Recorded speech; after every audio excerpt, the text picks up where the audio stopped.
Hi, welcome back guys. This is your sensei, back with another fanfiction. This is the first part of What If Naruto Had Fairytail Harem.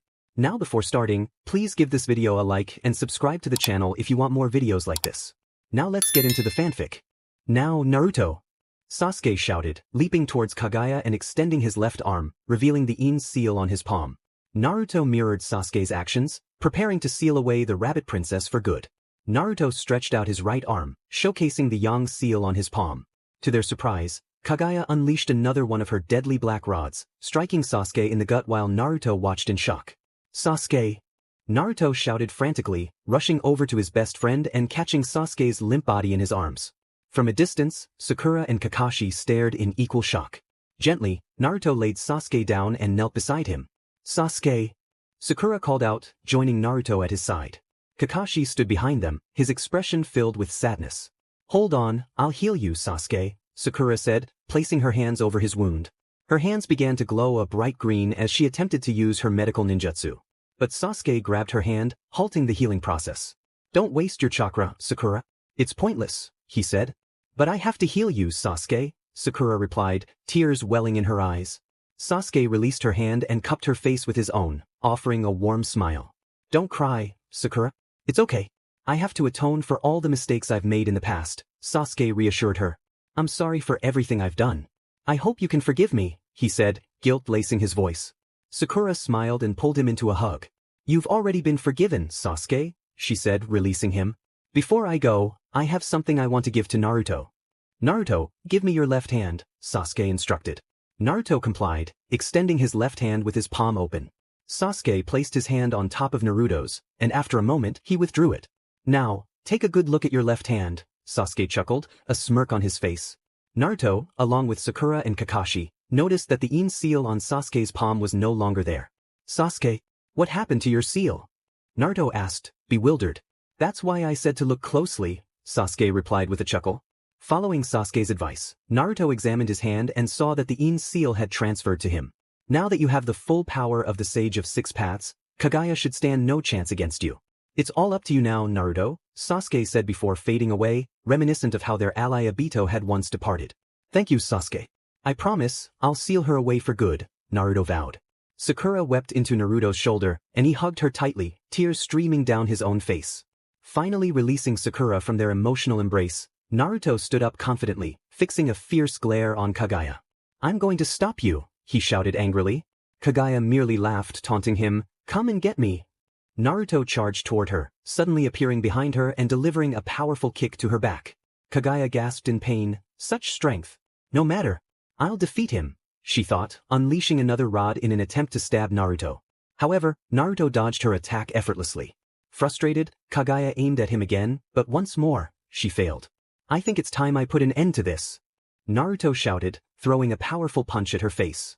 He formed a rasengan and charged it at Kaguya, who screamed in protest. As Naruto flew away, he glanced back at the rabbit princess before diving toward her, both palms outstretched, ready to seal her away for good. Oh no! This isn't good. Kaguya thought frantically, trying to use her teleportation jutsu to escape the sealing. Unfortunately for her, it was too late. Naruto made contact, placing both palms on her shoulders and finally sealing her away. But in the process, he was caught in her teleportation and SE into a swirling vortex. Sakura gasped, Naruto, she shouted. Kakashi, where do you think he is? She asked her sensei nervously. Kakashi sighed, looking at her with concern. Sakura's worry deepened. I don't know, Sakura.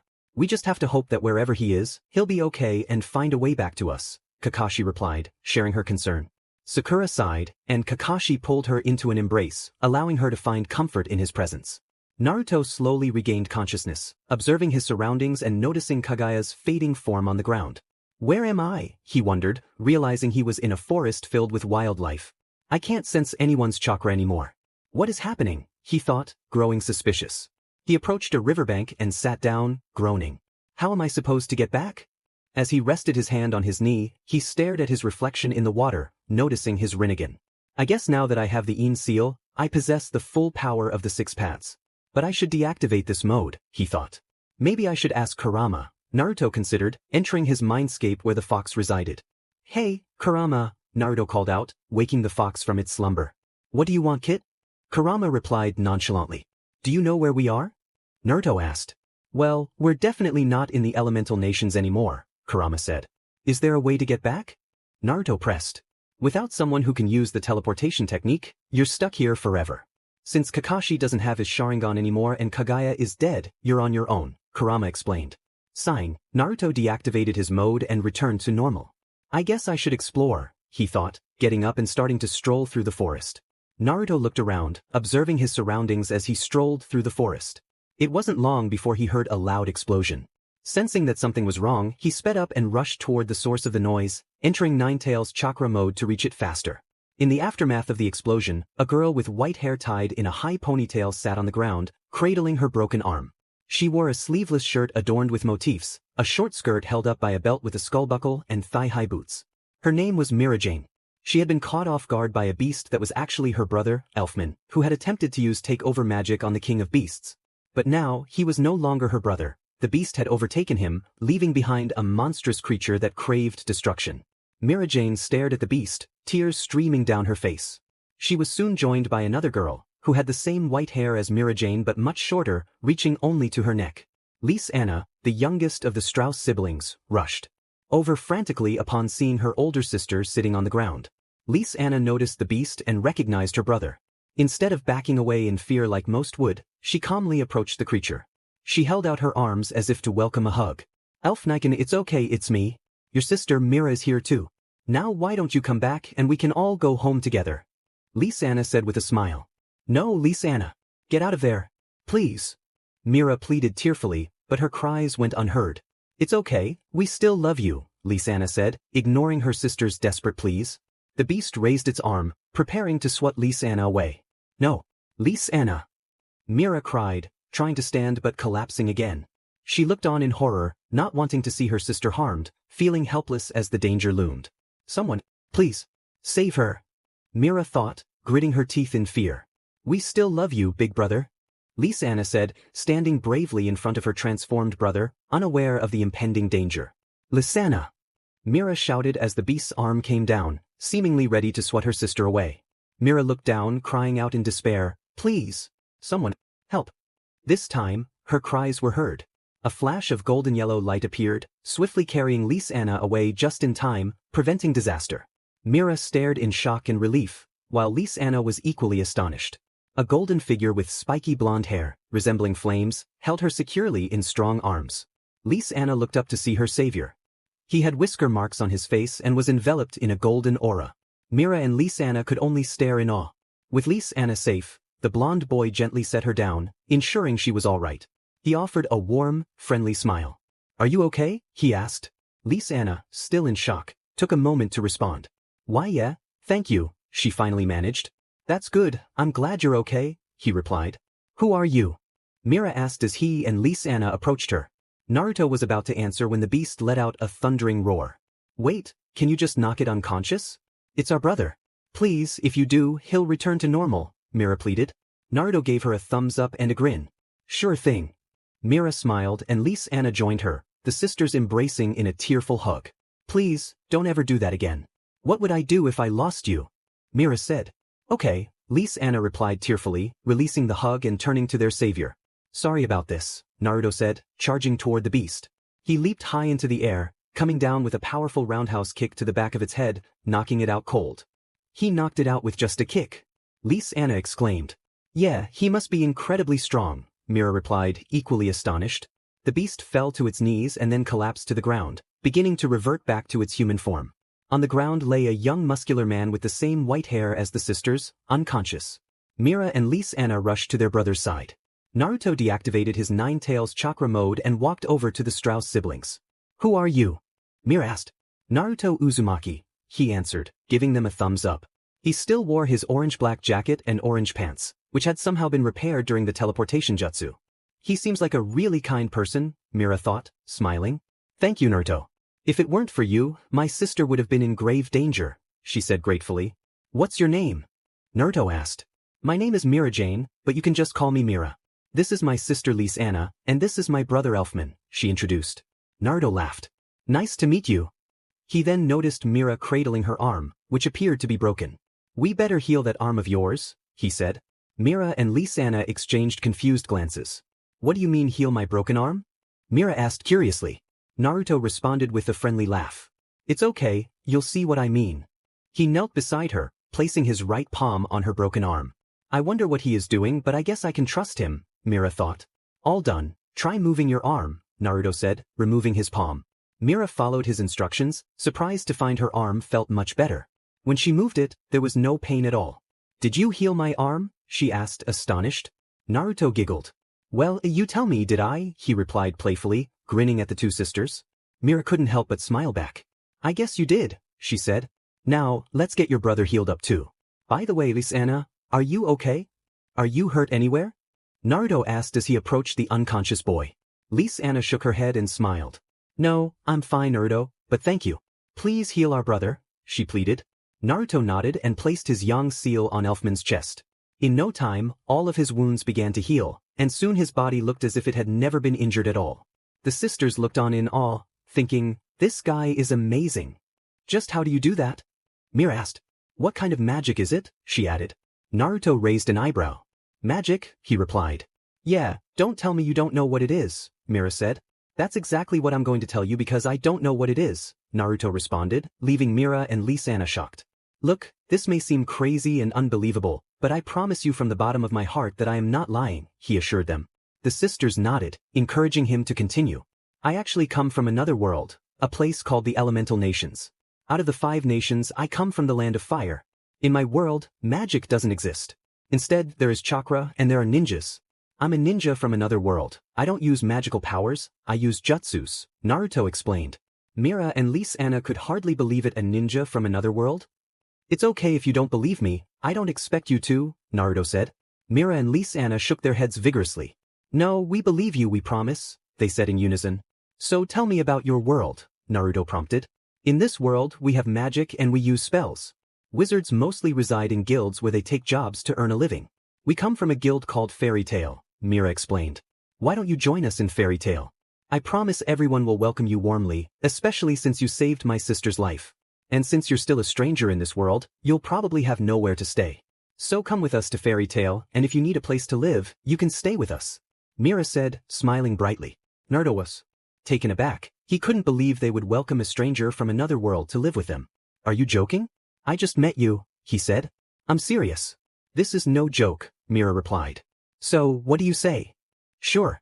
Thanks a lot, you guys. I like you already. Naruto exclaimed. It's the least we can do, after all, you did save my life, Lisa-ana smiled. Yeah, because you're a real man. Elfman said, finally regaining consciousness. Big brother. You're awake. Lisa-ana said happily, hugging him with Mira joining in. You sure gave us a scare. Mira said with a smile. I'm sorry, sis, Elfman apologized. You don't have to apologize. The important thing is that you're alive. You know, you're very lucky to have such caring siblings. Cherish them, Naruto said. Naruto, Mira said, surprised. When I was little, I was all alone. My parents died on the night I was born, so I never knew what a parent's love was like, Naruto said sadly. Mira pulled Naruto into a hug, surprising him. Then come join us in Fairytail. We treat each other like family. We'll give you the family you never had, she said. Now, I think it's time we head back to the guild, Mira said, releasing Naruto from the hug. Right, and I have the perfect idea. Naruto said. Naruto entered his Sage of Six Paths mode, while the 3 siblings stared in awe. Amazing! Mira exclaimed as 3 golden arms extended from Naruto's body and wrapped around the siblings. We're going to fly, Naruto smirked. Are you serious? Lisa-ana asked, and Naruto nodded. They began to float, and once they were high enough, they started flying through the air like superheroes. Now, since I don't know how to get to Fairytail, you guys have to tell me the direction, Naruto said as they soared through the sky. The Strauss siblings nodded in agreement. Very soon, they landed right in front of Fairytail's doorstep. Naruto's extra arms retracted back into his body, and he deactivated his Sage of Six Paths mode. Well, I guess this is it. Naruto said excitedly. That was the best ride ever. You're a real man, Naruto. Elfman declared. Mira and Lisa-ana sighed at their brother's words while Naruto laughed. Get ready, Naruto, this is your new beginning. Mira said. Yeah. Naruto replied, punching a fist into the air. We're back. Mira shouted happily as the group walked in. Yeah. Everyone cheered. Naruto stood on the far left with his hands in his pockets. Everyone quickly noticed the new blonde guest. Oh, everyone, this is Naruto Uzumaki. We owe him a great debt because he saved Lisana's life, Mira said, walking over to Naruto and introducing him. Upon hearing that, everyone was curious about this Naruto Uzumaki. So I see you've made it back in one piece, my children, an elderly voice said as a little old man walked over to the four. Yes, and that's also thanks to Naruto. He healed my broken arm and treated all of Elfman's wounds, Mira explained. I'm very grateful to you, young man, for saving Lisana's life. She is like a little sister to all of us. We would have been devastated if she had died and you hadn't come, so thank you very much, he said to Naruto. Sure thing. So if I'm correct, you must be the master of this guild. What is your name? Naruto asked, smiling. The master chuckled. Yes indeed, young man. I'm Master Makarov of the Fairytail Guild. So, Master, is it okay for Naruto to join the guild? Mira asked. Of course. Fairytail welcomes all of its members. Makarov chuckled. Well, it's nice to meet you, sir. I'm Naruto Uzumaki, a super elite ninja from another world. Remember it. Naruto said. Makarov chuckled at his enthusiasm. Wait, a ninja from another world? Makarov shouted. What? All of the guild members exclaimed. You're a ninja from another world. A pink-haired boy shouted as he ran up to Naruto with a curious expression, followed by a little blue flying cat. Naruto blinked, surprised by the sight of the blue flying cat. He held out a fist to the pink-haired boy and grinned, You bet I am. The pink-haired boy jumped up and down excitedly. That's so cool, he shouted. Naruto giggled. The name's Natsu Dragneel. I'm a fire dragon slayer. And just so you know, this little blue cat here is my friend Happy. Natsu said. Hee hee, Naruto replied with a chuckle. And welcome to Fairytail. Natsu said, smiling. Mira, why don't you take him to get his stamp? Makarov suggested. Stamp? Naruto asked curiously. You see this? It's the Fairytail Guild mark. It shows that you're a member of Fairytail. Natsu replied, showing Naruto his mark on his shoulder. Cool. Naruto said. Come on, Naruto. Mira shouted, already behind the bar counter. Hee hee, see ya? Naruto said as he walked over to the bar. Now, where would you like your stamp to be and what color? Mira asked, holding a stamp in her hands. Orange and on my right shoulder, Naruto replied. He took off his jacket and lifted his shirt slightly, revealing his toned physique. Mira blushed a little at the sight. Naruto noticed and giggled. Mira gently pressed the stamp down on Naruto's shoulder and lifted it up, revealing Naruto's new orange Fairytail Guild mark. Thanks, Mira. Naruto said gratefully. Why, you're welcome, Mira replied, still a bit flustered. Why are you blushing, Mira? Naruto asked, noticing her reaction. Oh, no reason. Mira stuttered. Okay then. Naruto replied, and Mira sighed in relief, thankful for the distraction. He pulled his shirt down and put his jacket back on. So, Naruto-chan, you said you are a ninja from another world. Would you care to tell us about yourself? Makarov asked. Naruto sighed, sure. It's okay if you don't feel like talking about it, Mira said gently. No, it's fine. I'll tell you, Naruto replied. And so Naruto explained everything, sharing his tragic past and lonely childhood, his friends, the 5 great nations, his teachers, and even telling them about Sasuke and the 4th Great Ninja War. He spoke of the Senju and the Uchiha, the Sharingan, the Sage of 6 Paths, and his battle against Kaguya. He described the ninja world, the tailed beasts sealed within him, and how he became best friends with Kurama, as well as the Akatsuki and everything that had happened. Everyone was shocked, and they all felt sympathy for Naruto.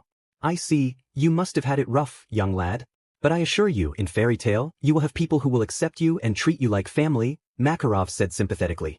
Naruto felt tears welling up as memories of his past flooded back. Mira noticed, and pulled him into a comforting hug. Naruto, all of Fairytail has gone through tough times. For example, my father was a dragon, but he raised me like a normal child. Then one day he just disappeared, Natsu shared. We promise we'll make you feel at home. Fairytail is now your home, just like everyone else's, Lisana said. Thank you, Naruto said, his voice thick with emotion.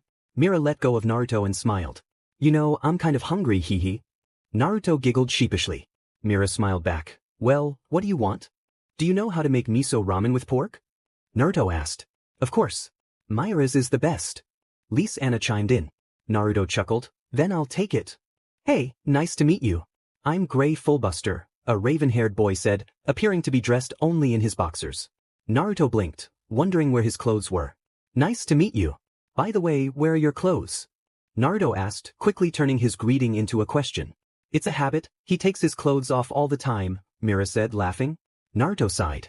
Yeah, put some clothes on, Icicle. Natsu demanded, bumping foreheads with Gray. What did you say, Fire Eater? Gray retorted. You heard what I said. Put some clothes on. Natsu replied, and their little argument quickly turned into a playful scuffle, but it was interrupted by a red-haired girl who looked to be around the same age as the boys. Stop fighting, boys.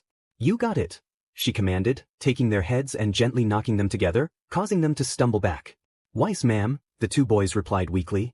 Naruto gulped, as the girl reminded him of his mother with her beautiful red hair and strong personality.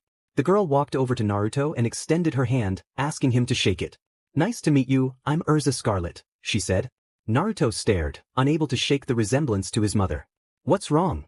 Erza asked, snapping him out of his thoughts. Oh, nothing. It's just that your red hair reminds me of my mother, Naruto answered. Oh really?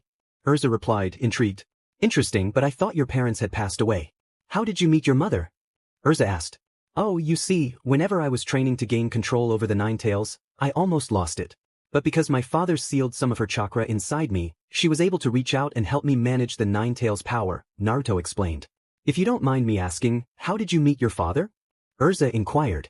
It's because, whenever I lost control of the Nine Tails, I was on the verge of unleashing the ninth tail. However, my father also sealed some of his chakra inside me, which allowed him to stop me from fully transforming into the Nine Tails, Naruto replied. Wow, this chakra thing, it's like your energy source or something? Erza asked, becoming more intrigued. Naruto nodded. Yep, it's basically our life force. If we are completely drained, like all the way drained, then the ninja dies, unless a medical ninja or another ninja is willing to share some of their chakra to help, Naruto explained. Erza was taken aback.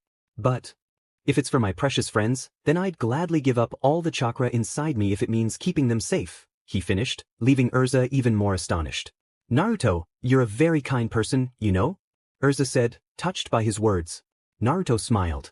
If you're really as powerful as you say you are, then I want you to fight. Let's have a sparring match on our training field. I want to see just how strong you are, Erza challenged. The others were shocked. I don't think Naruto is going to survive this. Naruto, you'll get beaten badly, Macao warned. But Naruto smirked and brushed off the warnings. Challenge accepted, he declared. What? The members exclaimed in disbelief. Erza smirked, ready for the challenge. What is this place? Naruto asked as he was led to the training ground. It's the training ground, Erza replied with a smirk, requipping into her Heaven's Wheel armor. Oh no, it's Heaven's Wheel. Naruto is definitely in trouble. Happy exclaimed. Come on, Erza, give him a chance, Gray added from the sidelines. But Naruto grinned, reaching into his back pouch for a kunai, while Erza summoned a wheel of swords around her, ready to launch them at him. Naruto held his kunai high, prepared to deflect the incoming swords. Erza released them all at once, sending them straight towards him. Yep, Naruto is done for, Natsu said from the sidelines. It was nice knowing him, Wakaba added. As the swords flew at Naruto, he deftly deflected each one with his kunai, leaving everyone, including Erza, in shock. He deflected them all. Erza exclaimed in awe. That was amazing. Natsu cheered. But Erza wasn't about to back down yet. Naruto stood confidently with his kunai raised, anticipating another round. As expected, Erza launched another barrage of swords, only for Naruto to deflect them once more. Impressive, Erza acknowledged, but Naruto simply smirked. However, don't get your hopes up too soon, she warned. Unfazed, Naruto teased, come on, redhead, is this all you've got? Erza grinned back, not at all. You haven't seen everything yet. She requipped into her formidable black wing armor. That's black wing armor. Naruto is definitely in for it now. Macao exclaimed. Erza charged at Naruto, slashing with precision while he dodged her attacks with grace. You're quite fast, Naruto, she noted as she continued her assault. Wow. Naruto is dodging her like it's nothing. He's really something. Elfman shouted from the sidelines, watching the intense battle unfold. Naruto hasn't used any of his jutsus yet. Is he holding back? Is he really that strong? Makarov wondered aloud. Mira merely shrugged. You know, you haven't unleashed any of your jutsus yet. Are you holding back? You shouldn't underestimate me, Erza said, pausing to catch her breath. Why are you holding back? Give me everything you've got. Erza demanded, but Naruto shrugged casually. I'd rather not, I don't want to hurt you too badly, he replied, causing Erza to grunt in frustration. What do I have to do to get him to unleash a jutsu on me, she thought. Then I guess I'll have to force a jutsu out of you, Erza declared, requipping into her Lightning Empress armor. She shot a bolt of lightning from her staff, aiming it at Naruto. But once again, Naruto dodged her attack. Erza gritted her teeth and quickly changed her armor again. She switched to a Japanese robe. I wonder what Erza is planning to do to make Naruto unleash a jutsu. The blue furry cat pondered. Naruto readied his kunai as Erza charged at him, gripping two swords. They engaged in close-range combat, reminiscent of a classic sword fight. Whoa! This is incredible! It's like they're having an epic sword duel. Natsu exclaimed. Yeah, that kunai must be strong to withstand her attacks. Gray added.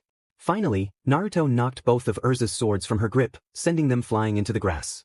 Erza was stunned. Someone had bested her in swordplay. Come on now, redhead. If you want me to unleash a jutsu, you'll have to do better than that. Naruto taunted, standing confidently before her. Fine if that's what you want. Erza replied, requipping into her Flame Empress armor. Flame Empress armor, nice choice, Erza. Natsu cheered, and Erza smiled at the encouragement.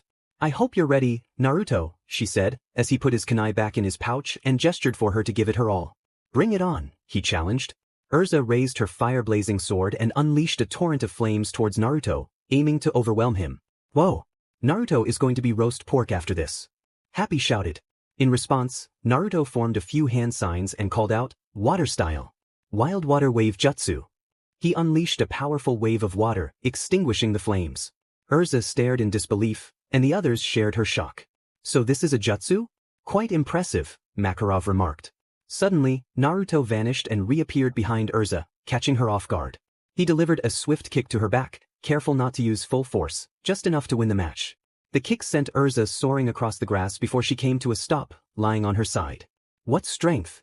Erza said, amazed. Everyone was in shock. He defeated Erza with just a kick.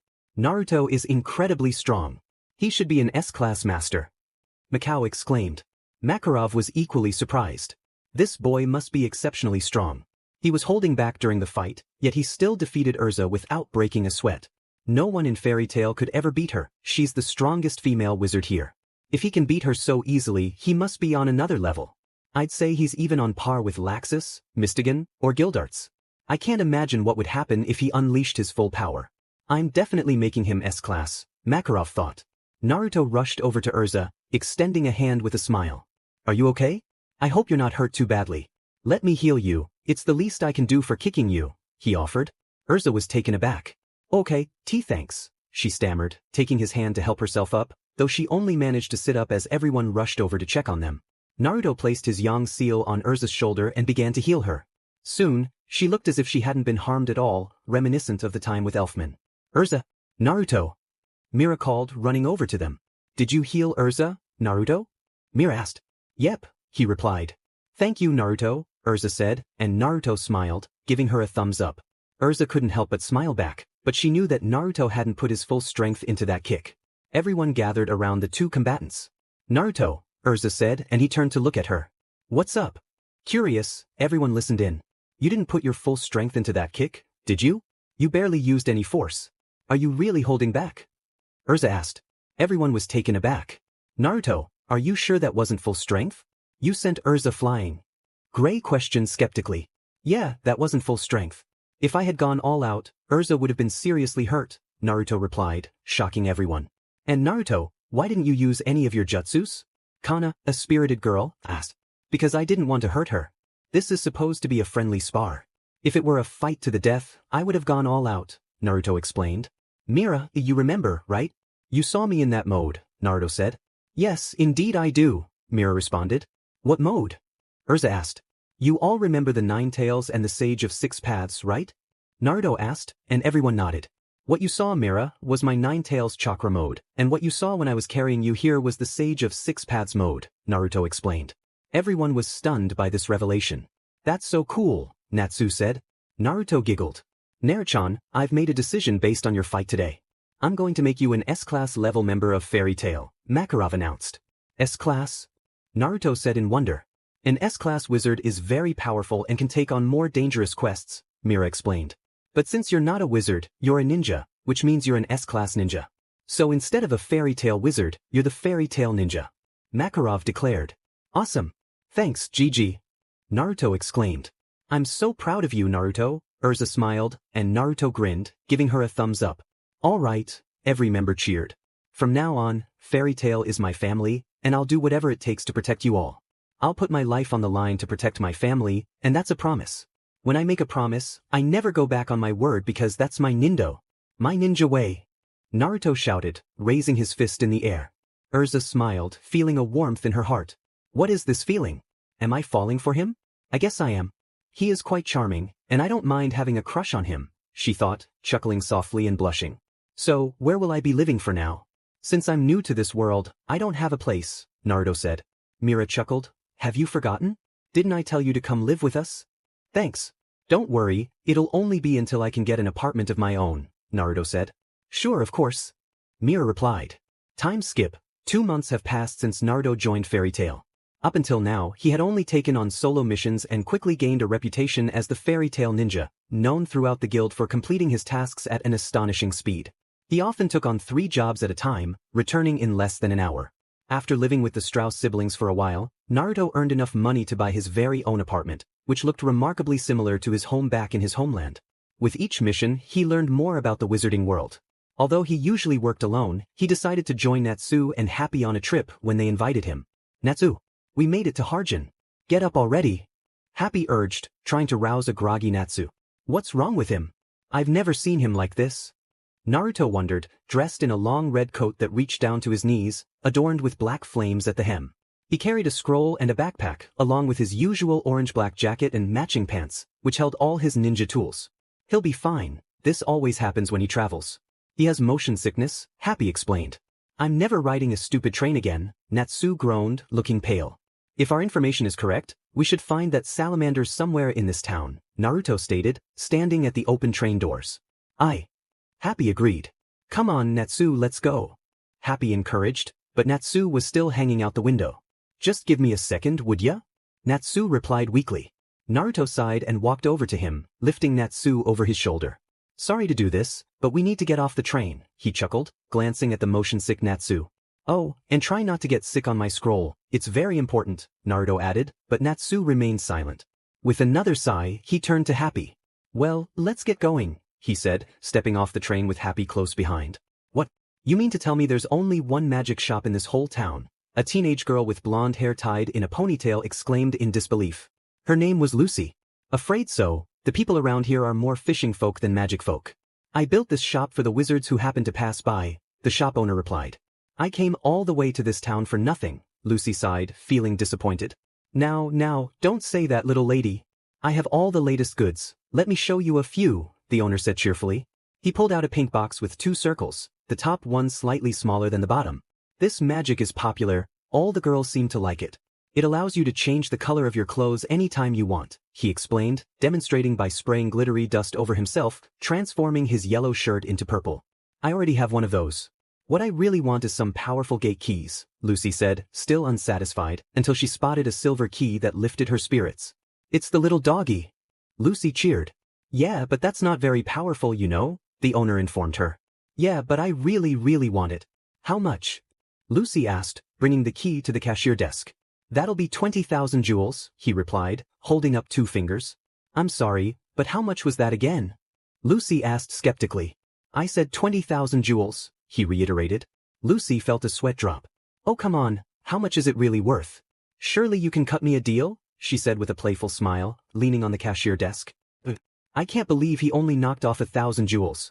Is that stubborn old geezer blind? That trick usually works, so much for using my charm, Lucy grumbled. Suddenly, she heard a commotion of screams from a group of excited fangirls. Are you serious? He is really here. Salamander, one of them shouted, rushing towards the crowd. Salamander? Lucy gasped. Is he the wizard who uses fire magic you can't even buy in stores? She squealed, clapping her hands in excitement. He's in this dead-end town? Ugh man, Naruto, you can put me down now. Natsu said, squirming in Naruto's grip. Naruto sighed. If you say so, he replied, gently setting Natsu on the ground. Natsu wobbled as he got to his feet, still recovering from the train ride, and began walking, with Naruto and Happy following closely behind. You've got to get over that motion sickness, Happy said, walking beside Natsu. Now I'm so hungry I could eat my hand, Natsu whimpered. Yeah, I'm pretty hungry too. I could eat 5 bowls of ramen, Naruto admitted, clutching his stomach. It's too bad we don't have any money for food, Happy remarked. Hey guys, this salamander we're looking for, it's gotta be Igneal, right? Natsu asked. Because the only fire dragon I know is Igneal, Happy confirmed. That's true, Natsu agreed. The trio soon spotted the crowd of fangirls, their excitement palpable as they rushed toward the source of the commotion. Well, speak of the devil, we're in luck today, guys. Natsu shouted joyfully. Happy replied, yeah. Naruto added. In the center of the crowd stood a man with bluish hair and an X tattoo on his forehead. He wore a purple cape with high collars that reached his ears, blowing kisses to the squealing fangirls who blushed and fawned over him. Lucy stood there speechless, her cheeks flushed. Why is my heart beating so fast? What's gotten into me all of a sudden? She wondered. You ladies are all so sweet, the salamander complimented, before noticing Lucy's heart-throbbing reaction and giving her an intense gaze. Lucy jumped in excitement. He looked at me. Is it because he's a famous wizard? Is that why my heart's racing out of control? She thought again, moving closer to him. Could it be that I'm in love? Is he the one? Hey Igneal, it's me. Natsu shouted, smiling as he pushed through the crowd excitedly, breaking the spell that had captivated Lucy, who gasped at the same time. But upon recognizing the salamander, Natsu, Naruto, and Happy looked at him with confusion. Who the heck are you? Naruto and Natsu asked simultaneously, shocking the salamander. Who am I? I'm Salamander. Surely you've heard of me before, he exclaimed, but the two boys had already moved away from the crowd. Hey, wait a minute. Salamander hollered, but Natsu and Naruto tried their best to ignore him, only to be confronted by a swarm of angry fangirls. What's with you girls? Naruto and Natsu muttered. Now, my lovelies, let them go. I'm sure those poor boys didn't mean anything by it, the salamander said, causing the fangirls to squeal even louder, while Lucy stood by, staring in disgust. Here's my autograph, boys. Now you can brag to all your friends, the salamander said, scribbling his name and handing it to Naruto and Natsu. No thanks, the two boys replied, much to the girls' anger. I guess it wasn't him after all, Happy said with disappointment. Yeah, definitely not him, the two boys agreed. Well, I'm afraid I must go now. I have some business to attend to, the salamander said. You're leaving already? The girls shouted in disbelief. Time for the red carpet, he said, snapping his fingers, making a red magic circle appear, with purple flames bursting from the ground and lifting him up. The girls stared and squealed. I'm having a soiree on my yacht tonight, and you're all invited, the salamander announced before departing. Who the heck was that guy? Natsu asked, while Naruto shrugged. I don't know, but that guy was a real creep. Thanks for your help, Lucy said, walking up to the trio. The boys looked at her in confusion. My name is Lucy. It's nice to meet you, she introduced herself. Happy replied, while Natsu gobbled down any food he could grab, and Naruto enjoyed big bowls of ramen beside him. Natsu, Happy, and Naruto, right? Lucy asked. You're so nice. Natsu mumbled through his food. Thanks. You can slow down, we're not in a hurry and food is kind of flying everywhere, Lucy replied, a glob of food suddenly splattering on her forehead, causing her to look irate. There goes the money I saved from that old geezer's shop, Lucy thought. Evidently, that salamander guy was using a charm spell to make the girls think they were in love with him. Charm spells can attract people against their will, but they've been banned for years. Nobody even sells them anymore. He must have gone through a lot of trouble to get his hands on it. What a creep. I totally fell victim to his charm, but I snapped out of it when you guys barged in. I really can't thank you enough. Lucy said. No problem. Natsu said, still stuffing food into his mouth. I know I may not look like it, but I'm a wizard too. Lucy informed. Oh, is that so? Naruto asked curiously. But I haven't joined a guild yet or anything, Lucy continued. Oh, I should probably explain, shouldn't I? Guilds are organizations where wizards gather to share information and find work. Unfortunately, you're not considered a full-fledged wizard until you join a guild. But there are tons of them all over the world. I heard the more popular ones are harder to get into, and the one I want to join is the most popular. They're the greatest and always featured in Sorcerer Weekly. If I could convince them to let me join, I would be over the moon. Lucy continued. Yeah. Natsu mumbled. I'm sorry, I guess all this wizard talk must sound like gibberish to you, but I'm telling you, I'm going to join that guild, take awesome jobs and make tons of money. Lucy finished. Oh yeah. Naruto said, finishing his second-to-last bowl of ramen before starting his last one. You talk a lot, Happy commented. Oh yeah, I almost forgot. You guys came here looking for someone, didn't you? Lucy said, snapping back to reality. We're looking for Igneal. Happy replied. We heard a rumor that a salamander was coming through this town, so we came to see him. Turns out it was someone else, Natsu said, taking a bite of pizza. Yeah, that guy didn't even look like a salamander, Naruto said, finishing his last bowl as Natsu finished the pizza. Yeah, no kidding. I bet that guy can't even breathe fire like a real dragon, Natsu replied. I don't get it. Your friend Igneal looks like a dragon? Lucy asked, confused. Naruto chuckled. No, you got it all wrong. He doesn't look like a dragon, he is one. Natsu answered, but Lucy only became more confused. Igneel is a real-life fire dragon. Happy said, shocking Lucy to the core. Why would a fire dragon show up in the middle of town? It's totally ridiculous. Lucy exclaimed, leaving the trio speechless. Well, I should get going. Enjoy the rest of your lunch, and maybe I'll see you around. Lucy said, walking away and waving goodbye while leaving the right amount of money for the food. Thank you, ma'am. Please come, a maid said before pausing and looking freaked out. Lucy turned to see what was going on and had the same reaction as the maid. Thank you for the food. Natsu and Naruto said, bowing in the middle of the aisle. Thank you. Happy added. Cut it out. You're embarrassing me. Look, it's cool. You guys helped me out earlier, so let's just call it even. Lucy said, raising her hands in a playful gesture. I feel bad, though, because we weren't even trying to help her, Natsu replied, glancing over at Naruto and Happy, while Lucy sighed. We owe her something, Happy chimed in. Oh, I know. Here, this is for you. Naruto said, handing Lucy an autograph from Salamander with a playful grin, but Lucy immediately rejected it. No way. Oh my, looks like the Fairytail Guild is out there causing trouble again.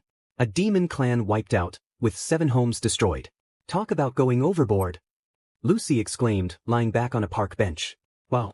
The centerfold Mirajane. She's so pretty. I wish I knew how to get in. Do you have to apply or interview with them? But I'm totally going to join Fairytail. They're the coolest guild ever. And I heard they just got a new member, a ninja from another world.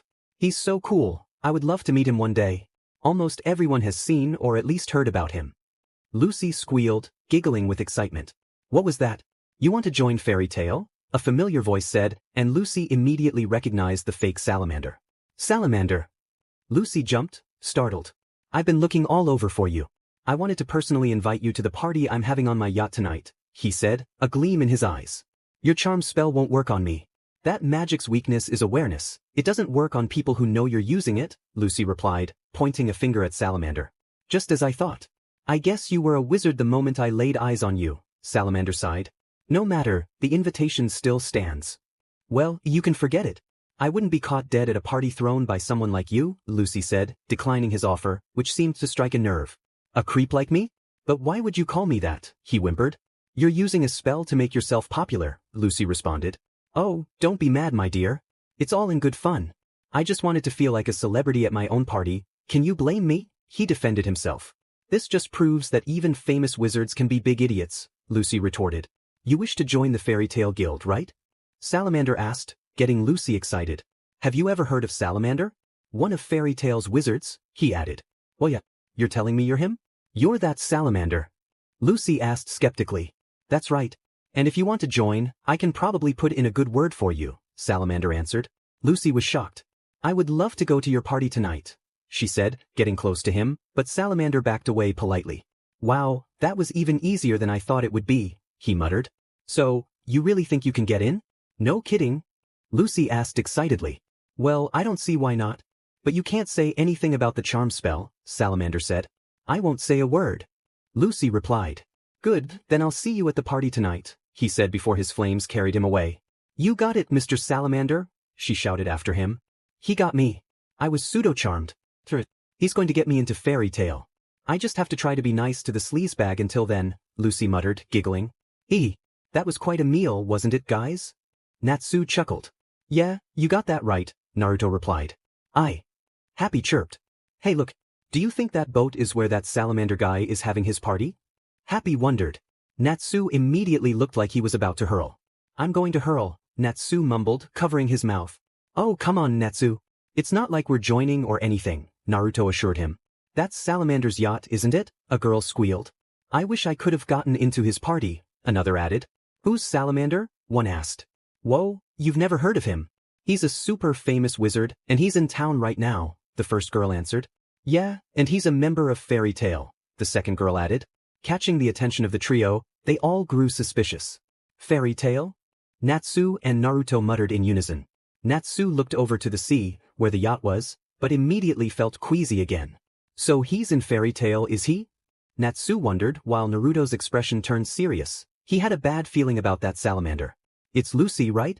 That's a lovely name, Salamander complimented. Yeah, thanks, Lucy replied nonchalantly. I'd like to toast your beauty, he offered, snapping his fingers. Drops of wine rose into the air. Now, open wide, Lucy. Savor the taste of each drop as it comes closer, Salamander said, slowly moving the droplets toward her. Creepy, she thought.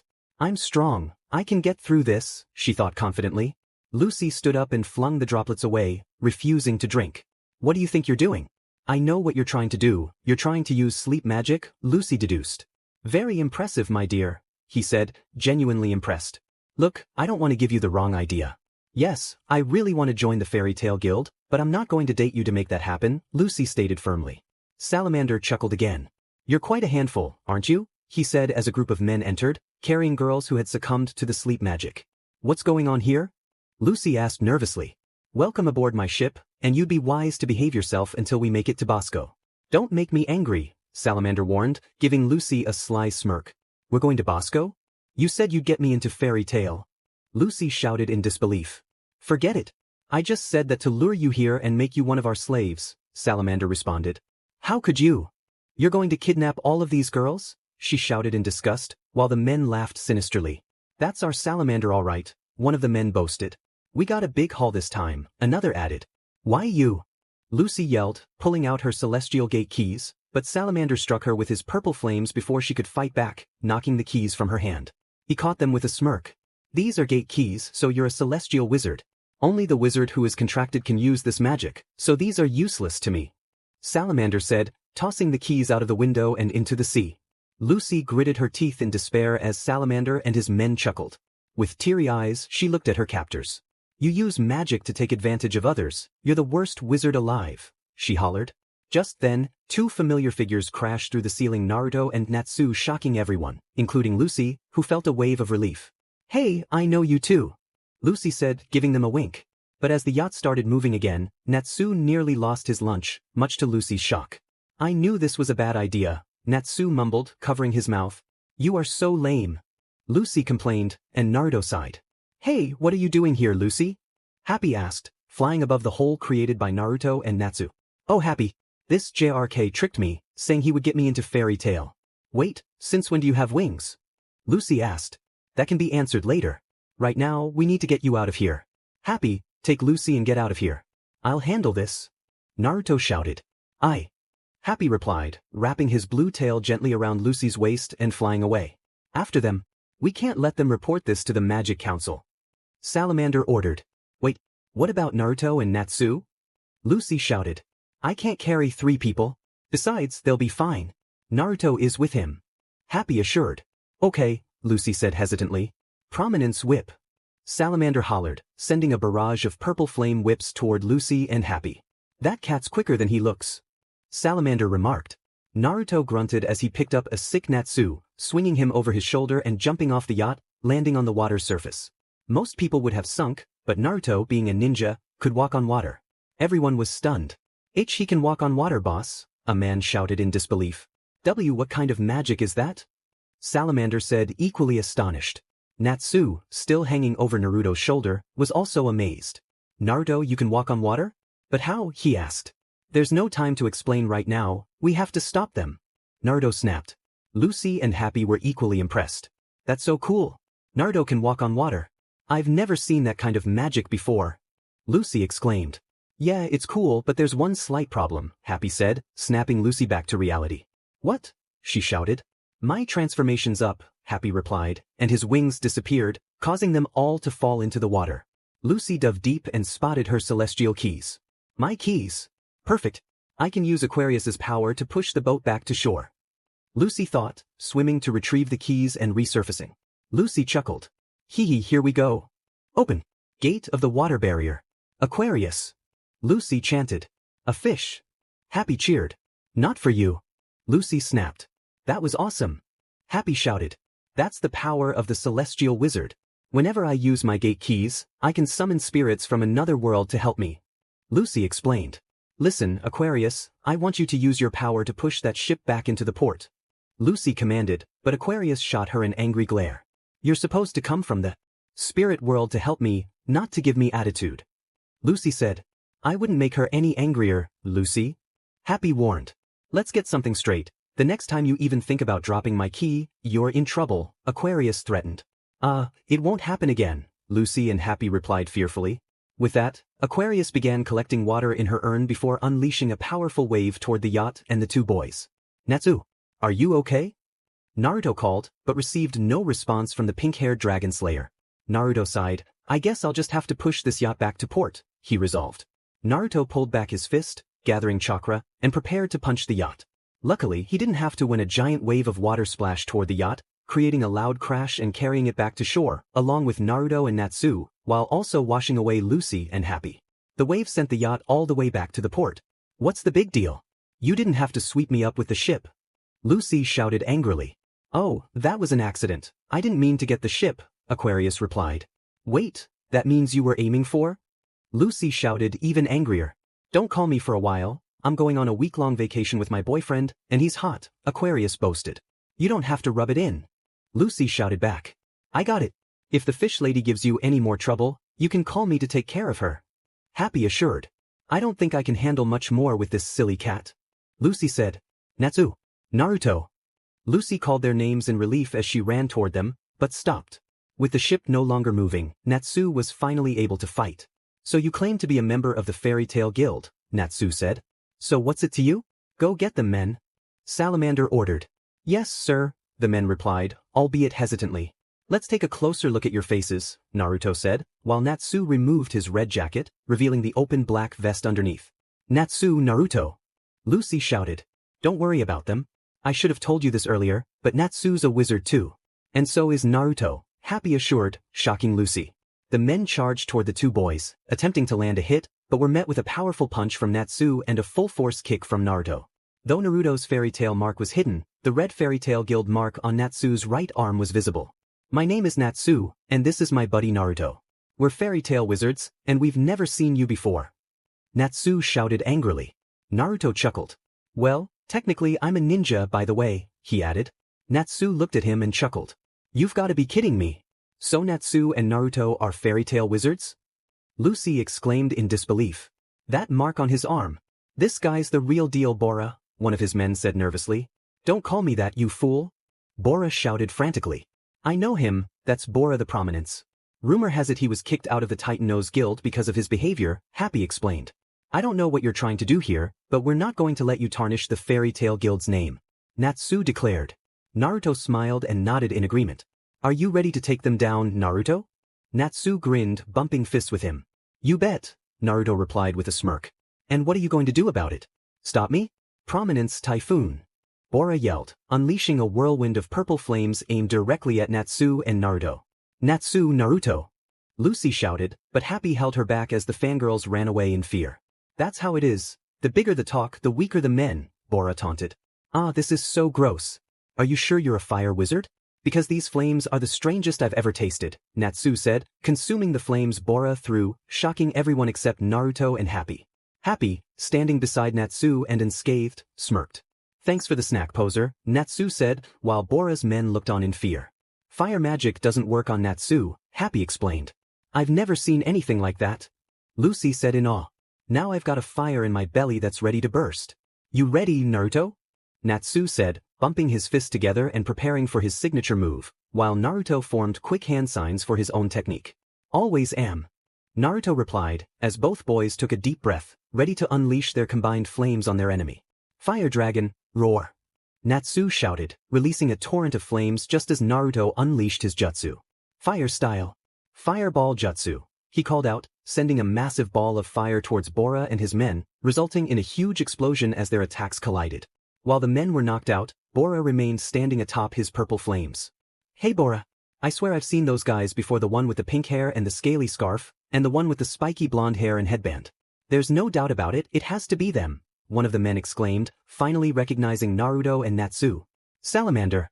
And the fairytale ninja? Lucy shouted in disbelief. I hope you guys are paying attention. This is what a fairytale wizard can do. Here I come. Natsu said, leaping at them with his fists ablaze, while Naruto stayed back and observed. Red shower. Bora shouted frantically, unleashing droplets of purple flames at Natsu, who dodged them effortlessly and delivered a powerful punch. Naruto joined Lucy and Happy, who were watching the fight in awe, and smirked. So he eats fire and then attacks with it? But how does he do that? Is it some kind of spell? Lucy asked. He has dragon lungs that allow him to breathe fire, dragon scales that help him absorb the flames, and dragon claws for attacking with fire, Happy explained. His magic allows him to take on the qualities of a dragon. It's an ancient spell that's rarely used anymore. This particular magic was originally meant to deal with dragons, Happy added, leaving Lucy amazed. It's called Dragon Slayer magic. Igneel was the one who taught it to him, Happy concluded, shocking Lucy even more. Hey Naruto, what about that fire-breathing technique you did? How'd you do that? Lucy asked. Well, it's hard to explain. I don't use magic. In my world, it's called chakra. That fire style, fireball jutsu requires chakra, like all jutsu do. To perform a jutsu, you need to do the correct hand signs, build up chakra inside your lungs while inhaling and then release it. But performing that jutsu requires a considerable amount of chakra and control, so it's quite complicated. There are many different types of fire-style jutsus. That was just one of them. You have to have fire chakra, either you're born with it or develop it over time. I possess all chakra elements due to a special power I received from the creator of Ninshu, known as the Sage of Six Paths, Naruto explained. Wow, that's amazing. It sounds very complicated, Lucy said in awe. So this chakra, is it like magic for you? She asked. Yep, but unlike magic, when a wizard is completely drained of their power, they just become weak and unable to fight. However, when a ninja is completely drained of chakra, it can be fatal, Naruto explained. Even though I've only been in this world for a week, I've taken on a lot of solo jobs and learned quickly about the wizarding world, he added, leaving Lucy in awe. What's with the scroll? I heard that when you take on jobs, you carry it everywhere, Lucy wondered. Well, it's basically for storage. Just in case I need to enter Sage mode in emergencies. Sage mode is where I gather nature chakra, which takes a long time to collect and requires me to sit still. Obviously, I can't do that during a battle. My enemy won't wait for me to power up.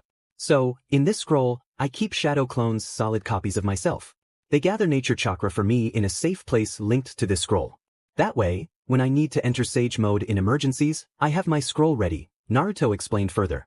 Wow, the more you explain, the more I want to know about you, Lucy said. Naruto grinned. That's fine. I have no problem sharing more about myself, that is, when you join our guild. He smiled, causing Lucy to blush. Do people know about your powers? Lucy asked. Not really, not even Natsu and Happy. I've only taken on solo missions, so no one in the guild has witnessed my abilities. I rarely use jutsu because I haven't faced an enemy strong enough to require them. So, Happy, I bet this is the first time you've heard this too, huh? Naruto said, looking at the furry blue cat. Happy replied. I still find it amazing that you're from another world, Lucy said, and Naruto chuckled. But why aren't you fighting with Natsu? Lucy asked. Because this is a piece of cake. Natsu can handle this. He doesn't need my help, Naruto said confidently. Lucy giggled, thinking, wow, I would love to learn more about Naruto, his world, and his powers. I think I'm even starting to develop feelings for him. He is just so charming, much more so than that Bora creep. But she quickly snapped back to reality. Now that was a meal. Now I'm about to roast you like a smoked fish. Natsu warned. You're going to do what? Bora shouted in fear. Fire dragon. Iron fist. Natsu shouted, delivering a final blow that sent Bora flying toward the clock tower. Don't be silly, Natsu. Everyone knows you smoke food with smoke. Happy chirped. Wow, that was amazing. But he overdid it. Lucy cried. Naruto chuckled. Happy chirped again. Oh, shut it, cat, she snapped. The army? Lucy shouted as a battalion of rune knights marched into the port. Naruto gulped in fear, while Natsu quickly took Lucy's hand, and Naruto followed behind as they fled from the army. Oh no, we have to get out of here. Natsu shouted frantically. Where to? Lucy asked. Come on. You said you wanted to join the Fairytail Guild, didn't you? Natsu asked, surprising Lucy. Naruto chuckled from behind. Well, what are we waiting for? Let's go. He smiled at the two in front. Lucy and Natsu exchanged excited smiles. All right, they shouted together. Those Fairytail members have done it again. This time, they destroyed an entire port. A high-pitched voice complained. What is wrong with them? Another voice added. Yes, and I heard that new member of theirs, Naruto Uzumaki, was involved as well, Altair said. Uzumaki? He rarely causes destruction during his jobs, the chairman remarked. I'm actually quite fond of those dimwits and their carefree attitude, a handsome man with blue hair, dressed elegantly, said. His name was Seagrain. Yes, they may act foolishly, but let's not forget that they are also extremely capable, a short old man with thick gray eyebrows added. That's true, they present quite the quandary, a low voice said. As for Uzumaki, his powers and skills remain a mystery. We should keep a close eye on him, the chairman suggested. I think we should leave them be. After all, if it weren't for those fools, think how boring this world would be, Seagrain smirked. Welcome to Fairytail. Happy smiled brightly. Lucy grinned in excitement, staring at the bustling guild hall while the boys smirked at her enthusiasm. We made it back alive. Natsu yelled, kicking the two large doors open to reveal a lively crowd of people drinking, talking and having fun. We're home. Naruto and Happy said cheerfully, and the crowd immediately erupted in excitement. Naruto looked over at Lucy, who was beaming with joy, unable to stop smiling. He couldn't help but smile back. So I heard you went all out in Hargeon, Natsu. Had to go starting trouble ga. A man with buck teeth was cut off as Natsu kicked him angrily, sending him flying across the guild hall. Why did you do that? Lucy screamed, hiding behind a face-palming Naruto, who sighed. You lied about that salamander. I'm going to kick your butt. Natsu yelled, holding out his fist. Hey, don't blame me. I was just passing along a rumor I heard. The buck-toothed man retorted defensively. It was just a rumor? Natsu shouted, even more infuriated. Naruto sighed. Think about it, Natsu. Why would a gigantic fire-breathing lizard be walking around in Hargeon so casually? Natsu turned back to face Naruto, frustrated. Seriously, Naruto? Just whose side are you on? Natsu growled, while Naruto looked back with a bored expression. Lucy could only gawk at the scene, still hiding behind Naruto. He turned to her and sighed. Hey, listen Natsu, if it's a fight you're looking for, then a fight is what you're going to get, shouted the buck-toothed man, and as soon as those words left his mouth, chaos erupted in the guild. Oh boy, Naruto muttered, sweat trickling down his forehead as he glanced back at the shocked but excited Lucy still hiding behind him. He sighed again. Now, I think you need to Cal W. Happy shouted as several guild members collided with the little blue cat before he could finish his sentence. The once peaceful guild transformed into a wild brawl. Lucy peeked shyly over Naruto's left shoulder, her hands resting on his shoulders as she observed the fray. She still couldn't believe she was standing inside the strongest guild in all of Fiore. Well, Lucy, do you like what you see? Naruto asked, glancing at her.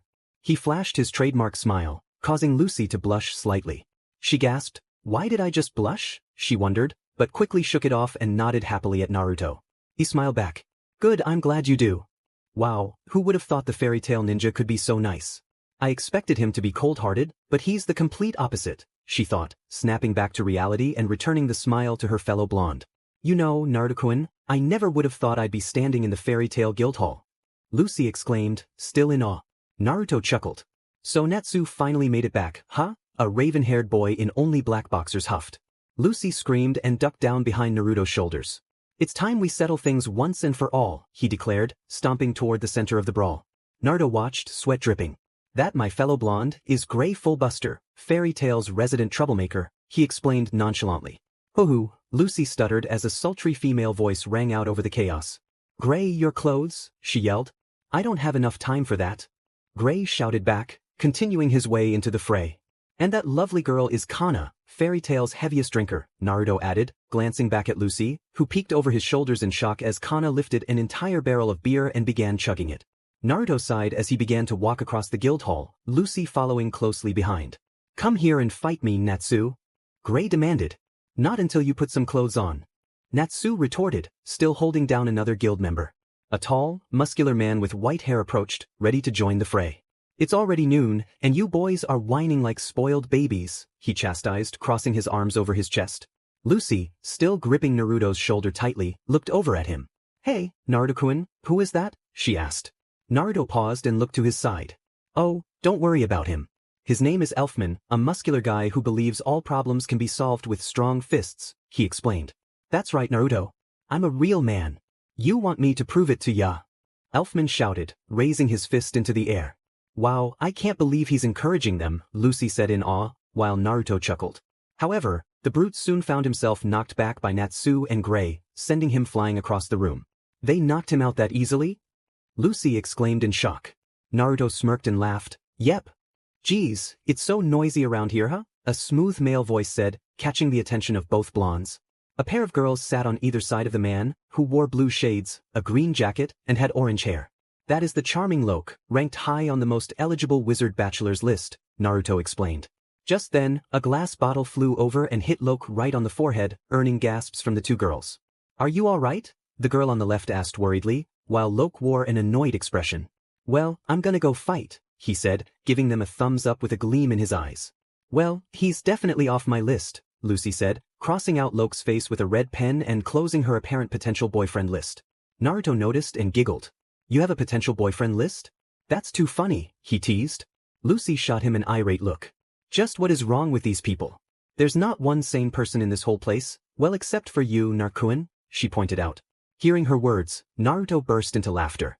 You're absolutely right, he replied, causing Lucy to blush. Hello, Naruto-kun. And who is the fellow blonde hiding behind you? A sweet, high-pitched voice asked, startling Lucy as she finally emerged from hiding. Naruto-niken. You're back. Another sweet voice chimed in. Oh, hey Mira-chan, hey Lisana-chan. By the way, this blonde here is Lucy. She wants to join Fairytail. Naruto introduced. Hey Luchan, do you know who this is? This is Mira-jin, and this is her sister Lisana. It's Mira-jane. In the flesh. Lucy squealed. Naruto chuckled and smiled at Mira behind the counter. I guess she does, he said while Mira laughed. And you're her sister. You're just as pretty as your sister. Lucy exclaimed. Lisana smiled. Thanks, Luchan. So, don't you think we should try to stop them or something? Lucy suggested, pointing to the brawl. Nah, don't bother wasting your energy. This happens all the time. Most of the time, we just leave them be, Naruto replied, taking off his pack and scroll, setting them aside. He took a seat on a bar stool, with Lisana nodding in agreement. Yeah, just another normal day at Fairytail.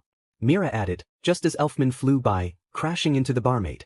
Lucy screamed, besides, it's kind of fun, don't you think? She said weakly before fainting, her spirit momentarily leaving her body. Don't worry, Mira-jane. Lucy shouted frantically.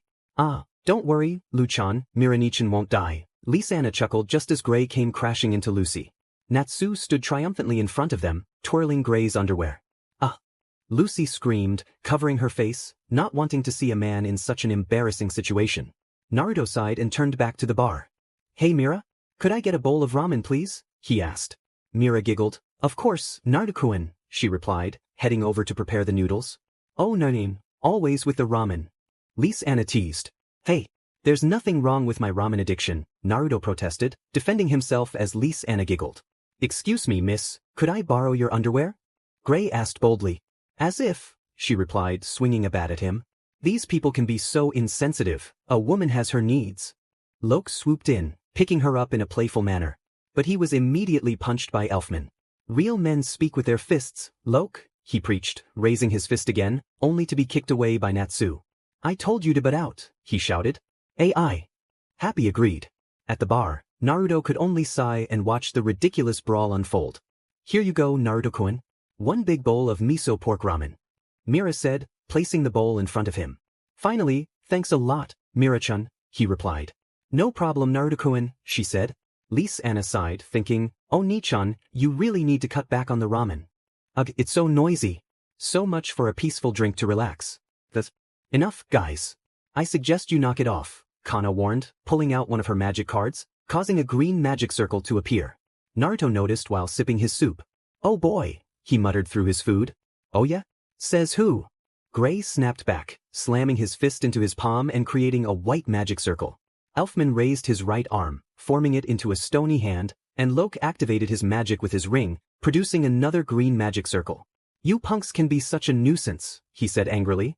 Natsu ignited his fists with flames, ready to fight. I'm ready for ya, he declared. Lucy stared in fear.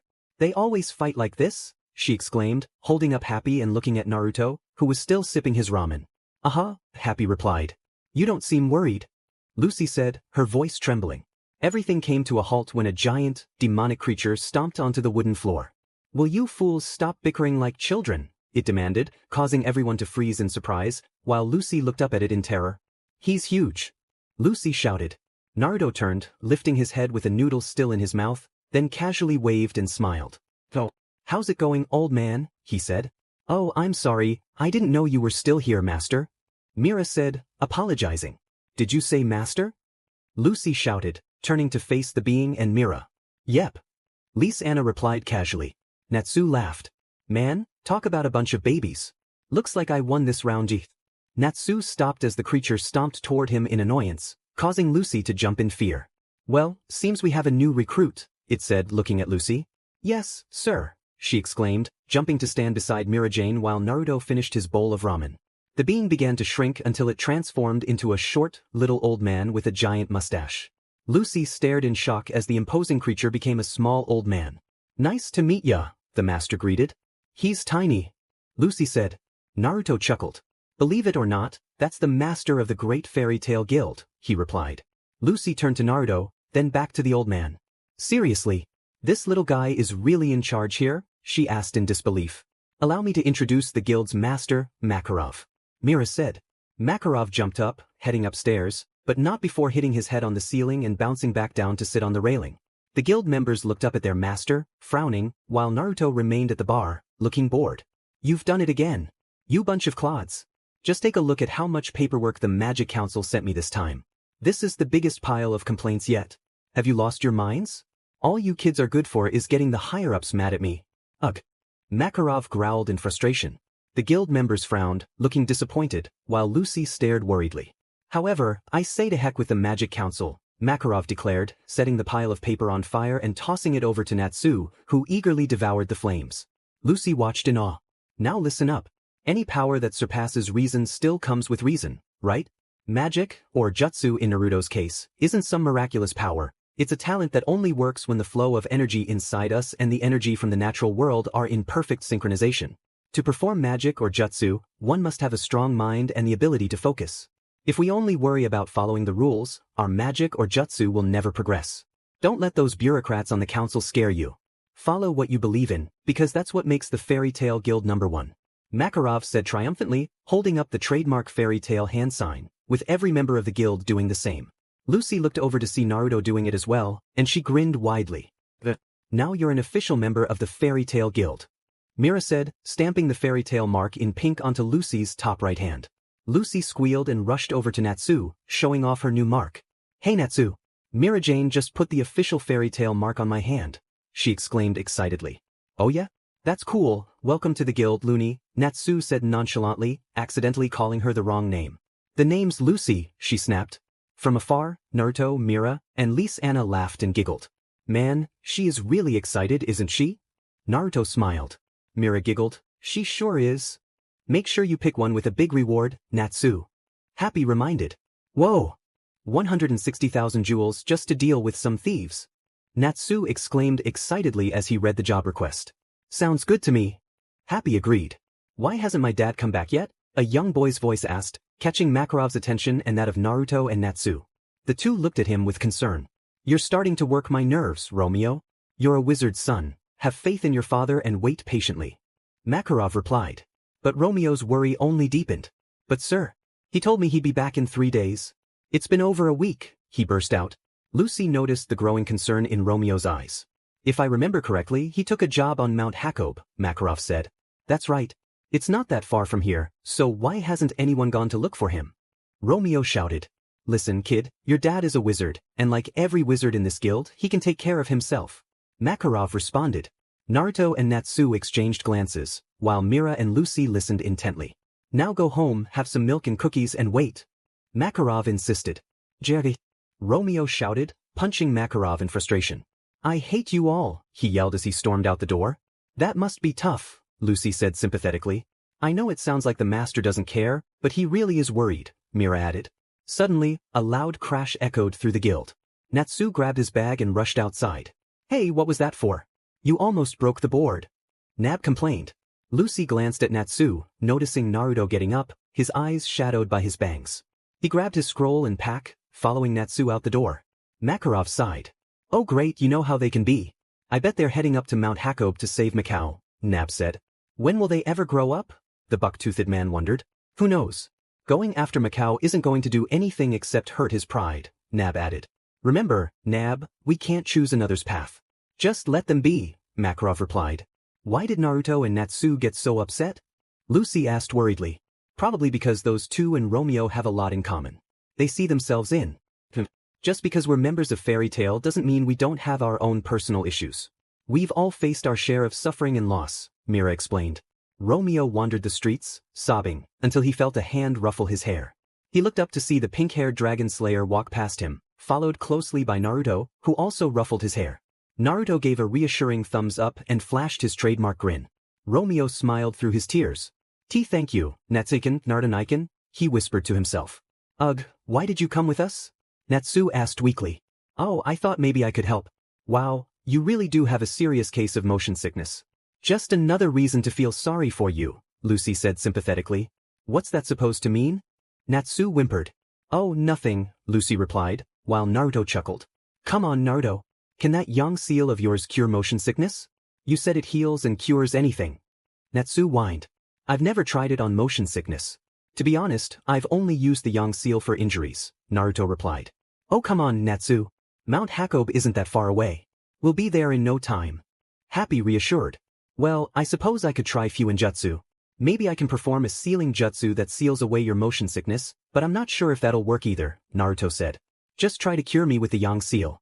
Please hurry. Natsu pleaded. Naruto sighed. Okay.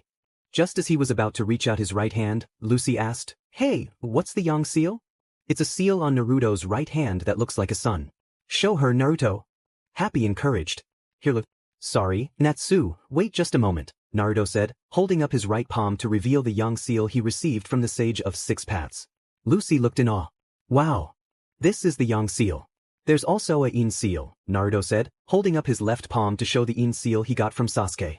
This is the in seal. Wow, and what do these do? Lucy asked again.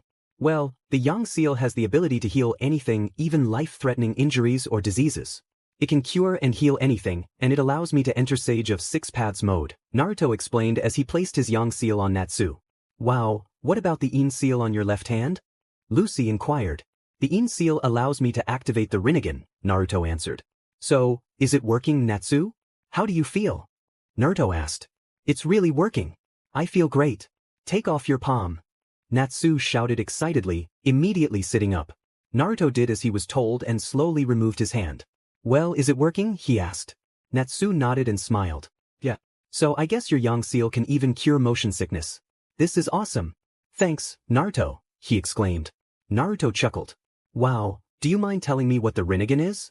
Lucy asked, still curious about Naruto. It is the strongest dojutsu, or eye technique, with the Sharingan being second and the Byakugan third, Naruto explained, activating his rinnegan. Wow, then what is Sage of Six Paths mode? Lucy asked. Ugh, Lucy, give him a break. Stop asking so many questions. Happy interjected. Shut it, cat. Lucy shouted. Naruto laughed. It's fine. This happened too when I first came to Fairytail, so I will gladly explain again. Lucy smiled and leaned in to listen. Naruto went on, explaining everything about ninja concepts, everything there is to know, and even telling her about the tailed beasts sealed inside him. He shared everything, just like he did when he first joined the guild. When he finished, Lucy was left stunned. Wow, was all she could manage to say. Naruto chuckled as Lucy began to think back to when Mirajane told her about Natsu and Naruto's past. She felt a mix of shock and sympathy for both of them. Flashback. Many years ago, Natsu's father left and never came back. Well, technically it wasn't his real father, but the one who raised him. He was actually a dragon. Mira began explaining the difficult pasts of the two boys. While Lise-Anna looked down sadly, Lucy exclaimed in disbelief, Natsu was really raised by a dragon. Mira nodded and explained, when he was a little boy, a dragon found him wandering around the forest. The dragon took him in and taught him all about language, culture, and magic, but one day, the dragon disappeared and never returned. Myra's voice turned somber. So, that dragon must have been Igneel. Lucy said. That's right, and Natsu lives for the day when he'll finally see Igneel again, Mira added. Wow, what about Naruto? Lucy asked. Lise-Anna replied, the reason why Naruto was so upset was that he never had parents and never felt a parent's love. Lucy gasped. In fact, Naruto's parents were killed on the night he was born, Mira added, shocking Lucy even more. Naruto's parents died protecting him and saving the village, Lise-Anna continued. He was alone as a child, no father, no mother, no siblings, no grandparents, completely alone and hated by his village. They called him a demon and treated him cruelly for something he couldn't control. Lucy was taken aback. Naruto has something sealed inside of him, something that caused great pain to his village. The villagers didn't see him as a person, they saw him as the being that destroyed their loved ones. In my opinion, Naruto's childhood is the most painful and sorrowful. Myra's words brought tears to Lucy's eyes. And yet, Naruto never gave up.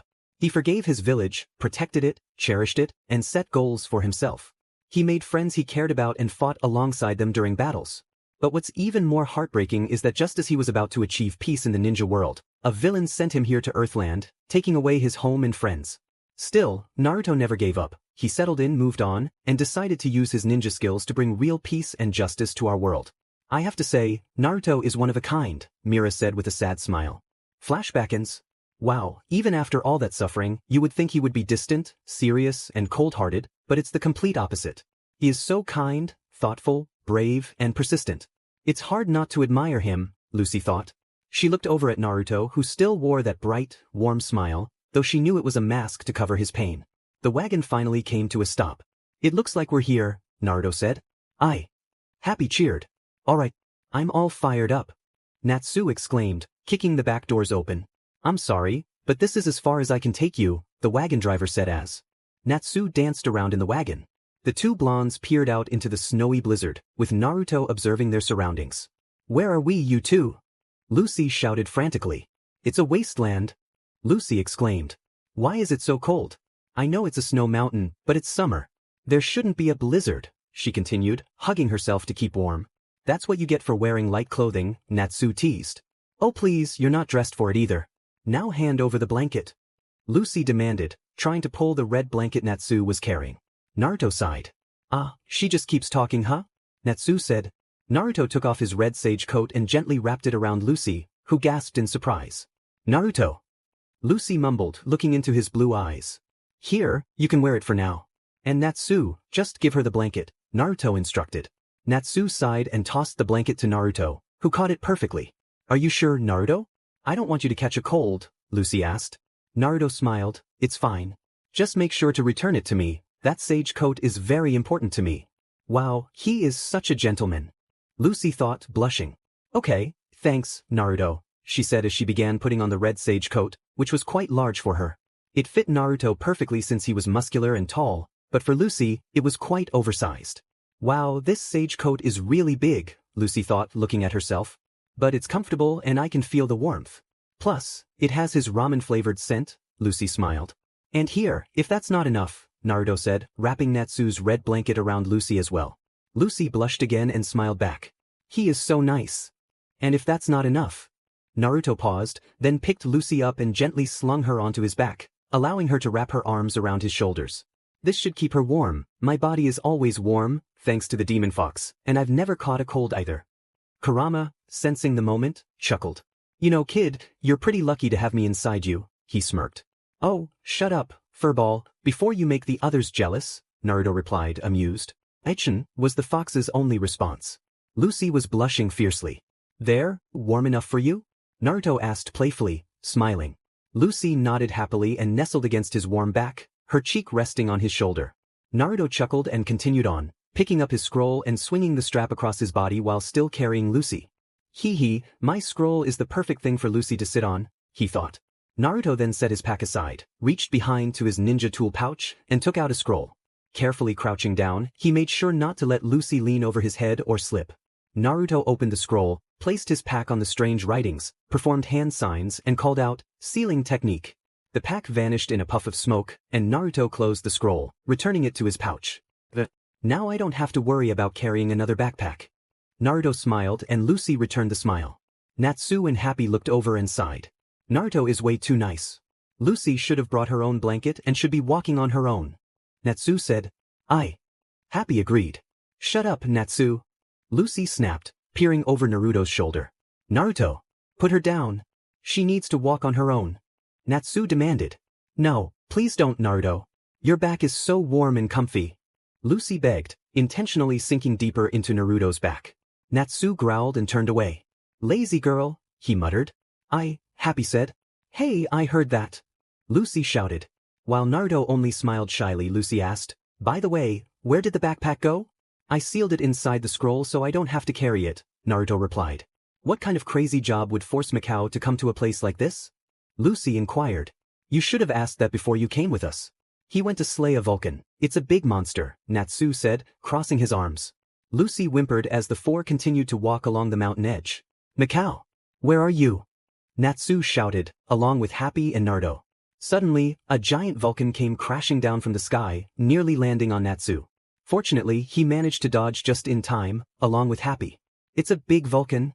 Happy shouted frantically. Naruto rushed over to check on Natsu and Happy. Guys, are you okay? He asked. Lucy looked around and upon seeing the giant Vulcan, gasped in fright. Iroquois, she trembled, pointing at the Vulcan. Naruto glanced over. Man, that is a big Vulcan, he said, frowning. I sense something familiar from it. Just in case, I don't think we should fight on the mountain edge, it may be too dangerous. All we have to do is knock it out with a powerful punch. I should let Natsu handle it since I don't want to fight with someone on my back, Naruto thought carefully. The Vulcan noticed Lucy and seemed intrigued. It chuckled. I hope you're ready to kick butt, Naruto. Natsu said, punching his fists together. You bet. Naruto replied. Natsu, can you do something for me? I can't fight since I have to carry Lucy, but I know you can handle it. Why don't you just put her down? It's not like she's in any real danger, Natsu suggested. Oh come on, that wouldn't be nice. I can't just leave a girl vulnerable like that, Naruto said, causing Lucy to smile. Fine, what do you want me to do then? Natsu asked. Naruto smirked. I want you to hit that Vulcan so hard that you send it through the mountain. I finally get to hit something and no problem. Natsu grinned, igniting his fist with flames and preparing to attack the Vulcan. Fire Dragon! Iron Fist! Natsu shouted, delivering a powerful punch that sent the Vulcan crashing through the wall and into what appeared to be an ice cavern. As they entered, instead of finding an unconscious Vulcan, they discovered a familiar man in his 30s with blue hair lying on the icy ground. Everyone except Naruto was shocked. Macao! Natsu shouted, sprinting over to him. I knew it, I knew that Vulcan was him, Naruto said, walking over with Happy beside him and Lucy still clinging to Naruto's shoulders. What? You mean to tell me that that perverted monkey was your friend?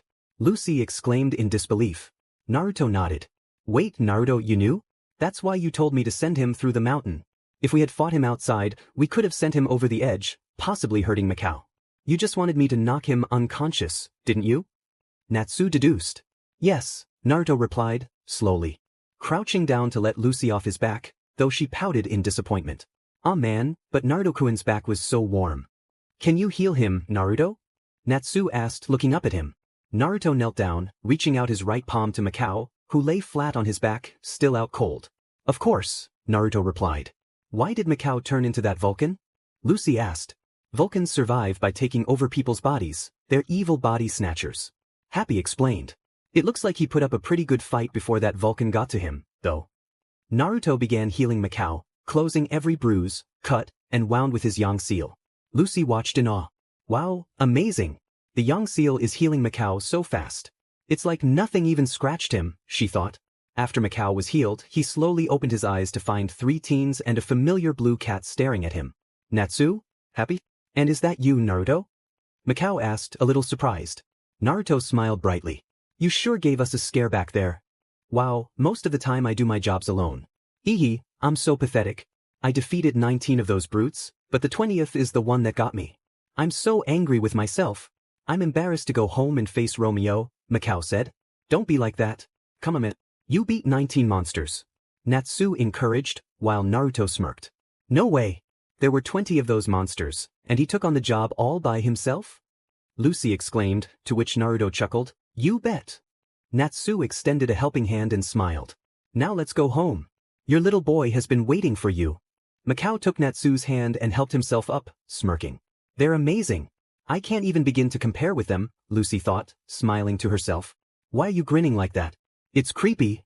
Happy teased, which annoyed Lucy. I'll show you creepy. Watch your back, she threatened playfully. Naruto laughed heartily. All right now, isn't it time to go home? The 3 looked at Naruto and smiled. Yeah, let's go, they replied. A voice echoed in Romeo's mind. Fairytale wizards are a joke, Romeo. Yeah, everybody knows they're just a bunch of drunken cowards. Another voice chimed in, making Romeo ponder if there was any truth to their words. I'm going to be a knight when I grow up, not some dumb wizard, he thought, feeling sad. Yeah, they're dirty and they smell like booze. Romeo began to sob, rubbing his eyes and wiping away his tears until a cheerful voice called out, making him look up. Hey, Romeo. Natsu's voice rang out as he, Naruto, Lucy, Macao, and Happy walked into view, with Macao draping an arm around Natsu's shoulder and giving his son a sheepish smile. Romeo gasped, tears returning as he dashed into Macao's arms. Dad, he shouted, while the 3 teens looked on and smiled. You came back. I'm so sorry, Dad. Romeo apologized. No, I'm sorry for making you worry, Macao replied. I can handle it because I'm a wizard's son. Romeo reassured him. As Natsu and Happy walked off, Naruto and Lucy stayed behind to watch the tearful reunion. Next time those bullies pick on you, here's what I want you to say. Can your old man defeat 19 monsters all by himself? Because mine can. Macao said, smiling. Romeo grinned widely as the three teens began walking off into the sunset. He turned back and yelled, Natsun, Naruto Niken. Happy. Thanks for your help. Romeo said. No problem. Natsu replied. Anytime, Romeo. Naruto added, waving to him. Lucy, thank you for helping them bring my dad back to me. Romeo called out again. Lucy continued walking but paused before stepping into the sunlight. She turned back to Romeo and offered him a warm smile. July 4th was a sunny day, followed by a blizzard, but it ended up sunny again. I'll admit, the people in Fairytail are a bit wild, but they're all so kind-hearted, friendly, and fun to be around. I know I'm still a newcomer, but I already feel it. I love this guild. Lucy thought as the four of them ran toward the guild's main doors, where everyone was waiting for their fellow guild members' return. Chapter end. Hi, my name is Lucy, a real-life wizard. I live in a beautiful city named Magnolia, a magnificent place filled with magic and opportunity. Go right through the center of the town, past the lovely Cardia Cathedral, and you'll find the city's only magical guild, Fairytail. I live in a cute little house, a real steal at 70,000 jewels a month. Trust me, I love everything about it, from the tub to all the floor space, to the amazing closets. Not to mention the adorable fireplace and stove. It's just darling. But what I love most about it is... Lucy exclaimed, her thoughts interrupted. My bedroom.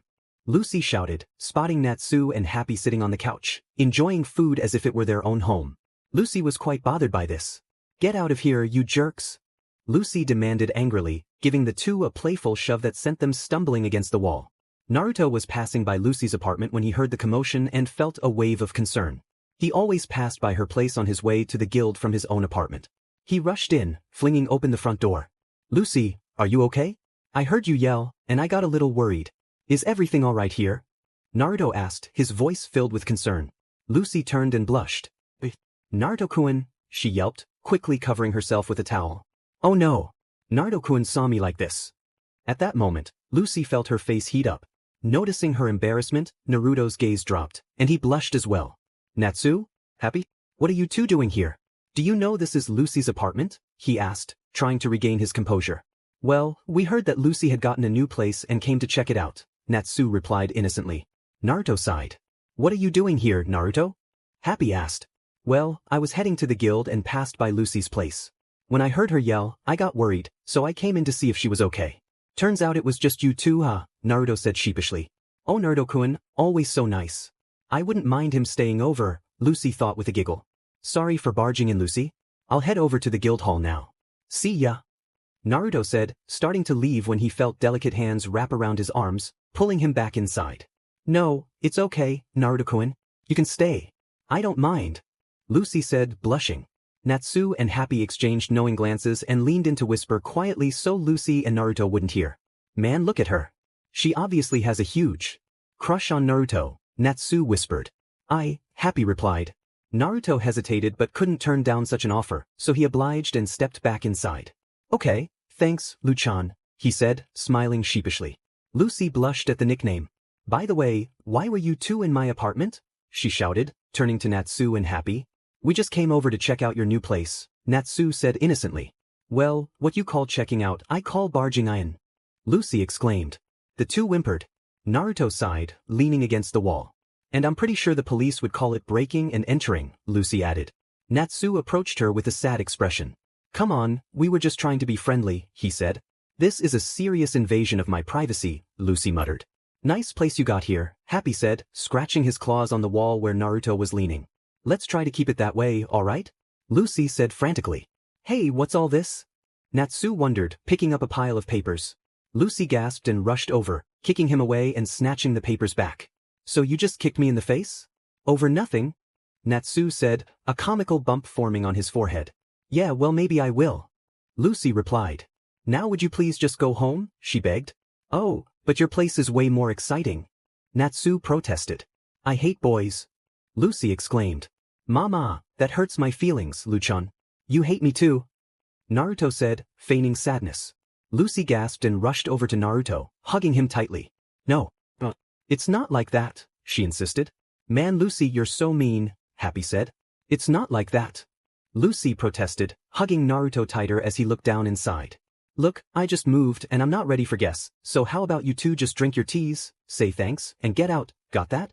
Lucy said firmly. Talk about cold-hearted, Natsu muttered. Ice cold, Happy added. Watch it, cat. Lucy warned. Naruto was still leaning against the wall, watching the three with a bemused expression. Hey, Naruto-kun, why don't you join us? Can I get you something? Lucy suggested. I'm fine, but thanks, Luchan, Naruto replied politely. Oh, I know. Why don't you show me, Happy, and Naruto all those weird little key guys that you like to collect? Natsu suggested, excitement evident in his voice, catching Naruto's attention as well. For your information, they're called celestial spirits, Lucy corrected. How many of these celestial spirits do you have contracts with? Happy asked. 6 so far. Not to brag or anything, but I even have different types. The silver keys are the ones you can find in magic shops. I've got Horologium the clock, Crux the Southern Cross, and Lyra the harp. The gold ones are super rare, there are 12 total, and they open the gates of the zodiac. I've got Taurus the golden bull, Aquarius the water barrier, and Cancer the giant crab, Lucy explained proudly. Oh my god, a crab!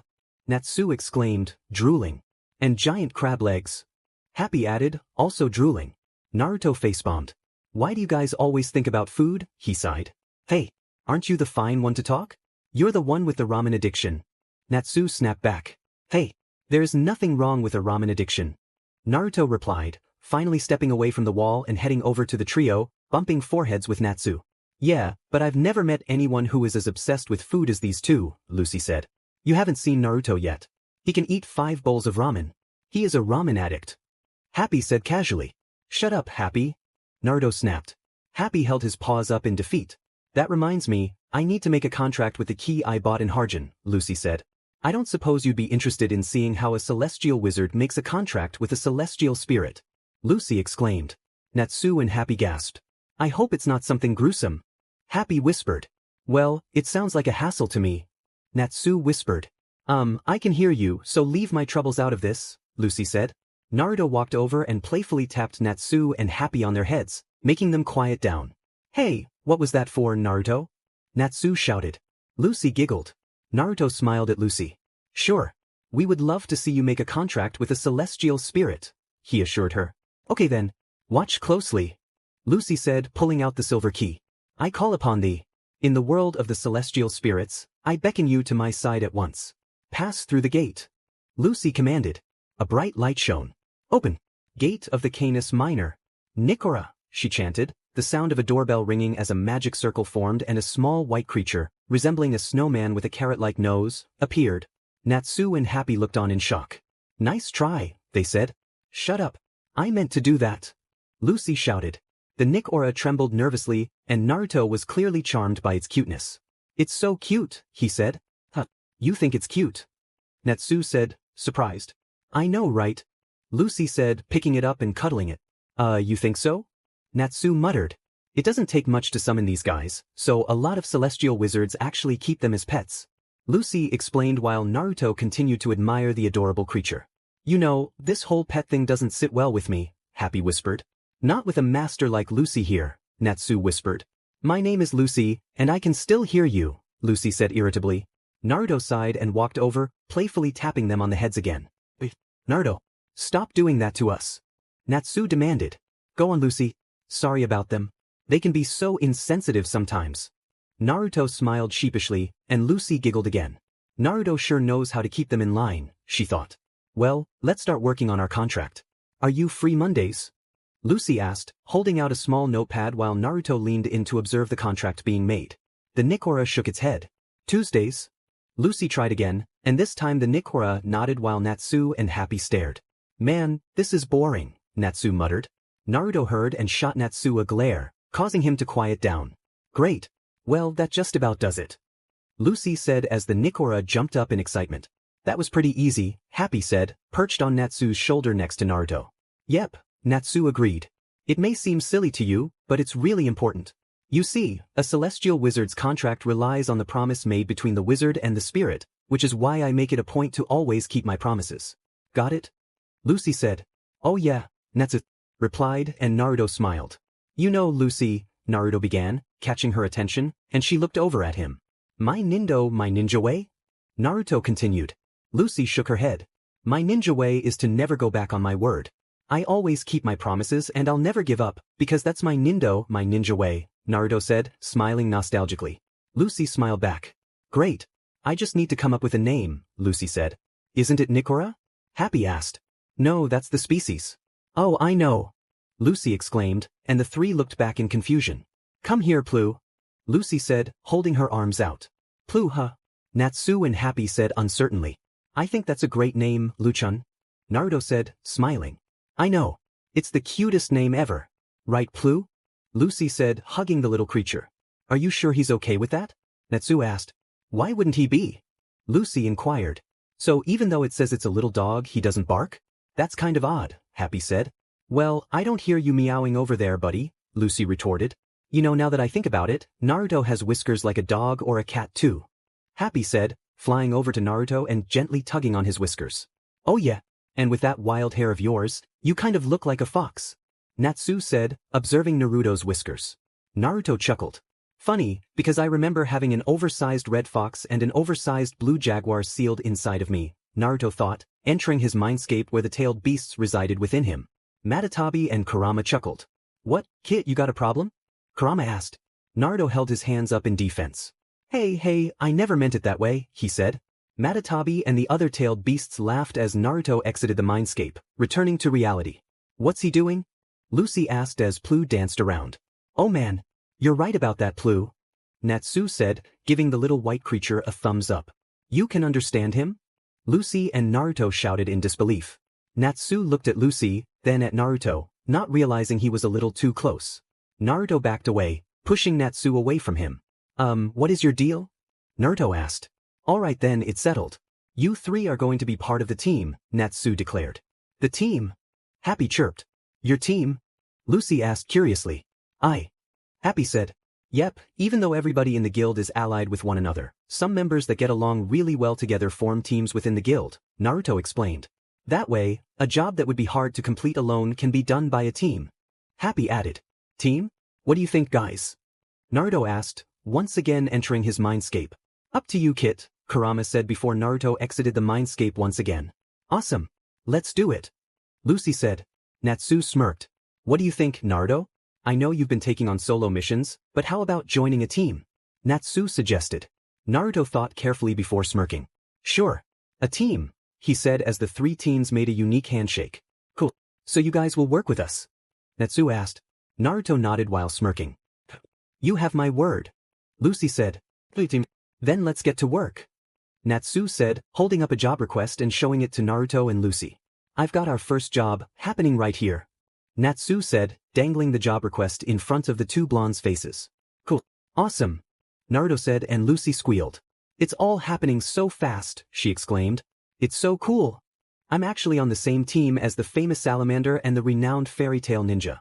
She thought, snatching the job request while Natsu turned around with a mischievous grin on his face. Let me see what you got there, she said. Naruto was really excited. He hadn't been on a team since Team Kakashi, but his excitement quickly faded as he read through the job request.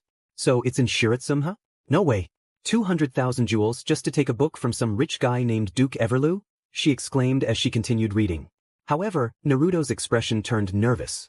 Luchan, he called out, trying to warn his fellow blonde, but Lucy was too excited to pay attention. Naruto gulped hard. Oh boy, he thought. Kurama and all the other tailed beasts inside him burst into laughter. Oh man. Poor girl. He teased while Naruto looked on. Should be a piece of cake, right? Natsu said, grinning. Please note, Everloo is a rather unsavory character who is currently looking for maids with blonde hair. Lucy read in disbelief. Naruto sighed and glanced at Natsu and Happy before looking back at Lucy, who was shocked. We know a blonde-haired girl. In fact, we know a blonde-haired guy as well. Natsu said. And I bet we can find her a maid's uniform. Happy chimed in. Naruto sighed. Poor Lucy, he said, placing a sympathetic hand on her shoulder. Why you sneaky little, that's not fair. Lucy shouted, burying her face into Naruto's jacket-covered chest and sobbing comically. Naruto sighed. I guess I can help her out with the transformation technique, but I don't know, he thought. It's a good thing celestial wizards never go back on their word, because now you're stuck with us. Natsu teased. But you tricked me! Lucy shouted, lifting her face from Naruto's chest. Oh, lighten up, will ya? Now try getting into character and address Happy here as your master, Natsu said. No way. Ah darn, did somebody take that book-stealing gig? Levi, a petite girl with blue hair, wondered disappointedly. That one paid 200,000. Levi added. Sorry, I guess Natsu, Naruto and Lucy got to it first, Mira said. Levi sighed. I really could have used that money. Don't despair, it's probably for the best, Levi. It's changed, Makarov said. What do you mean? Levi asked. I was just contacted by the client concerning that job, Makarov continued. Oh, did they cancel it? Mira asked. No, quite the opposite. In fact, it's been increased, it's now 2 million, Makarov finished. 2 million jewels? Levi shouted in shock. They'd pay that much for some silly book? Droy said. That's almost like fighting monsters kind of pay. Jet added. Did they give any reason why? Mira asked. It sounds like this job just got interesting, Gray smirked. Gray? Nice boxers. Mira teased, causing Gray to scream as he realized his only clothing was his underwear. Are you enjoying your carriage ride today, master? Anything I can get for you? Lucy asked cheerfully. I could really use a barf bag right about now, Natsu groaned. Naruto. Seal. Please. Natsu begged, looking up at the whiskered man. Naruto looked down nonchalantly. Nah, punishment for tricking Lucy, he said. Natsu groaned in defeat. Ah, serves you right. Lucy teased. I'm the master, so I should be the one giving the orders. Happy demanded. Shut up, you silly feline. Lucy shouted. Naruto burst into laughter, and Lucy looked over, smiling sheepishly, feeling a blush forming on her cheeks. Why are you blushing, Lucy? Happy asked mischievously. No reason. Lucy panicked. Oh, Natsu, Lucy called out, catching Naruto's attention. Yeah, what's up? Natsu groaned. I was just wondering why you picked me to join your team, Lucy asked. Because you seem like a nice person, Natsu replied weakly. Naruto smiled. Whoa, did I just get a compliment from this guy? Lucy thought. But you're just so weird. Natsu added. The fire eater and the flying cat think I'm weird? Lucy thought angrily until Naruto placed his hand on her shoulder again and laughed. Ah, don't listen to him, Luchan. You're perfectly normal. Naruto reassured her before giggling. Lucy looked at him and smiled, slightly blushing. Why am I always blushing around him? Lucy wondered. Anyway, I'm totally stoked about my first real job. I know I'm gonna rock it. Lucy said. Really? I thought you were upset about it, Happy said. Yeah, when you found out, you couldn't stop crying into my jacket, ha, Naruto chuckled, causing Lucy to blush even harder. Yeah, I was mad at first, but if this guy likes pretty girls, then I'm perfect for the job, right? Lucy said. Oh totally, Luchan. You're beautiful. Naruto complimented.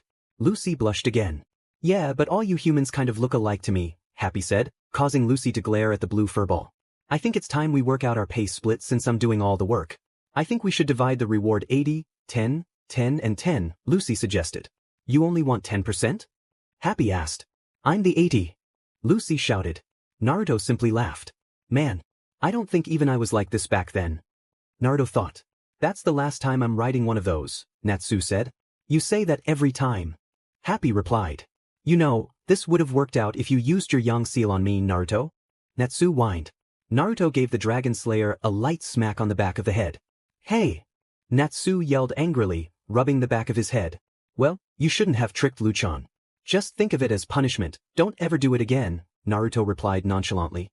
Man, I'm starving, Natsu grumbled. Can't you just eat your own fire? Lucy asked. Oh yeah, that's a great idea.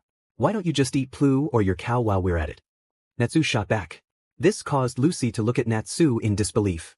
Why would I do something like that? She shouted. It's kind of the same thing, Natsu replied. You know, I'm pretty hungry too, I would like some ramen, Naruto said, clutching his stomach in hunger. Oh Naruto, always thinking about ramen. Lucy said, wrapping her arms around Naruto's muscular but not overly buff arms. Naruto smiled. So, let me get this straight, you can eat fire but just not your own? That's kind of lame, Lucy said as the three teens walked through town, finally coming across a restaurant. Whoa, let's stop and get a bite. Natsu said. Nah, I'm alright but you three enjoy. Lucy said, walking off and leaving the boys on their own. Hey Luchan, you sure you'll be fine on your own? Naruto yelled. Lucy gave a reassuring wave as she walked out of sight. Naruto sighed. What is it with her? We should be eating together as a team, Natsu said, crossing his arms, while Happy perched on Naruto's scroll. Oh well, Happy replied. Just leave her be. Come on, I'm hungry. I could eat 5 bowls of ramen right now. Naruto said as he walked into the restaurant. Tis, of course you could, you ramen addict, Natsu grumbled under his breath. Be sure you save the fatty parts for Lucy. Natsu mumbled through his food as Naruto was on his 4th bowl of ramen, and Happy was munching on raw fish. She looks like she likes the fatty parts, Happy said, stuffing sushi into his mouth. Hold it right there, cat. What the heck does that mean? Lucy said, walking in on the feast in a maid outfit. Hey! Natsu and Naruto called out, but upon seeing the buxom blonde, they gasped. Lucy! Natsu yelled. Elu-chan? Naruto shouted, surprised. She actually did it. I thought she would know Natsu and Happy were kidding, but she really went for it. Naruto thought. Don't be shy, boys. I know I look super cute in this uniform, Lucy said, holding a finger to her lips. Natsu and Happy's jaws dropped, food crumbs falling out, while Naruto nearly choked on his noodles. Have you had enough food, master? Or shall I bring you some more? Your wish is my command. Lucy said playfully. Natsu and Happy leaned in for a private conversation. What do we do? We were joking about the costume, but she took it seriously. Happy whispered. I guess we just have to go along with it. Don't say anything, okay? Natsu whispered back. I can hear you. Lucy said. Naruto grabbed Natsu and Happy, tucking them under his arms and playfully smacking them on the heads. Hey, Naruto, stop it. Let go. Natsu demanded. Sorry about that, Loon. We meant all of it. Naruto said sheepishly. Lucy sighed. My name is KB Melon, pleased to meet you. KB introduced. He said Melon. Happy exclaimed, drooling. Oh man, you have a tasty name. Natsu added, only to get smacked on the head again by Naruto. Quit being rude, guys. Lucy said. Sorry about that, KB, please go on, Naruto said, smiling sheepishly. KB chuckled. Don't worry, I get that a lot, he assured. Why does his name sound familiar? Lucy wondered. Well, first things first, allow me to tell you about the job, KB said, his hands intertwined with his chin resting on them. Duke Everloo has a book called Daybreak in his possession. I would like you to burn it for me. No problem. I'll burn the whole place down if you want. Natsu said, lighting a finger on fire. He likes fire. Happy chimed in. Me and Naruto aren't going to jail for arson because of you too, Lucy said, and Naruto sighed. May I ask, KB, why do you want this book burned? Naruto asked. For 200,000 jewels, who cares? Natsu said, crossing his arms. The reward has been raised to 2 million, KB noted, causing the 3 teens and Cat to look shocked. 2 million, they all shouted. I'm sorry, I thought you were aware. The amount has changed, KB said. 2 million split 4 ways. I can't do the math, but that's a lot. Natsu shouted. Wait, I know. I get 1 million, you get 1 million, and Naruto and Lucy get the rest. Happy said. That sounds fair to me. Natsu said. But that leaves me and Naruto with nothing. Lucy shouted, and Naruto chuckled. Why did you raise the reward? Lucy asked. Because it means that much to me. That book must be destroyed, no matter the cost, KB said. Natsu's excitement grew, causing Lucy to duck behind Naruto in surprise. Oh yeah, I'm fired up now. Let's do this, Lucy. Whiskers. Natsu yelled, grabbing both blonde's hands and running out the door. Hey, what did you just call me, Pinky? Naruto yelled as he was dragged along. Natsu giggled. Happy chirped. Hey, but wait a sec. Lucy shouted. Daybreak must be burned. It cannot be allowed to exist any longer, KB said, his eyes closed in sadness. Excuse me. I heard you had an opening for a maid position. Hello. Lucy shouted into the front gates. Get the attention of some strange old man, burn a book, and get 2 million jewels. This will be sweet. Lucy smirked while the 2 boys and Cat watched from behind a nearby tree. You can do this, Lu-chan. Naruto cheered. Don't screw up, okay? Natsu added. Break a leg. Happy finished. The ground suddenly cracked as a giant, pink-haired maid emerged, landing with a thud, causing Lucy to jump in surprise. So you're a maid? She asked. Why yeah. Lucy replied nervously. I assume you're here because you saw the ad the master placed in the paper? The maid said. Another man with a unique mustache appeared. Did someone just say, Master? He said. This was Duke Everloo. More like monster. Lucy thought. Let's see here, Everloo said, touching his chin thoughtfully. Well, I sure hope you like what you see. Lucy thought. He is so creepy. Stay strong, Lucy. I'll pass. Now scram, Everloo said, much to Lucy's shock. You heard the man, get going, the maid said, picking Lucy up. Sorry, but a man of my standing has certain standards to uphold, Everloo said as 4 other maids appeared. That's why I hire the fairest of the fair, Everloo finished, leaving Lucy gaping. You're the best, master. Maid 1 said. I've never met such a kind-hearted man, Maid 2 added. I think you're the sweetest guy alive. Maid 3 continued. Why don't you run along home? Maid 4 said, shocking Lucy even more. Lucy sat against a tree, comically weeping, while Naruto patted her sympathetically on the back. Just couldn't do it, huh? Natsu said disappointedly.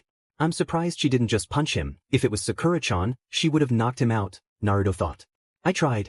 But that idiot wouldn't know beauty if it hit him. Lucy shouted, tears streaming down her face.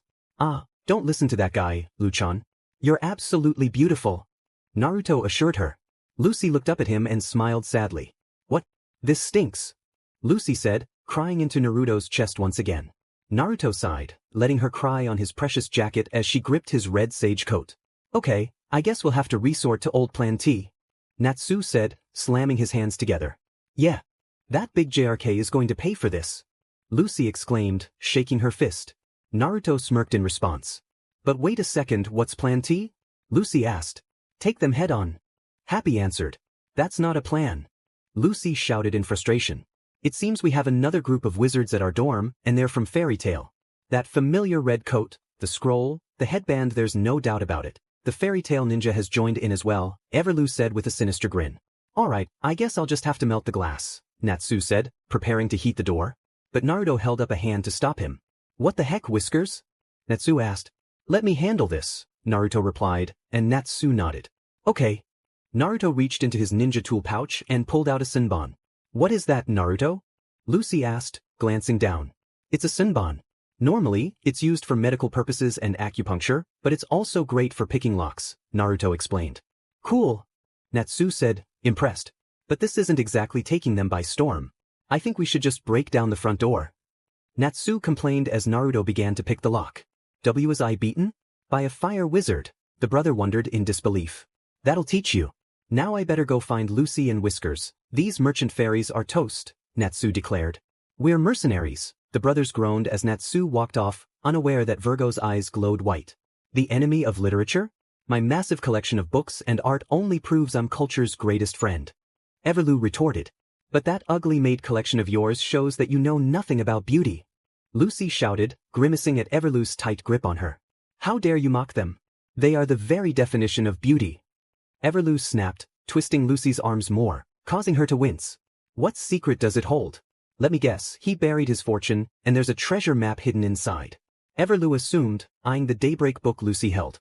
Lucy grunted in pain but remained defiant. Tell me, or I'll break your arm like a twig. Everloo threatened, tightening his grip, but Lucy stuck her tongue out at him and made a raspberry sound.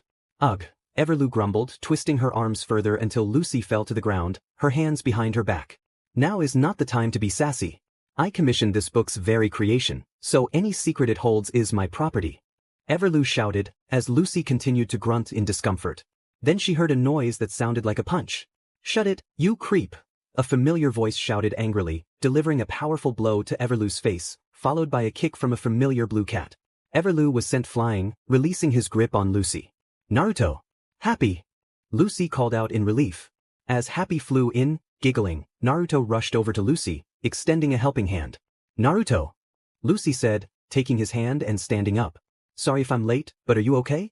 I hope that JR didn't hurt you too badly, Naruto said, concern in his eyes. Lucy felt a blush creep onto her cheeks. Your timing couldn't be more perfect, and thanks, I'm fine, Lucy replied, and Naruto sighed in relief, smiling at her. Good. I'm glad, he said. That was so cool what you and Happy did. Lucy said, impressed, but Happy's wings vanished, and he fell into the sewer water. The two blondes exchanged a deadpan. Look at the blue cat. What is this? A flying cat? And Whiskers? Everloo said in disbelief. The name is Happy, and only Natsu and I can call Naruto Whiskers. Happy declared, blowing bubbles in the murky water. Naruto chuckled. I wouldn't stay in there if I were you. Lucy suggested. Yeah, get out of there, Happy. The sewage water is dirty, Naruto added, sounding disgusted. But the water feels so nice. Happy said, sliding around in the water. That's sewer water, Happy. Lucy facepalmed. What's going on? I thought the Vanish brothers took care of you and Pinky. Everloo exclaimed. Too bad, Luchan, kick his butt. Naruto smirked. Lucy pulled out a golden celestial key and smirked back. You don't have to tell me. It looks like the tables have turned, but if you let me keep the book, I might consider going easy on you, though I'm tempted to give you a good smack. Lucy threatened. Naruto chuckled, smirking. Go get him, Luchan. I'm pretty sure you won't need my help, right? He asked playfully. Nah, just sit back, relax, and enjoy the show, Lucy replied confidently. Oh, a celestial wizard, but for a reader, you seem a little deficient in your phrases. The tables have turned implies that the weaker party rallies to claim victory. But there's no way you two teens and that cat could ever defeat me and my diver magic. I don't care if Whiskers over there is the fairy tale ninja. Boyu yo-yo. Everloo shouted. Oh, so he knows my reputation. It's cool to see that my reputation has spread so far in a month, Naruto chuckled. So he uses magic too? I had no idea Everloo was a wizard. Happy exclaimed. Do you not smell yourself? Lucy asked, and Naruto realized where Everloo was. I know he's underground. I guess my training with Kakashi really paid off, Naruto thought. Watch out, Luchan below you. Naruto shouted, grabbing Lucy and Happy and pulling them away from where Everloo erupted from the ground. Naruto! What? Lucy shouted as Naruto continued to evade Everloo, who was repeatedly bursting from the ground. Naruto! Lucy said, confused. We should be safe now, Naruto assumed, standing with Lucy and Happy behind her, his hands tucked in his pockets as he observed the scene. Look, I know the whole story now. It's a terrible adventure novel about a trashy character named Duke Everloo. Lucy shouted, still holding the book. Naruto's eyes widened. Seriously? He and Happy exclaimed. I don't know if I'd call the protagonist trashy, but yes, Everloo said, drilling into the ground once more. Naruto rushed to Lucy's side, ready to help her evade Everloo again. But Lucy stopped him, holding out her hand. It's fine, Naruto. I can do this, she said, looking at him. Naruto nodded, and Lucy turned back to watch for Everloo's next move. The story itself is terrible, and to think it was written by the great Kimu Zalian. Everloo shouted in disbelief, bursting from the ground beneath Lucy as she dodged his grasp. Luchan! Naruto shouted. I'm fine, Naruto. Lucy assured him. Naruto narrowed his eyes. Happy, I've had just enough of his nonsense. If he doesn't shut up soon, I'm afraid I'm going to have to step in because his nonsense is off the charts, Naruto said, annoyance creeping into his voice. Happy replied. You forced him to write it. Lucy exclaimed, her voice filled with disbelief as Naruto's eyes were hidden beneath his bangs. Luton, can I please give him a piece of my mind? He asked, frustration evident in his tone. Lucy was about to respond when Everloo continued his speech. To tell my story is an honor, he declared. Then why did you pressure him into it? Lucy shouted. Pressure? Naruto and Happy gasped in surprise. What's the big deal? He just needed a little extra motivation to take the job, Everloo said, emerging from the wall. Oh really? Lucy replied skeptically. Naruto grunted in frustration. Calm down, Whiskers, Happy said, settling back on his scroll. Any fool would have jumped at the chance to have me as their muse, but Zalian had the audacity to say no. Everloo proclaimed, literally swimming through the ground. So I gave him a form of inspiration, write the novel, or his family would face serious consequences. Everloo stated, causing the three to gasp in shock. But then none of them would be able to join the guilds and make a living. Do you really have the power to do that? Happy asked, astonished. The ground began to crack again. I have the power to do anything. Everloo boasted as he shot out of the ground once more, sending the teens and Happy tumbling away. I got him to write it, didn't I? Everloo continued, as Naruto and Lucy glared at him. But I didn't like his attitude, so I thought it best for him to write from a less comfortable place. Everloo added. Why, you despicable person. Naruto shouted angrily. I can't believe you would go that far just to feed your ego. He was isolated for 3 years. Don't you know how hard that must have been? Lucy yelled. 3 whole years. Happy exclaimed as he flew through the air, only to stop when Everloo shot up from the ground and landed right in front of them. Because it took him that long to appreciate me. Oh, how amusing, Everloo bellowed. Naruto glared at Everloo, wanting nothing more than to confront him directly. It's only because of Luchan that I haven't lost my cool with this guy, but I want to so badly. Naruto thought in frustration. You're wrong.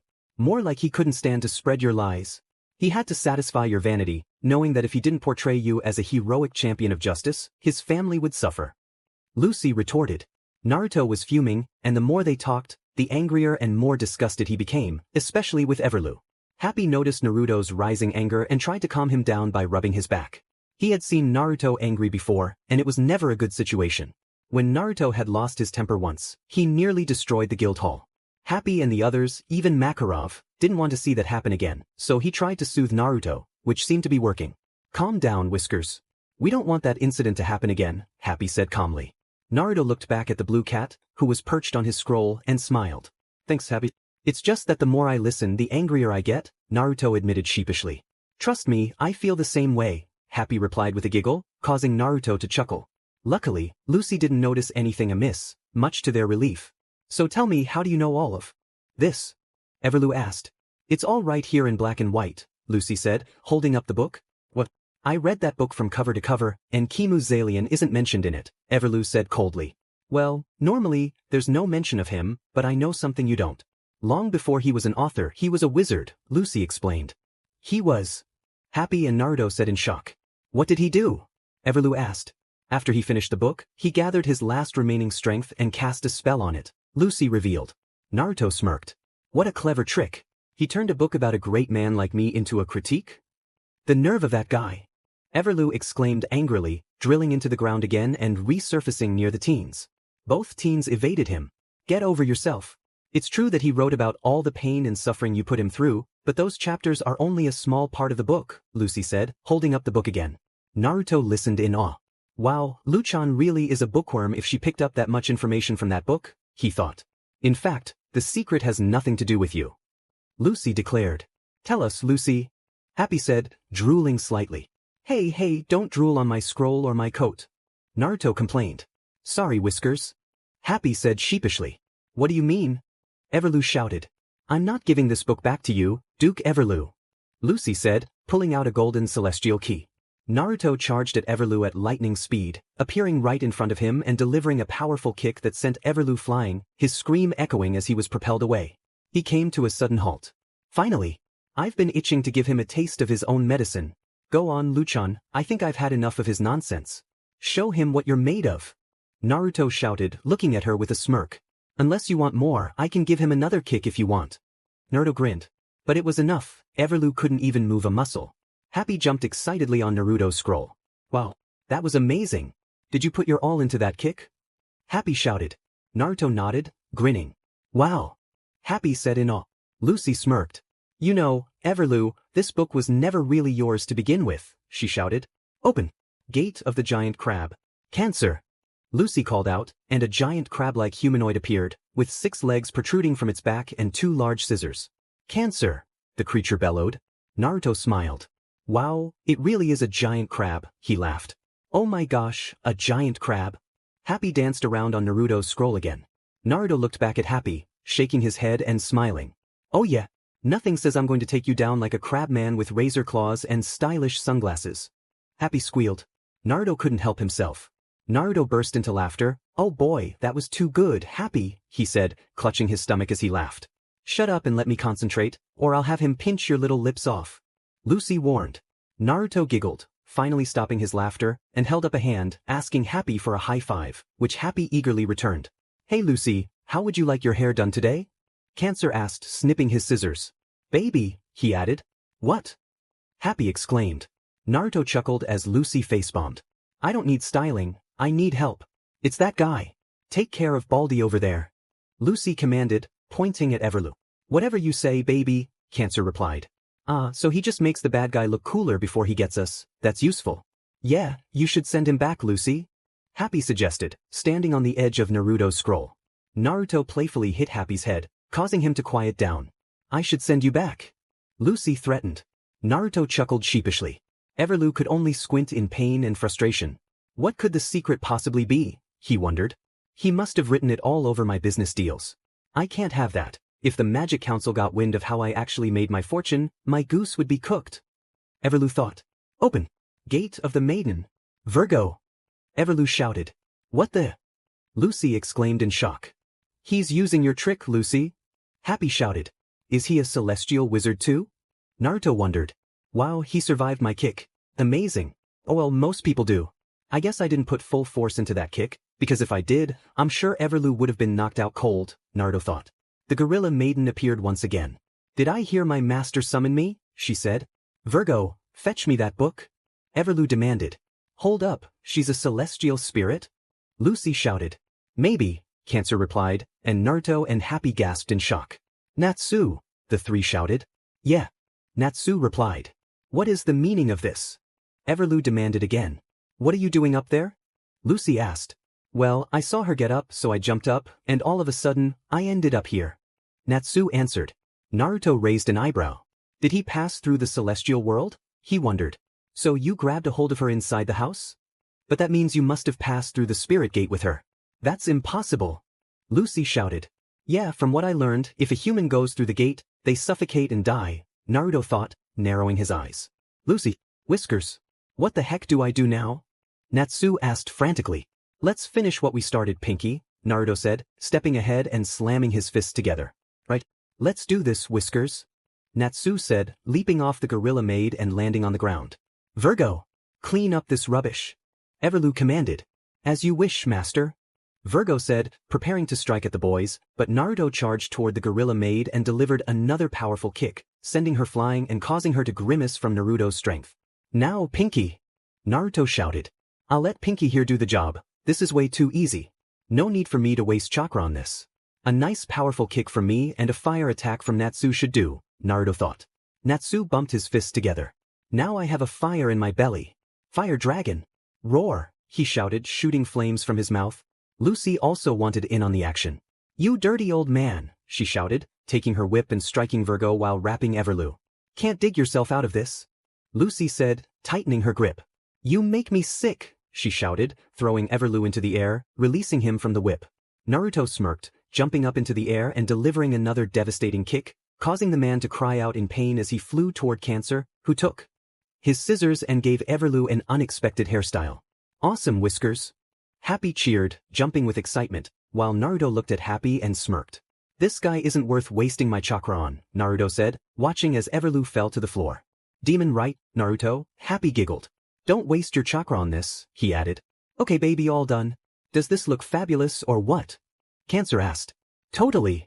Naruto and Happy replied. Oh yeah. Way to go, Crabman. Natsu said, standing victoriously over the defeated gorilla maid. The building soon began to collapse, with both blondes gaping in shock, while Natsu and Happy smirked. I like your style, going out with a bang.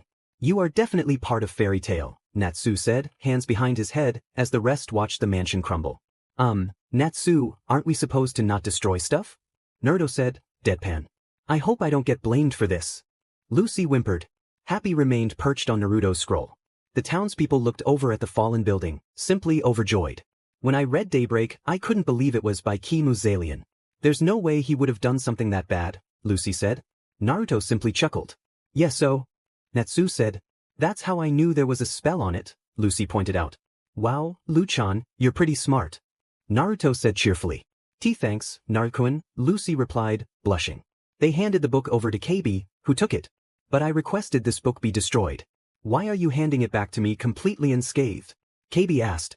Naruto and Happy looked at him worriedly. If you really want it burned, then I'd rather you do it yourself, Lucy said. The boys exchanged worried glances before looking back at Kabi. I will most certainly destroy this trash. I never wanted to see it again. Kabi said venomously. I completely understand why you would want to burn this book, Kabi. You want to protect your father's legacy because you're actually Zalian's son, aren't you? Lucy deduced. The boys gasped in surprise. Yes, that's true, Kabi said. Have you read it yourself? Lucy asked. No, I could never bring myself to do it. My father told me it was garbage, Kabi replied. But why would you burn something so precious left to you by your father? Naruto asked, frowning. You were just going to burn it? Natsu exclaimed. I was, Kabi answered, much to Naruto and Natsu's dismay. Natsu stepped forward and grabbed Kabi by his collar. Without even bothering to see what was inside? It was the last book your dad wrote, right? Some of us would have killed for that memory. Natsu shouted. Naruto approached and placed a hand on Natsu's shoulder, his eyes closed and head down, with the other hand tucked in a pocket and Happy still perched on Naruto's scroll. Natsu turned to look at his whiskered friend. That's enough, Natsu, Naruto said calmly. But Whiskers? Natsu protested. Yeah, let Kabi explain himself, Lucy said. Natsu sighed and released Kabi's hand, taking it off his shoulder. Please, that book caused my family great heartache and shame. It was 31 years ago, Kabi said. Flashback. The door swung open as Kimu's alien entered. Father? A younger Kabi shouted. We haven't heard anything from you in 3 years. Where have you been all this time? Kabi asked, watching as Kimu rummaged through a treasure chest. Somewhere I won't return. It's all over now. Kimu said, tying a rope to his right arm. No, father. KB begged. I'll never write again. Kimu declared, lifting a kitchen knife as if to harm himself. Flashbackins. Natsu and Lucy gasped in horror, while Naruto winced, and Happy could only manage a stunned, whoa. Flashback. You should have listened to me. I told you that you would regret working for Duke Everloo, but you went ahead and did it anyway. Why? KB demanded, watching his father lying on a hospital bed. Because it was good money, Kimu replied weakly. Who cares? Look where it got you. KB shouted. Kimu sighed and smiled faintly. I'm so glad I finished that rubbish, he said. What are you smiling about? Do you think it's funny to leave your family for 3 years to write a novel you're not even proud of? KB shouted, clenching his fists. Son, I thought about you the entire time I was gone, Kimu said, still smiling. Then you should have just written something quickly and come back to us. Instead, you abandoned your bride and your family. You're a sad excuse for a writer, selling yourself to the highest bidder, and you're not much of a father either. KB said, storming out while his father remained with a smile on his face. Flashbackins. Not long after that, my father passed away. The anger and betrayal I felt towards him lived on, but as the years passed, that anger slowly turned into remorse. Now, it's too late for me to ask for his forgiveness, so I decided to make amends by destroying the work that caused him so much unhappiness. This is the only way I can preserve his legacy, KB said, lighting a lighter and preparing to burn the book. I'm sure this is what he would want. No, Lucy began to protest but stopped.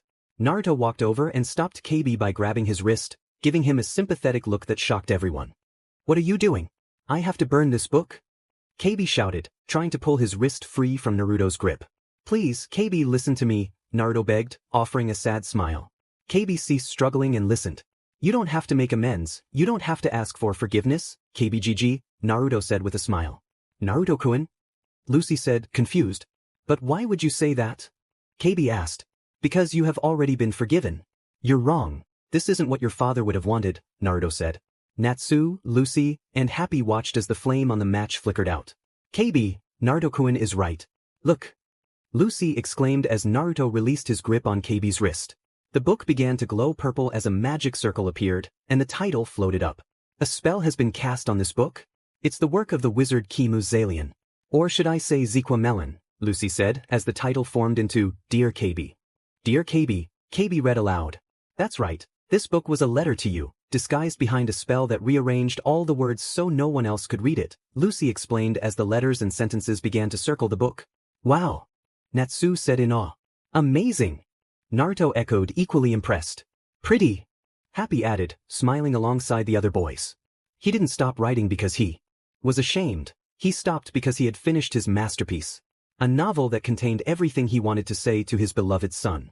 When you read it the way he intended, it's easily the best work ever. Lucy said.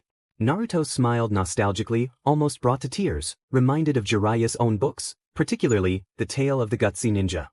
I thought about you the entire time I was gone, KB's father's words echoed in his mind as he stood in awe. The book finished transforming and dropped into KB's hands. And now that the spell has been broken, you can read it yourself. Lucy said as the boys smiled at KB. KB hugged the book tightly, as if it were a precious treasure. Thank you, father. I swear I won't let any harm come to this book, KB promised. Natsu and Naruto turned around, hands behind their heads. Well, I guess we won't be collecting the reward, Natsu said. Yeah, it just wouldn't be right, Naruto agreed. Happy chirped. Lucy turned to face the boys, looking shocked. Huh? Lucy exclaimed. We were supposed to destroy it, Luchan? Naruto chuckled. Yeah, we didn't finish the job, Natsu said, smiling at Lucy. Even so, let me do something. KB pleaded. Yeah, it's not our fault he decided not to burn the book after we got it back to him. Lucy pointed out. Lucy, don't be so greedy, you're ruining what was a touching moment. Happy said sadly. I need the cash. Lucy shouted and Happy turned away. Thanks for offering, but we don't want it. Natsu said as he continued walking out the door. Yes we do. Lucy protested. I need to pay rent. Lucy shouted. I think it's time we all go home, and that means you too, Mr. Melon. Natsu said, turning around to give one last smile before walking out the door. Go back home, Naruto said. Lucy and KB were surprised. Unbelievable. Who in their right minds would turn down 2 million jewels? Lucy cried, looking downcast. It wouldn't have looked good if we had taken the money. You have to think about Fairytail's reputation. Natsu said. Happy agreed. We made him happy, right? We got the job done, and now we're walking home? And then to find out they're not even wealthy? They were just renting that house to make everyone think they were rich. It doesn't matter, we would have taken the job anyway, Lucy said. I don't know about you, Happy said, still perched on Naruto's scroll. Of course I would. Naruto-kun, say something. Lucy shouted, looking over at the whiskered man. Naruto chuckled. Don't worry, Luchan, I can take care of your rent. 70,000 jewels isn't that much for me, Naruto smiled. Lucy beamed with joy and ran over to Naruto, clinging tightly to his arm while Natsu and Happy looked on in shock. Really, Naruto-kun? You mean it? No kidding? Lucy asked, her eyes sparkling. Seriously? You are way too nice, Whiskers. Natsu exclaimed, looking incredulous. You bet. Naruto replied with a grin. You're so nice, Naruto-kun, Lucy said, playfully pressing her face against the jacket Naruto wore. He smiled and shook his head. Natsu turned to face forward. Too nice for you, he muttered. Happy chimed in. Hey, I heard that. Lucy shouted, while Naruto chuckled. By the way, how did you two know the house wasn't really theirs? Lucy asked, leaning against Naruto's shoulder. Oh, that was easy. It had a different smell, and Whiskers here has amazing sensory skills, so he sensed it wasn't ours, Natsu explained, munching on a fish on a stick. Happy agreed, also enjoying his fish. Sure, to you too maybe? I can't believe you knew too, Naruto-kun. I didn't know you had sensory powers. Lucy said, her eyes wide with admiration as she lifted her head to look at him. Naruto flashed his trademark smile. Yeah, over the years of my ninja training, I developed sensory powers, which got stronger when I received energy from the Sage of Six Paths, he explained. Wow, not me. I was still lost in the clouds from reading that book. Lucy said, smiling. Natsu paused eating and smirked mischievously, while Naruto also realized something and smirked. Natsu looked at Naruto and grinned. Oh, me and Whiskers here figured you out. All those papers I found in your place? Natsu said, digging back into his fish. Lucy jumped. You're writing a novel, aren't you? Natsu teased, grinning. Wow, Luchan, no wonder you're such a bookworm. Naruto added, smirking at Lucy, who turned bright red. Wow, Lucy is so red. Happy chirped. Promise you won't tell anyone about that, okay? Lucy said, covering her face in embarrassment. Why not, Luchan? Naruto asked, puzzled. Yeah, Lucy, Happy echoed. Because I'm a horrible writer, and if anyone read my stuff, I'd die of embarrassment. Lucy exclaimed, shaking her head vigorously while covering her face. The boys exchanged glances, and Happy fell over in laughter. Don't worry, no one is going to read it. Natsu assured her. Yeah, that doesn't make me feel any better, Lucy replied, while Naruto chuckled. I don't know about this, guys. Are you sure we're going the right way? Lucy asked nervously as she piggybacked on Naruto, her arms draped over his shoulders and her chin resting on his shoulder. Naruto chuckled. Happy said this is the way home, so this is the way we're going, Natsu replied. Have some faith. I'm a cat, I have a great sense of smell. My nose will lead us home. Happy declared confidently. It's dogs that have great noses. What about Naruto-kun? I thought he was some kind of fox. Aren't foxes like dogs? Shouldn't he lead the way? And what does smell have to do with direction? Lucy questioned. For your information, a fox is sealed inside of Naruto, a demon fox named Kurama. Didn't he tell you all of this before? Weren't you paying attention? Happy said. Oh yeah, I forgot. Sorry, Lucy said sheepishly, while Natsu and Happy sighed and Naruto giggled. Why don't you walk on your own for a while? Whiskers, stop being so nice to her. Just put her down. Natsu suggested. I'm tired. Lucy groaned. Well, all of us are tired, Natsu replied.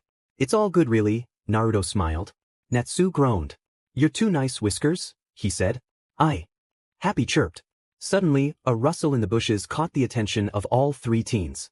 Natsu jumped toward the bush. Who's there? He shouted.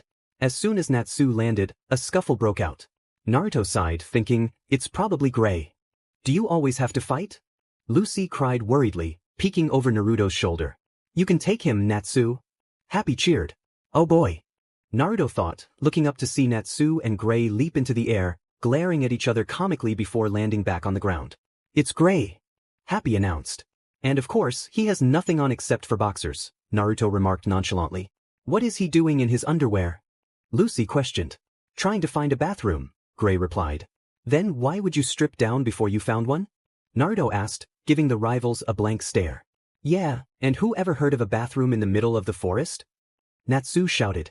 I wanted some privacy. I didn't expect an idiot to barge in. Gray shot back. Lucy, finally getting off Naruto's back, sighed.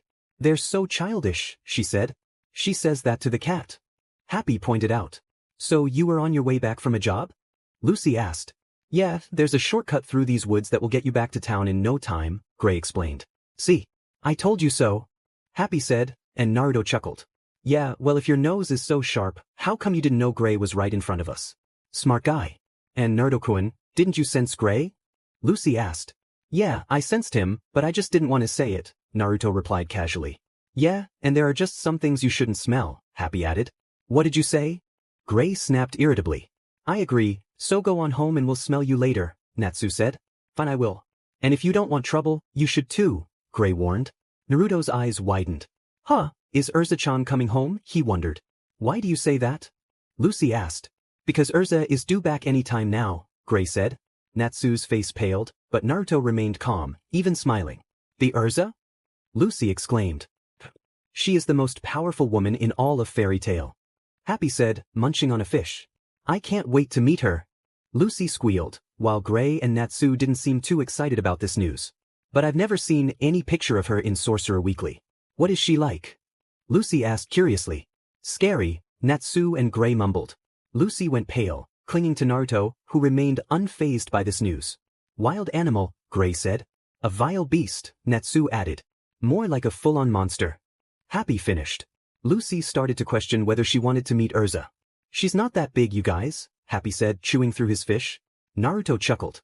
Yeah, for real, he said through laughter. Well, she's big enough for me, Natsu said.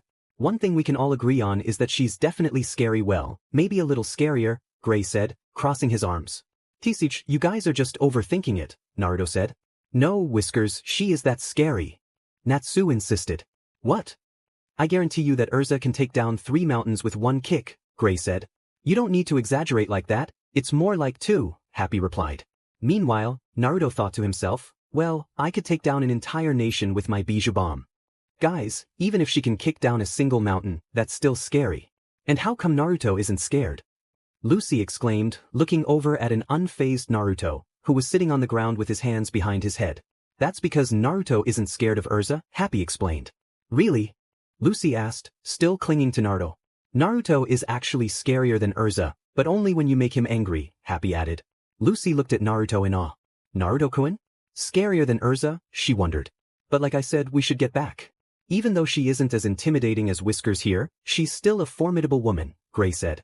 Crap. Let's get going. Natsu trembled. But before the 4 teens could react, a loud explosion erupted from a green creature, leaving Natsu, Lucy, and Gray covered in dust while Naruto stood atop the cloud, his chakra swirling around him. What now? Gray said irritably. Wait a minute, where's Happy? Naruto wondered, spotting the blue cat tied to a stick, hovering over a campfire and looking quite distressed. Happy, both Natsu and Naruto shouted. Help me. Happy whimpered, his captors chuckling ominously. We're finally going to get some real protein, one twin said excitedly. No berries for us tonight, the other twin added, both drooling. Meat, a large chicken in overalls cooed. Our future holds a feast, a guy with greenish hair said, looking into what appeared to be a crystal ball. Happy trembled with fear. He didn't want to be eaten. Ah, look at him shaking, one twin teased. Relax, you're going to be in our bellies soon enough, so there's nothing to be scared of, a demonic creature assured the still shaking Happy. Actually, I'm not shaking because I'm scared, I really need to use the bathroom. Happy said through his trembles. I can't hold it much longer, and I bet it's going to taste weird, he added. Who cares? Just cook him, the demon ordered. Meat. The chicken cooed as its magic staff ignited, ready to light the campfire meant for cooking Happy. Hey, I'm serious. It's going to make me taste funny, I just know it. Happy insisted. Hold it right there. Natsu shouted, with Naruto standing beside him, arms crossed over his chest. The 4 teens stood on the edge of a cliff, looking down at Happy and his captors. Happy! Lucy shouted. Thank goodness. Now I'm not going to taste weird. Happy said, relieved. Quiet down, the demon commanded. Naruto narrowed his eyes. That's our friend you're trying to roast. Sorry, but you guys are going to have to come up with other dinner plans, Natsu said, cracking his knuckles. You're all wizards, aren't you? What guild are you with? Gray demanded. I'm not telling, the demon smirked. Get them, he ordered. Naruto grinned. All right, Whiskers, Gray, let's do this. Natsu said. You don't even have to tell me, I already know, Pinky, Naruto replied, tightening his fists and smirking. And don't tell me what to do. Gray said irritably, as the three began to swiftly dodge every one of Happy's captors. Sand bomb. Go! The demon shouted, slamming his fists down as a magic circle appeared.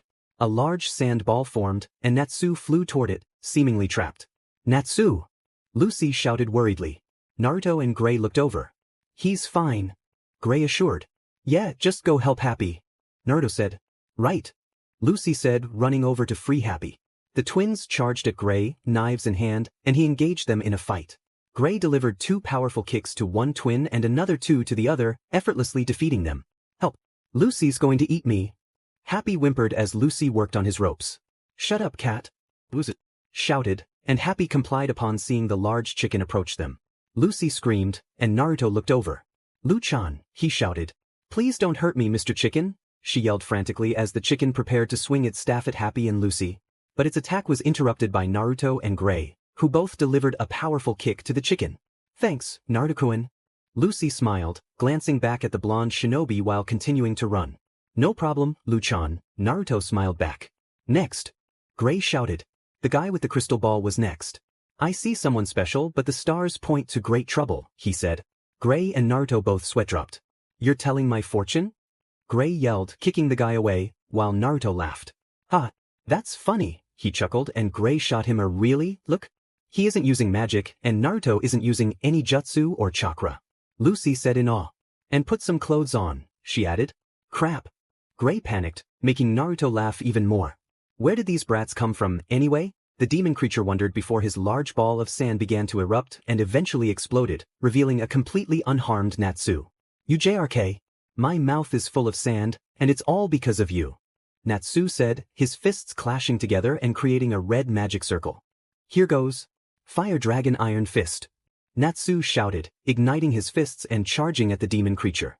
Natsu landed a solid punch, knocking out the others at the same time and creating a large explosion. Naruto sighed.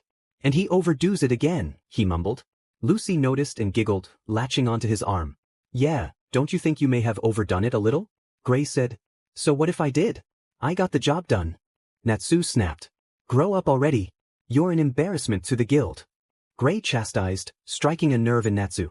What? Natsu replied, and soon they were engaged in another one of their silly brawls while Naruto watched, deadpan. They're even worse than me and Sasuke, he thought. Tis whatever, Kit, to me, it just seems the same, Kurama grumbled. Oh, shut up, you stupid fox, Naruto shot back. Kurama snorted as Naruto returned to reality. Lula, the creature mumbled. What's Lula? Lucy asked, catching Naruto's attention as he listened in. Lullaby, the creature mumbled louder. Lullaby? Naruto wondered. Lullaby? Natsu and Gray echoed more seriously, suddenly stopping their argument. A shadow crept up, striking the team. Incoming! Happy shouted, and the demon looked horrified. Suddenly, the tree that held Happy's captors captive sank further into the ground. What was that? Lucy asked nervously, tightening her grip on Naruto's hand. Who was that? Natsu corrected. Well, whoever it was, they're fast, Gray pointed out. Yeah, Naruto agreed. I can't even sense their presence anymore. What about you, Naruto? Do you still feel anything? Gray asked. Naruto nodded. It's very faint, I can barely sense it, he replied, causing Lucy to feel even more anxious as she tightened her grip around Naruto's hand. But what could this mean? Natsu wondered aloud. Lullaby, Lucy murmured quietly. XXX Magnolia XXX. A woman strode through the streets of Magnolia, her heavy footsteps echoing as her armor clinked with each step. She was a striking figure, with beautiful scarlet hair, high boots, and a blue skirt, carrying a large claw from the monster she had defeated on her mission. Whispers and odd gazes followed her as she made her way back to her home, Fairytail. Hey Mira, can we get 3 drinks over here please? A voice among the guild members shouted. Be right with you. Mira responded. So Mira, when are we going to go on a date? Wakaba asked, puffing on his cigarette. Ugh, would you leave her alone? Laki said irritably. Wakaba, there's one small problem, Mira said, creating a magic circle and transforming into a middle-aged lady. You already have a wife. The lady said in Mira's voice. I hate it when you do that. It's so creepy. Wakaba complained. I wish I could enjoy my drink in peace for once, Kana said, sipping her beer. Well, you didn't drink all day, Macao pointed out. I guess we should try finding another job, Natsu grumbled. We're running out of food money. Happy said, munching on a fish. What do you think, Whiskers? Think you're up for another job? Natsu asked. Sure, I guess, Pinky, Naruto replied, resting his chin on his hand while his elbow leaned on the table. You know, if we had taken that 2 million jewel, we'd be sitting pretty, Lucy said. And I can't forget that rent is due next week, she reminded herself. I guess I better find work too, Lucy added. Lucy mumbled as she looked at the job request board, trying to find a suitable task. Finding a magic bracelet, breaking a spell on a cursed cane, reading a love story, hunting a volcano demon? Wow, I had no idea wizarding jobs varied so much, Lucy exclaimed. Well, Luchan, did you find a job that you want to do? Naruto asked, approaching her carefully and wrapping his arm around her shoulders. Lucy looked up and blushed. No, she stuttered. Naruto chuckled and took his arm away. No, it's okay, you can keep it there. Lucy thought, feeling safe in his presence. Let me know if you find one you're interested in taking on. The master is away at a conference, so I'm covering for him, Mira said. Naruto returned to Natsu and happy, already knowing about the guild masters but still listening as Mira began explaining. Every once in a while, the guild masters get together to discuss the state of things. It's like the magic council but not, Mira said thoughtfully, tapping her chin. She turned to Ritas. Excuse me, Ritas? Can I borrow a light pen? Mira asked. Sure, he responded, handing her the pen. The council, Era, is the most powerful organization in the magical world. It's only one step below the government. It has 10 members, and it's their job to uphold all magical rules and regulations. If a wizard breaks magical law, they would be tried by the Magic Council. Then there are the different guild master leagues, which are local groups that work together, and the individual masters, who pass on the decrees of the Magic Council. They also communicate with other masters regularly. You could say they're the glue that holds us all together. It's a pretty stressful job. Mira concluded.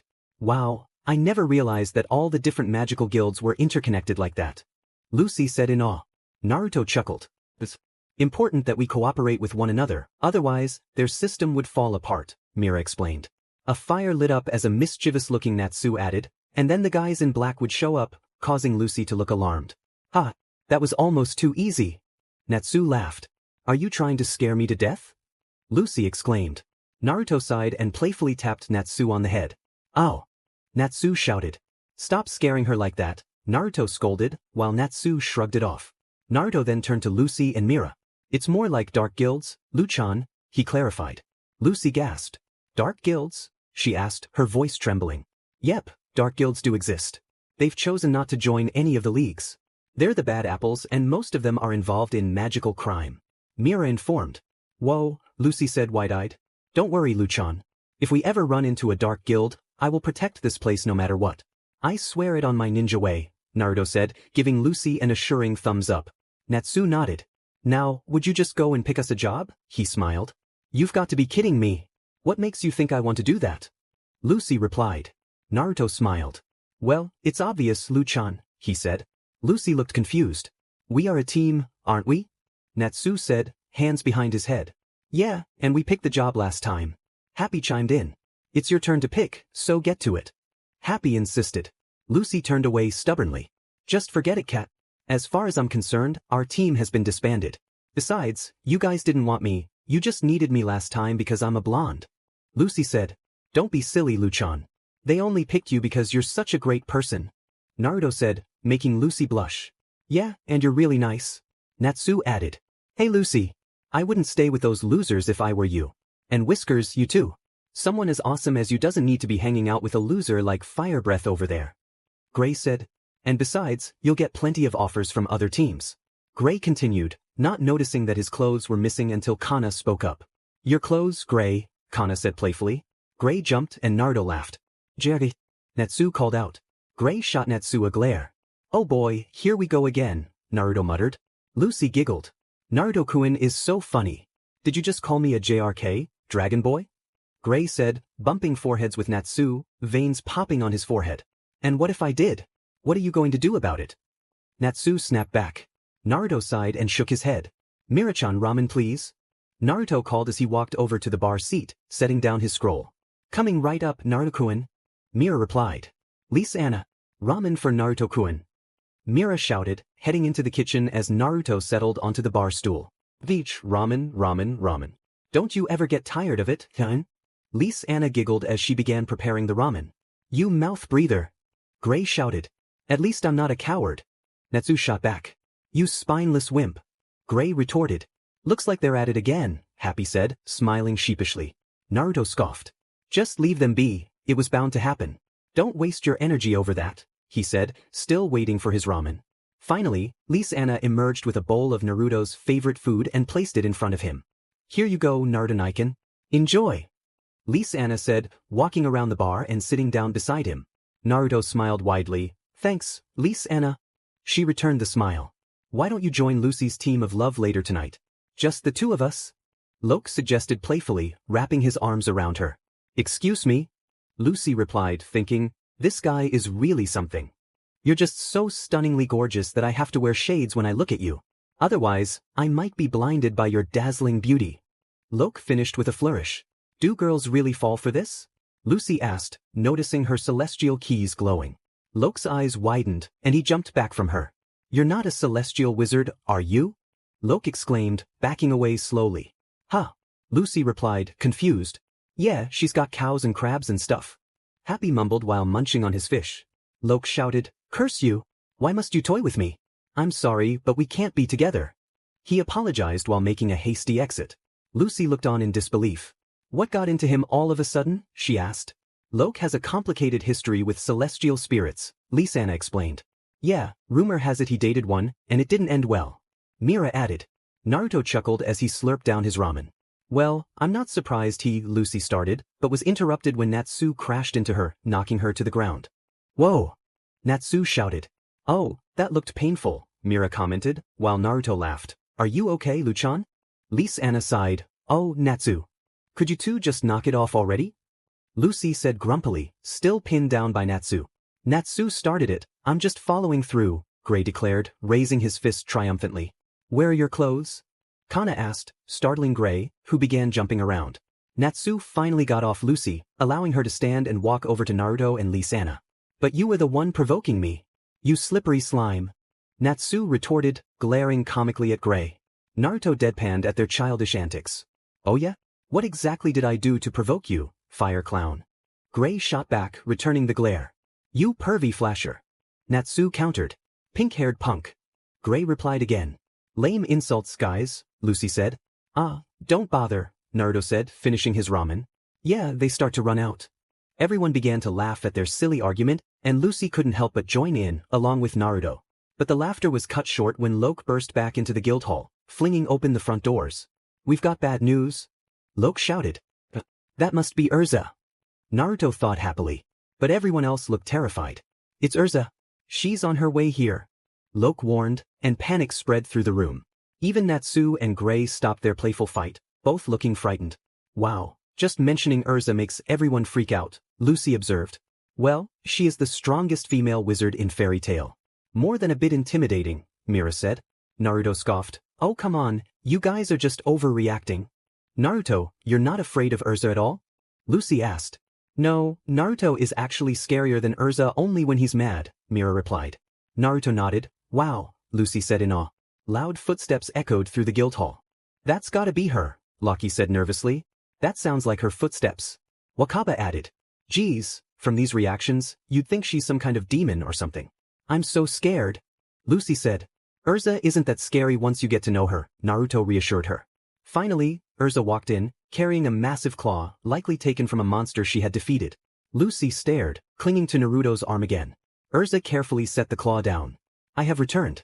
Where is Master Makarov? She asked. Wow, she's pretty. Lucy exclaimed. Oh hey Erza. Welcome back. Naruto smiled. Wow, Naruto's reaction is so different from everyone else's. He's completely calm while everyone else is scared of her, Lucy thought. Erza blushed slightly, thankfully no one noticed, not even Naruto. Hi, Naruto. Now, where is the master? She asked again. The master is at a conference right now, Mira answered. Naruto nodded. I see, Erza replied. So, what's that huge thing you have there? Max asked. Erza looked over. It's the horn of a monster I defeated. The locals were so grateful that they decorated it and gave it to me as a souvenir. Do you have a problem with it? Erza asked. No, not at all, he replied frantically. I heard she knows about what happened at Mount Jacob. Kana informed, causing Macao to sweat. You think so? Oh man, I'm a goner, Macao mumbled. She's not what I imagined, Lucy said, and Naruto chuckled. Erza looked over at her fellow guild members. Now listen up.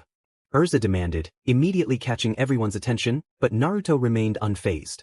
While I was on the road, I heard a few things. Word is Fairytail has been causing trouble lately. Master Makarov may not care, but I certainly do.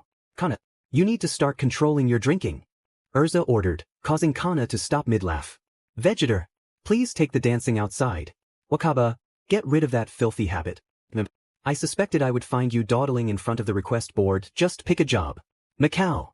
Erza called out, but stopped as Macao began to tense up. Erza gave him a blank stare. Please just say something. Macao pleaded. Erza sighed, I don't know where to even begin with you. You've caused so much trouble I've almost given up. She's really tearing into everyone, Lucy mumbled quietly. It's like she's taking over. Lucy said, and Naruto chuckled. That's Erza for you, he said. Happy agreed. Even if she is a bit bossy, she's still more sane than everyone else here. I don't understand why everyone is so afraid of her, Lucy wondered. Yeah, me too, Naruto agreed. Are Natsu and Gray here? Erza asked. Happy replied. Over there, Erza. Naruto said, pointing to the two. The two stood there, pretending to be best friends. Oh hey there, Erza. We're just hanging out like good friends do. Gray said.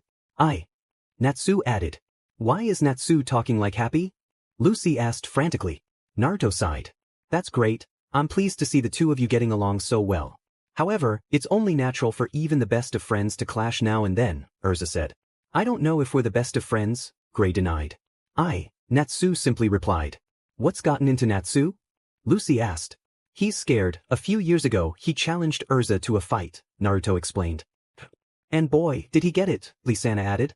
Yep, Erza really showed him, Mira said. That was a foolish thing to do, Lucy blurted. After that, she found Gray wandering around without clothes, so she decided to teach him a lesson too.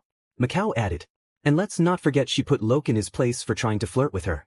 He totally deserved it, Kana said. Yeah, I can't say I blame her, Lucy agreed. Naruto chuckled. Natsu, Gray, I need you to do me a favor, and Naruto-kun, you too, Erza said, catching the attention of the three boys. While traveling, I overheard something that has me worried. Normally, I would consult with the master before acting, but he is not here, and this is of utmost urgency. You two are the strongest wizards here, and Naruto-kun, your powers are still shrouded in mystery. I could really use your help, Erza explained. Everyone was shocked. The three boys exchanged glances. Did that just happen? Laki said in disbelief. We'll meet up at the train station tomorrow morning, Erza instructed. Right. Naruto replied while Gray thought, me and Natsu? On the same team? Natsu echoed the thought. Erza, Natsu, Gray, and adding Naruto-kun? I never saw that one coming. This could be the most powerful team Fairytail has ever seen. Mira exclaimed as the four teens stood together. Warg, I hate it. Teaming up with you was the worst idea ever. I have no problem with Whiskers, but not you. Natsu shouted, glaring playfully at Gray. Yeah, tell me about it. Erza made a huge mistake asking you to come along. She should have just asked me and Whiskers. Gray shot back. Fine. Then why don't you just take care of it yourself? I don't want to go anyway. Natsu retorted. Sounds good to me. Then I'll get to watch her beat you senseless, oh, and add Whiskers too. Gray replied. While Lucy and Happy sat on a bench a distance away, they watched the silly fight unfold. Oh, where are you, Naruto-kun? Don't leave me here alone with these morons. Lucy thought. Let's just sit here and pretend we don't know them, Lucy suggested. What made you decide to come with us? Happy asked. Mira asked me to tag along, Lucy answered. Flashback. Naruto-kun can surely keep Natsu and Gray in check, but those two are going to clash whenever Erza and Naruto-kun aren't looking, so I want you to be there to stop them. Okay. Mira said. Who, me? Lucy exclaimed. Flashbackins. You aren't doing a very good job, Happy mumbled through his fish. They're hopeless, Lucy replied. Sorry I'm late. Have you been waiting long? Erza's voice called out. No, not really, Lucy replied, turning to where Erza's voice came from, and her jaw dropped in surprise. There was Erza, standing in front of a pile of luggage. Whoa, look at that luggage. Happy exclaimed. All of that belongs to you? Lucy shouted. It's time to go, buddy. Gray said as he and Natsu celebrated happily. Natsu replied. Listen, one happy's enough. Lucy shouted, but then she realized she hadn't seen her other fellow blonde anywhere. Where the heck is Naruto-kun? He better not have left me here with these morons. Lucy pouted. Good. It really makes me happy to see you getting along. And what is your name? I believe I saw you at the guild. Yesterday. I guess Naruto-kun's not the only blonde in Fairytail now, Erza joked. My name is Lucy, and I just joined Fairytail. Mira and Naruto wanted me to come along so we could learn a few things. I hope that's okay with you, Lucy said. The more, the merrier, Erza replied, wondering, speaking of blondes, where is Naruto-kun? I'm Erza. Wait, you're the girl I heard about. I was told you defeated a mercenary using your pinky finger. Erza said. Huh? Lucy exclaimed. It would be great to have a wizard like you on board. Thanks for your help. Erza said, looking back to check on Natsu and Gray. I'm jealous, Maki. Your wizards are full of life, and they're such cutie pies, including the ninja, Bob, the master of the Blue Pegasus Guild, said. I heard you have a girl who gave quite the performance, Bob added. Oh, you must be talking about Lucy. She is our newest recruit, and she's got quite the talent. Makarov replied. Ooh, so naughty. Bob fluttered. I wouldn't joke around if I were you, Makarov, a man in shades wearing a witch's hat said. His name was Goldmine, the master of the Quattro Cerberus Guild. Your wizards may be spirited, but they go overboard sometimes. Even the Fairytail ninja goes overboard, and he is almost always the sane one. Some of the council members are worried that the Fairytail Guild is going to cause some serious trouble one of these days. I can't say I blame them, Goldmine said. Let those nutjobs worry. Why do I even care? They're just jealous my wizards are amazing, Makarov said in defense of his guild. Oh, Maki, you shouldn't talk about your wizards that way.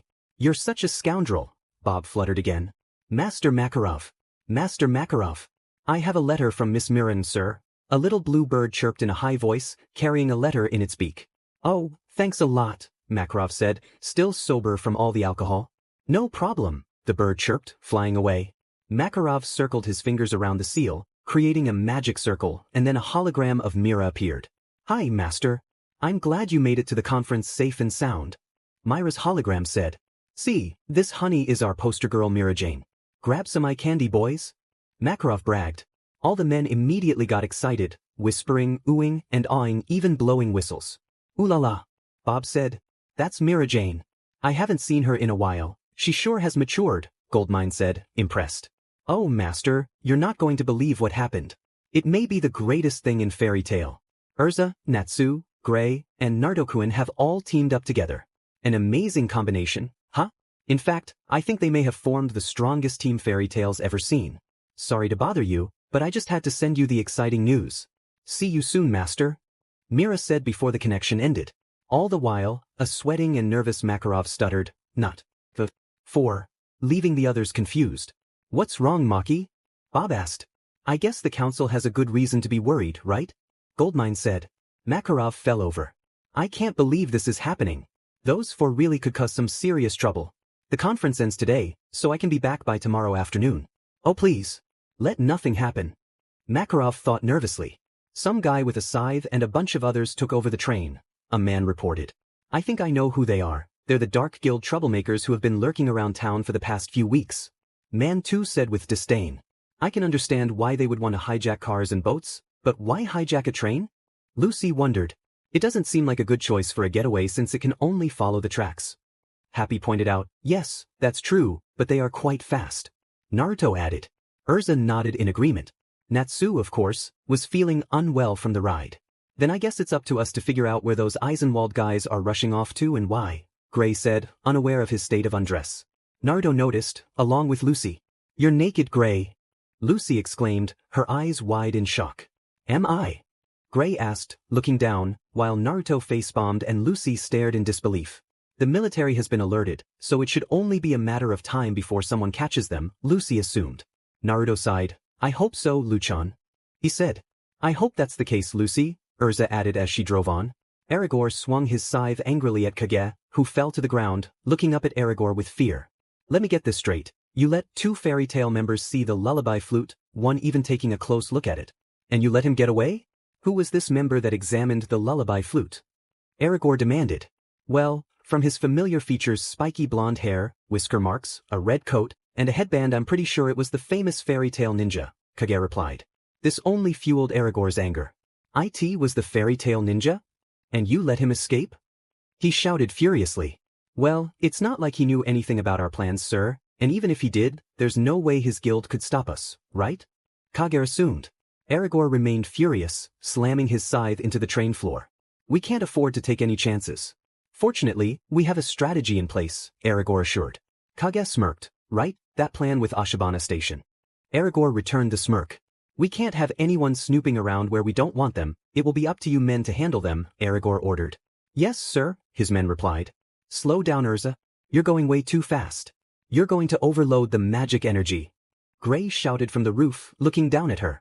Yes, please, Erzanan, slow down, you'll exhaust your magic energy, Naruto agreed. There's no telling how many innocent people could be in danger if Lullaby's song is played. I can't slow down, we have to stop Eisenwald before it's too late, Erza replied. But just like Whiskers said, you'll use up your magic power before we even start fighting. Gray protested. Erza smirked. Well then, I guess I'll just have to rely on hand-to-hand combat. Besides, I have you, Natsu, and even Naruto-kun for backup, she said, while Naruto and Gray exchanged concerned glances. I still feel like there was something important I was supposed to tell you, Lucy, Happy said, looking over at a queasy Natsu. Naruto looked over, curious about what this important thing was. Oh really? What is it? Lucy asked, concerned. I don't remember, it was just something important I was supposed to tell you, You're. Happy pondered. I'm totally sick, Whiskers, young seal. Natsu groaned, and Naruto smiled sheepishly.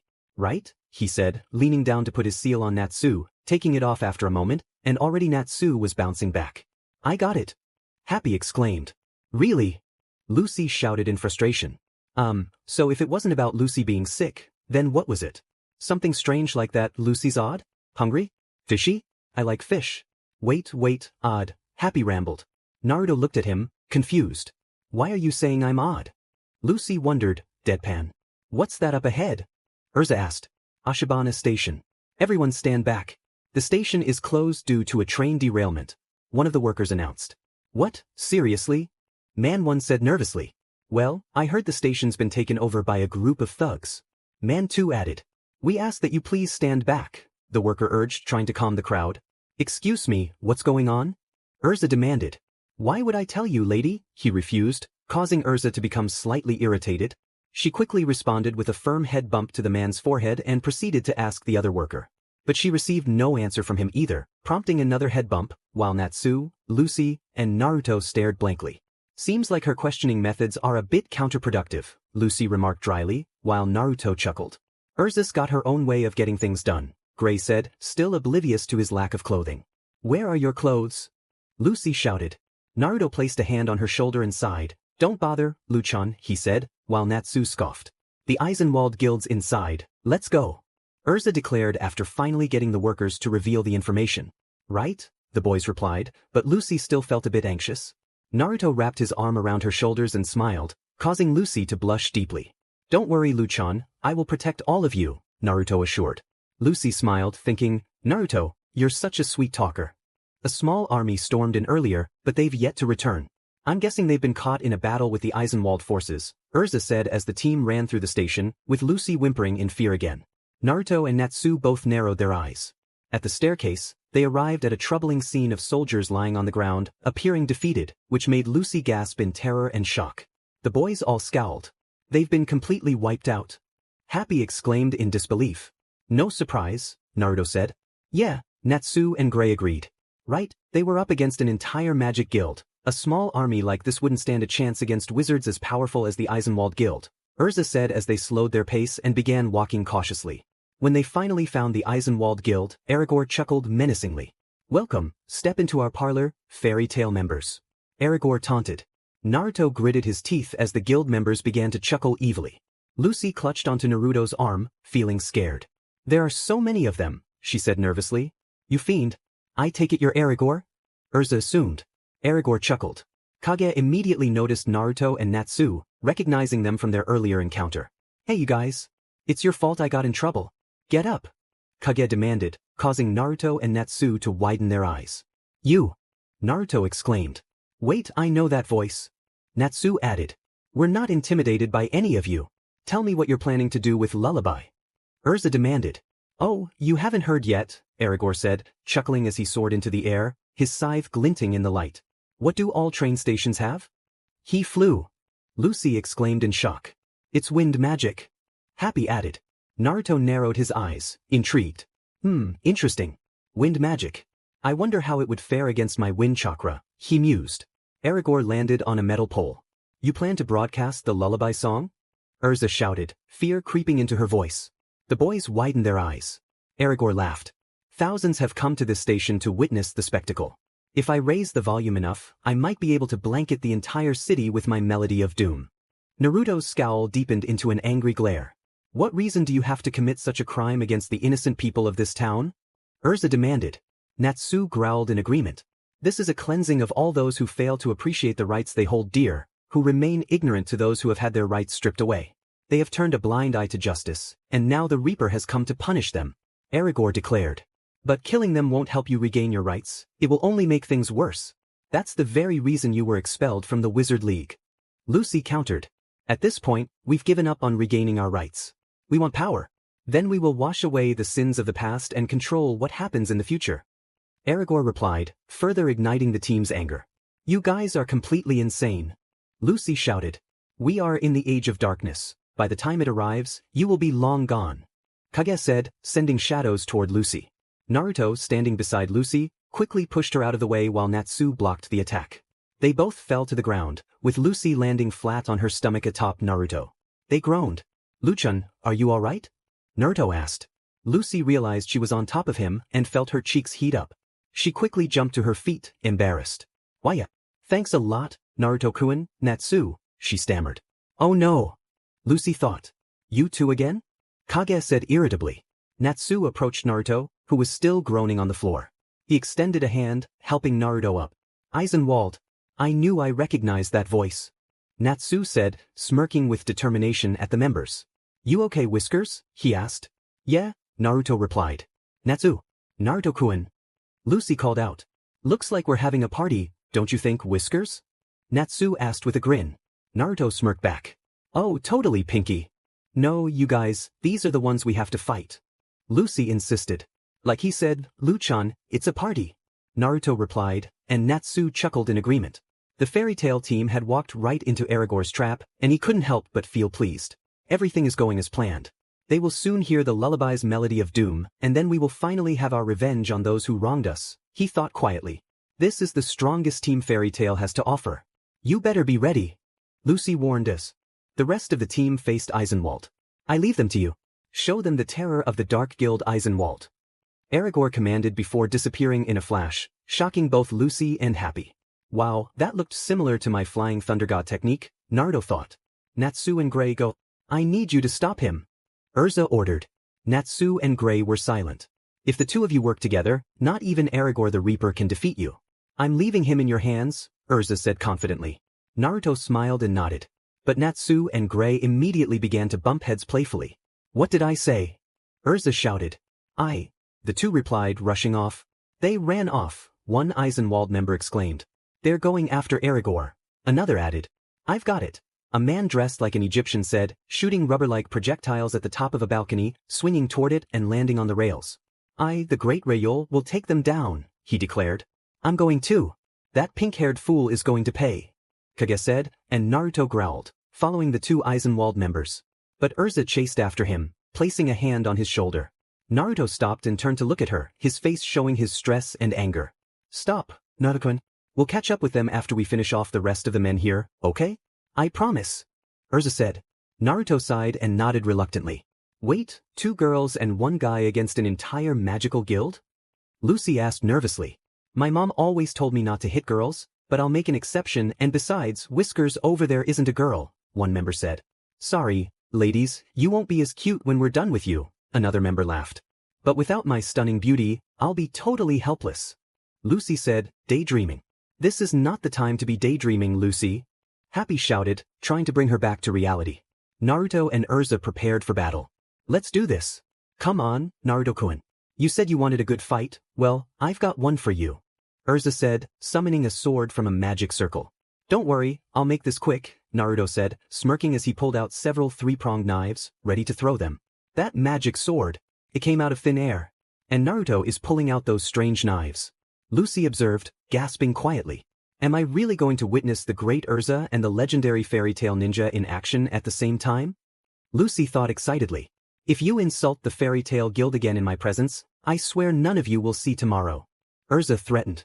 Naruto stood ready to throw his knives, but the Eisenwald members were unfazed and charged at the 2 legendary warriors. You guys are in for a good one, Naruto said as the members closed in. Erza effortlessly swung her sword, thwarting the attack from every member. She continued to wield her sword with precision against the others. "I'll show you," one member shouted, launching a bright yellow beam at Erza and Naruto. However, they easily evaded the blast, with Erza jumping high into the air and transforming her sword into a spear. She continued to fight until she decided to switch to twin swords, ready to take on the challenge ahead. It turned into twin swords. A member with green hair, slightly chubby, exclaimed in amazement. "I've never seen anyone requip as fast as her," another member said. "What's requip?" Lucy wondered.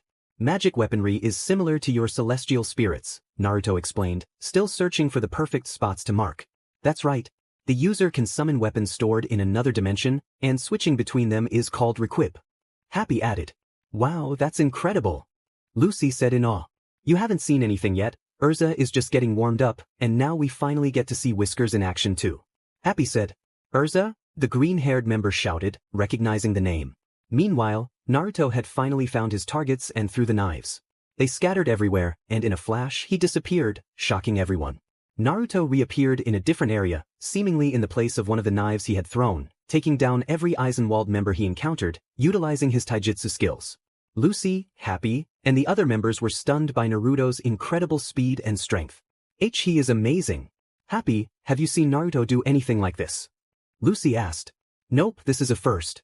Not even Erza has seen him do something like this.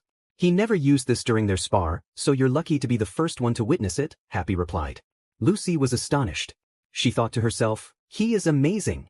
That speed, that strength, it's unbelievable." As more members approached, Naruto threw a regular knife to his right, hitting one member squarely in the face and knocking down others behind him. He easily took care of the remaining members. "What are those knives? They look like knives, but they're so unusual." Lucy wondered. "Those are called kunai knives. They're very strong. When Whiskers and Erza sparred, he used one of those against her. But the ones he threw, I've never seen those types before. They seem to work differently than the usual kunai," Happy speculated. "Then it's time for me to kick butt too," Lucy declared, reaching for her keys. "Why do you have to steal the spotlight from them?" Happy said, disappointed. "Open. Gate of the Giant Crab. Cancer." Lucy chanted, and immediately, Cancer, the giant crab, appeared before her. "You need me to fight these guys, baby?" Cancer asked. "Yeah, take them out with style," Lucy replied as the remaining members charged at him. "Oh baby," Cancer chimed, leaping towards the members and using his scissors to cut through them effortlessly. "Like your new style, baby?" Cancer asked. "That was impressive," Erza complimented. Naruto landed on the ground and gave her a thumbs up. "Good job, Lu-chan," he added, walking over to the girls. "Thanks, but it was no big deal," Lucy said, feeling pleased.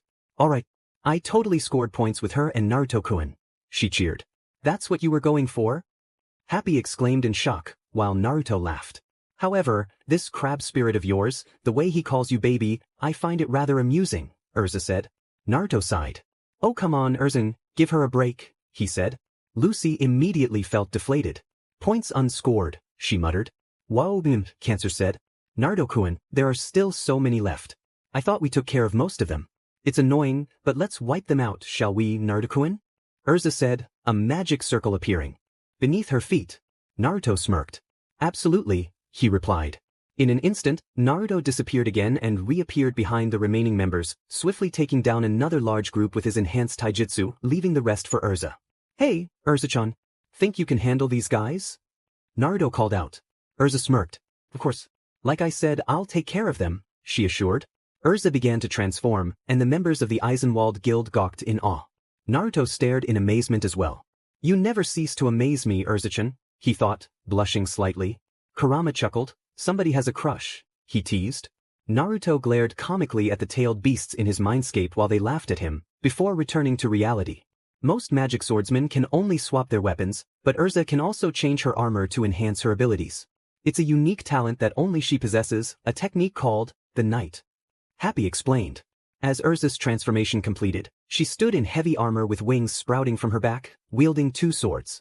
Naruto smiled. "Oh wow!" Lucy exclaimed. "Now dance my swords!" Erza shouted. "I knew it. It has to be them," the green-haired guy said, realization dawning on him too late. "Circle of swords!" Erza shouted, sending the swords that encircled her at the members, effectively taking them down. Whoa! She took most of them down with a single swipe. Naruto was also incredible. I've never seen anyone with such speed and strength before. All of their powers and skills are beyond imagination. Lucy said in awe. Happy agreed. Alright, you're dealing with me now, one member shouted, charging towards the three teens. Don't do it, Do you have any idea who that woman and that man are? The green-haired guy warned. Naruto noticed and jumped towards Erza and her attacker from the side, arriving just in time to deliver a powerful punch to the attacker's face before Erza could even lift her swords. Knocking the attacker out, he declared, that woman is the queen of the fairies. Titania Erza. And that man. The whiskers, the red coat, the familiar features. I didn't really think it was actually him, but it is. That man is the legendary Fairytail ninja, the chubby member exclaimed.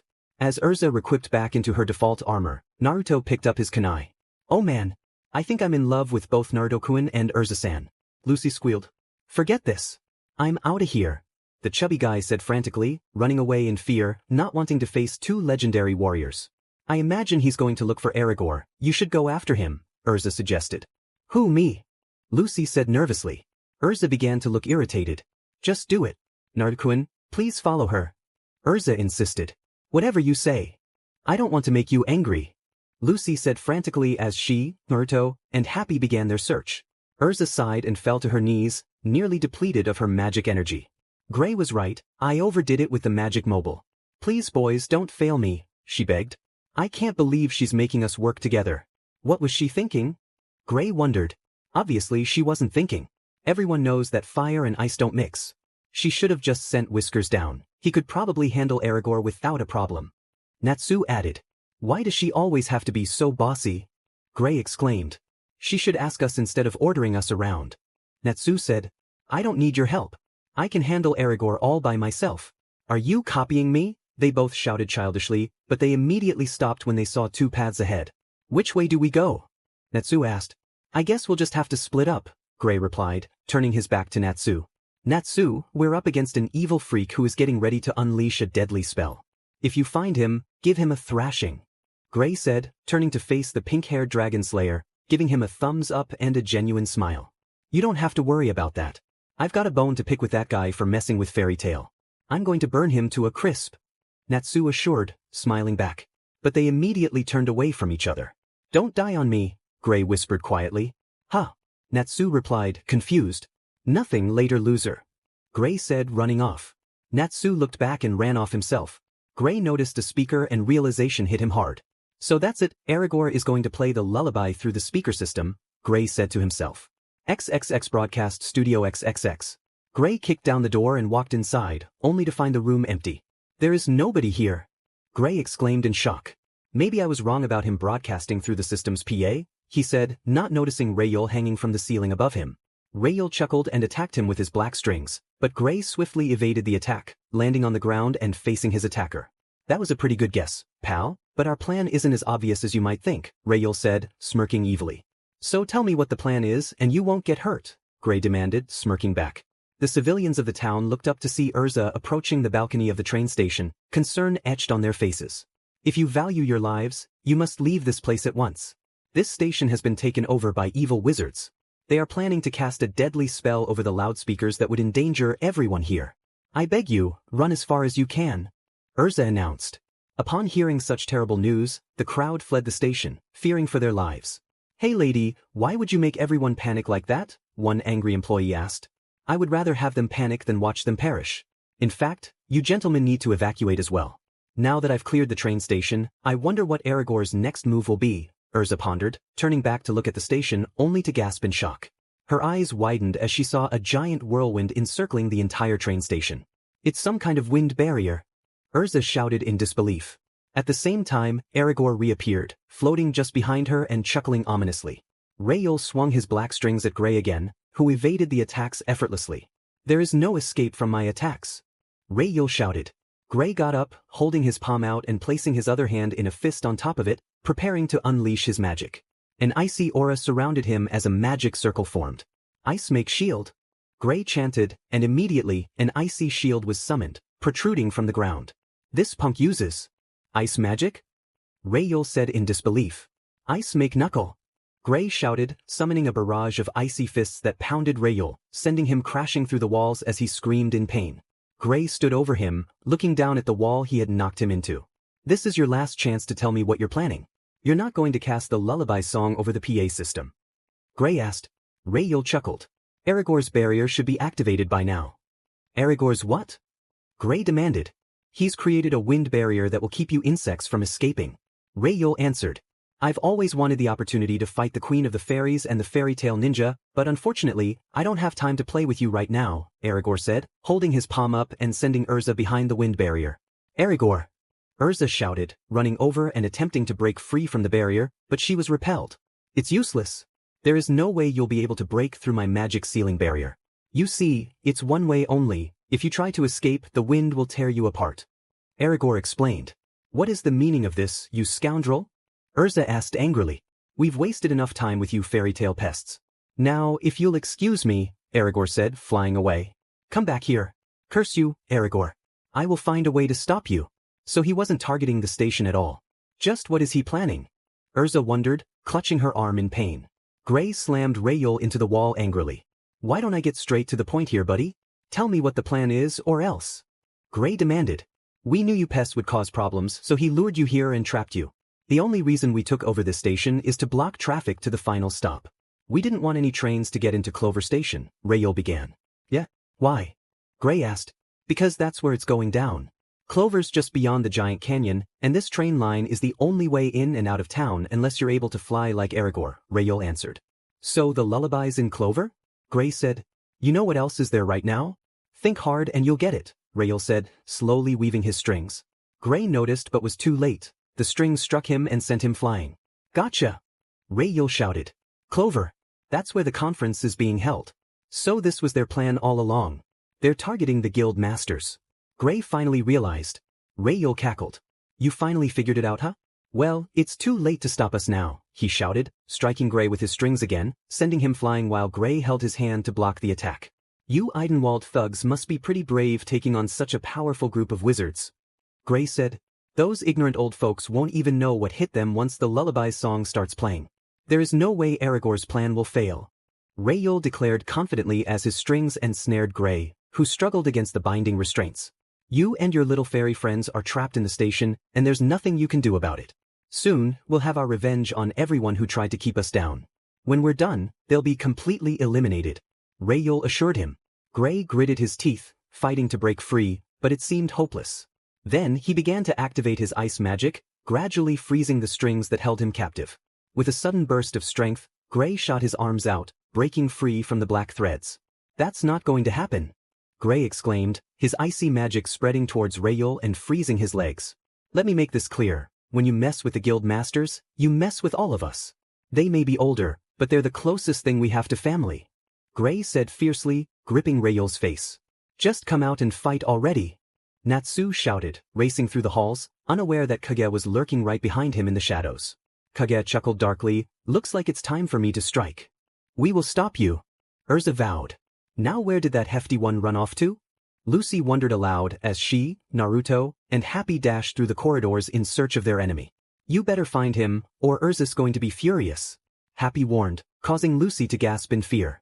Yet something had been troubling Naruto for some time, ever since their encounter with Eisenwald. He frowned, and Lucy noticed, glancing at him with concern. Naruto-kun? What's wrong? She asked. Naruto snapped back to reality and met her gaze. Oh, it's just something that's been bothering me, he replied, halting in his tracks. Lucy and Happy paused as well, turning to face their friend. They walked back to Naruto, standing beside him as he pondered deeply. Remember, Naruto, always look underneath the underneath, Kakashi's words echoed in his mind. Look underneath the underneath, he murmured. What? Naruto-kun? Lucy asked, puzzled. What do you mean by that, Whiskers? Happy inquired. My old sensei from the elemental nations had this saying. Ever since we met Aragorn, it's been nagging at me. I have a feeling Aragorn may not be targeting the station after all, Naruto concluded. Why do you think that, Naruto-kun? Lucy asked. Yeah, Whiskers. Happy echoed. Naruto shook his head, doubting himself. Maybe I'm overthinking it, he thought. Never mind, I'm probably wrong. Let's just keep searching, it's just a theory, Naruto said, resuming his run. Lucy and Happy exchanged worried glances, contemplating his words. Look underneath the underneath, maybe Whiskers is onto something, Happy said. We'll just have to keep searching and find out. Come on, Happy, let's catch up to him, Lucy urged. "Aye," Happy replied, and they both sprinted to follow Naruto, continuing their search for their friend. "When I get my hands on them, I'll show them that Fairytail can be more terrifying than any dark guild," Gray declared, walking away triumphantly, leaving Rayul frozen in place. Meanwhile, Natsu continued his relentless pursuit, determined to find his opponent, unaware that his adversary had been right behind him all along. "Just forget it, lady. There's no one doing Aragorn's barrier, you and your friends are stuck," Bayard said weakly. Erza looked at him and sighed. "Erza!" Gray shouted suddenly from the balcony. Erza looked up. "What are you doing here?" "I thought you were with Natsu," she asked. "We decided to split up. But that's not important right now. Listen, I just found out Eisenwald's real target is Clover, the next town over. Aragorn is heading towards the conference as we speak, planning to use the lullaby to eliminate the guild masters." Gray explained urgently. Erza shot a fierce glare at her captive, causing him to tremble. "Why didn't you tell me?" she demanded. "There's a problem. The station is surrounded by a wind barrier," Erza said more calmly this time. "Yeah, I know. I saw it earlier. If you try to break through that thing, it'll tear you apart," Gray replied. "I've already tried that," Erza said, clutching her arm in pain. Gray finally noticed and looked worried. "Whoa, is your arm okay?" he asked with concern. "That's not important. What matters is getting out of here. We must stop Aragorn before he reaches the Guild Masters Conference." "Wait a minute, I remember them talking about someone named Kaguya back at the pub. We have to find him, Gray. He was the one who broke the lullaby's seal," Erza said, realizing that Kaguya could probably dispel the wind barrier. "A dispeller, huh? A seal-breaking wizard who can take down the wind barrier," Gray noted. "That's what I'm hoping for. Now let's start searching." "Wait," Gray said. "What is it, Gray?" Erza asked. "Whiskers also uses seals, he calls it fuinjutsu. Maybe he can dispel it too since he carries around a scroll with sealings on it," Gray suggested. "Well, I don't know. Naruto is a ninja, not a wizard. The seals he uses may differ from ours. Let's go find Kaguya just in case. If he refuses, we can try asking Naruto to break the wind barrier." "Now let's go," Erza said. "Right." Gray agreed. "Karaka, how long are you going to hide back there?" Erza's captive wondered as a magic circle appeared on the wall, revealing a chubby green-haired man named Karaka. "I'm sorry, I was scared," Karaka said nervously. "Find Kaguya before they do." "Go now," he urged. "No, please don't make me. You know I'm no good in a fight." Karaka whined. "Calm down, it's a simple job. Even you can handle this," he assured. Karaka only stared back. Lucy groaned, "This is useless. I can't find him anywhere. What do you say we just head back to where Erza is?" Lucy suggested. Naruto chuckled. "You've got guts, Luchan," Naruto teased, while Happy screamed in terror. "Whoa, what's with the reactions?" Lucy wondered. "Erza gave you an order to go after the fat man. You have to do what she says, Lucy. Ignoring an order from Erza is never a good idea. She's going to be super angry with you, and when Erza is angry, not even Whiskers can save you. And I have to watch her punish you," Happy said in fear. Lucy shrieked, immediately clinging tightly to Naruto's arm. "What kind of punishment are we talking about here?" "Hey, I was just kidding. I would never give up on a mission like that," Lucy assured, cuddling Naruto's arm anxiously. "I guess the thought of Erza's punishment scared some sense into you, huh, Luchan?" Naruto chuckled. "Aye," Happy agreed. "Oh, just shut up, you guys," Lucy said. Elsewhere, explosions erupted everywhere, mostly caused by none other than Natsu Dragneel. "Aragorn! Come out wherever you are," he shouted furiously, punching everything in sight. Kaguya watched in amazement. "Geez, hasn't he heard of a door?" he deadpanned. "Where is he?" Natsu mumbled angrily. "Now that Aragorn made it out safely, this kid doesn't pose much of a threat. I could just let him go, but where's the fun in that?"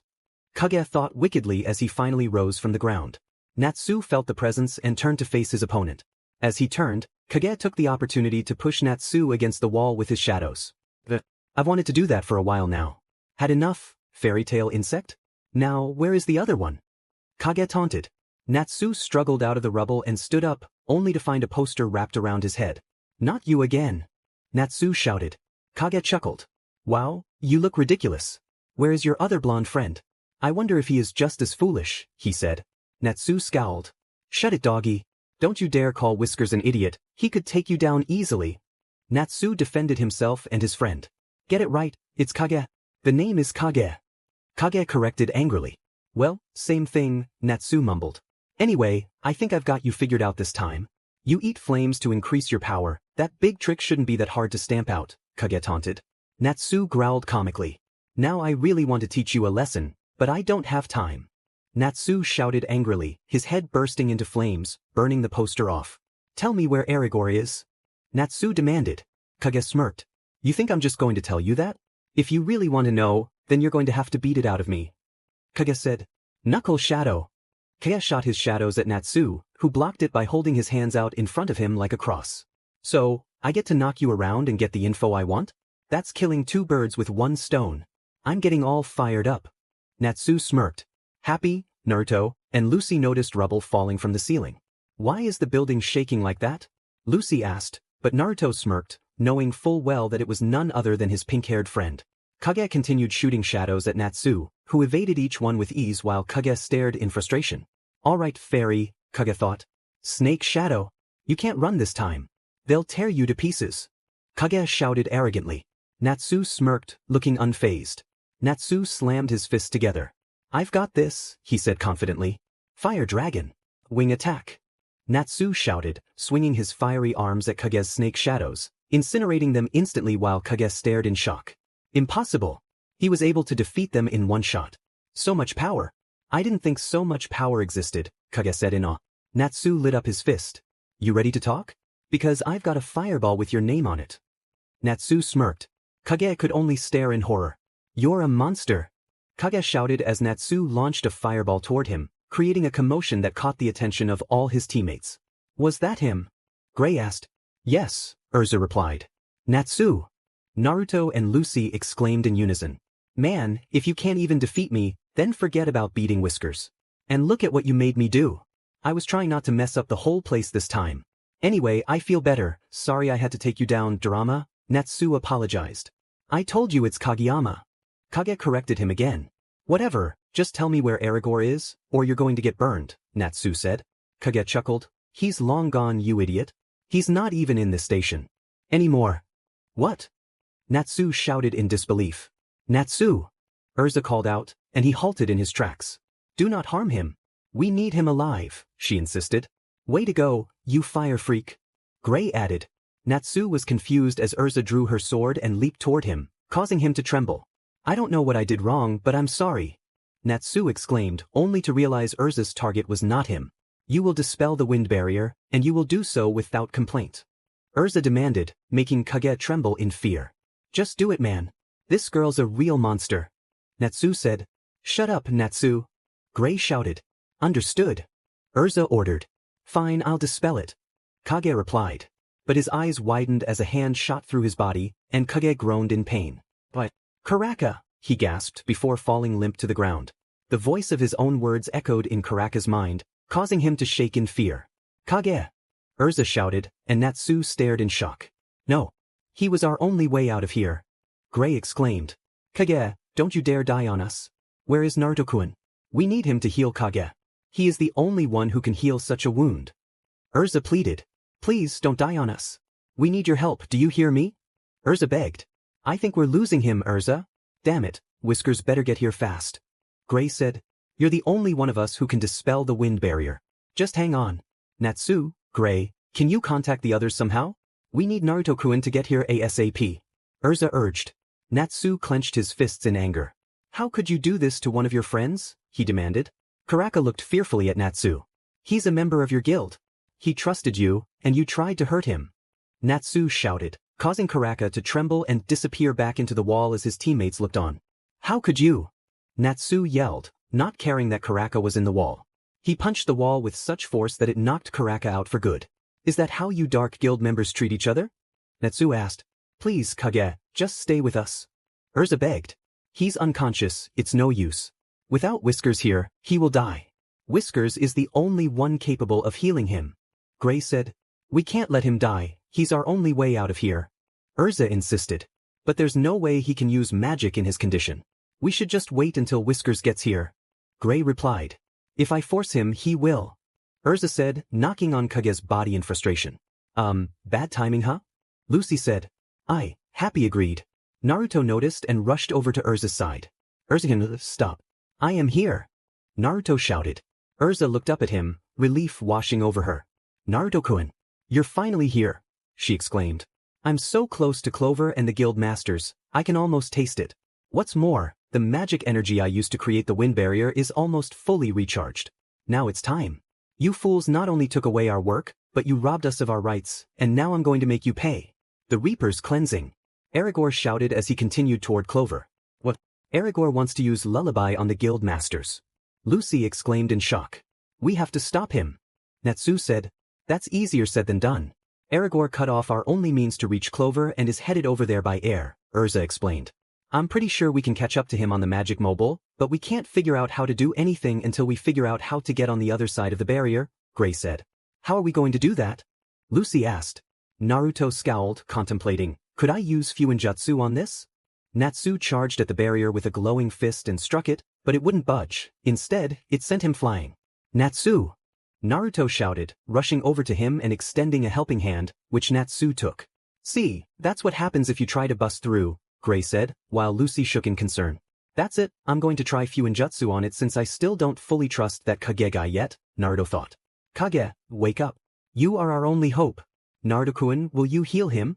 Erza asked. Naruto scowled and looked down. I've got to try to save Makarov. Natsu shouted, preparing to strike the barrier again, but Naruto's stern voice stopped him. Well? Erza asked. Naruto shook his head. No, I'm not going to heal him, he said, pausing as his teammates gasped. But why, Whiskers? Natsu asked. Is he going to try his Fuinjutsu? Erza wondered. Why won't he heal Kage? Does he not fully trust him yet? Naruto-kun, why won't you heal him? He is our only way out, Lucy pleaded. Naruto smiled. What are you smiling about? Natsu asked irritably. That's not true. I'm not healing him because I still don't trust him yet. What if I healed him back to full health, and instead of breaking us out, he betrays us and starts attacking us? Naruto explained. That's true, Lucy agreed. Then what are you going to do, Fuinjutsu? Gray asked. Yes, Naruto confirmed. I knew it. I was right on both of my theories. Erza thought. Fuinjutsu. Natsu and Lucy echoed curiously. Yes, I'm going to try to seal this into one of my scrolls, Naruto said. He closed his eyes and turned to face his teammates. Naruto opened his eyes and looked at his team. Please, guys, trust me, he pleaded. Erza smiled and nodded. Naruto smiled back and walked toward the barrier. Wait, will it use up a considerable amount of chakra? Happy asked. Well, even if it does, so be it. If it means my friends will be safe, then so be it. I'll just put my faith in my teammates and trust that you guys will be able to stop Aragorn, Naruto said. Lucy smiled. Naruto-kun, you're amazing, she thought. Naruto took a deep breath, reaching into his back ninja pouch to retrieve a sizable scroll, one that would be sufficient to seal the barrier. He opened it and placed it on the ground. Performing a series of hand signs, he held the final one, a tiger sign, standing with his eyes closed and his hand in position, concentrating his chakra to a specific point. This will be tough, but I can handle it, Naruto thought, finally releasing his hand to place it on the wind barrier, marking it with Fuinjutsu symbols. He winced as he felt pain, his hands beginning to bleed from the prolonged contact with the barrier. Erza looked on with concern while the rest of the team watched in awe. So, that's Fuinjutsu, Lucy remarked. Yep, Happy confirmed. Naruto grimaced, enduring the pain as he continued marking the entire barrier. When he finally removed his hand, his arm was injured. Lucy gasped, covering her mouth. Naruto-kun. Your arm, she exclaimed, rushing toward him, but was held back by Happy, Natsu, and Gray. It's best not to disturb him while he's performing a sealing jutsu, Gray advised. Don't worry, Lucy. Whiskers won't let something like that stop him. Natsu encouraged, and Lucy nodded reluctantly. Naruto formed the tiger hand sign again. Hey, are you okay? Don't overdo it. Kurama cautioned. Yeah, Naruto replied mentally. Alright, I think it's ready to be sealed, he thought, breathing heavily. Fuin. Naruto shouted. Everything began to shrink as the wind barrier stopped twisting and started to fade, sealing into the scroll. Come on. Naruto urged, feeling close to completing the seal. Come on, Whiskers. Natsu cheered, boosting his spirits. Finally, it was done. The wind barrier was sealed into the scroll. Naruto released the tiger sign, knelt down, and closed the seal, returning it to his pouch. The team rushed to Naruto. Naruto-kun. Lucy and Erza called out. Whiskers, the boys shouted. Are you okay? Your arm doesn't look so good, Gray said. Never mind me, I heal quickly, Naruto replied, slowly standing with Erza supporting him from behind. Now, let's get out of here, Naruto declared. Right. The team responded. But wait, where are Natsu and Happy? Gray asked and the team gasped. It's no use, you'll never catch up to Aragorn. You can't stop us, we've won. Kage sneered triumphantly. Naruto scowled. We'll see about that. I'm going after Natsu, you guys catch up, he said. Wait, are you sure, Naruto-kun? That sealing jutsu took a lot out of you, Erza said, concern etched on her face. It's okay, Erza-chan, I'll be fine, Naruto assured her before disappearing in a flash. Erza sighed. Please, Naruto-kun, don't put yourself in danger. You too, Natsu, she silently pleaded. I see the town up ahead, just a little farther and I'll have my revenge. Erigor declared arrogantly. Natsu roared in anger. We've got you now. Didn't know this cat could fly at top speed, did ya? Natsu shouted as Happy carried him through the air. Natsu leaped off Happy and delivered a powerful kick to Erigor, landing firmly on the ground. He caught Happy in his arms, who was exhausted from the high-speed flight. You okay? Natsu asked. Yeah, but I'm really tired, Happy replied weakly. Don't worry, buddy, I think I can handle it from here, Natsu assured him. You again? Erigor shouted, and Natsu's smile quickly transformed into a scowl as he glared at Erigor. You're one of those pesky Fairytail members. What are you doing here? Erigor demanded. Natsu ignited his fists. I'm not letting you pass, you windbag, he shouted. Why are you taking me with you? Kaguya asked. Because you obviously need a doctor. Since everyone left town, you'll have to see one in Clover unless Naruto-kun is willing to heal you, Lucy explained. Try to show some gratitude, Lucy added. I don't understand, why are you helping me? We're enemies, and that's why the Fairytail ninja won't heal me, Kaguya replied. Lucy narrowed her brows. Oh wait, I get it. You're taking me hostage to make a deal with Erigor. Well, you can forget it, he couldn't care less about me or his men, Kaguya retorted. Lucy deadpanned, lighten up. If you want to die, we can make that happen, Gray said, causing Kaguya to perk up. Chill, Gray, Lucy interjected. There's a lot more to this world than just life and death. You should try to look for the positives, you and your Eisenwald friends, Gray said. The vehicle tilted, causing the three to tumble with Lucy landing awkwardly against Kaguya. What happened? Gray shouted. It's okay, everything is fine now, Erza reassured them. I'm so sorry, Lucy apologized. Could your landing be any more awkward? Kaguya remarked, irritating Lucy. That's harassment. Get him, Gray. He said I landed badly. Lucy exclaimed, while Gray looked over, unimpressed. Geez, so much for a serious moment, Gray said. My vision is getting blurry, I must have used more magic energy than I thought. Natsu, Naruto-kun, you have to stop Erigor. It's all up to you now, don't let me down. Erza pleaded silently. I'm going to burn you and your stupid flute to ashes. Natsu declared. So you managed to break out of my wind barrier. You little pests can be such a nuisance. Get out of my way, kid, or else, Erigor threatened, conjuring a magic circle and unleashing a torrent of dust, rubble and flames at Natsu. Is that all you've got? Natsu shouted, evading the attack by leaping into the air and striking at Erigor with his fiery fists. Impossible. He uses his flames to jump and attack. I underestimated his power, this might be a challenge, Erigor thought. What are you doing, coward? Come down here and fight me like a man. Natsu demanded. Don't get too cocky, fly. Erigor shouted back. Stormbringer. Erigor yelled, sending a tornado spiraling toward Natsu. This time, he couldn't evade it, and the tornado tossed him around like a rag doll. Natsu cried out in frustration. Natsu! Happy shouted, attempting to summon his wings but failing. It's no use. I don't have enough magic energy. Happy lamented, collapsing on the ground. Natsu fell into the abyss. Hee, let's see your firepower get you out of this. Erigor taunted. Natsu! Happy shouted. Naruto saw just in time, increasing his speed even more as he rushed past Happy and Erigor, sprinting down the side of the track. Please, let me get there in time. Naruto thought. Happy and Erigor noticed him. The Fairytail ninja. Erigor shouted in anger. Naruto finally reached Natsu, leaping away from the tracks and catching him in his arms. As they fell, Naruto quickly reached for his ninja pouch, pulling out a kunai and a string. He swiftly tied the string to the kunai and threw it toward the tracks. Come on. Make it, he thought, narrowing his eyes as they continued to plummet. Whiskers! Happy shouted. Suddenly, Naruto felt a halt. The kunai had struck the tracks. Whiskers! You saved me!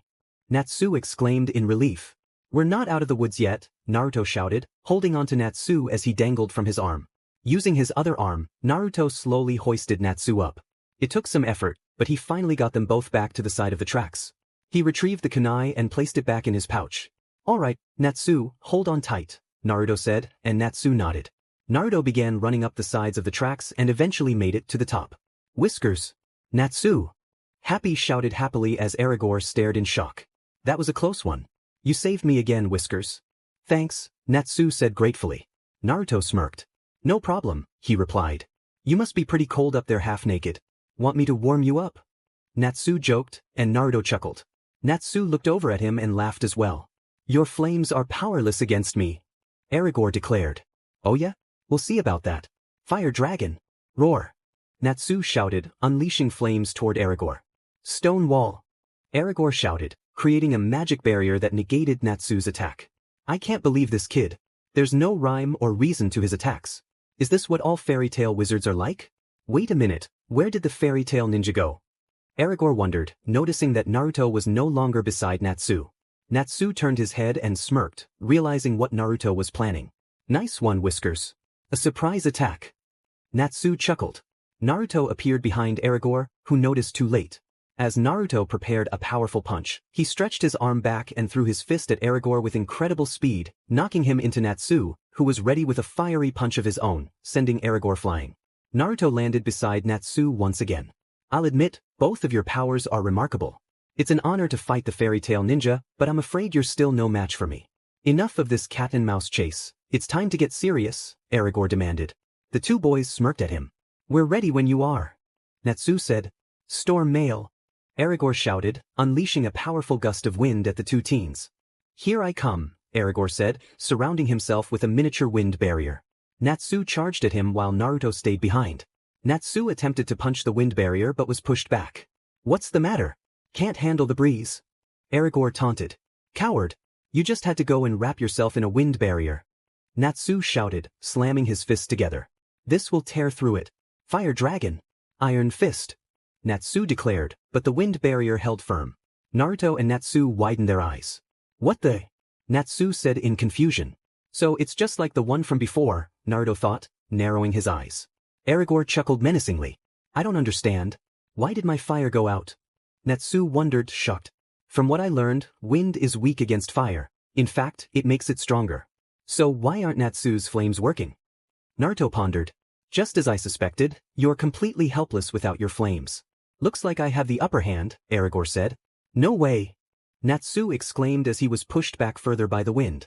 Is it because it's not enough fire? Naruto wondered again. My storm mail attack goes outwardly, so if you get too close, it will smother your flames, leaving you powerless against me, Erza explained. Naruto narrowed his eyes even further. Should I try combining my fire jutsu with Natsu's flame dragon roar? He thought. Oh yeah. Natsu replied. Fire can never defeat wind. Erza shouted. Naruto narrowed his eyes and smirked mentally. I disagree, he thought. Natsu. Whiskers. Happy shouted with concern. Now do you understand, little fly? Your fire can never defeat wind. Erza taunted. This is intense, it's like standing inside a storm. Natsu exclaimed. Yeah, Naruto agreed. It's time to put an end to your flames for good. Erza shouted. Natsu and Naruto gritted their teeth, extending their hands to shield themselves from the powerful winds. Now storm shreds. Erza commanded, unleashing a barrage of wind shards toward the two boys. Naruto and Natsu dodged the attacks each time they came at them. Naruto landed back down, while Natsu charged at Erza once more. Erza chuckled as Natsu struggled against the fierce winds. I have to break through. Natsu shouted, but was pushed back hard, crashing onto the tracks. Natsu, are you alright? Naruto asked. Yeah, but I can't get close enough to even land a punch on this guy. What now? Natsu replied, frustration evident in his voice. Feeling a little frustrated? Don't be too hard on yourself, you never had a chance against me. But don't worry, I'm going to end this now. My soaring phoenix magic rips everything apart. Emera Baram. Erza declared. That's a dangerous spell, Natsu. Whiskers, whatever you do, don't let it touch you. Happy warned.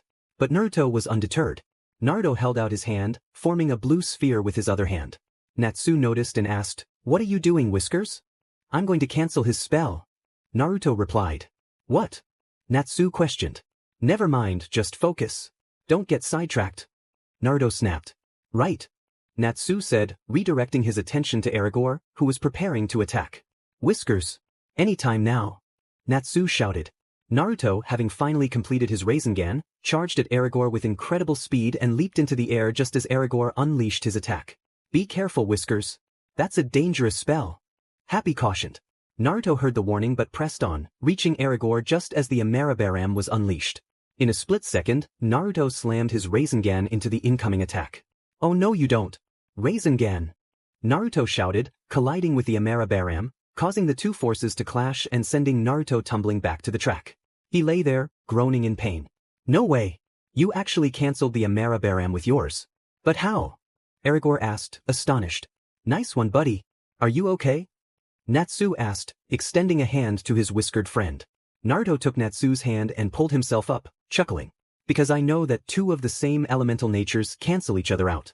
I realized the Amara-Baram was a wind-style spell and my Rasengan was a wind-style jutsu, so I knew they would negate each other. Erza grunted in frustration. Alright, good job, Whiskers. Natsu cheered. Now, Natsu, I have a plan to finish Erza, Naruto said, still panting heavily.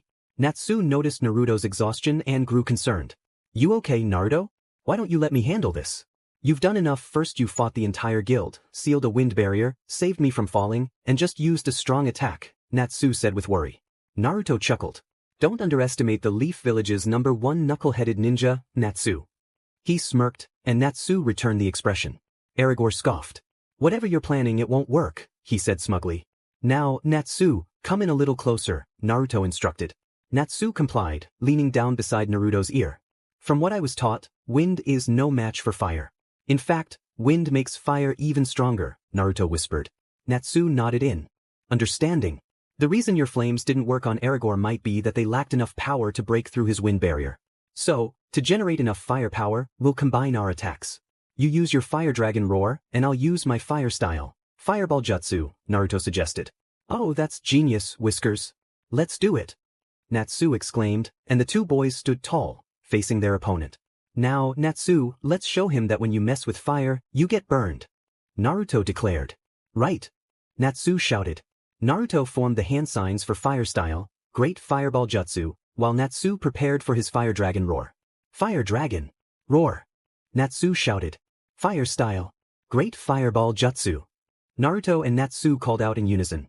Natsu unleashed flames from his mouth, while Naruto released a massive fireball, amplifying Natsu's attack. The two fire attacks merged into one colossal blaze. Erza stared in shock. Oh no! A fire attack that huge could actually break this wind barrier, he thought anxiously. He attempted to evade the path of the fire attack, but it was too late. The fireball struck the wind barrier, creating cracks and ultimately breaking through, reaching Erza and causing him to recoil. Natsu, Naruto, and Happy watched in triumph. Alright. Natsu cheered, grabbing Naruto and shaking him joyfully. You guys actually did it. I'm so proud of you. Happy beamed. Wow, that was probably the biggest fireball I've ever created. Natsu exclaimed. And I can't believe I was able to pull off such an advanced jutsu, Naruto added in disbelief. I guess you guys are just that awesome. Happy said, finally able to fly. I guess we are. Natsu replied, hands behind his head, grinning.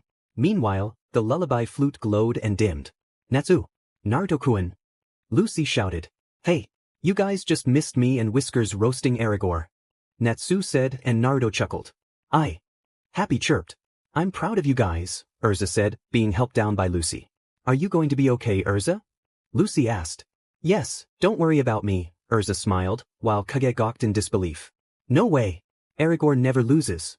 Kaguya thought, noticing the lullaby flute lying on the track. I can't believe Whiskers had to help you. You probably had a hard time. Gray teased. Naruto smiled and sighed. I never said that. We took care of him, didn't we? Natsu defended. Naruto chuckled. I was worried for a while, Happy admitted. Whatever, you look pretty silly wearing a scarf half naked, Gray insulted. Natsu grew irritated. Like you have room to talk. Hey Lucy, give me your clothes. Natsu demanded. In your dreams. Why don't you ask Naruto? Lucy shouted in embarrassment, causing Naruto to burst into laughter while Erza chuckled. Hey Whiskers, give me your clothes. Natsu turned to Naruto. Oh no, Naruto-kun shirtless. I bet he's got awesome abs. Lucy squealed in her mind. I'll pass, Naruto replied, and Natsu slumped in disappointment. Whatever, Natsu mumbled, while Naruto and the others chuckled at him. Anyway, well done Natsu and Naruto. Thank you both. The guild masters will be safe now, Erza complimented. Lucy nodded and smiled.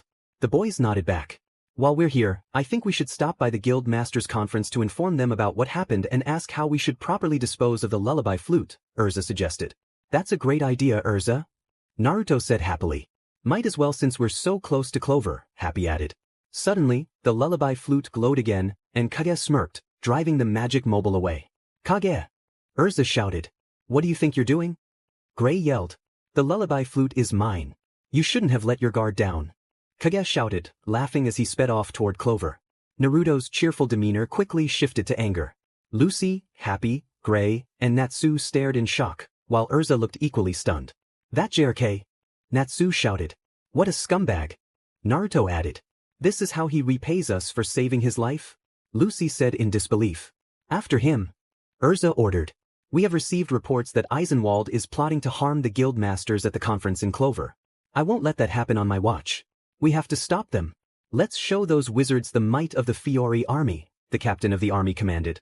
Yes, sir, all the soldiers replied. Yeah, this will work. Surely they'll be able to hear the lullaby song from here. Finally, the time has come. Kaguya thought triumphantly. Suddenly, random kissing noises startled Kaguya. An old man exclaimed, Wow, the young wizarding ladies are so much more powerful now than they were back in my day. But I don't have time for this. I need to catch up to those fools before they destroy an entire town. Makarov said. He turned around, and his jaw dropped. It's not what it looks like. I was just doing some research on female wizards. It was innocent. Makarov insisted, continuing to babble. I don't care what you're doing, Kaguya replied flatly. Makarov stopped his chatter and noticed Kaguya was heavily wrapped in bandages. You've been badly hurt, my boy. You shouldn't be wandering around the woods in your condition, Makarov said. Yes, sir, you're right, Kaguya replied. Makarov sighed in relief as he turned to leave. Hold on, that's Makarov, the master of the Fairytail Guild. Why do I keep running into these people? Kaguya wondered, realizing he was speaking to the guild master of the members he just fought. Makarov began to walk away until Kaguya spoke up. Excuse me, Kaguya said. Makarov turned to look at him. I don't suppose you'd care to hear a song? They wouldn't let me play my flute while I was in the hospital. It would mean a lot to play for someone again, Kaguya said. That's one creepy little flute you've got there, Makarov remarked. I know, but it has a beautiful sound, Kaguya replied. Well, I should be going, but I guess one song couldn't hurt, Makarov said. Oh, thank you, Kaguya said, feeling triumphant. Be sure to listen carefully, okay, sir? Kaguya noted. Yeah, Makarov replied nonchalantly. Kaguya then brought the flute closer to his mouth, preparing to play. This is it, Kaguya thought. Who'd want to join a legal guild anyway? They Asuke? Rayul's words echoed in his mind. Those fairytale guys are too weak to be talking big talk, Bayard's voice chimed in.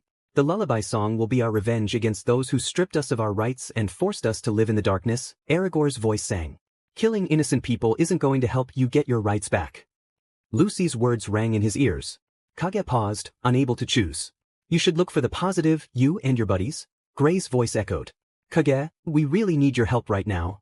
Erza's voice shouted in his head. He's a member of your guild, he trusted you, and you tried to harm him. Natsu's voice said. If it's for my friends, then so be it. I'll just put my faith in my teammates and believe that they'll take care of Eisenwald. Naruto's voice also rang through his mind. Kaguya remembered all of those words, possibly having second thoughts. There he is. Gray shouted. Gramps. Natsu called. Master. Erza yelled. Gigi. Naruto exclaimed. Shoo, Bob shushed, appearing out of nowhere and startling Natsu, Lucy, and Gray. Hold on, isn't that the master of the Blue Pegasus Guild? That man always freaks me out, Naruto thought. It was just about to get to the good part. My, aren't you boys adorable? Bob charmed, as Natsu and Gray clung to each other in fear, attempting to hide behind Naruto. Naruto simply stood there, trying not to cringe. Who the heck is that guy? Lucy shouted. Master Bob, Erza called out, catching Bob's attention as he looked over to the girls while the boys scrambled, including Naruto. Oh Erza, you have really filled out, Bob said, causing Lucy to hide behind Erza. You're telling me that weirdo is the master of the Blue Pegasus Guild? Even Naruto-kun is scared of him, Lucy said nervously. Well, I can't wait all night, young man, Makarov said as Kaguya finally brought the flute closer, preparing to play. Oh no! Erza shouted and the team noticed. Oh no! Gigi! Naruto cursed as Bob held the boys under his arm, and they struggled. Can you guys keep it down? We're just about to get to the good part, Goldmine said, appearing out of nowhere like Bob. He's with Quattro Cerberus. Lucy realized. That's their master, Goldmine, Erza explained, while Bob continued to restrain the boys. Makarov grew increasingly impatient. Well, he said, a bit more irately, but Kaguya struggled to play, as it seemed he was having second thoughts. I can do this. I just have to play one song. And that will change everything, Kaguya thought. Makarov looked at Kaguya and sighed. Nothing is going to change, Makarov said, causing Kaguya's eyes to widen. You cannot change the fact that those who are weak will forever remain weak. Now, maybe it's just me, but I don't think that's a bad thing. I mean, we humans are weak creatures by nature. Our insecurities are the reason the guilds even exist, and they're why we have friends. When we're surrounded by allies, it's easier to stay positive about the future. Think of it this way. If we stumble and bump into things, as long as we have faith in our future, we continue marching forward, and our inner strength emerges on its own. We must choose that path and pledge to live our lives to the fullest. Don't let that silly flute get in the way.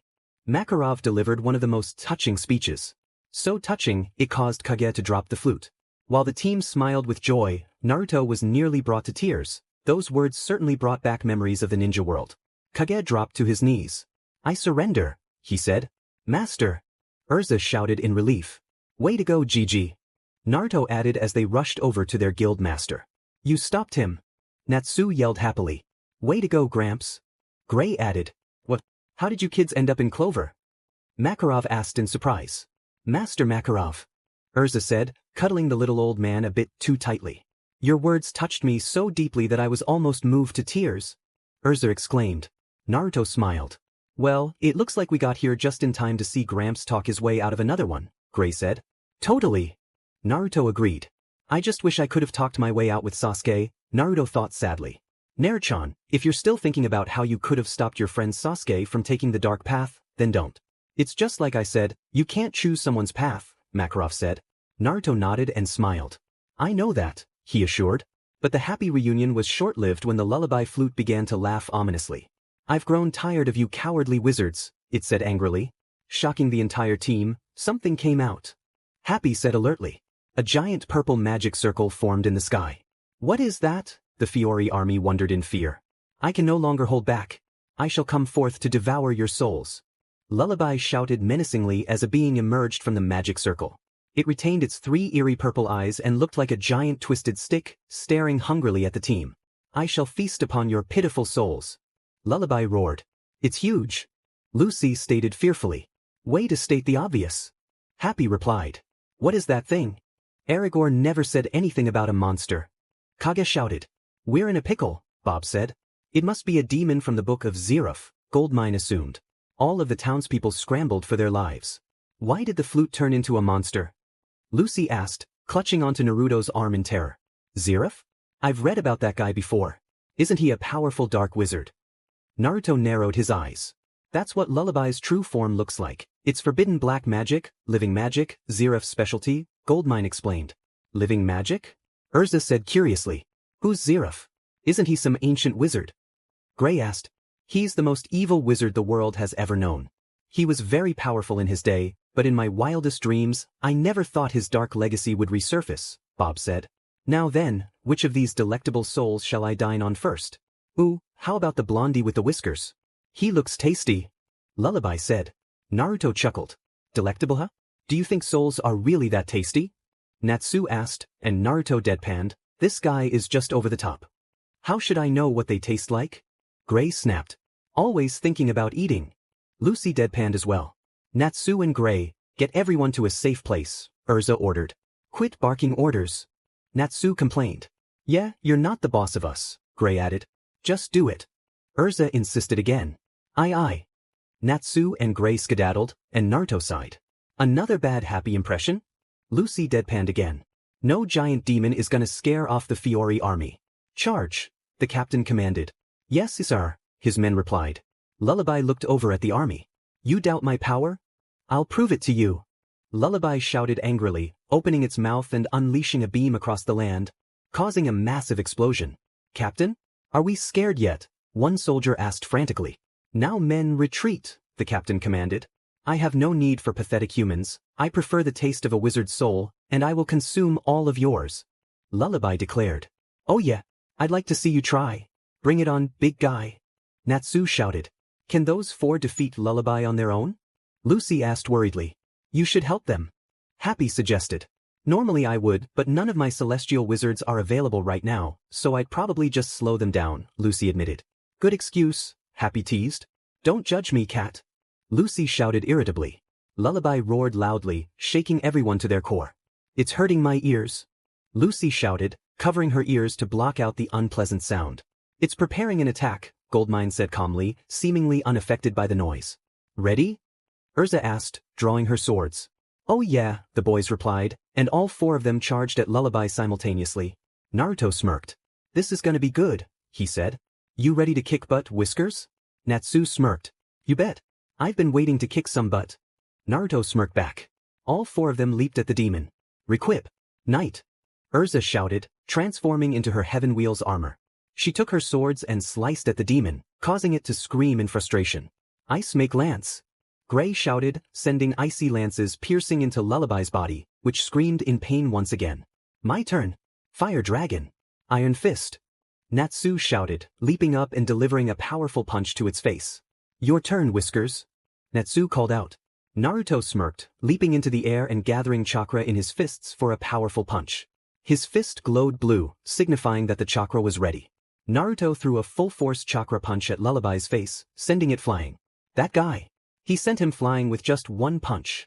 An odd villager exclaimed as the team continued to strike down the demon. Lullaby swung its fists at the four warriors, who evaded perfectly, with Erza slicing it again and Gray shooting another ice lance at the demon. I'm not finished with you. Fire dragon. Wing attack. Natsu shouted, swinging his fiery arms at Lullaby. Naruto appeared from the back, delivering a roundhouse kick to the back of Lullaby's head. Meanwhile, Kaguya, Lucy, and Happy watched in awe. That's incredible. Their combination attacks are so powerful. And the Fairytail ninja is amazing. Such strength. Kaguya marveled. And they're in sync. Lucy added. Happy chirped. Lullaby grew angrier with each combo attack from the four teens. It prepared for another devastating roar, forming a giant purple magic circle in the sky once again. This can't be good. Lucy said nervously. Get ready for the song. Happy warned as the demon began to roar loudly. All the plants are dying. Lucy shouted in terror. Lullaby is draining the life out of them. Happy exclaimed, watching the plants wither one by one. Just one note and your souls will be mine. Lullaby declared. The roar was deafening to anyone nearby, and Lucy, Happy, and Kaguya covered their ears in a desperate attempt to shield themselves from the sound. Suddenly, the horrible sound stopped. What happened? Lucy shouted nervously. Nothing happened. Happy replied, both of them staring in disbelief. I don't understand, why didn't I play the melody of death?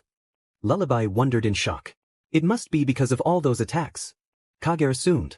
They punched so many holes in that thing it messed up its sound. Lucy remarked dryly. All that build-up for this? Talk about going out with a whimper. Yeah, it was pretty lame to begin with, Happy added. You dare mock me? Lullaby shouted angrily, kicking furiously. All the villagers fled for their lives as Lullaby continued to lash out. Lullaby turned to the remaining people and prepared to unleash a fiery attack. Gray immediately stepped in front, preparing for another ice spell. Ice make shield, he shouted, creating a giant icy barrier that completely countered Lullaby's attack. Oh wow, an amazed villager said. That boy's magic is so powerful, another added. What's Maker magic? Lucy asked. It's a type of magic that allows the user to manipulate energy into various forms, but there's another kind of magic that can destroy, Happy explained, leaving Lucy shocked. I will defeat you all. Lullaby shouted, noticing Natsu absorbing all the fire around him. Seizing the opportunity, Naruto leaped to its side and began striking with improved martial arts techniques he learned from Rock Lee and Mike Guy. Naruto landed one more punch on the side of Lullaby's face before delivering a powerful spinning kick, sending Lullaby flying once again. He landed beside Natsu, who had finished his fiery feast. Now I've got a fire in my belly, Natsu smirked. You're not human, you're a monster. Lullaby shouted, throwing an angry punch at the two boys. Natsu and Naruto easily dodged the punch. Oh, shut up. Naruto shouted, performing hand signs as Natsu ran up Lullaby's enormous arm. Oh, like you can talk. Natsu retorted. Don't climb at me. Lullaby demanded, just as Erza flew in wearing her armor. Requip. Erza shouted, transforming into her Blackwing armor. The onlookers were captivated. Her armor is stunning, a villager said. It's called Blackwing armor, and it amplifies her attack power, another explained. Ice makes saucer. Gray chanted, sending an icy disc at Lullaby, which sliced through its body as it howled in pain. Erza then swooped in, striking with precision. Natsu. Naruto, she shouted. Now. Gray added. We've got this. The flames of my right hand, and the flames of my left. Combine them, and this is what you get. Whiskers, I'm ready for that fireball jutsu. Natsu shouted, his fiery hands clashing to form a massive fireball. Naruto inhaled deeply, his lungs filling up, preparing for the ultimate fireball jutsu. Fire style. Great fireball jutsu, he shouted, releasing a giant fireball that combined with Natsu's to create an even greater inferno. Oh yeah, that's what I'm talking about, Whiskers. Natsu cheered. Fire dragon. Brilliant flames, he shouted, launching the massive fireball at Lullaby, engulfing it in flames. Well done, Makarov complimented. You're amazing. Bob admired. You kids make defeating Zeref's demon look easy. Goldmine added. Lucy cheered with joy. I can't believe how strong they are. But are all the fairy tale wizards as powerful as these four? Kaguya wondered in amazement. As the four warriors stood triumphantly. There's no doubt. This is the strongest team. Lucy declared. Aye. Happy chirped in agreement. We're an awesome guild, aren't we? Makarov bragged. Great work out there, guys. Lucy said happily. Thanks, but it wasn't a big deal. Natsu replied. Naruto chuckled. Yeah, piece of cake. Gray added. You know, I was kind of hoping it would be more of a challenge, Naruto said with a hint of disappointment. Erza chuckled. They may be a bunch of fools, but they're stronger than I am, especially the fairy tale ninja. It was a treat to watch the famous fairy tale ninja fight. Kaguya smiled. You need to see a doctor, Bob said, picking up the frightened Kaguya. I can feel your stubble. Kaguya trembled. Can't exactly say what just happened, but it's obvious we owe a big round of thanks to the Fairy Tale Guild, Goldmine said. We do, a villager asked nervously. Even so, I must say, another added. Erza gasped as she looked at Clover. Naruto turned around and fell over. They went overboard, the whole town exclaimed. Makarov trembled in shock. The whole town has been destroyed. Lucy said nervously, holding onto Naruto's arm. Naruto sighed. There are also a couple of mountaintops missing. Happy noted, causing Makarov to look as if he might faint. Master! Lucy shouted. Something came out. Happy chirped. I didn't know that, Happy, Naruto replied dryly. Natsu giggled. We really made a mess of the place, huh? He said. The villagers shouted in frustration. Erza chased after Makarov's spirit. Please forgive us, Master, she pleaded.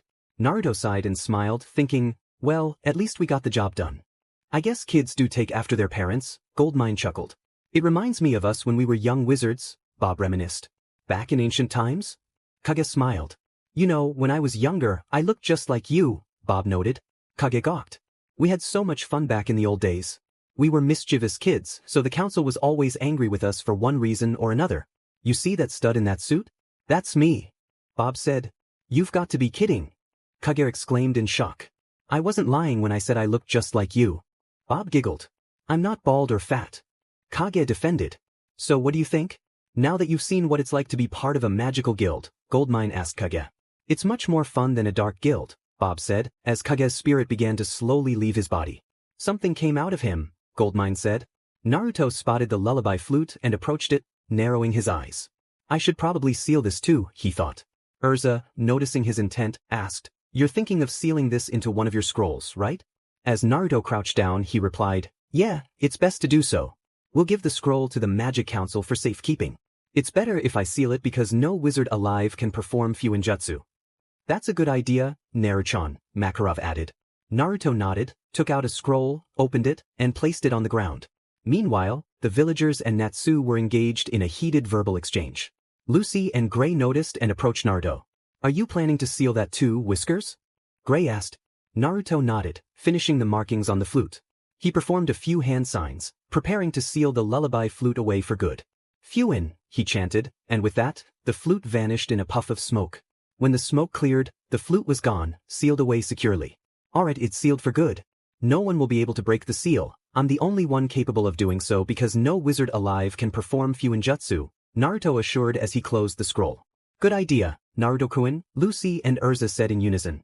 Naruto tossed the scroll back into his ninja pouch. Now for Clover we run for it, he exclaimed with a smirk and took off running. The team erupted in laughter and chased after Naruto, quickly catching up to him. Good idea, Whiskers. I never knew you could come up with such a plan. Natsu chuckled. Hey, remember what I said, never underestimate the Leaf Village's #1 hyperactive, knuckle-headed ninja. Naruto grinned. The whole team laughed as they sprinted away together. The Eisenwald Guild may have been defeated, but that is only one small victory in a much larger battle, a deep voice bellowed. The number of dark guilds has been growing at quite an alarming rate, a higher-pitched voice warned. We have to create a plan to eliminate them all, a chairman said. But how would we do that? Yajima asked. However it's done, we cannot allow Zeref's magic to fall into the wrong hands again. We were fortunate that the fairy tale ninja was kind enough to seal it away for us, the head chairman said, holding the scroll with the sealed lullaby in an enclosed glass case. I don't understand how Eisenwald was able to obtain a tool of forbidden magic in the first place, Yajima said. I hate to say it, but the blame may extend all the way to the highest levels, a chairman resembling a cat remarked.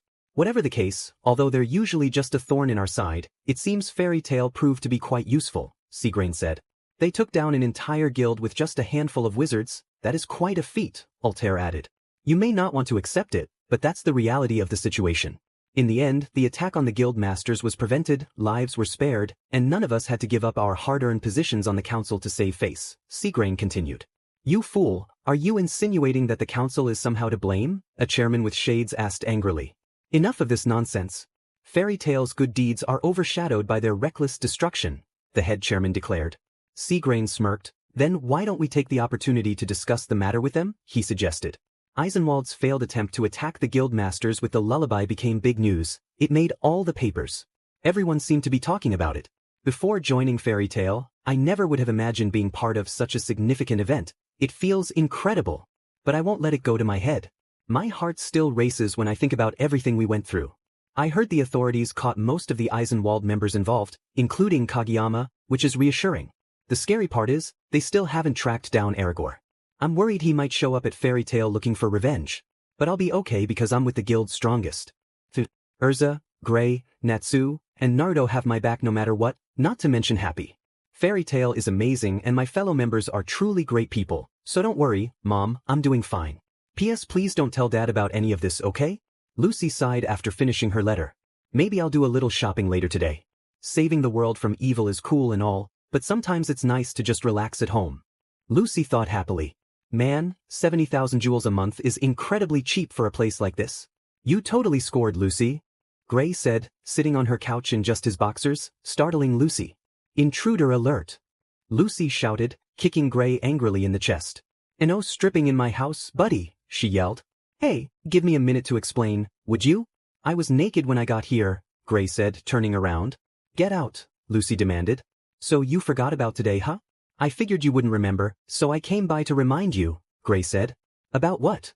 Lucy asked more calmly this time. Well, let me try and jog your memory, Gray said, turning back to look at Lucy. Remember when Natsu challenged Erza and Whiskers at the train station? He asked. Fight. Fight. The villagers cheered. They're about to have their rematch, Gray said. Lucy gasped as she made her way into the crowd surrounding the combatants, where Natsu, Naruto, and Erza stood, ready to fight. No way! They're really going through with it? Lucy shouted in shock. Mira and Lise Anna looked at her and smiled. Oh hey Lucy, the sisters greeted. Well, if those three value their pride, then they better go through with it. Elfman declared. Erza's not a man, Mira pointed out. But you've got to admit she's pretty tough, Macao smiled. Aren't you worried this fight could tear our strongest team apart? Lucy asked, concerned. What are you talking about, our strongest team? Gray asked in confusion, looking at the battlefield just outside the guild hall. Ooh, Natsu, Erza, and Naruto, you dummy. You're the 4 strongest wizards in the guild. Not including Naruto since he is a ninja, Lucy explained. We are? Yeah right, what idiot fed you that line? Gray denied, while Mira smiled before sulking in a corner. Lise Anna patted Myra's back and shot Gray a glare. There, she soothed. Oh, you're not an idiot, Mira. Gray said apologetically. Smooth move, Gray, Lucy said sarcastically. I'll hand it to Natsu and Gray, they're tough little guys, but neither of them is close to being the strongest. There are guys in Fairy Tail who are stronger than both of them combined, like this guy, Elfman smirked. But calling her the strongest woman is a pretty safe bet, Levy said.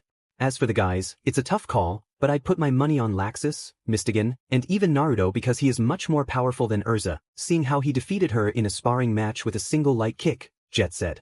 That's true, Naruto did do that, and everyone was surprised, Lise Anna added. Mira comically wiped away some tears. All I meant was that the 4 work well together and have the best team chemistry in all of Fairy Tail, Mira whimpered. Okay, this is coming from the same person who sent me on a mission to keep Natsu and Gray from fighting when Erza or Naruto isn't around? Lucy said. Yeah, Mira, you were even worried, Lise Anna added. I've got to say, I'm pretty excited to see how this fight turns out, Elfman said eagerly. Oh yeah? I'm sure Whiskers and Erza will end up dominating him, Gray said. It's been a while since we squared off like this, hasn't it, Natsu, Naruto? Erza said, and Naruto nodded in agreement, smiling. I was just a little kid back then. Today is going to be different because I'm taking both of you down, Erza, Natsu said confidently. Well, we're not going to go easy on you. In fact, I have the perfect armor for this occasion, and Naruto also possesses fire abilities, so this will be a pretty fair fight, Erza said, beginning to requip. Erza requipped into her Flame Empress armor. That's Flame Empress armor, a smart choice against fire magic, Macao said. So now Natsu's flames will only be half as effective, Lucky remarked. Come on, Erza, at least give the kid a fighting chance. Wakaba added. Put me down for Erza and Whiskers for the first round. Happy said to Kana, who was ready to take bets on the match. You're betting against your own best friend? Lucy exclaimed in disbelief. Why are you all picking sides? I don't want either of them to lose, she complained. Get into the spirit, Lucy, Gray said. Yeah, no one cares who you bet on. Lisana smiled. Wow, Flame Empress armor and fire chakra nature? Good news for me, that means I can turn up the heat as high as I want. Natsu said excitedly. Round 1 start. Makarov announced. Natsu immediately charged at his opponents, who dodged his attack. Naruto pulled out a kunai, ready to fight, when Erza swung her fire sword at Natsu, who easily evaded it. The three exchanged attacks, dodging each other in a flurry of movement. Natsu shot fire from his mouth, aiming at Naruto and Erza. Naruto quickly formed hand signs and shot water from his mouth to extinguish Natsu's flames. Water style. Water wave jutsu, he shouted while Erza evaded the fire. Natsu continued to unleash fire as the audience cheered, needing to back away occasionally as Naruto and Erza kept dodging his flames. Whoa, Lucy said in awe. See? It's a good fight, huh? Elfman said. This fight is boring, Gray said, disappointed. Just as the three were about to charge at each other, a loud clap interrupted them, causing them to halt mid-clash. They turned to see what was happening. This fight is over. May I have your attention, please? I come on behalf of the Magic Council, a messenger frog announced. Magic Council? Naruto narrowed his eyes. No way. Levi gasped. Seriously? Jet added, why would the council send her here? Droy wondered, am I the only one who noticed? She is a frog. Lucy shouted. As a result of the Eisenwald incident, 2 members of your guild have been charged with 11 counts of property damage, Erza Scarlet and Naruto Uzumaki. You two are under arrest, she declared, shocking everyone, including Naruto and Erza. What? You're putting them under arrest? Natsu said in confusion. Everyone in the guild sat in disappointment. This isn't fair. Let me out of here already. Natsu shouted from inside a glass container. Natsu, try to calm down. Mira said. Let me out. Pretty please. Natsu begged, transformed into a miniature lizard and kept in a small cup. You'll go on a rampage. Mira insisted. I'll be good, I swear. Just turn me back. Natsu demanded. Mira leaned down to look at him, while Lisana stood behind her, looking sad. Yeah, but Natsu-kun, the second we turn you back, you'll run off to save Erza-san and Naruto-niken. Lisana said. Mira nodded in agreement. Give me a break. I couldn't care less what happens to her. Natsu protested. Even if you wanted to help them, it's not like we can face off with the council, Gray said. But can't they see that Erza and Whiskers did what they had to do to save the guild masters from the bad guys and their evil plans? Natsu snapped. If the Magic Council says you're guilty, then you're guilty, end of story. They don't care what we have to say, Gray replied. I just don't get it.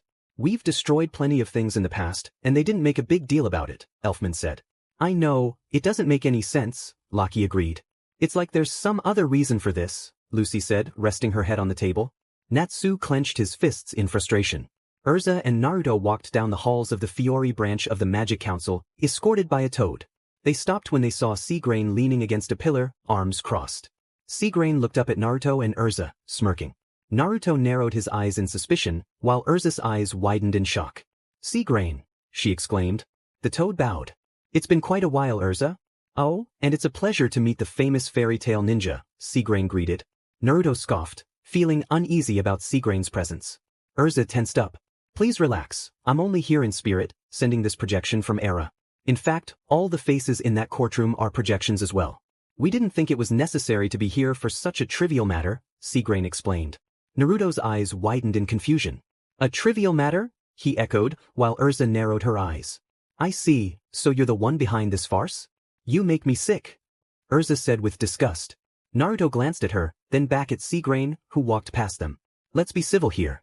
I've always been a staunch defender of Fairytail, but the elders are worried about who will take the blame for Clover's destruction, and the only way to avoid that is to place the blame on someone else entirely. You two are their scapegoat, Seagrain explained. Naruto gritted his teeth in anger. Enough! Erza demanded, turning to face him.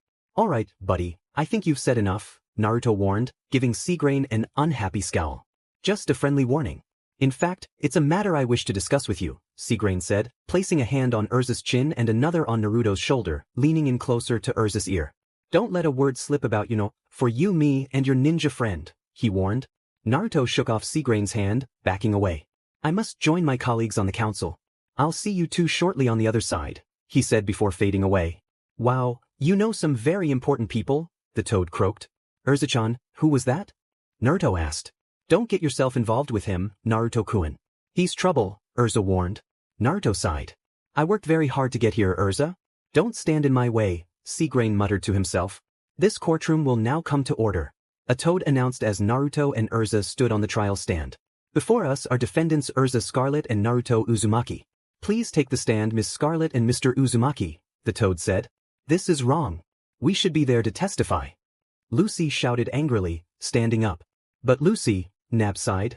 We are not going to court, Makarov stated. Lucy rushed over to Makarov. Why not, master? We all know Naruto and Erza are innocent. We can't just sit here and let them lock those two away.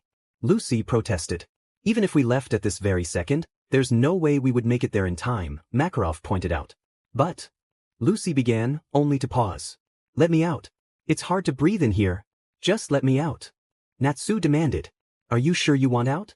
Makarov asked. Natsu fell silent, scratching his chin. Lucy, Gray, and Elfman exchanged curious glances. What's the matter? It seems you've lost your fire, Makarov observed, remaining quiet for a moment before freeing Natsu. Instead of Natsu, it was only Macao who emerged. It's Macao! Levi shouted. Everyone gawked in shock. That was you! Elfman, Lucy, and Lucky exclaimed in disbelief. Macao stood up and smiled sheepishly. Yeah, sorry guys, but I owed Natsu and Naruto a favor. I transformed into a salamander so everyone would think I was him, Macao explained. Flashback. Look everyone. My dad caught Natsu trying to sneak away. Romeo said, holding a transformed Macao in his hand while Natsu hid behind a bush. Here's your chance. I've got you covered, now run. Romeo thought. Flashbackins. Do you know where he went? Lucy asked. Macao stuttered, as Gray approached with an irritated expression. He went after Erza and Whiskers, didn't he? Gray guessed. Macao sighed and nodded. Yeah, afraid so. You've got to be kidding me. That idiot will probably try to take on the whole council. Elfman shouted. Can everyone just calm down? We have no choice but to wait and see what happens, Makarov resolved. Erza Scarlet and Naruto Uzumaki, you stand before the council to answer to the charges stemming from the incident involving the Dark Guild Eisenwald. These charges include damage to Ashibana Station, the destruction of the train rails, and the complete destruction of the Clover Meeting Hall. There are 11 property damage charges against you. According to eyewitness reports, the perpetrators are described as a heavily armored female wizard and a blonde man with whiskers wearing a long red coat, carrying a scroll and wearing a headband, the judge announced. Suddenly, a loud explosion erupted behind Naruto and Erza, startling both teens and causing their eyes to widen. I'm the great armored lady and ninja you old-timers have been looking for. If you have a problem with the way my guild does things, then fight me. Natsu shouted, wearing a long red wig, a headband with a distorted symbol, and a bucket as armor. Naruto deadpanned while Erza stared blankly. I am the all-powerful Erza and ninja. Natsu continued, shooting fire from his mouth as the council members looked horrified, all while Seagrain watched in amusement. Do you think the stuff I destroyed is more important than a guild master's life? Well, Natsu said before stopping his ridiculous antics. The judge sighed while Naruto and Erza face-bombed. Take them away, the judge ordered. Naruto bowed. Our deepest apologies, he said. I am truly sorry for this, Your Honor. Erza added. What are you doing, Whiskers? Erza, don't apologize to these council jers. Oops, I am Erza. Natsu shouted. Naruto looked at Natsu with a blank stare. Oh boy, was all he could muster. Words can't express how angry I am with you. That trial was just a formality. Erza exclaimed. Seriously? Natsu shouted in disbelief. Naruto deadpanned. Yes, it's a glorified spectacle. He sighed. The council is using me and Naruto to remind everyone that if you break the law, you'll be punished. It helps them maintain order in the magical world. Erza continued, and Naruto nodded. Wait a minute. So this is all for show? Natsu asked. Naruto nodded, and Natsu sighed. They would have just found us guilty and sent us home with just a slap on the wrist.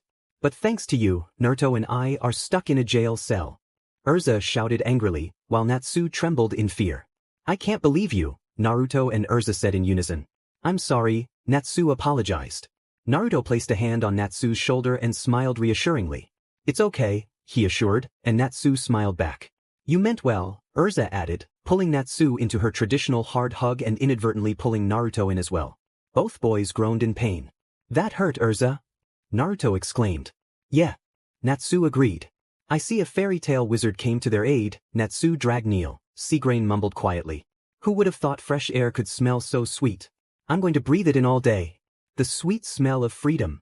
Natsu shouted happily, not realizing he was also spitting out fire while Naruto chuckled. Shut up, Jet said irritably. Put a sock in it, man. Droy added. Isn't he precious when he gets all excited? Mira smiled. I can't believe that stupid arrest for trial was just for show. All that worrying for nothing. Lucy said, disappointed. Naruto walked over to her, patting her on the back. Lighten up, Hyun. Naruto chuckled, startling her as she stood up straight, slightly blushing. So they weren't a sacrificial lamb, but a scapegoat. Gray realized. You must be one heck of an ice wizard because even your jokes leave me cold. Elfman trembled. Tisich, Naruto scoffed. Hey Naruto, be careful around that Seagrain guy. We don't sense good things from him, Matatabi warned. I know, thanks, he replied. Just looking out for you, kid, Kurama said. Naruto gave his fox friend an assuring thumbs up before returning to reality. Hey Natsu, are you going to finish your man-to-man with Erza and Naruto? Elfman asked, stopping Natsu in his tracks. Naruto sighed. Oh, Lucy mumbled. Oh yeah, I forgot about that. So what do you say? Want to pick up where we left off? Natsu asked Naruto and Erza. I'll pass, Naruto said. Oh, cheapskate. Natsu said, disappointed. I'll pass too. I'm not in the mood right now, and I don't think Naruto is either, Erza added. But Natsu lit up both of his fists in fire and charged at Erza. I'm not letting you off the hook that easy. Natsu shouted playfully. Naruto sighed. I swear, Erza mumbled irritably, standing up and giving Natsu a firm punch in the stomach. Natsu fell to the ground. Lucy, Gray, and Elfman all gawked while Naruto facepalmed. How's that? Are you satisfied? I don't think you'll want to challenge Naruto after that either, Erza said. And he's out. Happy chirped. Naruto, Gray, Lucy, and Elfman burst into laughter. Way to go, champ. Gray teased. I warned you, Pinky, Naruto chuckled. Guess we know who the real man is. Elfman added. Makarov grunted. Sir, is something wrong? Mir asked. I'm fine, just sleepy, he replied. He's coming, Makarov said. Mira began to feel drowsy, her eyelids growing heavy as she drifted off to sleep. Naruto noticed and immediately sensed what was happening. Could it be Mystigan? He wondered as the others began to succumb to fatigue. Not again. Gray exclaimed weakly.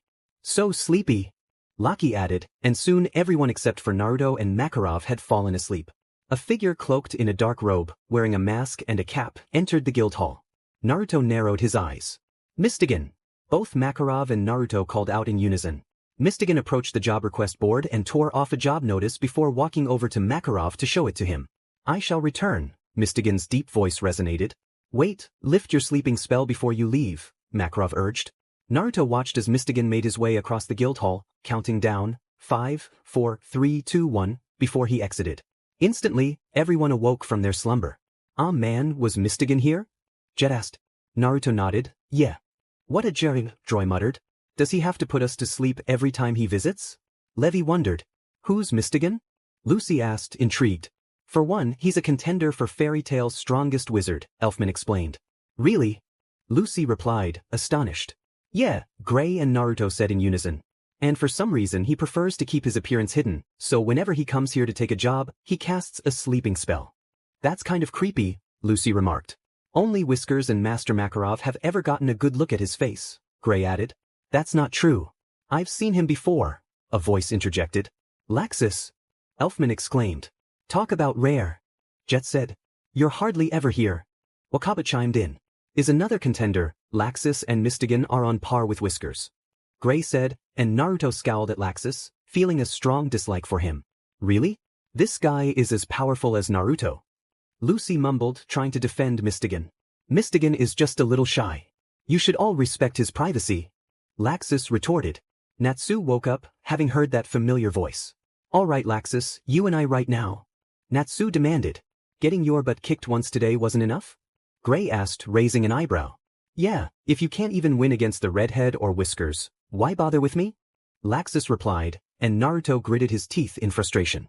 What are you trying to say? Erza demanded, her voice rising. No need to get all worked up, Erza. Whiskers. Gray said, a hint of fear in his tone. I'm saying I'm the guild's strongest wizard. Not even Whiskers can beat me. Laxus declared arrogantly. Hey, we can fight anytime, any place, you arrogant fool. Naruto challenged. Not yet, Makarov said firmly. Naruto sighed, finally having. Calm down. I think you made him grumpy. Laxus teased. Shut up. Natsu shouted in response. That's enough from you, Laxus, Makarov ordered.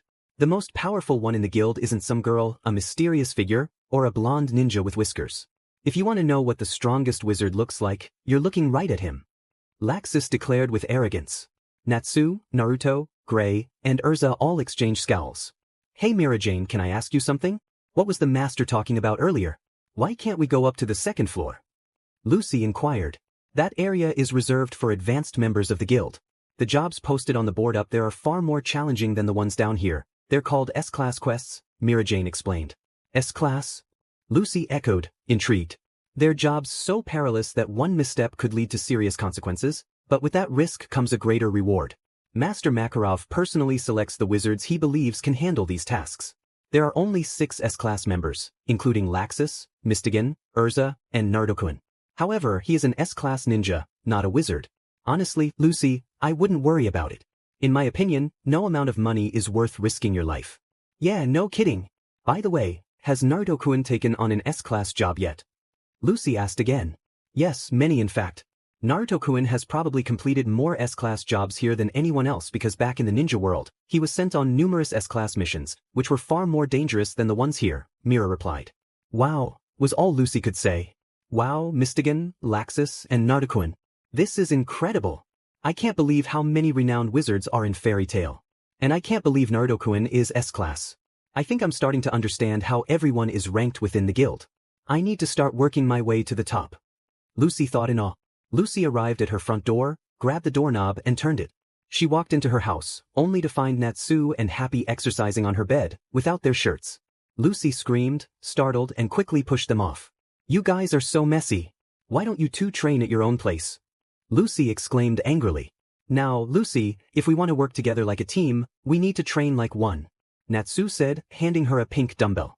We thought you'd like the pink dumbbell, Happy added. I don't care what color it is. I'm not lifting weights with you.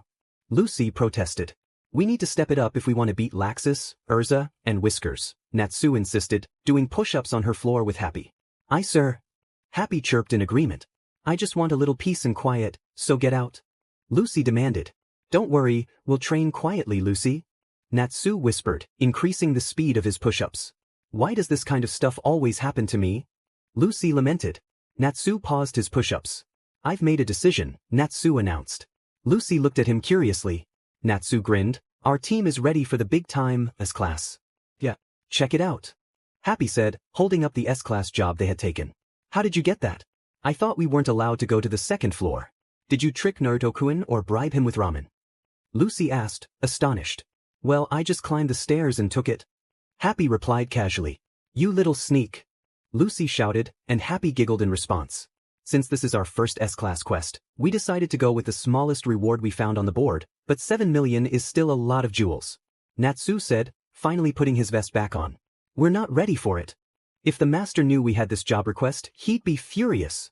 Lucy exclaimed nervously. Yeah, but I think he'll actually end up being proud of us if we pull this off. Natsu replied with enthusiasm. Lucy sighed. You know, this might be the most reckless thing you've ever done, Natsu. If you want to rise up the ranks, you should really try following the guild's rules, she admonished. Come on, we won't make S-Class with that kind of attitude. How do you think Whiskers became S-Class? He defeated Erza in a match, and she's also an S-Class wizard. Natsu argued. Well, you can handle this on your own. I'm staying right here, Lucy declared. But the job is to save a tropical island. Happy chimed in. Really? Lucy asked, intrigued. It's the cursed island of Galuna. Natsu and Happy teased together. No way, I'm definitely not going now, Lucy insisted. I'll give you half the fish I catch, Lucy. Happy offered eagerly. Fine, we're going, Natsu decided. Happy agreed. That's the best idea you've had all day, Lucy remarked. Hold on. For crying out loud, would you use the door? Lucy sighed in exasperation. She noticed the job request and panicked. Oh no, they left the job request here. Now everyone is going to think I stole it. What do I do? Lucy shouted frantically. She paused and picked up the paper. Is this for real? On top of the huge reward, you also get a gate key? Lucy mused, chuckling to herself. Hey, wait up, you guys. I've decided to come along. Lucy called out to Natsu and Happy. Master, I don't know what's happened, but one of the S-class quests is missing.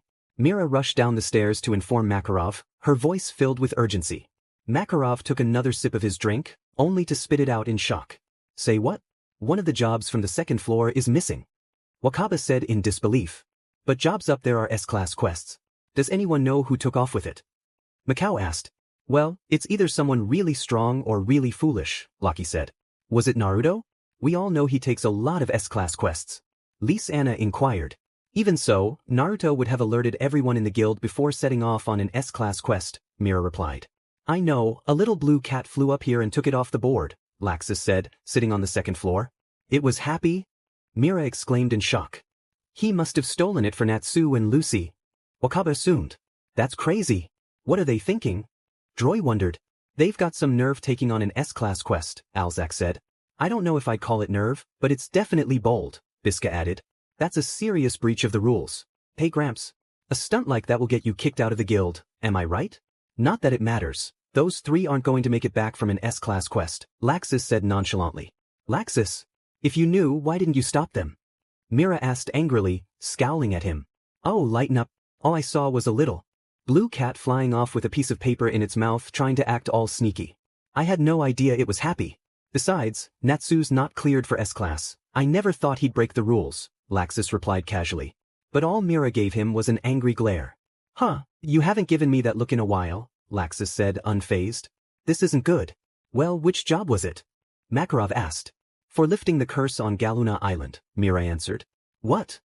Makarov exclaimed in shock. Galuna Island? Macao and Wakaba shouted in unison. Are they insane? Laki said rhetorically. They're even bolder than we thought. Alzak and Biska added. Laxus, go and fetch them at once. Makarov demanded. Yeah right, I have better things to do, Gramps. Besides, everyone in Fairytail is supposed to be able to take care of themselves, right? Laxus said. I don't care how you feel about Natsu, the fact is, you're the only one strong enough to bring them back by force, Makarov insisted. To be honest, I think this job is more suited for Whiskers, Laxus smirked. He grunted in frustration. Fine then, what about Erza? Where is she? She can definitely bring them back by force. I mean, Natsu is terrified of Erza. Makarov said confidently. Mira and Lise Anna shook their heads. Erza is on her own mission right now, Mira replied. Makarov was getting restless. Fine then, how about Naruto? Where is he? Send him to fetch them, Makarov said. I'm sorry, Master, but Naruto is also occupied with a job. I don't think Erza or Naruto will be back in the next few days, Mira said sadly. Damn it. Naruto and Erza are the only ones here, other than Laxus, strong enough to bring them back by force. Makarov shouted in frustration. Gray immediately stood up, catching Makarov's attention. Sorry, Master, but I'm afraid I have to disagree with you, he said. Wow. This brings back memories. It seems like only yesterday when we met for the first time. If only Naruto were here, Lucy said nostalgically. It was yesterday, you don't have to get all sentimental, Natsu replied. Yeah, you sound like an old lady, Happy teased, prompting Lucy to respond with an annoyed expression. Well, let's go find a boat that'll take us to Galuna.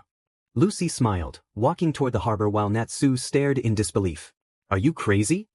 Forget the boat, why can't we just swim for it? Natsu asked. Lucy sighed.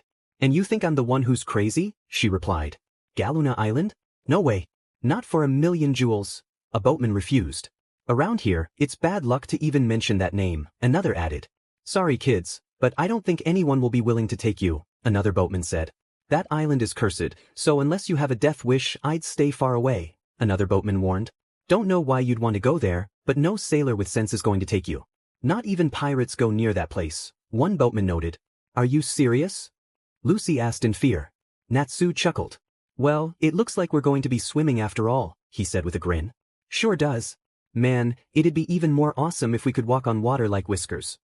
Happy added. Oh yeah. Natsu replied. We're not swimming, Natsu. Lucy shouted. I found you. Gray's voice suddenly called out, putting his hands on both Natsu and Lucy's shoulders, startling all three of them as they jumped back. It's Gray! Lucy exclaimed. What are you doing here? Natsu asked. Gramps found out about your plan and sent me to bring you back, Gray answered. Why? We're not in danger yet. Natsu shouted. If you come back now, you might avoid being kicked out of the guild. Maybe, Gray said. Kicked out? Lucy trembled. I don't care. I'm going on this S-class quest. Natsu replied stubbornly. Man, you're way out of your league here. You're not like Whiskers, who's had plenty of S-class experience. Unless you're like him and can come back from an S-class quest unscathed, you need to come back home. When Erza or Whiskers find out about this, they're going to be furious. Gray warned. Oh! Lucy, Natsu, and Happy trembled. Please, Gray, you've got to save me. I told them this was a bad idea, but they forced me to come along. Happy begged. You are such a liar. Lucy shouted angrily. I've got to prove my strength to Erza and Whiskers. So like it or not, I'm doing this. Natsu declared. Master ordered me to bring you home. I'll drag you back if I have to. Don't make me hurt you, buddy. Gray threatened, conjuring up ice in his hand. Natsu retaliated by igniting his hands with fire. I'd like to see you try. Natsu shot back. Huh, wizards? Excuse me, but are you wizards? Have you come to lift the curse on the island? The boatman asked. Yeah. Natsu answered. Well, maybe, Lucy said uncertainly. Not going to happen. Gray said firmly. Get in, the boatman said. What? Lucy shouted in disbelief. Seriously? Natsu said excitedly. No way. Gray demanded. Natsu chuckled mischievously and knocked Gray unconscious. There we go. We're ready when you are, sir. Natsu said confidently. You sure we should bring him with us? Lucy asked nervously. We can't let him go back and tell the guild, because the next person they'll send is Erza or even Whiskers. Natsu trembled in fear along with Lucy. Natsu hung over the boat, feeling queasy. Okay, now I'm starting to get scared, Lucy whimpered. Well, look on the bright side, at least you're not tied up. This is your fault too, buddy. Why did you decide to let us on? Gray asked angrily. The name is Bobo, and if you must know, I used to be a citizen of Galuna Island, but I had to flee. I just couldn't take it anymore. I should warn you, tragedy befalls anyone who steps foot on the island unless you're able to lift the curse, Bobo explained. As he removed his cloak, revealing a demonic arm, Lucy gasped in shock. This vile demon's curse, Bobo said with disgust. Whoa, your arm. What happened to it? Gray asked. Is that the curse? Lucy asked nervously. Bobo only stared silently at the teens. We're almost there, that's Galuna Island, he spoke again. The whole team looked across the water to see an island with the mountaintop glowing. Lucy gasped. Why is the mountaintop glowing like that? She asked. What the? Where did he go? Lucy shouted, unable to see Bobo anymore. Did he fall out? Gray asked. It's like he disappeared into thin air. Happy added, as Natsu's condition worsened. What's that sound? Lucy asked, hearing a low rumbling noise. Gray turned around and his eyes widened. Lucy, he trembled. Lucy turned to see a massive tsunami ready to engulf them. She screamed in fear. Now don't panic, just hold on. Gray tried to calm the team as the boat began to swirl in the tsunami, struggling against the powerful waves. Happy, can you grab onto the boat and fly? Lucy shouted. I'm not strong enough. Happy shouted back. Everyone was thrown off the boat and pulled into the whirlpool. Lucy groaned, slowly opening her eyes. Where am I? What a mess, she mumbled weakly, walking over to the rest of the team. Looks like we made it, you guys. Natsu shouted happily. We're lucky it brought us to shore, Lucy said. Well, I don't know if I would call it lucky, Gray added. I can't help but wonder what happened to the guy who brought us here. Right after he told us about the curse, he vanished, Lucy said suspiciously. Forget about that stuff and let's go exploring. Natsu said with joy. Aye. Happy agreed. We've been here for 30 seconds and you guys have already forgotten about the mission? Lucy deadpanned. Apparently, there's only one village on the entire island. The village chief is the one who put in the request, so I guess we need to go find him, Lucy assumed. Not so fast. Gray said, slowly standing up. Give it up, Gray. You can't take us back to the guild now that the boat's been destroyed, unless you can walk on water like Whiskers, Natsu said. You're right. I'm coming with you. There's no way I'm letting the two of you clowns become S-class before I do. If you were kicked out, it would be pretty boring. Gramps will be mad, but if we pull this off, he won't be mad at us for long, Gray smiled. Natsu and Lucy smirked. Let's go. Gray smirked back. Yeah. The rest of the team replied. Well, we found the village. Now what? Gray wondered. Check out that gate. When they say, keep out, they mean it, Natsu noted. Anyone home? We came here to help you. Lucy shouted over the gate. Let's bust in. Natsu suggested. No way. Lucy shouted. Who goes there? The gatekeepers demanded. We're wizards from Fairytail responding to your request. Lucy replied. Why weren't we notified when you accepted the job? The gatekeeper asked. Well. Lucy began. Sorry, but it was just a mix-up with the paperwork. Gray finished. Then let me see your emblems, right now, the gatekeeper demanded. So that's exactly what they did. Natsu revealed his emblem on his right shoulder. Happy took off his green bag to show his mark on his back. Lucy held up her right hand, and Gray lifted his shirt to reveal his mark. The gatekeepers gasped. They're here. They're really here, they exclaimed joyfully, opening the gates. It's like we're walking into a monster's cave, Happy said. Are you trying to freak me out? Lucy whispered irritably. I'm Mocha, the village chief. On behalf of the village, I welcome you, and there is something you need to see. Now, my people, Mocha said. All of the villagers removed their cloaks, revealing transformed, demonic limbs, while Lucy stared in horror. It's just like what happened to the guy on the boat. Gray said. Yeah, Lucy replied. Oh wow, your sideburns. Natsu exclaimed. Not that. I was trying to show you what happened to my arm. Everyone on this island has suffered disfigurement because of this curse. Not even the animals have been spared, Mocha said in distress. Excuse me for asking, but what makes you think it's a curse, sir? It could be some kind of infectious disease, Gray noted. We've consulted dozens of doctors, young man, but they all agree no such disease exists. You see, the symptoms began around the same time the moon fell under an evil spell, Mocha replied. What kind of spell? Lucy asked nervously. Since ancient times, this island has absorbed the light of the moon, causing it to glow beautifully. However, several years ago, the moon's color began to change, casting an eerie purple glow on the island, Mocha explained. Natsu narrowed his eyes. So the moon turned purple? He said, as Happy gasped at the sight of the purple moon appearing from behind the clouds. It's coming from behind the clouds. Happy said fearfully, as the clouds slowly moved away, revealing the moon, and sure enough, it was purple. Lucy gasped. Oh wow, it really is purple, she said in shock. Man, that's creepy looking, Gray added. It's the curse. Senbak, the change is about to begin. Mocha warned. Suddenly, the whole village cried out in distress as the purple moon shone down on them. Whoa, what the? Lucy shouted. The villagers' bodies began to change into demonic forms. They're changing. Gray shouted. Yeah, I see that, Lucy replied, frightened. Why is this happening to them? Natsu wondered. I'm sorry if our appearances frighten you, Mocha apologized, now fully transformed into a demon.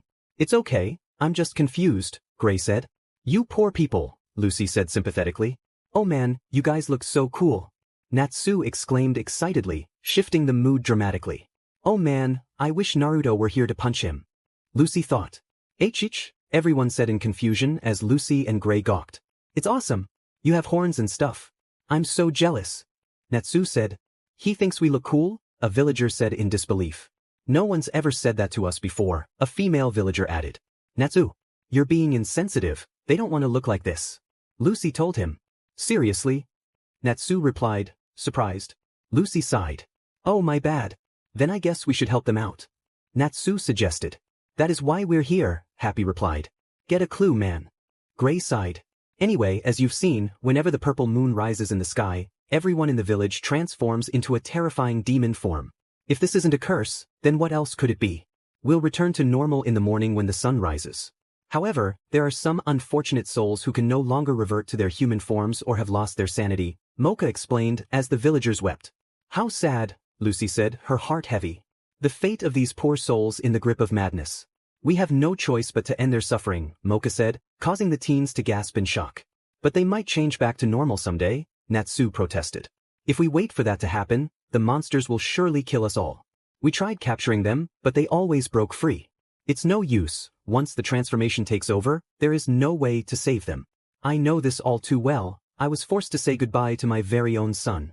Mocha broke down into tears, clutching a picture of his son. But the team gasped, recognizing the picture.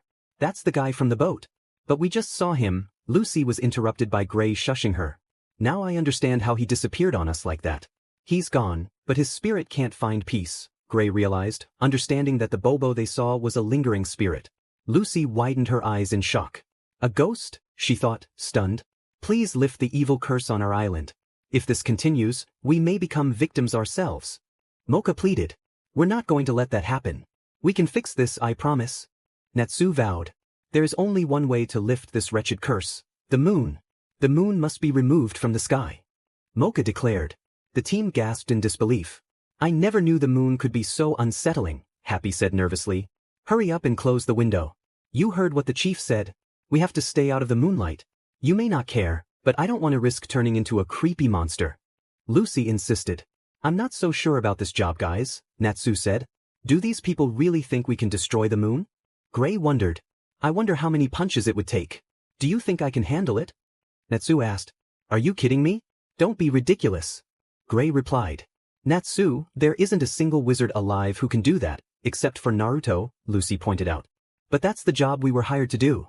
We can't take a job and then back out. That would make Fairytail look bad. If Whiskers were here, he'd probably agree with me, Natsu insisted. But what they're asking is impossible. Besides, Whiskers isn't here right now, even if he could destroy the moon, so stop bringing him into this. And how do you think you're going to get to the moon anyway? Gray asked. With Happy, of course. Natsu said. Huh, I don't think so, Happy replied. Okay, so we can't destroy the moon, but if we do some investigating, we might find a different way to lift the curse from the island, Lucy suggested. Gray threw his shirt at Lucy, taking off his pants and socks, looking ready for bed. You guys can do whatever you want, but after a long day, I need some sleep, Gray said. Please don't take off any more, Lucy begged, not wanting to see Gray in his state. Although, I wouldn't mind if it were Naruto. Lucy chuckled to herself. Okay, our investigation starts tomorrow. I'm hitting the sack. Natsu said, plopping down on the bed, lying on his stomach.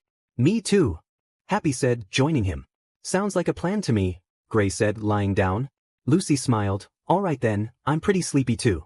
Good night, she said, rubbing her eyes. A few hours later. So loud. How am I supposed to sleep with the beast and the snorer keeping me awake? Lucy exclaimed, waking up to the boys' loud snores. It's so early. Gray yawned. Yep, I'm never up at this time, Natsu agreed. You two kept me up all night and I'm not complaining, so stop whining and let's go. Lucy said, while the boys slumped over, bags under their eyes.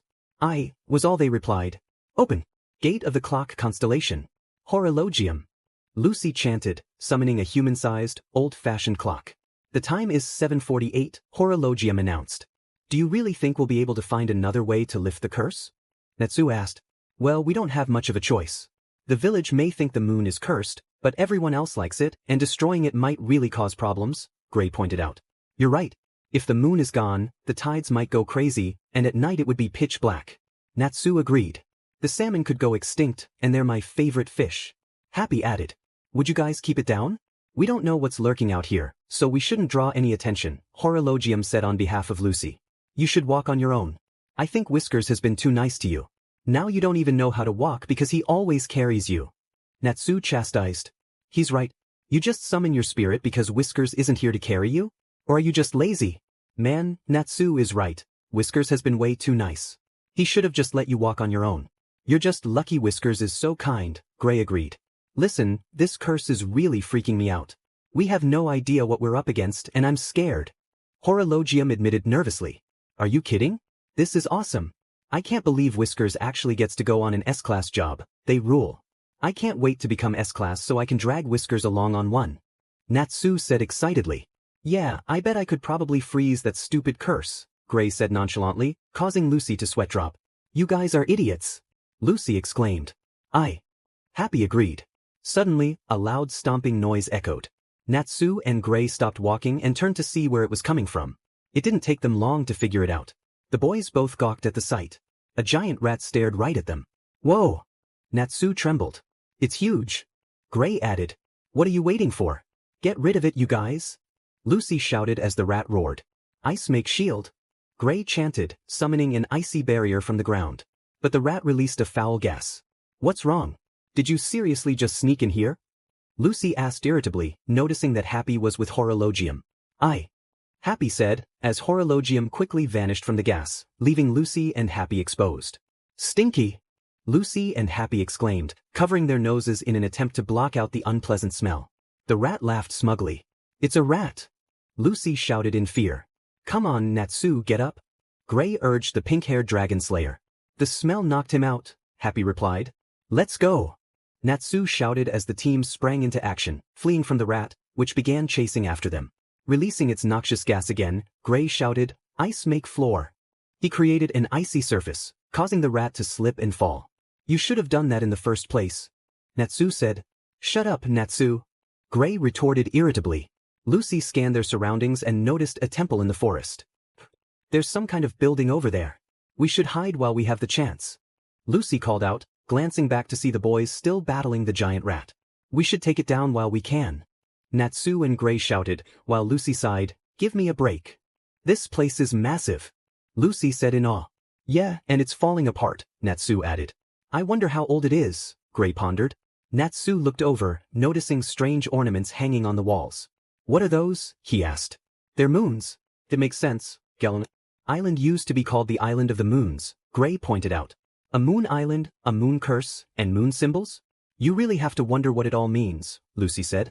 Man, this place is a wreck. This floor doesn't even look safe to walk on, Natsu remarked, stomping on the ground to test it. Well, don't go stomping on it.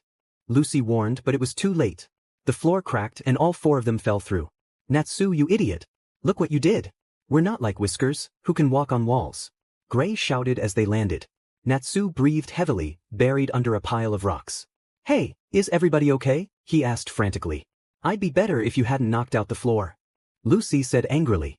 Here's a thought. Maybe if you think before you act, you wouldn't cause so much destruction. Gray scolded. Can you fly us out of here, Happy? Lucy asked. No, sorry. I wish we could walk on walls like Whiskers, Happy said disappointedly. We're underneath the temple, Gray said. Wow, it's a secret cave. This is so cool. Natsu exclaimed, running down a narrow hall. Would you quit running around like a crazy person? Gray shouted angrily. Natsu suddenly stopped, gasping as he looked at something. Natsu! Lucy said worriedly. What, is something wrong? Gray asked, catching up with them. Hey guys? What's that? Natsu asked, looking up at something. Gray walked over and widened his eyes, with Lucy sharing the same reaction. Gray's eyes widened in fear. That's impossible, he said, as the team stared at a demonic creature trapped in a massive block of ice. They all gaped in shock. It's Deliora. But how? How could this happen? Why is it here? What is it doing on Galuna Island? Gray demanded furiously. You've seen this thing before? Natsu asked, rushing over with Lucy. There's no way. Gray said, still in shock and disbelief. Gray, please try to calm down, Lucy begged. Gray slowly looked back up at the demon, finally calming down a bit. Now, can you tell us about it? Lucy asked. It's Deliora, the demon of destruction, Gray finally answered. Demon of destruction? Natsu said, confused. Destruction? Happy corrected. But why is it here? It doesn't make any sense. Gray shouted again. Footsteps echoed in the cave. The voices seemed to come from down here. A boy with frizzy blue hair and a man dressed like a dog approached. The team hid behind rocks, observing the two strangers. I hate being awake during the day, so Toby, when you got exposed to the moon drip, you got those pointy ears, the blue-haired boy teased. I already told you, they're for fashion, you jerk. Toby shouted irritably. Lighten up, I was just teasing you, the blue-haired man replied. Well, you don't have to be so mean about it, Toby retorted. The moon drip, could that be the name of the curse? Lucy whispered quietly. Yuka, Toby, something terrible has happened. A pink-haired girl with pigtails entered. What now, Sherry? Yuka asked. It's Angelica. She's been attacked and I'm sad, Sherry said, her voice heavy with emotion. You're moping around because somebody beat up your stupid pet rat? Toby shouted. She's not a rat. She's a brave hunter prowling the jungle to protect us. She is love. Sherry insisted. I don't know who these people are, but they seem like a bunch of oddballs. Especially the girl with the pet rat. Lucy whispered. Judging by the scent I picked up, they're not from the island, Natsu whispered. And they don't look like they have the demon curse, Happy added. Intruders, you say? Yuka said. And it's almost time to collect moonlight again. Oh, this is so sad. This news would displease the cold emperor. We should get rid of them before he finds out. Yes, we must find them before the moon's first light, Sherry said. Yuka smirked. Agreed. Since they've seen Deliora, we can't allow them to live. We'll give them the gift of eternal rest. We'll give them love, Sherry said again. You're talking about death, right? Toby asked, just as the three of them heard a rumbling sound, catching their attention as they turned to see. What was that? Sherry asked. Over there, Yuka said, and the three ran off. Nice job, Cat, Lucy said. Aye. Happy replied. Come on, we should have grabbed them and forced some answers out of them, Natsu complained. Not yet, we need to do some investigating, Lucy said. Natsu crossed his arms and scowled. Man, this job keeps getting more complicated, he said. Yeah, like who is this cold emperor guy? Happy asked. Deliora, I still don't understand what anyone would want with it, and how were they even able to find it? Gray wondered. Was it hidden somewhere? Lucy asked. It was sealed away inside a glacier on the northern continent. A decade ago, this immortal demon ravaged Isvan. Countless people lost their lives. The woman who taught me how to use my magic, my master Yor, sacrificed everything to seal it away. I don't know if it has anything to do with the curse on the island, but I do know that it doesn't belong here. This cold emperor, we have to find out who it is. If they tarnish my master's legacy, they're going to regret the day they were born. Gray said furiously. Deliora. Gray said, are you sure this is the demon your master sealed away? Natsu asked. There's no doubt about it, Gray confirmed. I wonder why it was transported all the way from the northern continent to Galuna Island, Happy pondered. You don't think this demon could have something to do with the island's curse, do you? Lucy asked. It may be enclosed in ice, but that thing is still alive. Gray warned. Sweet. Let me take a shot at it. I'm not afraid of any stupid demon. Natsu declared confidently. Brute force isn't the only way to solve problems, Natsu, Lucy sighed. A little fire should do the trick. Natsu replied, striking a nerve in Gray, who widened his eyes and punched Natsu out of frustration and fear, his expression shadowed by his bangs. Natsu groaned, Gray just punched me. Happy exclaimed. Well, this wouldn't be the first time he's done that, Lucy remarked, unfazed. What's the deal? Why did you hit me, Gray? Natsu asked, but he stopped when he saw Gray's serious demeanor. I don't want you and your flames anywhere near it. If that ice melts and Deliora is revived, there's no way we'd be able to stop it. I don't even think Whiskers can, Gray said. Come on, do you really think a huge chunk of ice would be that easy to melt? Natsu pointed out. Gray sighed. No. Hey, are you okay? Lucy asked Gray, walking up behind him, and placing her hand on his shoulder. I'm the one who got hit for no good reason. Watch your temper, man. Natsu shouted, irritation evident in his voice. Please, you're one to talk, Happy noted. Many years ago, my master Yor cast a spell called Ice Shell on this demon, enclosing it in a form of ice that can't be melted. It's so strong that even the most powerful flame spells have no effect on it. If they knew the ice couldn't be melted, then why did they bring it here? Gray wondered. Well, maybe they didn't know. They might have brought it to try to melt it somehow, Lucy suggested. Why would they do that? Gray shouted angrily again, causing Lucy to flinch slightly. I have no idea, Lucy admitted nervously. Gray sighed. I just don't get it. Who would bring Deliora here, and more importantly, why? We need answers. Let's go find those guys, Natsu said. Yeah, okay, Lucy agreed. No, we're going to stay here and wait, Gray insisted. Wait for what? Happy asked. For the moon to come out, Gray answered. The moon? But it's the middle of the afternoon. Forget that. If I have to hang out here all day, I'll die of boredom. Natsu exclaimed, unaware that he was being ignored. Wait, why does the moon matter? Lucy asked nervously. I have a feeling that the curse on the island and Deliora are somehow connected, and I heard those guys we saw mention something about collecting moonlight, Gray replied. I heard that too. I guess waiting until nightfall is the only way we're going to find out what's going on, Lucy sighed. I'm not waiting. We've got work to do. Natsu insisted, but he immediately fell asleep on the ground. Well, that was fast, Lucy remarked dryly. Happy agreed. Must be nice. He doesn't have to worry about anything but eating, fighting, and sleeping, Lucy said, sitting down on a rock with her elbow resting on her thigh and her chin resting on her hand. That's Natsu for ya, Happy replied. I have to admit, I'm a little bit jealous, Lucy said, glancing over at Gray, who was sitting close to Deliora, lost in thought. Gray thought. Flashback. A young Gray panted heavily. Are you going to be able to keep up, Gray? I warned you, training with me can be tough, Yor said. Yeah, but I'll do whatever it takes, the young boy proclaimed. Flashbackins. Lucy groaned. I know I agreed to wait, but this is so boring. I wish Naruto-kun was here, she whimpered. Happy said. Oh, I know. Open. Gate of the Heart Constellation, Lyra. Lucy chanted, summoning a female celestial wizard who appeared with a small harp behind her. Oh wow, I haven't seen you in forever, Lucy. Lyra said joyfully. Oh hey Lyra. Lucy greeted. Say, how come you never call me anymore? It's not fair, I would love to help you out. But you ignore me, Meanie. Lyra exclaimed. Meanie huh? You were the one who told me you were available 3 days a month, Lucy replied. Are you sure about that? Lyra asked while Happy deadpanned. Great, another weirdo. So, what would you like to hear me sing? Any requests? Lyra asked. Nope, whatever you want, Lucy answered. Do you know any songs about fish? Happy inquired. Okay, I think I've got a song you're going to love, Lucy, Lyra said.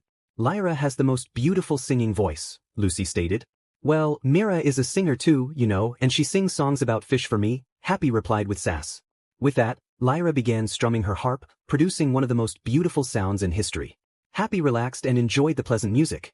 Gray reminisced about his past with his master, recalling all the training sessions with UR, his failures, and eventually finding himself in tears. Lucy, Lyra, and Happy gasped. Gray? What's wrong? Lucy asked worriedly. Nothing, I'm fine, Gray replied. You seem upset, Happy noted. Well, one of Lyra's talents is singing songs that relate to what our audience is feeling, Lucy explained. Did her song make you cry? Happy asked. I wasn't crying, Gray denied, his eyes still shadowed by his bangs. Maybe you should sing something a little more upbeat. Lucy suggested. You should have just said that in the first place.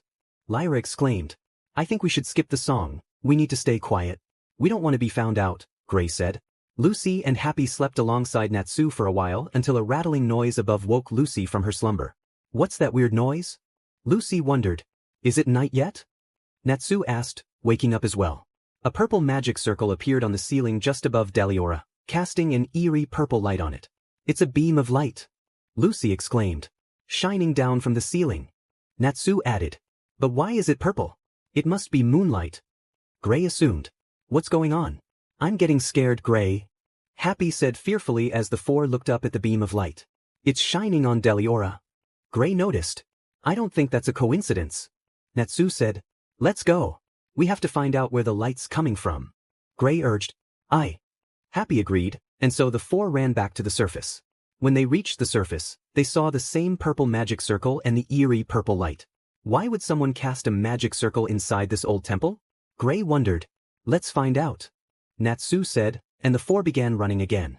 When they finally reached the rooftop, they found a group of people in dark clothing surrounding the purple light, chanting spells. The four sneaked up and hid behind a rock, peering over to observe. What are they doing? Natsu asked. The moon. Gray said. It looks like those robed figures are chanting some spell to collect the moonlight, Natsu said. But what for? Lucy wondered. It's a spell called the moon drip, Lyra answered, startling Lucy. What are you still doing here? Lucy asked. I see, that's what they're trying to do, Lyra said. Okay, then fill us in. Lucy urged. They're using the moon drip spell to melt the ice surrounding that demon underground so they can resurrect it, Lyra explained. What? Natsu exclaimed in shock. They can't. The ice used in an ice shell can't be melted. Gray replied. I hate to say it, but that's not entirely true. While the ice shell is strong, it can be melted using moon drip. Focused moon energy can break any magical spell, Lyra said. Happy stared in horror. Oh no, he said. Idiots. They have no idea what Deliora can do. Gray said furiously. I think what the islanders believe is a curse against them may actually be side effects of the moon drip. Concentrated moon energy can contaminate your body. I'm afraid those poor islanders have been exposed to way too much of it, Lyra said. I'll make them pay. Natsu vowed, but Lucy stretched out her elbow, knocking him over. Hold it. Someone is coming this way, Lucy warned. As a figure approached, they remained hidden. The man wore heavy armor with a helmet featuring 2 horns. The heavily armored man walked over with Yuka, Toby, and Sherry following close behind. What a waste. I lost so much precious sleep over nothing. We searched all day for the intruders but never found a trace of them, Yuka said disappointingly. Maybe there weren't any. Toby suggested. I'm afraid I have some sad news, Cold Emperor. We thought we had intruders during the day, but it seems they got away somehow. I cannot speak of love in this situation, Sherry said. Intruders? The Cold Emperor asked. Gray gasped. So that guy's their leader, Natsu said. He's trying to act all high and mighty, wearing that ridiculous mask, Lucy said with disgust. I don't know, I think it looks kind of cool. Happy said. Has Deliora been awakened yet? The Cold Emperor asked. It should be later tonight or tomorrow, sir, Sherry answered. Which one, girl? Toby shouted. The time has almost come. If you see those intruders again, kill them. I don't want anyone getting in my way, the Cold Emperor commanded, causing Gray's eyes to widen in shock. They must have been villagers. They're the only other people on this island, Sherry said. Then destroy the village, the Cold Emperor added. Yes, sir. Sherry said. Understood, Yuka added. What? Natsu shouted in anger. But the villagers didn't have anything to do with this. Lucy protested. Yeah, we have to stop them. Natsu agreed.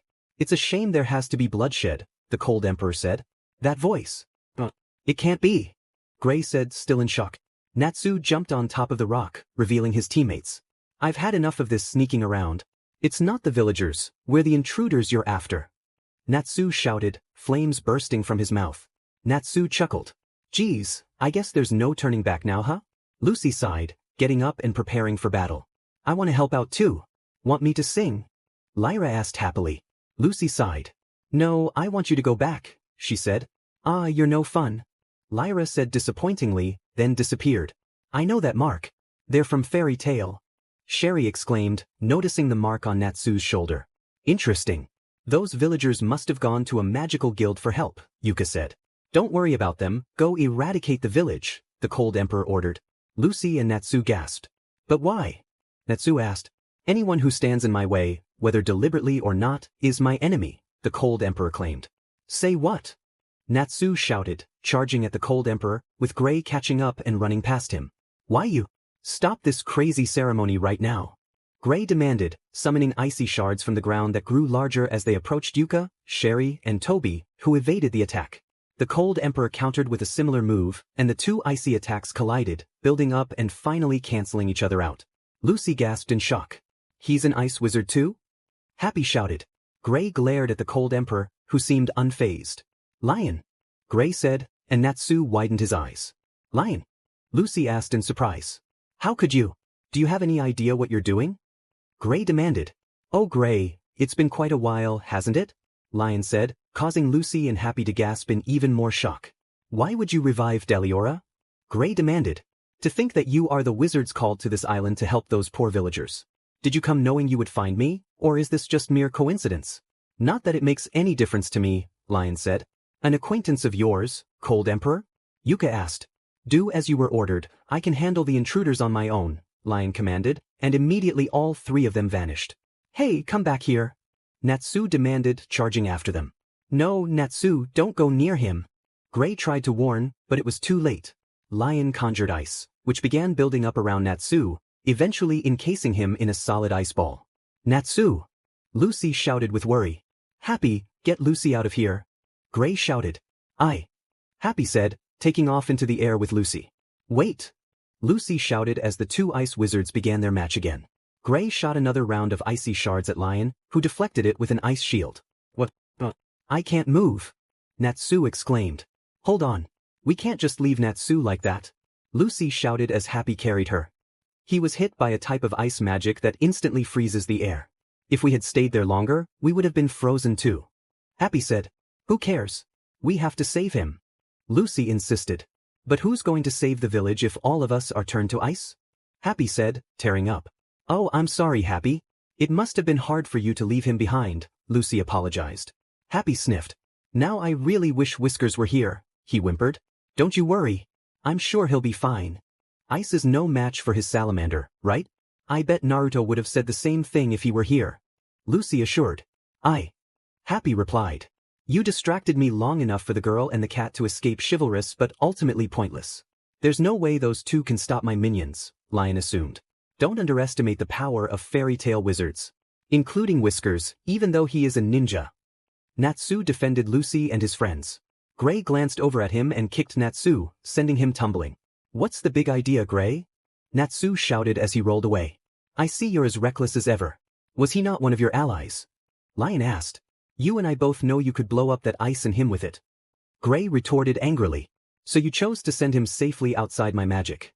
That was a clever move, Lion remarked. I don't understand why you're trying to act superior with me, Lion. You're not. We're not UR students anymore. Gray shouted, his anger escalating. I'm well aware of that, painfully aware. Our beloved teacher is no longer with us, Lion said sadly, removing his mask. Her final act was sealing that monster away. Are you really so careless that you would try to destroy our master's legacy? Gray shouted again. Don't delude yourself, we both know you're the one who killed Yuar, Lion said, finally revealing his face, which had white spiky hair. Gray's eyes widened in shock. And yet you don't seem to feel any guilt. How cruel, Lion said with disdain. Natsu struggled as his face was pressed into the ground, unable to move due to the ice encasing him. Finally, he freed himself by propelling himself with fire and landing on his feet, chuckling triumphantly. Gray, you punk. You're gonna pay for this. Natsu yelled into the distance. He attempted to melt the ice with his fire, but it was ineffective. My fire power isn't making a dent in this ice. What's the deal? I gotta get back to the village. I'll just have to run. Oh man, this is harder than I thought it would be. Natsu said, trying to run quickly, but he only moved at a snail's pace. On the seas, a pirate ship sailed through the water, with exhausted crew members lying on the deck, groaning. The captain stood at the wheel, watching the waters. Why do you want to go to Galuna Island? It's scary, he said fearfully, turning to look at someone. Naruto sighed. I would do as she says, dude. You don't want to make her mad, he warned. But, the captain began. Just shut up and steer. Erza demanded, and immediately the captain turned back to the sea. If you drop us off somewhere, you can have the boat. Please, I'm begging you to. I've heard that island is cursed, anyone who steps foot will turn into a demon, the captain exclaimed. Seeing the mood she's in, I don't think Erza really cares, and neither do I, Naruto chuckled.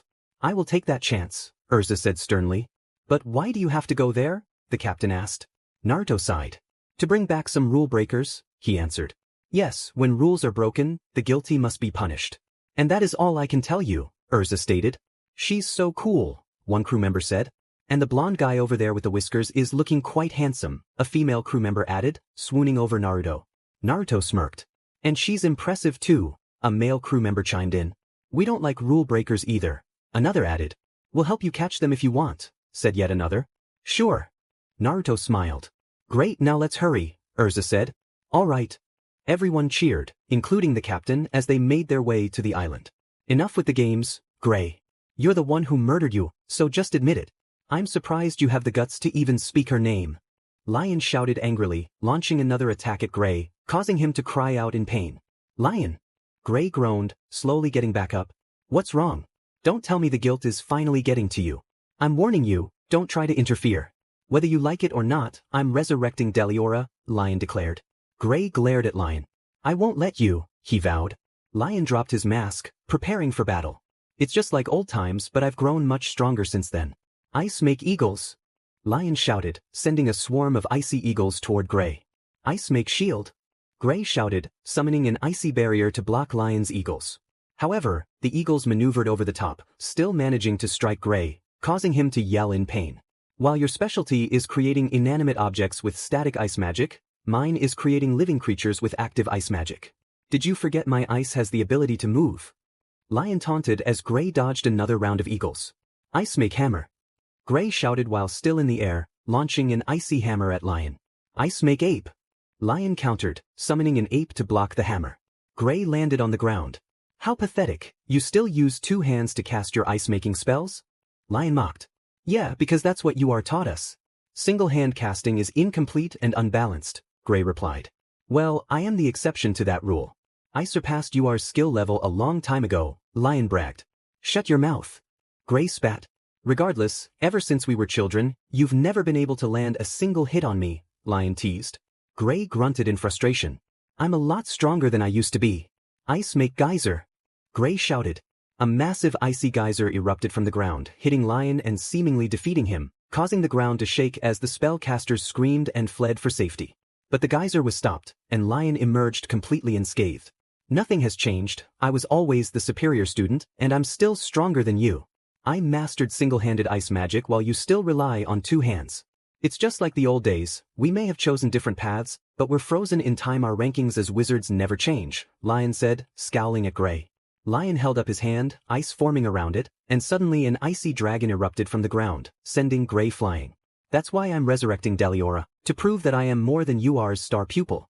As a child, I only dreamed of one thing, the day I would surpass Yuar's abilities as a wizard. But you ruined it for me, Gray. After she died, I thought my lifelong dream of surpassing her had been dashed. Until I realize there is one way if I can defeat Deliora, a demon so powerful that even you couldn't vanquish it, then I will have surpassed her power. My dream will finally become a reality, Lion declared as Gray picked himself up from the ground. Listen to me. That creature destroyed everything we cared about. And you want to bring it back just to prove how strong you are. That's insane. Please. You can't do this. Gray shouted, desperation lacing his voice. But Lion only shot another chunk of ice at Gray, sending him soaring through the air as he cried out in pain. You can't do this. Really? Lion shouted angrily, launching more ice eagles at Gray. Gray landed hard on the ground, grunting. Funny you say that. Those were the exact words we said to you that fateful day. Surely you haven't forgotten? It's because you challenged Deliora that you lost her life. Lion shouted, summoning a massive fist that erupted from the ground, sending Gray flying once again as he let out a pained cry. I can't stand you speaking her name in my presence. Begone! Lion shouted, unleashing another ice dragon at Gray. This is the end, Gray, he said as the ice dragon struck Gray once more, leaving him in agony. Meanwhile, Happy and Lucy made their way to the village, accompanied by Natsu. Gray lay on the ground, feeling defeated by his childhood friend, now turned rival. Flashback. What's the matter? Don't tell me you're giving up that easily. Get up, Gray. You are urged. Flashbackins. Get up, Gray. You look terrible. He really gave you a beating, huh? If only Whiskers were here to help you, Natsu said. Natsu, what are you doing here? Gray asked weakly. I didn't know how to get back to the village, so I climbed back up to look for it. Come on, let's go, Natsu replied, gently lifting Gray by his shirt. Wait, I can walk. Where's Lion? Gray grumbled. Don't know. By the time I made it back, everyone had vanished, Natsu said as Gray slowly got to his feet but immediately began to stumble. Natsu quickly supported him. Natsu then swung Gray lightly over his shoulders, which felt like carrying a heavy block of ice. Now hold on, we have to hurry and get back to the village before they do, Natsu said, causing Gray's eyes to widen. Flashback. No way. Deliora is out of your league, Gray. It'll destroy you. Don't go. You are warned. I am going on this S-class quest, Natsu insisted. Natsu, you're way out of your league here. Just come home. Gray replied. Flashbackins. Gray gritted his teeth. Hey, he called out weakly. Yeah. Natsu replied. I'm sorry. I didn't believe in you. I'm no better, Gray apologized, tears streaming down his face. Natsu stopped walking. Quit feeling sorry for yourself just because you lost a fight. You're a member of Fairytail, and we don't give up when times are tough. Just put it behind you and keep moving forward. Natsu said, and Gray listened in shock. Natsu began running again. Oh great, now it's even harder to run, he grunted, hopping on each leg to move. Listen up. The people who caused the curse that transformed you are planning an attack on the village. Lucy warned. They're coming here to fight us? One villager asked. Yes, but I have a plan. We'll capture them and lock them up until they tell us how to change you back, Lucy said. The villagers began to whisper nervously among themselves. The only problem is, I'm pretty sure those three are wizards. They'll be hard to catch. Happy noted. You're right, and you're the only one we have right now, so good luck, Lucy said bluntly. Last time I checked, you're a wizard too. Happy replied nervously. Lucy gasped and clasped her hands together excitedly. I just had a brilliant idea, she squealed. Nothing good can come of this. Happy whimpered. What are you doing out here? Mocha asked, walking over to Lucy. Chief, the whole village called out. We don't have much time, sir. The enemy is going to attack any second now. Lucy warned. Enemy? Mocha said, confused. The ones responsible for the curse that transformed your people. They've been hiding in the old temple in the jungle. Lucy informed. I don't care who's in the temple. Why haven't you destroyed the moon? Mocha demanded. Well, you see, it wasn't the moon that did this to you exactly, but now we know who did. Lucy replied. You lie. Do what I asked of you. Mocha insisted. Chief, please, you have to calm down, one villager said, trying to restrain Mocha as he struggled. Come on, let's go, another villager said, dragging Mocha away. Lucy sighed. He doesn't mean any of that, he's just upset. He's been like this since Bobo died, a villager explained. Poor man. I know how to trap the enemy, Lucy said confidently. We'll be happy to help if you need us, he replied. Lucy smirked. I'm the greatest celestial wizard Fairytail has, so why don't you just leave it to me? You don't have to worry, it'll be a piece of cake, Lucy assured, thinking to herself, I've always wanted to say that. Now if only Naruto-kun were here to hear me say those words. Somebody's starting to get cocky, Happy mumbled. Open. Gate of the Maiden. Virgo. Lucy shouted, and a pink-haired maid appeared and bowed. All the villagers stared in amazement. She's cute, a male villager said. She's not that cute, Lucy replied. Oh yeah, that's the key from Everloo I gave you after the Eisenwald incident. Happy said. Lucy smiled and nodded. Princess, I have completed the task, Virgo said. Good work, Virgo. My plan is going to work perfectly. Lucy said confidently. I'm not so sure, Virgo disagreed. What did you just say? Lucy replied, slightly irritated. Hey Lucy, Happy called out. Yeah, what is it? Lucy replied. I really hate to break it to you, but I think you might be mistaken, Happy said insensitively. Wow, thanks a lot for the encouragement, Lucy replied sarcastically. I just don't think anybody's going to fall for your trap because it's the oldest trick in the book. Happy insisted. Lucy smirked. Now don't be silly, a pitfall trap will get them every time, Lucy said. But you can tell what it is just by looking at it. Happy pointed out. It doesn't matter because there is only one way to get into the village, so the enemy will have to go over it if they want in, Lucy responded. Well, I still think there's no way they're going to fall for it, Happy said again. Me either, a female villager agreed. I'm sorry, but I agree with them, another villager said. Yes, I have to concur, Virgo added. Not you too. Go ahead and doubt me, you'll see, Lucy said. Ms. Lucy. It looks like there's somebody headed this way, the gatekeeper shouted. Lucy gasped. That's got to be them. Open the gate. Lucy commanded. Right, the villager replied, and the gate began to rise. Now come to Mama. Lucy mumbled. But as it turned out, it was just Natsu carrying an injured Gray. Hey guys. Are you okay? Natsu shouted. Lucy screamed in shock. Natsu! Happy and two other villagers shouted. Stay right there. Don't come any closer. Lucy shouted, waving her hands frantically. What? Natsu said, confused as he continued to run. Natsu! Stop please. Lucy begged, and Natsu finally came to a halt just in front of Lucy's trap. Lucy sighed in relief. What's with the grass? Natsu asked, noticing Lucy's trap but not realizing what it was. He stepped onto it, and Lucy screamed in panic. Soon, Natsu fell into the pit, while Lucy and the other villagers stared in shock. He actually fell for it, one villager said flatly. Yeah, I'm sorry we ever doubted you, another villager apologized. It's ruined, Lucy said, comically disappointed. Very funny, but we don't have time to play practical jokes on each other, Natsu said irritably. Don't talk to me, it was Lucy's idea, Happy replied. I should have known. Natsu exclaimed. It wasn't a joke, it was a trap. Lucy shook her head in protest. I'm glad you're okay, I was worried about you, Happy said, relieved, peering down at Natsu along with Lucy and the other villagers. Yeah, I'm fine, but Gray's out of commission, Natsu replied. The guy in the mask really did a number on him? Lucy asked. Gasped when he finally realized he was free of the ice. Hey, the ice is gone. It must have cracked when I fell, he exclaimed, surprised. See? Told you the pitfall would work. Lucy said sheepishly. Excuse me, princess, but I think the spell broke when he left the caster's range of magic, Virgo corrected. I'm free. Natsu shouted joyfully. Gray was gently laid on the ground. Gray, if only Naruto were here. I bet this kind of injury would be nothing for him to heal, Lucy said sadly. Yeah, that's exactly what I thought. But why haven't Lion's lackeys made it here? Natsu asked. That's a good question. They left the village before you, but you got here first. I wonder what's taking them so long, Lucy pondered. Yeah, and with Gray and that giant ice cube I was pretty slow, Natsu added. Lucy smirked, holding up a fist. Alright, everyone. Hurry up and cover that hole.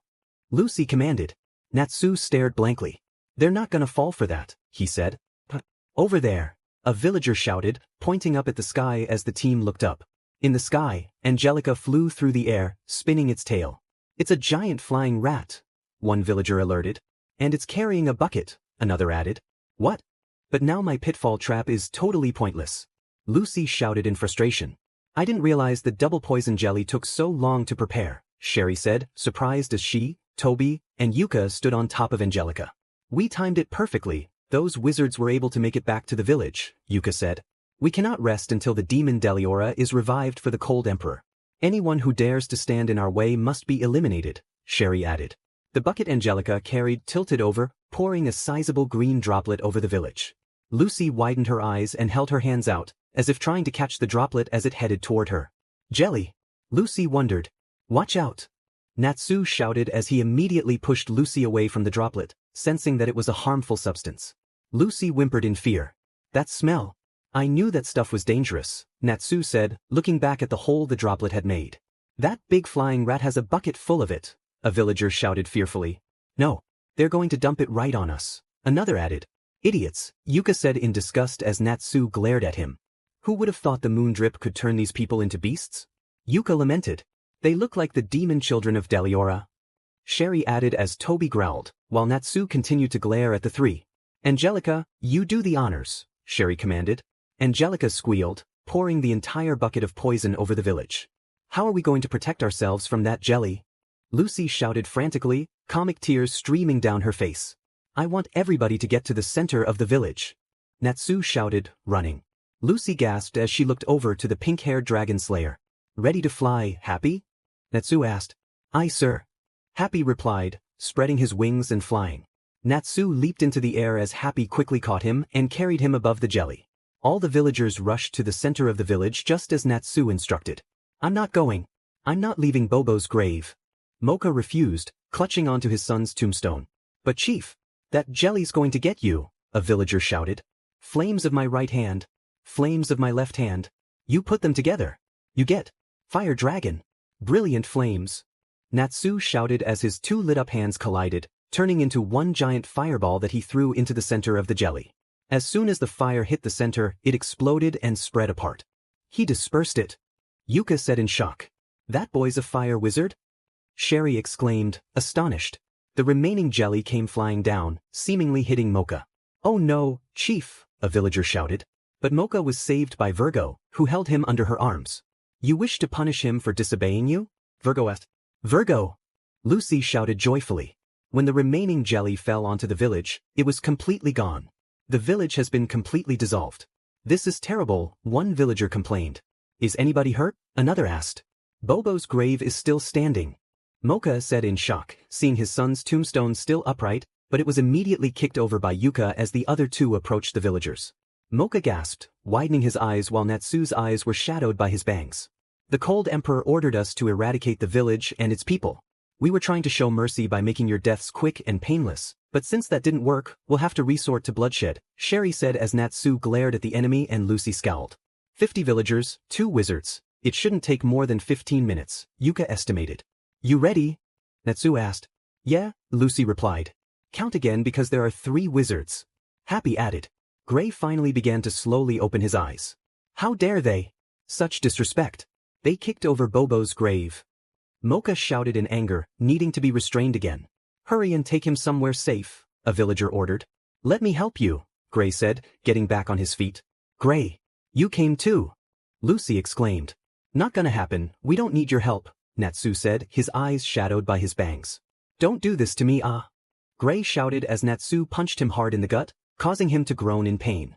Just lay down and rest, Natsu said. Someday I'll. Gray paused, collapsing as Natsu caught him in his arms. But why? Lucy asked. He's giving Gray some tough love. Natsu knows he's in no condition to fight, so he had to stop him. I mean, it's what Whiskers would have done too, Happy explained. That means, deep down, they really do care, Lucy mumbled quietly. Can you look after him for us?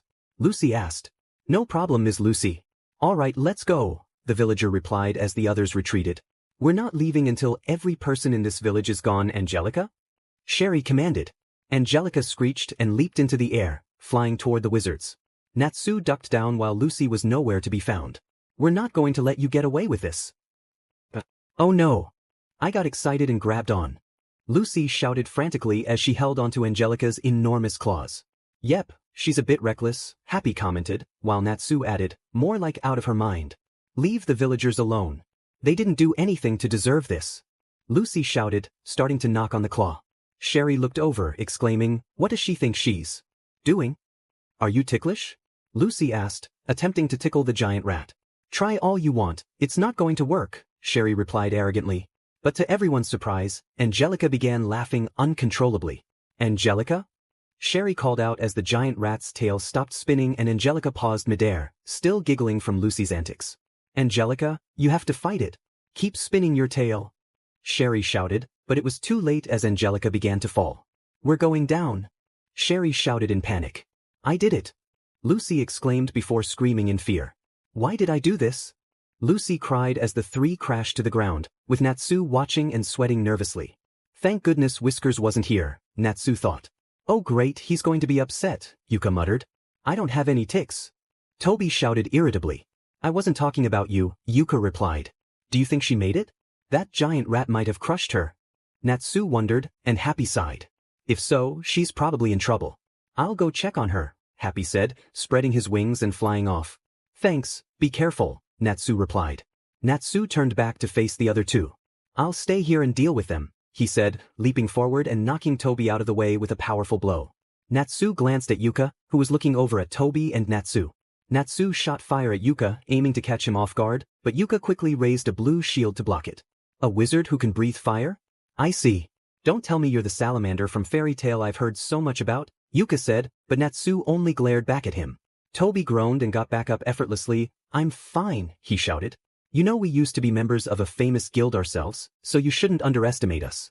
Iron Rock Jura was part of the same guild. Surely you've heard of Lamia Scale. Yuka smirked while Toby nodded in agreement. But Natsu didn't seem to care, shooting flames at Yuka again, startling him as he fumbled to maintain his shield. Hey, cut it out. Listen when I'm talking to you. Yuka shouted angrily. Why would I care what guild you're from or who the other members are? We also have the famous NaruErza and the Fairytail Ninja. We came here to help the villagers, and you're the one who put them in danger, making you Fairytail's enemy. That gives me more than enough reason to fight you. Natsu retaliated, glaring at Yuka. Hey Toby, just stay back. You don't need to get involved, I've got this, Yuka said confidently. Toby nodded in agreement. Yuka then moved his hand out. Wave, he shouted, sending a blue wave-like structure similar to his shield at Natsu. I'm going to tear that thing apart. Natsu shouted, igniting his fist and preparing to counter the attack, but he was too late as Yuka's wave reached him, forcing him to jump to evade it. Oops, guess you weren't ready for that, Yuka smirked, but Natsu responded by opening his mouth and shooting another round of flames at Yuka, who deflected it with his wave once more. The energy from my hand nullifies all types of magic, which means none of your spells will work against me, Yuka declared. So that's why my fire couldn't break through his barrier. I get it, Natsu said quietly, narrowing his eyes. I wonder what would happen if Whiskers used his ninjutsu on this guy, Natsu thought. I specialize in anti-wizard magic from my time with the Lamia Scale Guild, and I'm sure you can understand why. No matter how strong they might be, all wizards are powerless against me, even you. Yuka shouted, launching another wave at Natsu, who evaded it once again. Oh yeah! Natsu shouted, charging at Yuka. Wave! Yuka shouted again, forming his barrier just as Natsu's punch landed just outside of it. Like I told you, your magic is useless against my wave, Yuka reminded him, but Natsu smirked. That doesn't mean I'm going to let you off the hook. I'll just have to crush you without it. Natsu declared, swinging his fist at the barrier. To everyone's surprise, Natsu's fist broke through, shocking Yuka. But Natsu soon cried out in discomfort as his hand got caught inside the barrier. You put your hand inside a vortex of magic energy, not a smart move, Yuka said, but he was even more shocked when Natsu pushed his whole body into the vortex, startling both Yuka and Toby. He's pushing his whole body inside the wave. Toby shouted in disbelief. Your magic is no match for my brute strength. So what are you going to do now? Natsu smirked, laughing triumphantly. He's crazy, Yuka. Watch out. Toby warned, but Yuka smirked back. You broke through my wave, but you're stuck, salamander. Your flames won't work now that you're inside, Yuka said confidently. But I can still use them outside. And you just gave me a great idea. Fire dragon. Natsu shouted. He's using his flames as a booster to increase the power of his punch. Yuka shouted nervously. Flame elbow. Natsu finished, delivering a powerful blow to Yuka's face, sending him flying. Yuka finally came to a stop, lying there in shock. That's one down. Natsu smiled. Man, you're awesome. Toby complimented. You're about to see just how awesome I am firsthand. Natsu replied. I'm not scared because I'm even stronger than Yuka. Check out my mega jellyfish paralyzing claws. Bet you'll never guess what these can do. Toby smirked as his fingers grew longer and greener. Paralyze you? Natsu guessed. Whoa, how did you know that? Hey, do you have ESP or something? Toby asked in disbelief. No, you're just really clueless, Natsu replied nonchalantly. Toby immediately charged at Natsu, swinging his hands. Natsu easily dodged Toby's attacks. Nobody talks to me like that. Toby shouted angrily. Watch it. Natsu replied. With just one swipe from my claws, you'll be frozen in place. Toby said confidently, slashing at Natsu repeatedly, but Natsu evaded each attack effortlessly. Hey man, hold on a sec. You've got a little something right here, Natsu said, pointing to his forehead. Toby paused and mimicked Natsu's gesture, only to be met with a jolt of electricity that left him paralyzed, screaming in pain as he collapsed to the ground. Well, that was easy. Those guys were a joke. Here we go, Natsu said, walking over to Bobo's grave. He picked it up and set it back on the ground. We're going to find a way to change your people back to normal, Bobo. I promise you I will avenge your death. Excuse me, Cold Emperor. I'm sorry to interrupt, but I was wondering why you chose to spare that wizard's life. Gray, a man with green hair and a red demon mask, asked curiously. No reason other than I don't feel the need to shed any more blood, Lion replied. You say that, but ordering your minions to attack those villagers tells a different story. It seems you have a soft spot for your former rival, the masked man remarked. Lion scoffed quietly. Nonsense. I simply don't desire to get any more blood on my hands. But if he gets in my way again, I won't hesitate to eliminate him, Lion stated. The masked man smirked. That's good. I'm glad, he replied. Lucy groaned, holding her head in pain as she lay on the ground. She pushed herself up slightly, using her hand for support. Wait, where's that strange girl? Lucy wondered. Meanwhile, Sherry was sobbing angrily. Do you have any idea what you've done? It's terrible. Because of you, the Cold Emperor will no longer trust me. He won't love me anymore. Sherry cried. Love? Lucy mumbled, intrigued. Sherry wiped her teary eyes. And look what you did to Angelica. I'll make you pay. Sherry shouted angrily. Bring it on. Let's see what you've got. Lucy challenged, unfazed. Sherry conjured a magic circle, her voice filled with rage. Lucy stumbled back as a large shadow loomed over her. She turned to see a tree with a face, frozen in place. That tree is alive. Lucy exclaimed in shock. As Sherry continued to shout in fury, the animated tree lunged at Lucy. She dodged just in time and pulled out a celestial key. Open. Gate of the Golden Bull. Taurus. Lucy shouted, and a giant cow wielding a massive axe appeared. I'm not a perv, I'm just a big fan of pretty ladies. Moo. Taurus mooed, charging at the tree and swinging his axe. Nice, Taurus. Lucy cheered. Who? Why don't you reward me with a smooch? Taurus mooed again. What kind of celestial wizard makes her spirit say things like that? You disgust me. Sherry retorted. I didn't make him say it. I hate when he's like that. Lucy shot back as Taurus simply mooed. Sherry smirked. Well, your kind won't like my magic and you're about to find out why, she said ominously. Lucy pointed at Sherry, directing Taurus to attack. Taurus, go. Lucy commanded. Moo. Taurus mooed, charging at Sherry. But suddenly he stopped mid-charge. Lucy gasped in confusion as Sherry chuckled wickedly. In a shocking twist, Taurus turned and charged at Lucy, swinging his axe. Lucy screamed in fear, barely dodging the attack. What are you doing? Stop it. Lucy shouted as Taurus continued to swing his axe, forcing her to evade frantically. What's gotten into you? Lucy cried as Taurus let out another loud moo. She gasped in fear as he slammed his fists down, pinning her to the ground. Miss Lucy, I can't control my movements. Taurus finally spoke, and Lucy gasped in shock. Marionette attack magic, do you like it? It allows me to control any living thing, except for humans, of course. It works well on your spirit friend, Sherry explained, twirling her fingers. Lucy gritted her teeth in frustration. Please let me go, she begged. I wish I could, Miss Lucy. I can't help it. She's controlling my every move. Taurus replied. Close. Gate of the Golden Bull. Lucy shouted, trying to send Taurus back to the spirit world, but it didn't work. She grunted in frustration. I thought celestial gates couldn't be closed unless both parties consented, Sherry reminded her. Close the gate. Taurus, please. Lucy pleaded. Beg all you want, but it won't make a difference, Sherry said. Taurus. Lucy shouted again. Oh, I know. How about a round of Russian roulette punches? Close your eyes and punch until you hit something. Sherry ordered.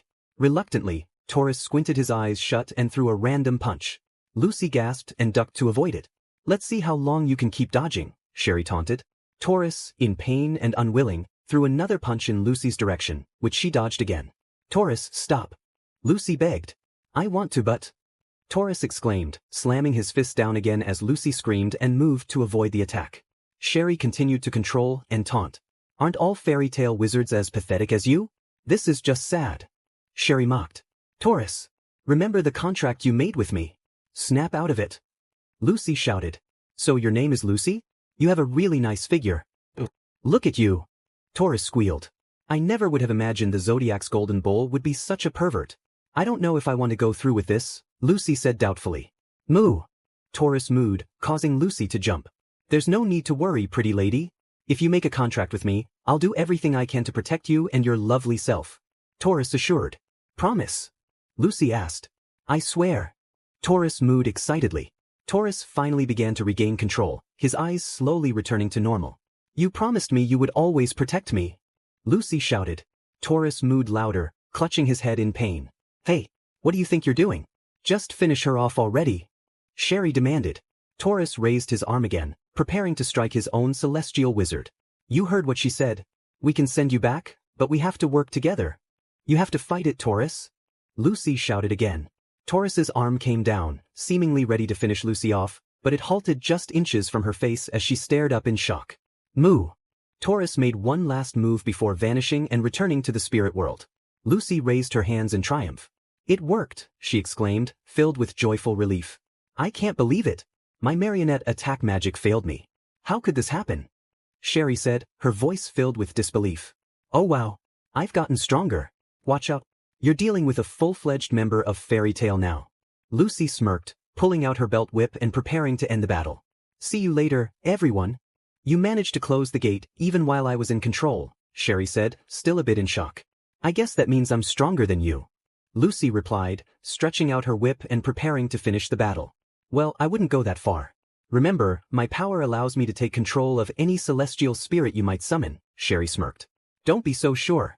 I've got a few powerful spirits up my sleeve. Open. Gate of the Canis Minor. Nicora. Lucy shouted, summoning Plu the Nicora. Isn't he the cutest little thing? Oh, I'm in love. Sherry squealed. Could you stop talking about love all the time? It's getting old, Lucy said irritably. Well, someone's bitter. Marionette attack. Now you're my puppet. Sherry shouted, attacking Plu with her puppet magic. Plu's eyes glowed purple, similar to when Taurus was being controlled. Plu? Not you too. Lucy exclaimed as Plu charged at her, ready to tackle her to the ground. However, Plu's attacks turned out to be harmless. Sherry's sweat dropped while Lucy stood there, completely unfazed. Lucy smirked. You're kidding me? Sherry shouted in shock and disbelief. I knew you'd fall for that. Lucy grinned and began swinging her whip, lashing out at Sherry, who dodged the attack. You deliberately summoned a weak spirit. Sherry realized. That's right. I knew that if I called forth little Plu, it would make your spell pointless. Lucy explained, lashing at Sherry again, who dodged once more. Geez, I release you from command, Sherry commanded. Immediately, Plu stopped his antics and began bowing apologetically. Lucy giggled. Oh, you didn't mean it. Now go back, okay? Lucy soothed, and Plu vanished. Marionette attack, rock doll? Sherry shouted, holding her hands up as rocks began to levitate around her. Lucy smirked. Looks like we're going in circles, aren't we? I use my spirit to destroy that, you take control of it, then I close the gate. Lucy paused when she found herself facing a giant rock monster. Lucy screamed frantically.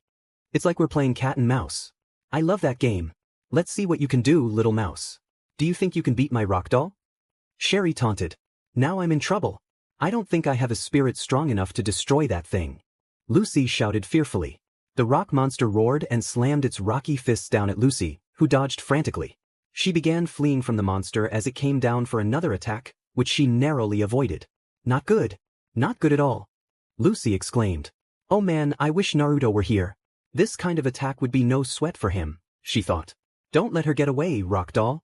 Let's teach that foolish girl a lesson. Sherry commanded. Who are you calling a little girl? We're about the same age. I might even be a little older. Lucy retorted. It's not a good idea to keep babbling like that unless you want us to catch you. Sherry taunted with a smirk. Lucy was scared and frantically pulled her chain of celestial keys. Which celestial spirit could help? She wondered, glancing at her keys while running from the rock monster and Sherry. You better hurry. If you don't start moving faster, we're going to catch up with you. Sherry said mischievously as the rock monster came down for another attack. Lucy dodged again. Lucy kept running until she reached a cliff. She looked back and screamed when she saw the rock monster about to stomp on her. I command you to crush her flat. Sherry shouted as the rock monster slammed its feet down. Lucy barely escaped, landing on the edge of the cliff, which began to crack, startling her. Hold on. Isn't this a cliff? Lucy shouted, freezing as the cliff eventually broke off the mountainside, and she plummeted down onto the beach shore. Dazed, Lucy lay there. Finish her, rock doll. Sherry ordered, and her rock doll jumped off. Lucy sprang back to life and ran for her life as the rock doll came crashing down, narrowly escaping. There's nowhere to run, Blondie. Sherry shouted. Lucy stopped in front of the sea and gasped as realization hit her. The sea! I could summon Aquarius from here, she thought, gazing out at the water. Looking back, she saw Sherry and her rock doll approaching. It looks like the cat's finally going to catch the mouse. Sherry cackled. Lucy stared in frustration, unsure whether to summon Aquarius. Not while the fox is here. Naruto shouted, smirking as he suddenly appeared in front of Sherry and her rock doll, delivering a powerful spinning kick to the rock monster's face, knocking it over as it crashed against the cliff behind them. Lucy stared in utter shock. Sherry toppled over as her monster fell, successfully destroying the rock doll. She groaned in pain. Naruto landed back on the ground and smiled warmly at Lucy. She couldn't help but smile back, relieved to see him. But she knew if Naruto was here, then Erza was likely nearby too. Naruto-kun, you saved me. Lucy said joyfully. Hey Luchan. Sorry I'm late. Are you okay? I hope that crazy girl didn't do too much. Naruto chuckled. Yeah, I'm fine. Wait, if you're here, then that means Erza is here too. Lucy said nervously. Naruto sighed. Oh Luchan, why did you go with Natsu and Happy? More importantly, why didn't you try to stop them? He asked, his smile fading. I tried. But I saw a celestial key and got kind of excited. I'm sorry, Naruto-kun, Lucy apologized. Naruto chuckled. It's okay, but next time, stick with jobs downstairs, alright? Lucy nodded. Plus, the one you should be worrying about isn't even me, it's Erza-chan, Naruto warned, chuckling afterward. Lucy's eyes widened nervously, and she slumped over comically. Meanwhile, Sherry was watching Naruto, trying to figure out who he was and why he looked so familiar. The spiky blonde hair, the whiskers, the long red coat, and the headband. Don't tell me he's the one. Sherry narrowed her eyes and slowly got back on her feet. The blondes noticed and turned to face their enemy. I still can't believe I lost. Sherry exclaimed in disbelief. Lucy smirked. Oh yeah. You just did, in fact, you lost to the famous Fairytail ninja. Naruto chuckled at the exchange. Sherry's eyes widened. No wonder you seemed so familiar. She groaned, collapsing onto the ground from exhaustion. Naruto grinned. Who would have thought people here would know me too? Lucy giggled in response. Although the burning light in my heart has been extinguished far too soon, my love for you is genuine, Cold Emperor, Sherry declared dramatically. Naruto scoffed. You're not going to die, so tone down the drama, okay? He wondered, wait, who the heck is the Cold Emperor? Angelica. Avenge your fallen master. Sherry commanded weakly. Despite her condition, Angelica leaped down, ready to attack the two blondes. But I thought that rat was one of her puppets. Lucy shouted, turning to see the giant rat about to crash down on them. Naruto rushed to Lucy's side, grabbing her and pushing them both away just in time as Erza swooped in, slashing the giant rat with her sword and stopping Angelica in her tracks. Erza landed gracefully on the sand, while Angelica lay defeated beside Sherry. The two groaned as Lucy noticed Erza standing protectively in front of them, her back to them, sword in hand, and an unhappy expression on her face. Naruto groaned as he slowly got up alongside Lucy. Hey, just in time, Erza-chan, Naruto smiled. Hey Erza. Lucy greeted cheerfully, but Erza shot Lucy an angry glare, sending shivers down her spine. Oops, did I forget that she's mad at us for breaking guild rules and taking an S-class request without permission? Lucy thought nervously. Naruto sighed, oh boy. He sweat dropped. Lucy, I assume you know why Naruto-kun and I are here, right? Erza asked sternly. To take us back? Promise you won't hurt me? Lucy said nervously, clutching Naruto's arm, who only sighed in response. From afar, the masked man chuckled. Interesting, the famous fairytale ninja joins the fray, he thought with a sinister grin. Hey Lucy. I've been looking all over for you. I'm glad you're okay. I was Happy stopped mid-sentence, trembling in fear when he saw Lucy clutching Naruto's arm, both of them visibly shaken in front of Erza. Happy zoomed back, rushing to Natsu as fast as he could. But soon he found himself hanging upside down, with Erza holding onto his tail. Happy was terrified. Now where's Natsu? Erza demanded. Lucy gripped Naruto's arm even tighter. Listen, I'm sorry we came here without permission, but some really awful things have been happening on this island. There's this guy trying to revive a frozen demon, and the villagers are suffering because of the magic spell they're using. They've turned into monsters. We thought if we worked together, we might be able to help them, Lucy explained. Naruto sighed. What do you think, Erza? What should we do? None of that is my concern or Naruto-kun's, Erza replied sternly. Naruto looked at Lucy sympathetically. Please, Erza, let us finish the job. We can't leave things this way. Lucy begged, but Erza remained unmoved, picking up her sword and pointing it just beneath Lucy's chin. Lucy gasped, clutching Naruto's arm tighter than ever. I don't think you understand. The three of you have betrayed Master Makarov. You'll be lucky if you walk away with your lives, Erza replied angrily. Okay, now I'm scared, Lucy thought, trembling. Naruto noticed her fear and sighed. Come on, Erzan, you don't have to be so harsh. Gray slowly opened his eyes, lying in bed for a while before sitting up and taking in his surroundings. Where am I? Gray wondered. He got up and walked out of the tent he was in and into the village. Oh, thank goodness, I'm glad you're awake. A girl with navy hair just reaching her chin said in relief. What is this place? Gray asked. It's a storage area not far from the village. Everything was destroyed in the attack last night, so we decided to come here for shelter, she answered. The whole village? That's horrible. Gray exclaimed, finally remembering Lion's orders. I can't believe it, they actually went and did it, he thought in dismay, clutching his chest in pain. You know, it was a miracle that Natsu and Lucy were here. Thanks to their bravery, everyone was able to make it out alive, the girl added. So are they still around here somewhere? Gray asked. Yes, they wanted me to show you to their tent once you woke up, the girl replied. Which tent? Gray asked in confusion. The girl pointed to her left. They're waiting for you right in that big one over there, she answered, indicating a fairly large tent. Gray walked over and stood at the entrance before finally entering. Inside, however, were only Erza and Naruto with Lucy and Happy tied up. Erza sat on a barrel, her legs crossed, while Naruto leaned against another barrel, arms crossed. Lucy and Happy were trembling and comically crying. You made us wait, not smart, Erza said sharply. Erza, Whiskers. Why are they tied up? Gray asked in shock. Lucy's caught us up to speed with everything that's happened. I thought you were sent here to stop Natsu and these two fools. Needless to say, I'm disappointed, Erza said sternly. Naruto looked down and sighed. Where is he anyway? Gray asked. Funny, we were just about to ask you the same question, Naruto replied, still disappointed. That's something we'd all like to know, Erza added, her voice still stern. The last time I saw him, he was fighting against the Cold Emperor's lackeys, but when we went back to the village, there was no sign of him. Wherever he is, I hope he's okay. Since we couldn't find him, Erza demanded we take her to you, but I had no idea where you ended up, Lucy explained. I did some scouting in the air, and from up there, I could see the villagers had moved to the storage area. Happy finished. Okay, we're going to search for Natsu, and then we're going back to the guild, Erza said firmly. But we can't leave the island just yet. If Lucy filled you in, then you know exactly what the villagers are going through right now, Gray replied. And what would be your point? Erza asked, but Gray only stared at her in shock. Natsu yawned as he walked toward the temple. I finally came up with a perfect plan, and then I go and oversleep, he scolded himself, stepping into the doorway of the temple. All right then, let's do this. Natsu smirked.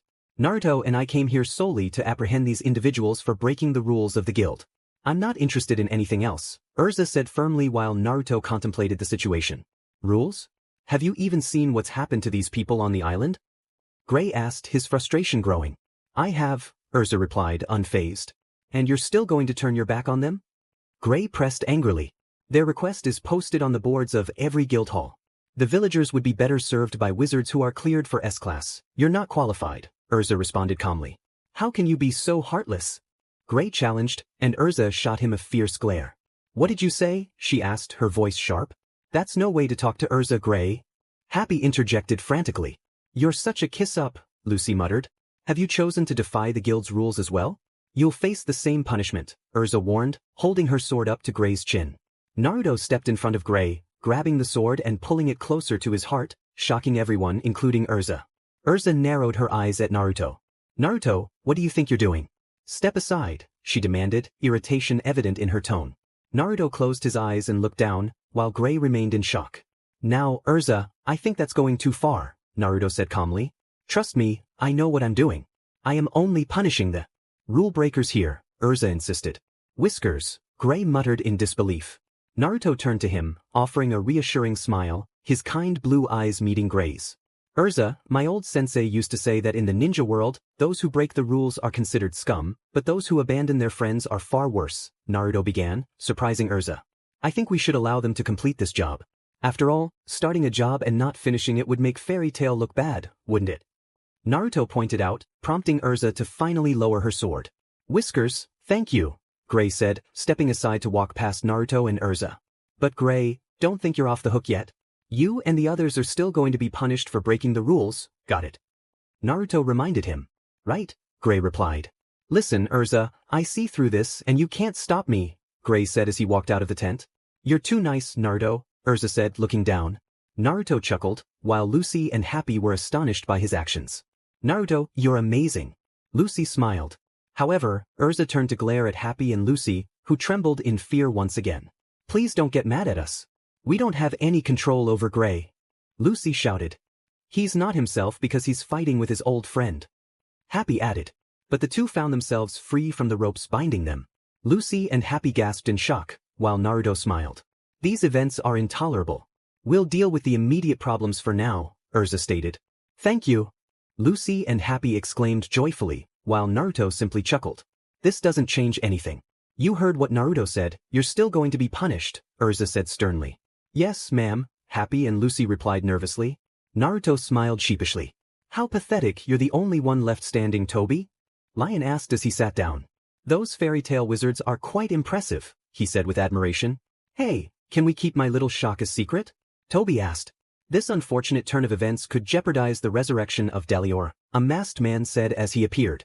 Zolty, you're as stealthy as ever, Lion complimented. If all goes well, the demon should awaken tonight, but we must keep an eye on those wizards. If they interrupt the moon drip ceremony, Deliora will remain frozen in ice.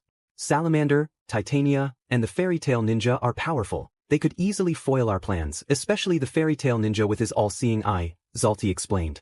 As always, you seem remarkably well informed. I can't say I'm worried, those fools may be strong, but they're no match for me, not even the Fairytail Ninja, Lion said confidently, creating an icy aura around his palm. I was hoping you'd say that. It's reassuring, but still, allow me the honor of joining you in battle for old time's sake, Zolty suggested.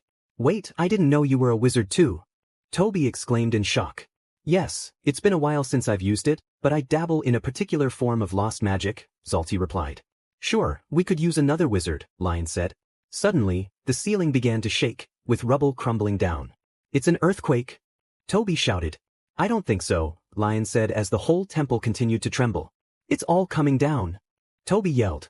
Just then, Natsu burst through the walls, causing chaos and destruction, eventually making the whole temple tilt dangerously. Natsu even shot a hole through the ground. What is the meaning of this? Lion demanded angrily. We're in trouble. Toby said nervously. I should have known Salamander would make the first move. It appears we have a visitor, Zolty said as Lion approached the hole created by Natsu. They peered down to see Natsu standing at the center. Natsu chuckled. You know, I usually break things by accident. It's funny how hard it is when I'm trying to do it on purpose. Lion glared at the pink-haired dragon slayer. What are you doing here? He demanded. I'm knocking this place over so you won't be able to shine moonlight on that demon underground, Natsu replied, glaring back at Lion. Insolent fool. Who do you think you are? You dare challenge me? Lion shouted angrily. Okay, can someone explain this to me? Because I'm lost, Toby said. Evidently, this boy is the reason the temple is now tilted. He must have destroyed the support pillars on one side, causing the temple to shift. This will prevent any moonlight from shining on Deliora. It's an ingenious plan. I'm surprised he came up with it, Zolty explained. So, are you going to fight me or what? Natsu shouted, flames shooting from his feet as he stood on them like a platform. Flames shoot from his feet? Lion said in surprise. When we fought this guy, he was able to shoot fire from all over his body. Toby exclaimed. Natsu then used the flames beneath his feet as a boost and charged at Lion, colliding with him. Zolty and Toby watched in shock. But to their surprise, it was just an illusion. What the? He's not real. Natsu said, bewildered, glancing at Lion. Ice make eagle. Lion shouted, unleashing icy eagles toward Natsu. You can't dodge them in midair, he smirked. However, Natsu countered by exhaling fire, propelling himself downward to evade the icy projectiles. He quickly regained his footing and shot flames from his feet, aiming at Lion, who easily sidestepped the attack. What kind of ridiculous magic is this? Lion demanded, frustration evident in his voice. Fire dragon roar. Natsu shouted, attempting to stand tall but stumbled again, falling back down. Very fortunate, Cold Emperor, luck is on your side, Zolty remarked with a smirk. Can we keep the whole Toby got burned incident a secret? Toby asked, looking singed. What did you do? Lion questioned sharply. Whatever do you mean? Zolty replied innocently. Don't play dumb with me. Your magic must have caused a hole in the floor. Lion snapped.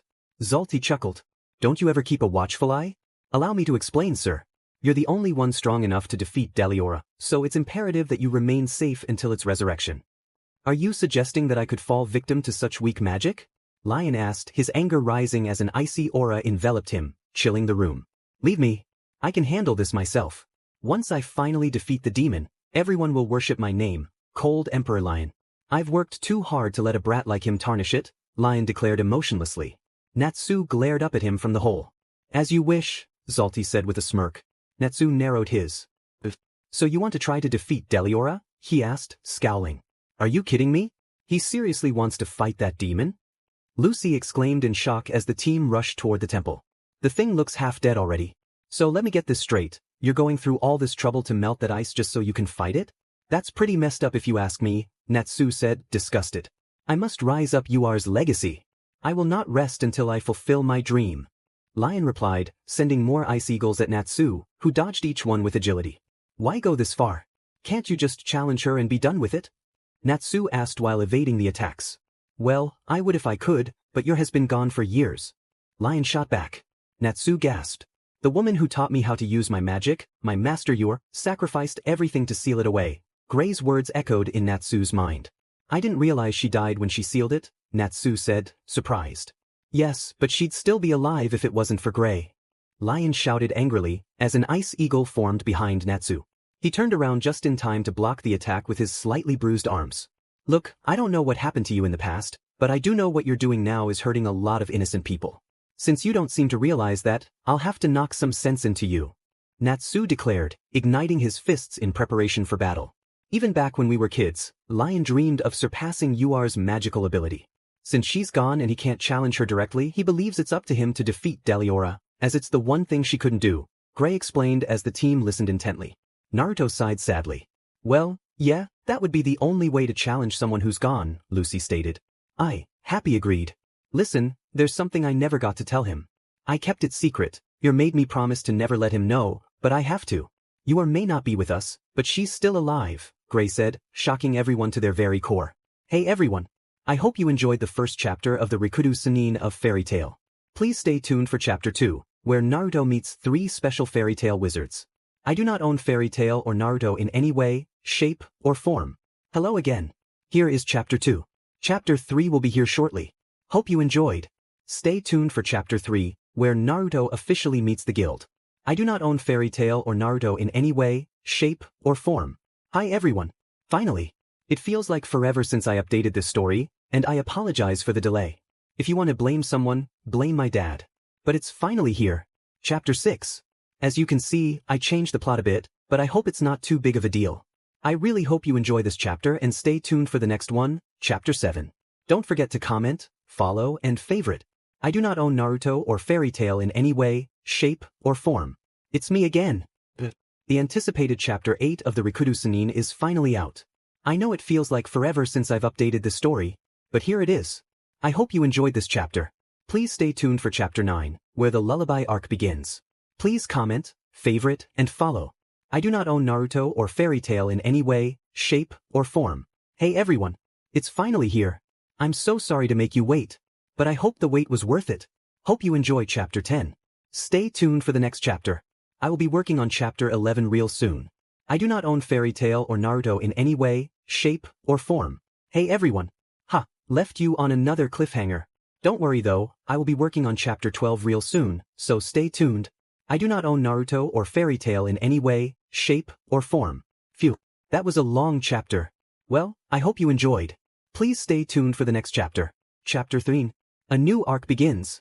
I do not own Naruto or Fairytail in any way, shape, or form. 2 chapters in one day. That's a rare one, isn't it?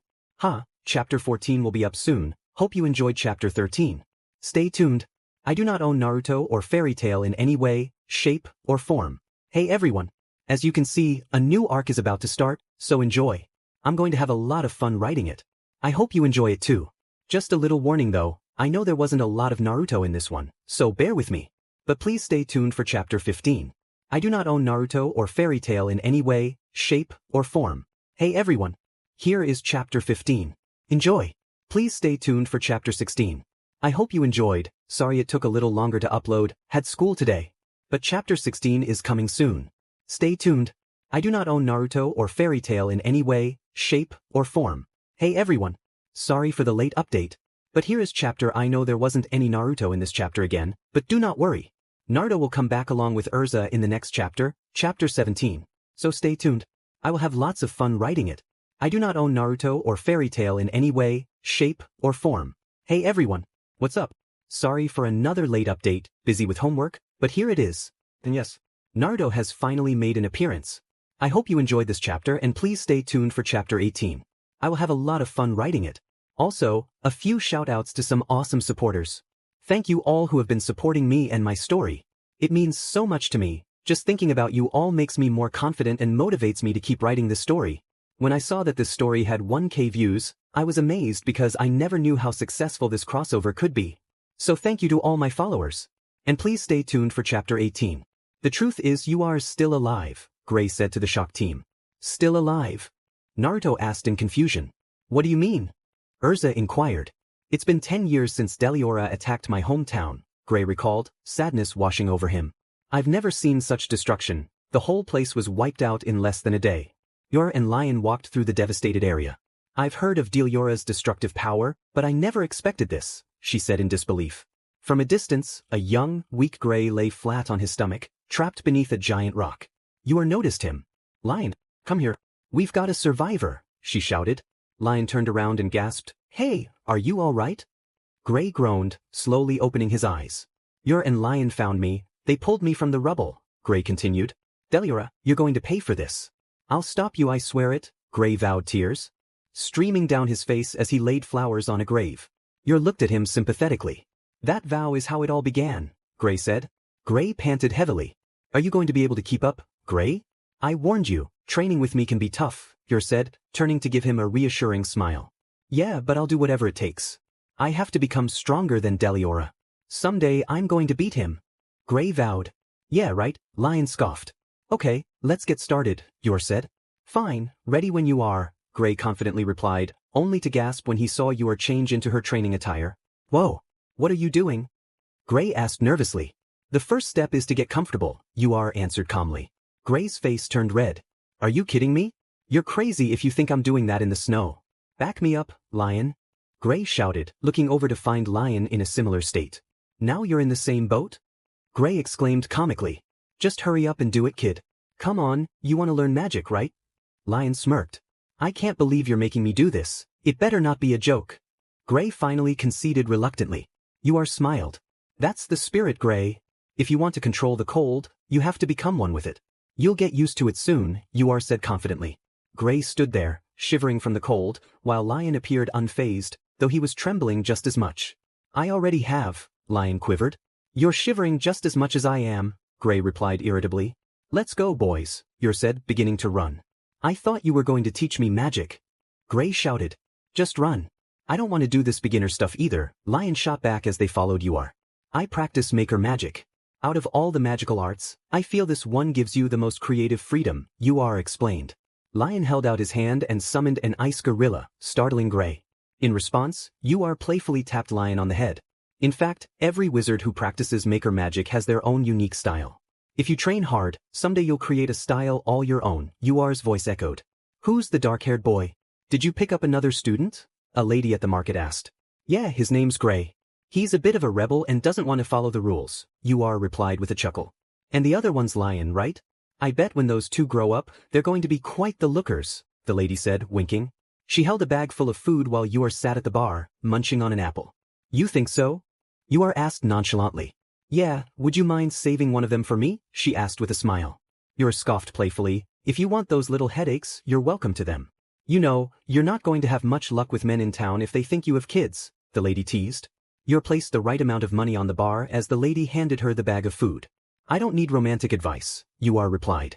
You're not getting any younger, Yor, and you deserve to be happy. Promise you'll give it a little thought? The lady asked. Yor turned to look at her. Yeah, sure, Yor answered. Tell me something, how long do you think it's going to take us to become stronger than you are? Lion asked cheerfully. How should I know? Gray replied carelessly. She's one of the best wizards around, but my dream is to someday be better than she is, Lion smiled. Can't stop running your mouth, can you? Do you really think I care about that? Gray said irritably. Why are you always so grumpy? Lion asked. Because you're always talking about masters, it's bugging me, Gray replied. She told me she decided to teach you because she sees some kind of darkness inside you, Lion said happily. Well, she's probably right, Gray said monotonously. Well, she wants to help you get rid of it, Lion continued. I'll do that on my own, just watch, Gray vowed, clenching his fists. Lion sighed. Right now, all I care about is getting revenge on Deliora. Once I've learned enough magic, I'm out of here, bye-bye Ice Witch, Gray said, but was surprised when Uar playfully tapped him on the head. Keep talking that way about me and you're in trouble, kid, Uar said, slightly annoyed. Lion burst into laughter. I'm sorry, Gray apologized. So when are you going to start teaching us some powerful magic? Gray asked as the three walked through the streets. I already have, Uar responded. I'm not talking about that maker magic stuff, as far as I can tell, that junk is completely useless, Gray inquired. Uar stopped walking and looked over at Gray. He noticed and focused his gaze elsewhere. Look me in the eyes, Uar demanded, and there was a long pause. Gray, Uar said, and he finally made eye contact with her. I told you, maker magic gives you creative freedom. Once you're able to create your own style, you can make it as powerful as you want, Uar explained. Gray scoffed, you keep telling me that over and over again. He looked away, not realizing he had just taken off his top. Gray, we're in public. Put your clothes back on.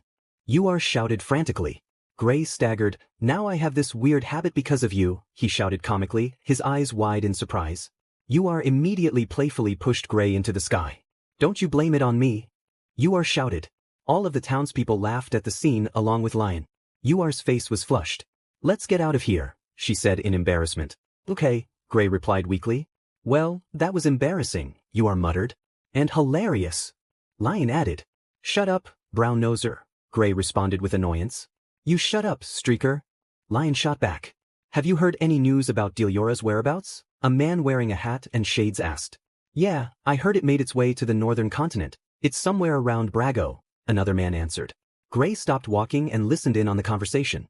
I hope they don't end up suffering the same fate as Ispan, the first man said nervously. Gray dropped his bag and stood in the snow. What's wrong? Uar asked worriedly as she and Lion looked over at Gray. That's where it is in Brago, Gray muttered quietly. No way.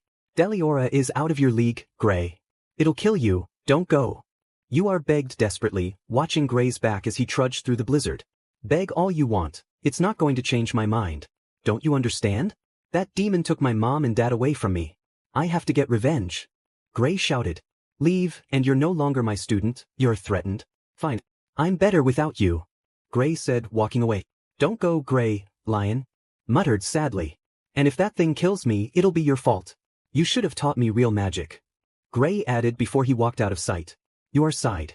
Great, she mumbled sarcastically. Lucy tilted her head in confusion. Hey guys, is it just me, or does that temple look a little tilted? Lucy pointed out, and the team looked at the temple. What happened to it? Happy asked. Naruto smirked and chuckled. Lucy looked over to Naruto, arching an eyebrow.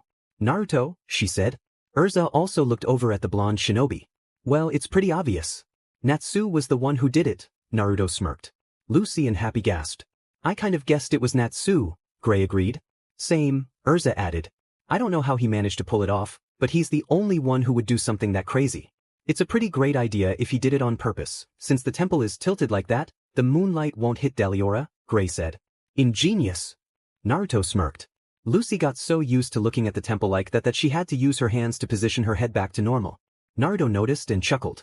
You mean his habit of destroying stuff was useful this time? Lucy said in disbelief. Naruto burst out into laughter. My head stuck. Looking sideways at the crooked temple hurt my neck. What? Happy shrieked in pain, his neck accidentally cracking to the other side, causing Lucy to jump and Naruto to cringe. Suddenly, Naruto and Erza's attention was drawn to the forest, both sensing another presence in the trees. A pack of sharp little weapons flew at the team at high speeds. On instinct, Naruto immediately rushed over and leaped in front of Lucy, Erza, and Happy, quickly taking out a kunai and effortlessly deflecting every one of those weapons. Naruto! Watch out, there's more! Erza warned. Naruto eyed the second round of attack and deflected those as well. He and Erza narrowed their eyes. Who's there? Erza shouted angrily. We've tracked you down, Fairytail. A member of the robed group responsible for the moon drip spell said triumphantly. We won't allow you to interfere. Another added. Not these guys. Gray said in annoyance. Are they Lion's minions? Naruto asked. Probably, Erza replied. They're all around us. Lucy shouted frantically. Happy replied, his head still crooked like the temple. I can handle this myself, Erza said confidently, activating a magic circle. Are you sure? Gray asked. Erza gripped her sword and faced the enemy. I'll take care of them, you go and settle things with Lion, Erza said sternly. We'll fight with her. You just go and do what you have to do. Lucy smirked, pulling out her whip. Happy said. Although, if you don't mind, Gray, I'm sending Naruto with you as well, Erza added. Sure, Gray said, nodding. Are you sure you two can handle things here? Naruto asked. Erza smirked and chuckled, turning her head to look at Naruto. Don't underestimate me, Erza replied. Come on, Whiskers, Erza and Lucy will be fine, let's go now, Gray assured. With that, Naruto turned away from Erza and Lucy and faced the temple. Be careful, Erza, Lucy, Naruto said, looking back one more time. Both girls nodded. With that, the two boys took off toward the temple. I have to tell Lion that you are still alive. The only person who can stop them is me, Gray said as he and Naruto continued running. So, you lost your master as well, huh? Naruto said sadly. Gray looked over at Naruto. I too lost my master's Jiraiya-sensei, the third Hokage, and now, I even lost Kakashi-sensei and Iruka-sensei, Naruto said sadly. Gray was shocked to hear this. Having lost so many of my beloved masters and my beloved people, I understand your pain, Naruto said, smiling sadly at Gray. But we're going to avenge your master, no matter what, Naruto vowed. Thanks, Whiskers, Gray said gratefully. All the while, Natsu and Lion continued their battle. Deliora roared fiercely, looking down at Uar, who stood in front of the demon, her clothes tattered. Ice make Rose Garden. Ur shouted, sending a flurry of ice roses at Deliora, enclosing it as it roared angrily. Uar fell to her knees, and Deliora broke through the ice. The townspeople stared in fear, horror, and shock. I can't keep this up, I'm using too much magic energy, Uar groaned, looking over to Gray and Lion, who lay unconscious on the ground. Gray grumbled, slowly hoisting his head up and opening his eyes. He gasped in horror and looked over at the demon, rampaging and roaring. Gray's eyes twitched violently as he trembled in utter fear. He was comforted when Uar approached him and embraced him. It's okay, everything's going to be fine, Uar assured, releasing Gray from her grip. You're here. But why? Gray asked, tearing up and looking up at his master as she got to her feet. I want you to grab Lion and get out of here. I can't concentrate on fighting if I have to protect you, Uar said calmly. Oh no. Gray panicked. He's fine, just out cold, Uar reassured him before turning back to Deliora, glaring at it. Deliora. It's too strong, Gray said, feeling guilty. Get going, Uar said, beginning to approach the demon. Wait, why did you come after me? I thought I wasn't your student anymore. Gray shouted. Uar stopped walking and turned to him. A friend said something to me that made me think. She told me I deserved to be happy, which shocked me because I never thought of myself as unhappy. She just doesn't understand. I have two adorable little students that I spend each day with, watching them grow into men. What more could I want? Uar said, her eyes filled with kindness. Gray's eyes widened. I don't think there's anything in the world that could make me happier. Uar continued. Gray gasped, noticing Uar's ice leg. Your leg, he alerted. Oh, you noticed. I lost the real one, but this will do for now. My maker magic came in handy, Uar smiled, and at this point, Gray was overwhelmed with emotion. I vowed to free you from the darkness within you, and if that means I have to fight this demon, then so be it. Now get out of here and let me do this, Uar said desperately. No. I'm not leaving you. It's my fault that all of this happened, Gray refused. No one's at fault, this is just something we have to go through to be happy again, Uar replied, walking over to Deliora. Wait, Uar. Lion said weakly, suddenly regaining his strength and stepping away from Gray's shoulder. I thought you were unconscious. I need you and Gray to— Uar was cut off when Lion interrupted. You're going to defeat it, right? You're talking like you're not going to make it. Lion said doubtfully. Let her go. Gray shouted. Shut up. Lion snapped back. You can beat that thing no problem. You're the strongest wizard alive, that demon's no match for you. Lion insisted. Uar turned her back to her student. Lion, how many times have I told you? There's always someone better, Uar said. But that can't be true, Lion denied. In the Western countries, there are many wizards who are more powerful than me, Uar replied. Lion's eyes twitched. No, that's not true. You're the strongest. If you aren't, then why have I been training with you all this time? He asked nervously. One day you'll surpass me, and when that day comes, I hope you'll move on to a loftier goal, Uar said with hope. I studied with you because I thought you were the best. If you let that monster defeat you, you'll prove me wrong. Don't betray me, Lion cried. Lion, you're called as he ran toward Deliora. If you're not going to give it your all, then I'll have to do it myself. Lion shouted. Uar gasped. Lion held his arms out, forming a cross shape. Lion, that stance. Where did you learn that? Yor asked in shock. Will you ask? Since you didn't want to teach us powerful magic yourself, I went to the storehouse and read all the magic books. You hid spells like the ice shell from me because you were scared. That's why, isn't it? Lion shouted again. Did you even bother to read that book all the way through? Do you know what happens to the spellcaster? Yor asked. Will he be okay? Gray asked nervously. I asked you a question, answer me, Lion. You are demanded. Lion smirked, and a large explosion caught Deliora's attention. Please, you can't do this. Gray begged. It noticed us. Yor said in shock. I know magic's too weak to kill Deliora. In that case, I'll use this ice spell to seal him inside ice for eternity. Lion declared, but his spell casting was interrupted when Yor encased him in an ice case. Sorry, but I'm not going to let you do that. Yor said sternly. But why is that bad? Gray asked. When that spell is used, the caster's body becomes the ice shell itself. He's right though, that's the only way Deliora can be stopped. I never imagined Lion would come up with the same idea I had, Yor said in disbelief, creating an icy aura around her. Hey wait, where are you going? Gray shouted. I must have taught him well, Yor chuckled. You are. Gray shouted nervously. Stay back, Yor warned, sticking her hands out and forming an X shape with her arms. 4 magic circles were activated, 1 above Deliora's head, 1 in front of him, and 2 more on both sides. I won't ever let you hurt my students again. This is the end of the line for you, monster. Absolute freeze. Ice shell. Yor shouted. Immediately, Deliora began to disappear along with Yor. No. Gray shouted frantically. Yor's face began to crack. Please. Don't do it. Gray pleaded desperately. It's a sacrifice I have to make to save the 2 of you. My body will become the ice that will seal the demon Deliora for eternity. Gray, promise me this one thing. Tell Lion I died.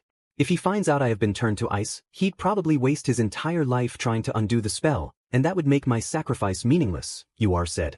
Stop. Gray shouted.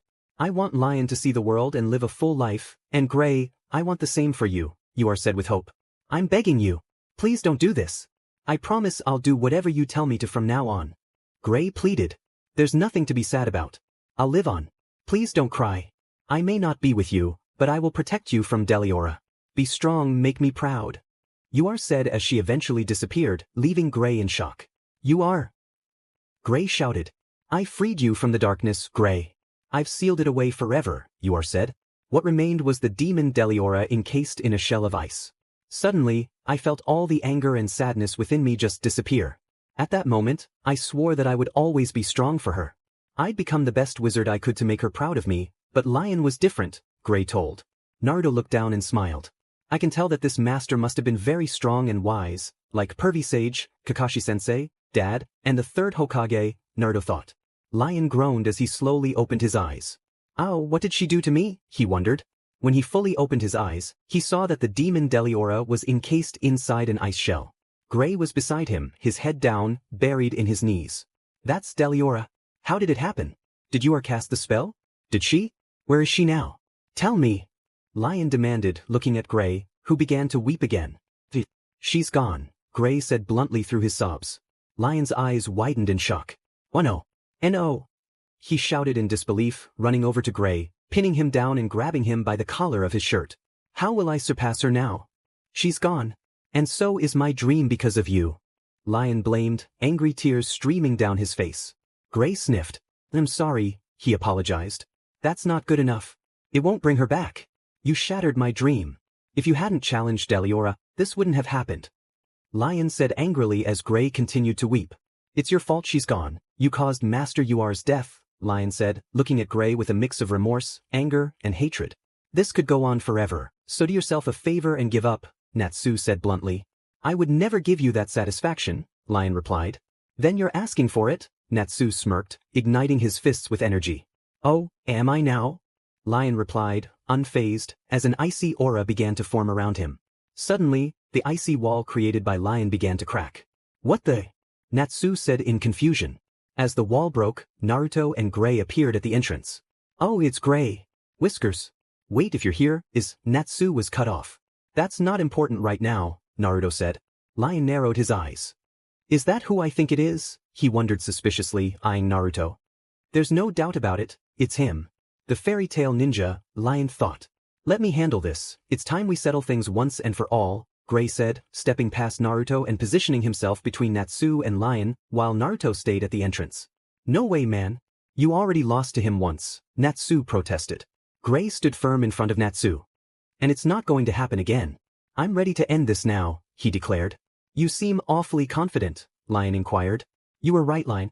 I'm the one to blame for our master's death, but you're no better. You've threatened my comrades, harmed the villagers, and now you're trying to destroy what you are sacrificed her life to create. It's time we accept our punishment together, Gray said firmly. Lion gasped when he saw Gray adopt the same stance Yor had taken when Gray challenged her. That stance? Not the iced shell? Lion exclaimed in shock. Naruto widened his eyes. I can't believe he's actually going to do it, he thought in disbelief. No, Gray, don't do it, Naruto urged, furrowing his brows. Iced shell? Natsu repeated in confusion, recalling that Gray had told him Yor cast a spell called Iced Shell on Deliora, and that she sacrificed everything to seal it away forever. Natsu also remembered when Lion mentioned that Yor had been dead for many years. Realization hit him hard. Are you insane? You wouldn't dare. Lion shouted angrily. Naruto gritted his teeth. Come on, Gray, what are you thinking? He thought in frustration. If you want to change the villagers back to their human forms, then leave this island and never return. Gray demanded, a magic circle activating beneath him. If you agree to that, I'll stop, otherwise this is the end, Gray said seriously. Naruto narrowed his eyes. Is that so? Well, I don't believe a word of it. You're bluffing, Lion said, refusing to accept it. Gray continued to summon the same aura that Yor had created when she performed the iced shell. No, I'm not, Gray replied. You'll die. Lion shouted, extending his hand to unleash an attack at Gray in an attempt to stop him, but the aura surrounding Gray sent Lion flying back. Don't do it. Natsu shouted desperately. All these years I've lied to myself. I didn't want to admit that Yor died because of me, but she did, and it's time I took responsibility. I'm not afraid to face the consequences if that's what it takes, Gray vowed. Stop this now. Lion demanded. What's it going to be, Lion? Are we going to die, or are we going to live? It's up to you. Gray cried. You wouldn't. You're not brave enough to die, you're nothing but a coward. Lion accused. Just watch me, Gray said. Don't do it. Natsu shouted again. Natsu, Erza, Whiskers, all my friends in Fairytail, the rest is up to you. I don't want to leave you, but my time is up, Gray thought. Naruto closed his eyes and made his final decision. He vanished from the entrance and reappeared right in the center of the two combatants, shocking both Gray and Lion. What are you doing, Whiskers? Get out of the way. You'll get hurt. Gray shouted. But Naruto shot Gray a serious expression, stopping him in his tracks. Gray noticed that Naruto's kind blue eyes had transformed into the legendary rinnegan. Natsu stared in equal shock. Naruto stood between Lion and Gray, withstanding the powerful aura Gray was creating, and held out both arms, facing the two ice wizards. Shinra Tensei. Naruto shouted. You wouldn't. You're not brave enough to give your life. Lion smirked. Just watch me. Gray replied defiantly. Don't do it. Natsu shouted frantically. Natsu, Erza, Whiskers, all my friends in Fairytail, the rest is up to you. I don't want to leave you, but my time is up, Gray thought sadly. Naruto sighed. I guess I have no choice. He thought reluctantly. Suddenly, Naruto vanished from the entrance where he stood and reappeared right between the two ice wizards, shocking Lion, Gray, and Natsu. Whiskers! Natsu shouted. What are you doing, Whiskers? Get out of the way. It'll hurt you. Gray warned, furrowing his brows. However, Naruto shot Gray a very serious look. Even though he was also caught in the energy blast Gray created, Naruto stood perfectly still and withstood the powerful aura. His eyes transformed into the legendary rinnegan. Gray gasped, that's Whiskers' rinnegan, he thought nervously. Naruto held up both arms, one facing each ice wizard. What is the Fairytail ninja about to do? Lion wondered suspiciously. Shinra Tensei. Naruto shouted, unleashing a powerful shockwave that interrupted Gray's casting and sent the ice wizards flying in opposite directions. Natsu stared in amazement. Gray and Lion groaned as they slowly got up again. Natsu smirked. Great job, Whiskers, he said joyfully. Lion slowly got to his feet. What did he just do? That was quite a powerful move, he thought in amazement. Whiskers, why did you do that? Gray demanded angrily, looking over at his whiskered friend. Naruto looked at Gray sadly, deactivating his rinnegan. I'm sorry, but I won't allow you to do that, Naruto said sternly, his face turning serious. Gray gritted his teeth. Whiskers is right, you can't just barge in and steal the scene with a bunch of fancy talk. Get to the back of the line, pal. Natsu said irately. Back of what line? Gray asked. I was here first, it's my fight. Natsu replied mischievously. What? When I got here, the first words out of my mouth were, leave him to me. Gray responded back in annoyance. Yeah, and like I said, no way. Natsu replied. Why you? Gray spat angrily. What, you want some? Natsu smirked. Naruto sighed. Gray grabbed Natsu's scarf. I don't care who said what, I have a score to settle with him, do you understand? I'm ready to face whatever it takes, Gray shouted, his eyes filled with determination. Natsu gripped Gray's wrist tightly. Yeah, and how is facing danger going to settle it? It sounds like you're trying to run away. You know there's a reason Whiskers decided to stop your fight, Natsu replied, glaring at Gray. Gray gasped, his eyes widening in shock. The temple began shaking again. What now? Natsu shouted irritably. Erza and Lucy continued to strike down the enemy with ease, along with Happy.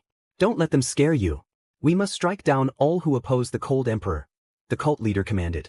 Yeah, the rest of the cult replied. Zalti chuckled and smirked. Suddenly, the whole temple began shaking. Everyone inside and outside felt it. What's that sound? Erza asked nervously. Lucy looked over to the temple and gasped. No way. Lucy shouted in shock. Whoa, the temple just shifted. Happy exclaimed in equal shock. Naruto narrowed his eyes. Has the temple really shifted? He wondered suspiciously. This is bad. Now the moon's going to shine on Deliora. Gray said. Naruto raised an eyebrow. Oh no, that's not good, he thought. Pardon the interruption, Zalti said, skipping into the icy room. I should have known. I take it you did this? Lion assumed. Indeed I did, sir. The moon will be out soon, so I thought I'd take the liberty of fixing the temple for you, Zalti smirked. Naruto scowled. That weirdo fixed it all by himself? Gray said in disbelief. Naruto sighed. I don't want to believe it either, but he's the one, Naruto said. And after I went through all that trouble to mess it up too, hey, so what did you do to fix it, huh? Natsu demanded. Zalti looked over at the boys and began chuckling, irritating Natsu. Tell me how you did it, you JRK. Natsu shouted angrily. Now that everything else is in order, I suppose I should commence the moon drip ceremony, Zalti said, running off. Hey, would you quit ignoring me? Natsu shouted, immediately chasing after Zalti. Get back here. Natsu demanded. Naruto sighed and deadpanned. Natsu! Gray shouted. I'm going to give him a billion punches. I'm going to let you handle that ice guy, Natsu said. Gray widened his eyes while Naruto smirked. It'll look bad if you lose again, Natsu noted. Yeah, Gray replied. And not just for you, Natsu added.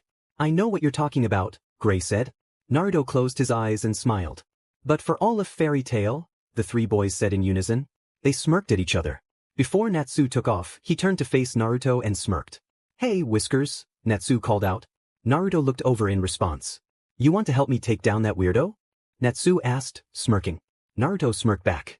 Why not? He answered. Natsu smiled with joy, and Naruto turned back to Gray, who gave him another reassuring nod. Make sure you give that guy a good beating and make sure you don't get hurt, Naruto said, his back facing Gray. Of course, Gray replied. With that, Natsu and Naruto took off. My, what a boisterous group you are, Lion said monotonously. Tell me something. A second ago, when I was about to freeze us for good, were you counting on Whiskers or Natsu to stop me before I could finish? Gray assumed. No, the opposite in fact. I never thought the Fairytail ninja was powerful enough to withstand the energy of the iced shell, Lion denied. So you were just going to stand there and take the hit? Gray asked. Exactly, because someone would come to rescue me. You, on the other hand, would be finished for good, Lion confirmed. I should have known, Gray said with guilt. Even if I were sealed in ice, I have allies who share my vision, and as long as we're on this island, they could use the moon drip to melt the ice whenever they saw fit, Lion pointed out. I didn't think of that. I guess the iced shell is completely useless here, Gray said in dismay. Even so, you still want to fight? After what happened last time. Don't fool yourself. You could never. Lion's sentence was cut off. That's enough, Gray said sternly. What? Lion said in disbelief. Just forget about Deliora, Gray said. What kind of nonsense is this? Your threats don't work, so you turn to begging? Does your guild have a dentist that removes fangs? Or are you just a coward? Lion said, displeased. There's something I need to tell you, Lion, Gray said. What is it? Lion replied carelessly. You is still alive, Gray revealed. Upon hearing this, Lion's expression changed drastically, his brows arching and eyes widening in shock and disbelief. The iced shell doesn't kill its caster, it uses the body to form the barrier, keeping Deliora sealed away. What you have been trying to melt is actually Master you are. She isn't dead. She lives on in that ice. I'm sorry I never told you the truth back then. You made me promise to keep quiet, Gray explained, his voice filled with regret. If he found out that I have been turned to ice, he'd probably waste his entire life trying to undo the spell. Uar's words echoed in Gray's mind. Of course, Lion mumbled, his eyes shadowed by his bangs. It's over. There's no reason to go through with this anymore. Gray insisted. Suddenly, Gray felt a chill as Lion activated his magic, sending an ice tiger toward him. Gray's eyes widened in shock as he stumbled back, struggling against the pain. You fool. I know how the spell works. I can assure you she's not alive anymore. That's nothing more than a chunk of ice, Lion said, a smirk on his face. Gray fought to lift himself up, his hands trembling as they supported his weight. You knew all along? Gray gasped, disbelief flooding his voice. His strength faltered and he collapsed back to the ground. Knowing is one thing, believing is another. If you truly believe Uar's alive in there, you're an even greater fool than I thought, Lion taunted. You knew the truth, and you still did this? Gray shouted in anger, glaring at Lion. Finally, he managed to rise to his feet. And what of it? Lion asked nonchalantly. Gray gritted his teeth and pushed Lion against the wall in frustration. Lion stared back, astonished. Impossible. How can you move with that injury? Lion demanded. I've had enough. I wanted to save you. But I give up now, Gray declared, his gaze unwavering. You want the title of star pupil for yourself? Well, I'm sorry, but I have to fight Deliora soon, and I'd rather not waste my magic energy on you, Lion replied. Gray clenched his fists. Then we'll just use our fists, he said defiantly. Lion smirked, unfazed. You want me to fight you without using magic? Fine by me. Gray charged at Lion, ready to strike again, but this time, Lion countered with a powerful punch to Gray's stomach, leaving him momentarily stunned. Aim for your opponent's weak spot and hit it with all you've got. You are taught us that, remember? Lion smirked. Gray glared at Lion. You have no right to speak her name. And I won't let you, he shouted, but Lion swiftly kicked him back. Get back here and answer my question, you freak show. Natsu yelled, chasing after Zalti. Naruto sighed, while Zalti burst into laughter. Come on, man. Why won't you just tell me how you fixed the temple? Natsu shouted. Zalti stopped running, held out his hand, and activated a magic circle, slicing a piece off the ceiling. Is that all you've got? What a joke. Natsu scoffed, easily destroying the piece with a fiery kick. Zalti smirked as the remaining pieces began to float, and suddenly, the sliced piece reassembled itself. Naruto observed carefully while Natsu stared in awe. There you have it, that's how I fixed the temple after how you rudely titled it, Zalti finally responded. Interesting, Naruto thought. What kind of crazy magic is that? Natsu asked. If you really must know, I practice one of the lost magics. Its strength and side effects are so powerful that it has been erased from history, Zalti explained. Seriously? Natsu said in shock. That dragon slayer magic of yours is no different, Zalti added. Natsu's eyes widened. Really? He exclaimed, even more impressed. But Zalti suddenly vanished. Where'd he go? Whiskers, where is he? Can you sense him? Natsu asked frantically. Yes, but it's very faint, Naruto replied. I'm sick of chasing him. I want to fight. Natsu whined. Naruto sighed and placed a hand on his shoulder. Natsu, listen, Naruto said, his tone serious.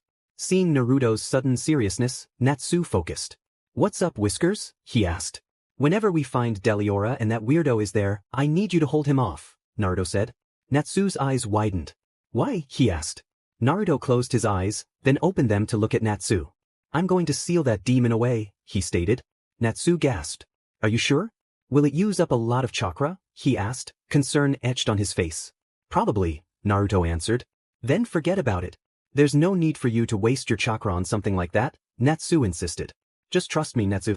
We have no choice, Naruto replied. Natsu sighed. Alright, but you better not die, he warned. Naruto smirked. Oh come on, how can something as trivial as this kill me? He assured. Natsu smirked back. Alright, he said, but Naruto narrowed his eyes, suspicion creeping in. This Zalti guy doesn't seem right to me. It's like he's a completely different person, someone. In disguise. Naruto thought. Lion continued to press his advantage against Gray. What a shame. Your fists are as weak as your magic, Lion said, amusement lacing his voice. Gray took a deep breath and attempted to strike Lion again, only for Lion to send him crashing into the icy wall. Gray panted heavily but managed to smirk. This reminds me of someone I used to spar with as a kid, he mumbled. This is the end. Lion shouted as the two ice wizards charged at each other again, with Lion pushing Gray against the wall once more. Get up! Natsu's voice rang through Gray's mind. Natsu! Gray thought. A young Natsu and a young Gray panted in exhaustion. Come on, get up. Natsu urged. You're the one who needs to get up. Gray shot back. Makarov and Erza watched, Makarov deadpanning as the two boys knocked each other out again. Sorry, but you lose, Gray said, turning away from Natsu. Natsu slowly got up, his cheeks swollen from Gray's punches. Hold on. This fight's not over yet, Gray. Natsu said stubbornly. Gray smirked. Well, if that's the way you want it, he declared as the two boys charged at each other once again. Gray and Lion both panted from exhaustion. That settles it, you're no match for me after all, Lion said, turning around with his back to Gray. Hold on. Gray called, catching Lion's attention as he looked back. Gray slowly got to his feet. This fight's not over just yet, he declared. Lion grunted in frustration. I should have just defeated you when I had the chance. Lion said furiously. Both ice wizards charged at each other, landing blows to each other's faces, with Gray managing to send Lion flying. You're gonna have to step up your game if you want to beat me. Gray taunted as Lion charged back, headbutting him. Gray retaliated with a headbutt of his own. I never gave up against Natsu, and I won't against you. I'm not gonna lose, you hear me? Gray shouted as the two wizards continued to exchange blows. I won't lose. You're going down. Gray shouted, landing punch after punch on Lion. You'll never defeat me. Lion shouted back arrogantly. Gray reminisced about a day when he and Natsu sparred in a sky so blue it made him angry. Finally, Gray delivered the decisive blow to Lion. Notice anything strange, Lucy? Erza asked. Yeah, even though there are a bunch of them, their magic seems weak for some reason, Lucy pointed out. Exactly, as far as I can tell, there are only 5 wizards among them, Erza said. Oh man, guess I'll have to go easy on them, Happy said playfully. Just keep telling yourself that, Lucy replied dryly. Do you think you can handle this one? Erza asked. Lucy smirked. Oh, you bet. Open. Gate of the Giant Crab. Cancer. Lucy chanted. Immediately, Cancer appeared. Cancer, he exclaimed. We've met before, haven't we? Erza asked. Indeed we have, and as always, I'm at your service, miss, Cancer replied, kneeling before Erza. I thought you always said baby. And what's with miss? Aren't you supposed to be at my service? Lucy shouted in irritation. I think someone's jealous, Happy chimed in. Take them down. But don't hurt them too badly, okay? Lucy commanded. All right, baby, Cancer said, snipping his scissors. Lion panted heavily. The Cold Emperor, defeated in battle by the likes of you? I won't stand for it. Actually, I wanted to fight the Fairytail Ninja, Lion said in dismay. You want to fight Whiskers? Stop dreaming, you wouldn't stand a chance against him. Now get over here and fight. Gray demanded. Lion grunted in frustration, holding his hand and activating a magic circle. Ice make. Snow Dragon. Lion shouted, summoning a snow dragon that charged at Gray, delivering a powerful blow that sent him flying across the room. I thought we agreed not to use magic, Lion. Gray said angrily. Don't be such a sore loser, this duel was pointless from the start. Deliora will be revived either way, and now it's far too late to stop me. Lion smirked, taking off his cloak. Gray struggled to get to his feet. I won't stop trying. Gray insisted. Try all you want, but Zalti is preparing to start the moon drip ceremony as we speak, Lion smirked. No way. Natsu and Whiskers won't let him. Trust me, the second you underestimate that guy is the second you lose. And of course, most people know not to mess with the famous Fairytail Ninja, Gray said confidently. Zalti smirked and chuckled. At long last, he said. There you are. I'll burn your face. Natsu shouted, charging at Zalti with a fiery fist. Naruto sighed, thinking, how reckless can he be? Zalti chuckled at Natsu. Must have taken you a while to come up with that one. By the way, how did you manage to find me? Zalti asked. Natsu got up and stood beside Naruto, who secretly reached into his ninja pouch to pull out a scroll. I followed my nose, and on top of that, Whiskers here has amazing sensory skills. For some reason, you totally reek of lady's perfume, and Whiskers sensed that too, Natsu said, furrowing his brows. Zalti chuckled. I would love to stay and chat, but I've got more important things to do right now, like reviving Deliora, he said, not noticing that Naruto had disappeared from his spot, though Natsu did and smirked. Whiskers, you sneaky guy, Natsu thought. Just forget about that, it's not gonna happen, okay? Natsu said. Really? And why is that, pray tell? Zalti asked doubtfully. Well, 1, Gray is gonna kick that guy's butt, and any minute now, I'm gonna kick yours.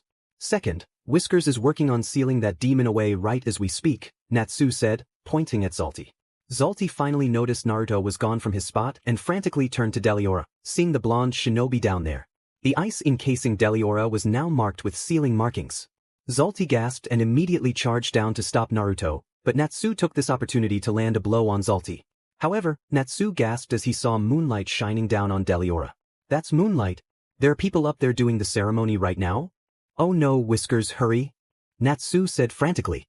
Meanwhile, Naruto performed the hand signs and began to seal the demon away.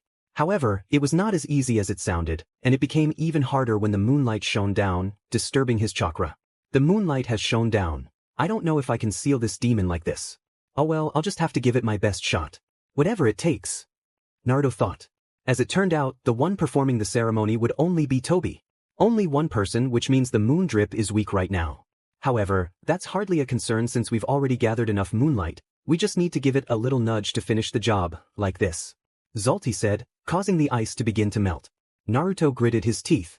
Oh no, that's no good. Deliora's ice is melting like crazy. Whiskers, hurry up for real. And I gotta stop that guy before things get ugly. Natsu pouted frantically. Stay patient, Natsu, this will take a while because the moonlight is disturbing my chakra. Naruto said, a little irritated, attempting to speed up the sealing jutsu. Dimin. This is taking much longer than I thought, and it will use up a considerable amount of my chakra. Naruto narrowed his eyes. Zalti smirked as debris fell from the ceiling, landing right beside Natsu, causing him to jump in surprise and stumble onto a low rock. Sorry, but you're not going anywhere. Chasing after me was a mistake, Salamander. You would have stood a better chance with the Fairytail ninja, but he's currently busy sealing the demon away, and I intend to stop him. Better luck next time, Zalti said bluntly. Natsu thought to himself, it would have been great to fight alongside the famous Fairytail ninja. They say he's incredibly powerful and I believe it. He's managing to withstand such a formidable move and is even trying to seal away the powerful demon Deliora. What a shame. Zalti smirked at the thought. All of Lion's lackeys lay defeated while Lucy, Happy, and Erza emerged victorious. Excellent work, let's head to the temple, Erza said. Right. Lucy replied. Wait, a voice cried out, catching Lucy's attention. She turned to see an elderly woman and a young person standing beside her. We won't let you interfere with the cold emperor, the old lady quivered. Those headpieces. You are from the city of Brago, and you seek revenge, Erza deduced. The old lady furrowed her brows, reminiscing about Deliora's deadly destruction. Natsu gritted his teeth in frustration while Zalti laughed maniacally. Seizing the opportunity, Natsu leaped at Zalti and delivered a fiery punch to his face. Are you sure you want to do that? Using your fire magic now might just melt the ice sealing Deliora, master. Zalti smirked. Natsu was undeterred. He charged again and kicked Zalti. If fire could melt that ice, you wouldn't have gone through all this trouble. Bluff all you want, but once I'm done here, Whiskers is going to seal that demon away, and then it's game over. Natsu declared confidently. Come on, Whiskers, I know you can do this, he thought, glancing over at Naruto, who was struggling and pouring chakra into the sealing jutsu. Zalti chuckled. I must admit, I took you for a fool, but when push comes to shove, you're surprisingly clever, Salamander, he said impressed. Natsu simply stared him down. How's it going over there, Whiskers? Natsu called out. Don't distract me, Natsu. This takes a lot of concentration, and I'll have to use a considerable amount of chakra, Naruto replied. Natsu sighed. All right. Suddenly, the entire place began to shake. I have a bad feeling that isn't Natsu or even Whiskers, Gray said worriedly. The ceremony is finally reaching completion. The ice sealing Deliora has begun to melt. Lion exclaimed. Gray was shocked. He thought. There's nothing you can do, it's too late to stop me. Do you have any idea how long I've been waiting for this moment, Gray? Since I last saw you, I've been gathering knowledge and allies. I was fortunate enough to discover this place, an island where you can collect the moon Galuna. Lion said with glee. Lion sent ice eagles at Gray, who evaded them. It wasn't easy transporting Deliora from Brago, and the moon drip has taken 3 years. Lion explained, launching even more icy eagles at Gray, who deflected each one with an ice shield. You've been wasting your time on this foolish plan for 3 years? Gray said angrily. Foolish? How dare you say that? You spent the last 10 years in a guild, wasting your life. Lion retaliated, shooting more ice eagles at Gray. Because I put my faith in what you are told me. Gray responded. Lion gasped. In the Western countries, there are many wizards more powerful than me, Yor had said. So I went west and eventually made it to Fairytail. And she was right. The guild was filled with powerful wizards that I couldn't believe. Gray said, I don't think I can help you. The ice shell is based on the will of its caster, and because that will is absolute, a third party cannot melt the ice, no matter what magic they use, Makarov told a young traveling Gray who happened to come across the guild. No way. You're telling me that even with all the strong wizards you have, you can't break the spell? A young Gray said in disbelief. Actually, now that I think about it, there may be a way, Makarov said, brightening Gray a little. On second thought, that's not a good idea. If you melt the ice, it would be no different than killing your master, Makarov explained. Gray gasped in shock. I didn't know it at the time, but I bet the old man was thinking about the moondrip when he said that. After what you did for us, you'd kill her without a second thought. You make me sick. Gray spat in disgust. Say what you will, I don't care. My entire life has led up to this moment. Our master is long gone. If we want to prove we've surpassed her, what can we do in her absence? Think, Gray, there's only one answer. Deliora, I will surpass our master by defeating what she could not. Lion declared, attacking Gray relentlessly with an ice weapon. That's a pretty ambitious plan. But I can't help thinking you might have missed the point somewhere along the way. Gray said while dodging Lion's attacks, summoning an ice sword and stopping Lion in his tracks, shocking him. Someone as blind as you can never be better than you are. Not in 100 years. Wake up, Lion. Gray shouted, striking Lion with his ice sword. Lion's eyes widened in shock, but it turned out to be just ice. He appeared right behind Gray. Fooled you, didn't I? Snow Tiger. Lion shouted, summoning an icy tiger and sending it at Gray, who stood unfazed. Ice make prison. Gray shouted, leaping up and imprisoning the snow tiger inside an ice prison. You see this, Lion? This is what you are. Gray said bluntly. What? Lion spat. A beast in a cage lashing out at a world he barely knows. Gray taunted. Nonsense. I'll make quick work of that spell of yours. Lion said arrogantly, trying to have the tiger break free from the prison, but it wouldn't budge. Lion was shocked. Single-handed spellcasting is too unbalanced. Your creations will let you down when you need them the most. Gray said, leaping down from the top of the prison and landing on the ground. Lion growled. Gray positioned his hands, preparing for an ice-make spell. Ice cannon, he shouted, conjuring an ice cannon and launching it at Lion without hesitation. Lion let out a startled cry as the attack sent him crashing through the wall. Lion, his clothes in tatters, stared in disbelief. You are taught us that, remember? Gray reminded him, echoing the words Lion had once said. Gray, Lion murmured weakly, collapsing to the ground. Gray sighed, grimacing as he clutched his stomach, feeling a sharp pain.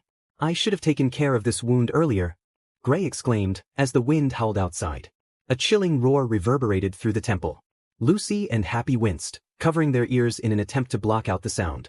My ears weren't ready for this. Happy shouted. That doesn't sound too promising. Erza responded, concern etched on her face. Natsu pressed his hands against his ears, shouting, so loud. Nearby, Naruto winced in pain, unable to cover his ears as he focused on the sealing jutsu. Come on, he urged, feeling the jutsu finally start to take effect. But Deliora's eyes began to glow ominously. Come on, Whiskers. You can do this. Natsu encouraged.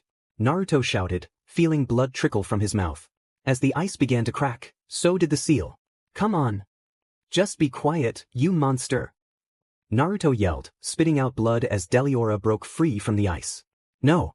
Sealing jutsu. Naruto shouted. Effun. Naruto shouted, attempting to seal away the cursed demon for good, but by the time the sealing jutsu began to take effect, it was too late. Deliora's roar echoed throughout the temple, shaking the very walls. Naruto gritted his teeth in frustration, glaring at the unleashed beast. Yes, it's free.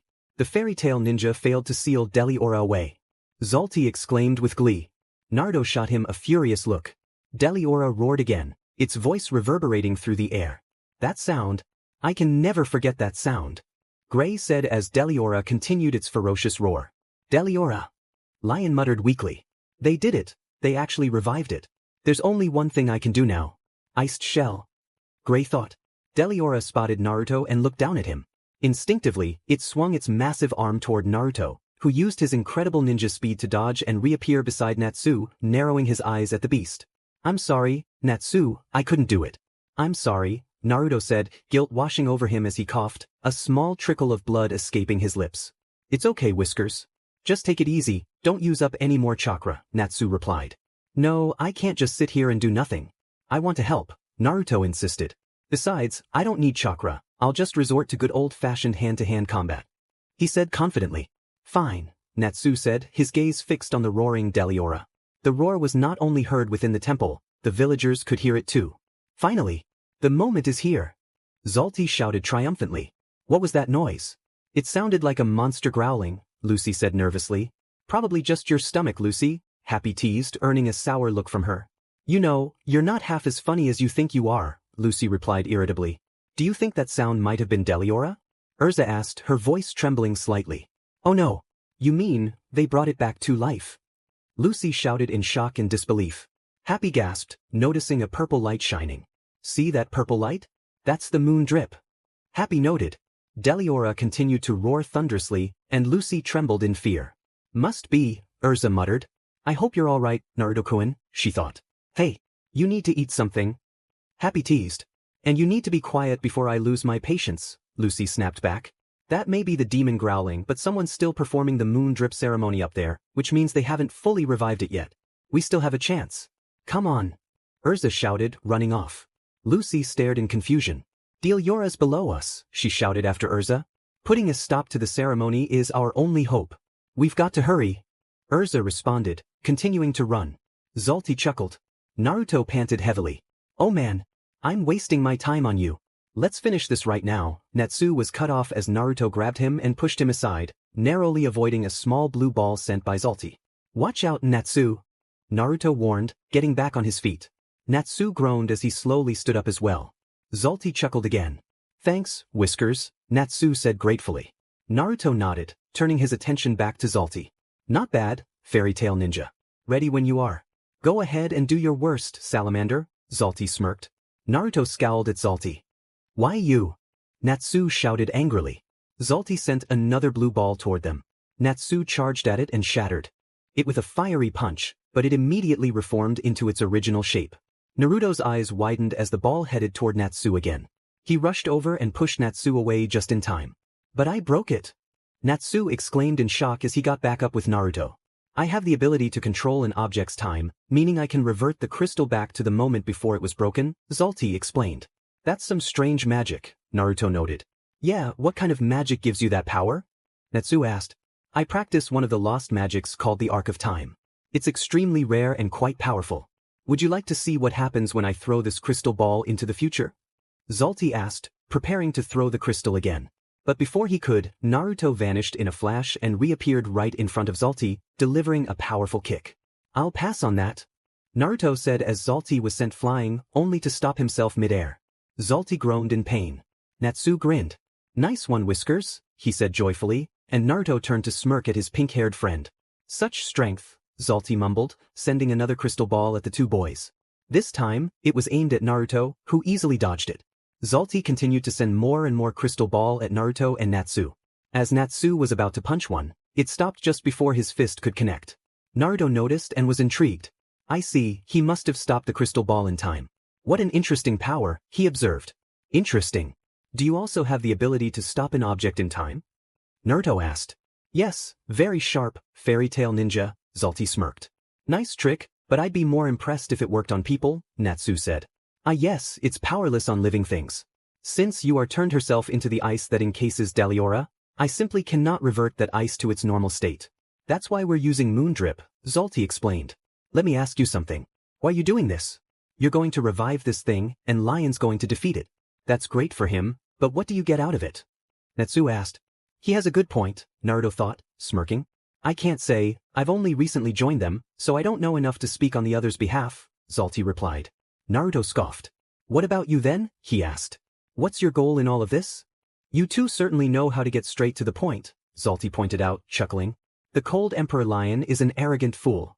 He doesn't stand a chance against Deliora. That's where I come in, Zalti said bluntly. If he can't defeat it, we're in major trouble. Unless you're planning to take it down yourself. Natsu said. Naruto sighed. Don't be ridiculous, I want to control the demon, Zalti revealed. Naruto gasped in shock, his eyes widening as he glared at Zalti. You see, there are spells that grant the caster power over immortal monsters like this one. With a single spell, I can become the most powerful person in the world. Because I have a demon at my command. Zalti proclaimed. Naruto stood there, blankly and carelessly observing Zalti. Talk about a lame answer, Natsu remarked.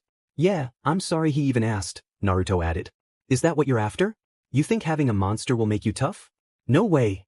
Natsu narrowed his eyes. Zalti cackled. I suppose you're too young to understand right now. One day, you'll realize how important it is to have power on your side. Natsu ignited his fists. Well, I've already got plenty of power on my side. All my friends in Fairytail have my back, he declared. Naruto smirked. If you let your arrogance get the best of you, you will fall like the ceiling above you. Zalti shouted, raising his hands and causing a piece of the ceiling to break off, intending to crush the two boys. I've had enough of you and your friends messing things up for the people on this island. It's time I put a stop to it. Natsu shouted. Just stay and watch me, Whiskers. Let me handle this. There's no need for the Fairytail ninja to waste his chakra on something so trivial. Natsu smirked, and Naruto chuckled.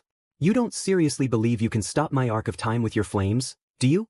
Zalti said doubtfully. Natsu leaped forward, charging at Zalti. I don't care about your magic. I just want you off this island. Natsu shouted, unleashing his flames at the crystal ball Zalti had thrown. Naruto watched in awe. Natsu, you never cease to amaze me, he thought. I may not be able to control time, but I can see the future. And I see myself kicking your butt and sending you flying. Natsu shouted, finally reaching Zalti and delivering a powerful blow that sent Zalti soaring. Meanwhile, Erza was taking down Toby. Awesome. The moon drip should stop any minute now. Lucy exclaimed joyfully. You mean this guy was doing it all by himself? Happy asked. Too late. It's over. The ceremony has already been completed. Toby cried out. Erza gasped as a green light suddenly appeared. Deliora had been completely revived. Lucy stared in shock. No way, she muttered. The villagers felt Deliora's presence as his roar echoed everywhere. What is this? Something truly terrible has happened. Mocha said, We have to get off the island, Chief, a villager shouted frantically. I'm staying, you and the others can leave, but I'm not abandoning this place. Mocha refused. Deliora rose up as Gray stared in shock. He bent down and scooped up some melted ice water, looking at it sadly. Thank you, Gray muttered quietly. Hey, what are you doing here? Natsu asked as he and Naruto approached Gray. Natsu, Whiskers, Gray replied. There's only one thing we can do now. We have to take that thing down. Natsu resolved. Natsu, Naruto, and Gray looked over to Lion, who was slowly crawling up. Neither of you are strong enough, but I am. I will defeat it. Lion insisted, continuing to crawl. Lion, Gray muttered sadly. Naruto sighed and glanced at the demon. I'm going to surpass you are. Finally. Lion declared weakly, chuckling. You can't fight. You can't even get up off the floor. Natsu retorted. Deliora roared again. I've waited so long for this moment. Lion said triumphantly, even though he was in no shape to battle. You're looking for the most powerful wizard? I'd say you is the strongest around here. She's been holed up in the mountains ever since she lost her daughter a few years back. I've never met another wizard as skilled as she is, a customer at the bar said. A young lion was intrigued. Wow. Do you think she'll teach me magic? Lion. She was strong, but still not strong enough to defeat that demon. I'm going to do the one thing you never could. Lion claimed, slowly getting to his feet. It's bad enough you took that punk and now you're teaching him magic too? Young Lion said in dismay. He told me he wanted to learn, is that a problem? You replied calmly. You don't need him. You already have me to take the place of your daughter. Lion said insensitively. In response, Yor gave Lion a firm slap on the face. Lion held his face, looking up at Yor in surprise. Yor bent down and placed her hands on Lion's shoulders. Lion, let's get something straight. I've never once thought of you as a replacement for my daughter. You are who you are. You're my adorable student. Yor said, leaning her forehead against Lion's. Finally, my dream will be fulfilled. Lion exclaimed, but Gray knocked him out cold again. You've caused enough trouble, I'll clean up the mess you've made. Iced shell. Gray shouted, the same aura from before rising again. Don't do it, Gray. Do you have any idea how long it took me to melt that ice? Sealing it again won't stop me. I won't rest until I finally defeat Deliora. Lion shouted. Naruto grunted in frustration but jumped when realization hit him hard. I don't know why I have this theory, but Deliora may be very weak right now. The ice has probably weakened the demon's power. If that's the case, iced shell isn't needed, and I can blast this demon away with. Naruto thought. I can't worry about the future. I have to act to keep it from harming us all right now. Gray said. Natsu stepped in front of Gray. Natsu! Gray said in shock, and Lion gasped. Why don't you let me handle this? Natsu said calmly. Don't be stupid. Just get out of my way. Gray demanded. If Whiskers didn't let you do it before, what makes you think I'll let you do it now? Whiskers is just low on chakra, otherwise he would have stopped you. I won't let you go out like that. Go ahead and cast the spell. But I'm not moving. Natsu insisted stubbornly. Gray gasped. Natsu, he said. Meanwhile, Naruto took the time to gather enough chakra to blast the demon away. Deliora roared thunderously. So loud, it's going to burst my ears. Toby shouted, clutching his ears. Lucy and Happy screamed frantically. Erza narrowed her eyes. Deliora finally swung his arm down, preparing to smash Natsu and Gray. Natsu! Gray shouted frantically. Just as Natsu was preparing to clash with the demon, Naruto charged in, his hand glowing with a sizable rasengan, not quite a giant rasengan but impressive nonetheless. Natsu, Gray, and Lion watched in astonishment. Rasengan! Naruto shouted, unleashing the spiraling ball of chakra onto the demon, causing it to shatter as the others stared in awe. Lion continued to gaze in disbelief. Deliora's form began to fracture upon impact with the rasengan, and Gray stood frozen in shock. Naruto landed beside Natsu, panting heavily after expending a significant amount of chakra. What the? Whiskers, did you just? Natsu began. Naruto smirked in response. As Deliora started to fade away, Lion exclaimed, no way. But that can't be. Eventually, Deliora was completely obliterated, crumbling into rubble. Deliora was already dead. Lion finally realized. Naruto sighed, that's right. I had a theory and I wasn't sure if I was correct, but you never know until you try. Turns out I was right. The ice had already weakened Deliora significantly. Natsu and Gray listened intently. Well, I don't think you were ever wrong on your hunches, Whiskers, Gray said. I'm surprised you still had chakra left. That sealing jutsu really took a toll on you, Natsu chuckled. Naruto joined in the laughter. Like I said, there's no way something as trivial as that could take me down, Naruto replied confidently. Whoa, what's going on? Happy asked. I don't know, Lucy replied. For 10 years, you are gradually depleted the demon's life force, and what we just witnessed was nothing more than its last gasps, Lion said, slamming his fist onto the ground, tears welling in his eyes. My dream is dead, there's no hope now. I will never surpass you are, he said sadly. Natsu smiled at Gray, filled with joy. Man, your teacher was pretty awesome, he said, while Naruto nodded in agreement. I freed you from the darkness, Gray. I've sealed it away forever. Yuar's words echoed in Gray's mind, and he broke down in tears. You saved my life again, thank you, Gray said gratefully. Naruto and Natsu smiled at him. Yuar's ice melted into water and flowed into the sea. Even though she's not physically with us, Gray believes she's still alive, and I think he's right. From the seas, she'll be able to watch her beloved students forever. I can almost hear her saying, please don't fight anymore, Lucy thought joyfully, watching as Natsu noticed Erza and reacted in surprise while Naruto smiled. Gray approached Lion, helping him up and bringing him over to Naruto, who began to heal him with ease. Lucy smiled at the scene. Oh yeah, that's right. We won. Natsu shouted joyfully. Aye, sir. Happy chirped in agreement. Naruto burst into laughter. You know, I was kind of worried for a while there, but it all worked out thanks to your amazing teacher, Lucy said, relieved. We totally completed an S-class quest all by ourselves. Natsu shouted, jumping up with excitement. Do you think Master Makarov will let us on the second floor now? Lucy added eagerly. Gray and Naruto chuckled, but Erza glared at the team, excluding Naruto, dampening the celebratory mood. Natsu, Happy, Gray, and Lucy exchanged uneasy glances. Naruto laughed even harder. Oh no, you're still going to punish us, huh? Lucy exclaimed, trembling slightly as she clutched onto Naruto's arm, who simply chuckled in amusement. Isn't there something you're all forgetting? Erza said, causing Naruto to stop laughing while maintaining a friendly demeanor. Erza-chan's right, you all came to the island to help the villagers. The request was for you to return them to their original forms, Naruto reminded them. That's right, so you still haven't completed this S-class quest yet, Erza added. But I don't understand, the curse should be lifted now that Deliora's dead. Lucy assumed. You're mistaken, Luchan, Naruto said playfully. Lucy huffed. The curse you keep mentioning never had anything to do with the demon. The villagers have been affected by the intense energy of the moon drip spell, Erza clarified. What Erza-chan means is that Deliora's death isn't going to change their current situation at all, Naruto concluded. What? Oh no! Lucy said nervously. Well, we better go change them back. Natsu said cheerfully, holding up his hand for Happy to high-five, which Happy eagerly accepted. Aye. Happy agreed. But how? Gray asked, turning to Lion, who was sitting against a rock. Lion, do you know? Gray asked hopefully. To be quite honest, I don't have a clue, Lion admitted bluntly. You don't know. Natsu said, disappointment evident in his voice. Naruto sighed. But they told us the curse started around the same time you guys arrived. Lucy said, when we first came 3 years ago, we were aware that there were villagers somewhere on this island. But we had no reason to communicate with them, so we left them alone, and they never came to the temple to see what we were up to, Lion explained. Naruto narrowed his eyes, thinking, that's suspicious. In 3 years, you've never once met? Erza questioned. I don't understand.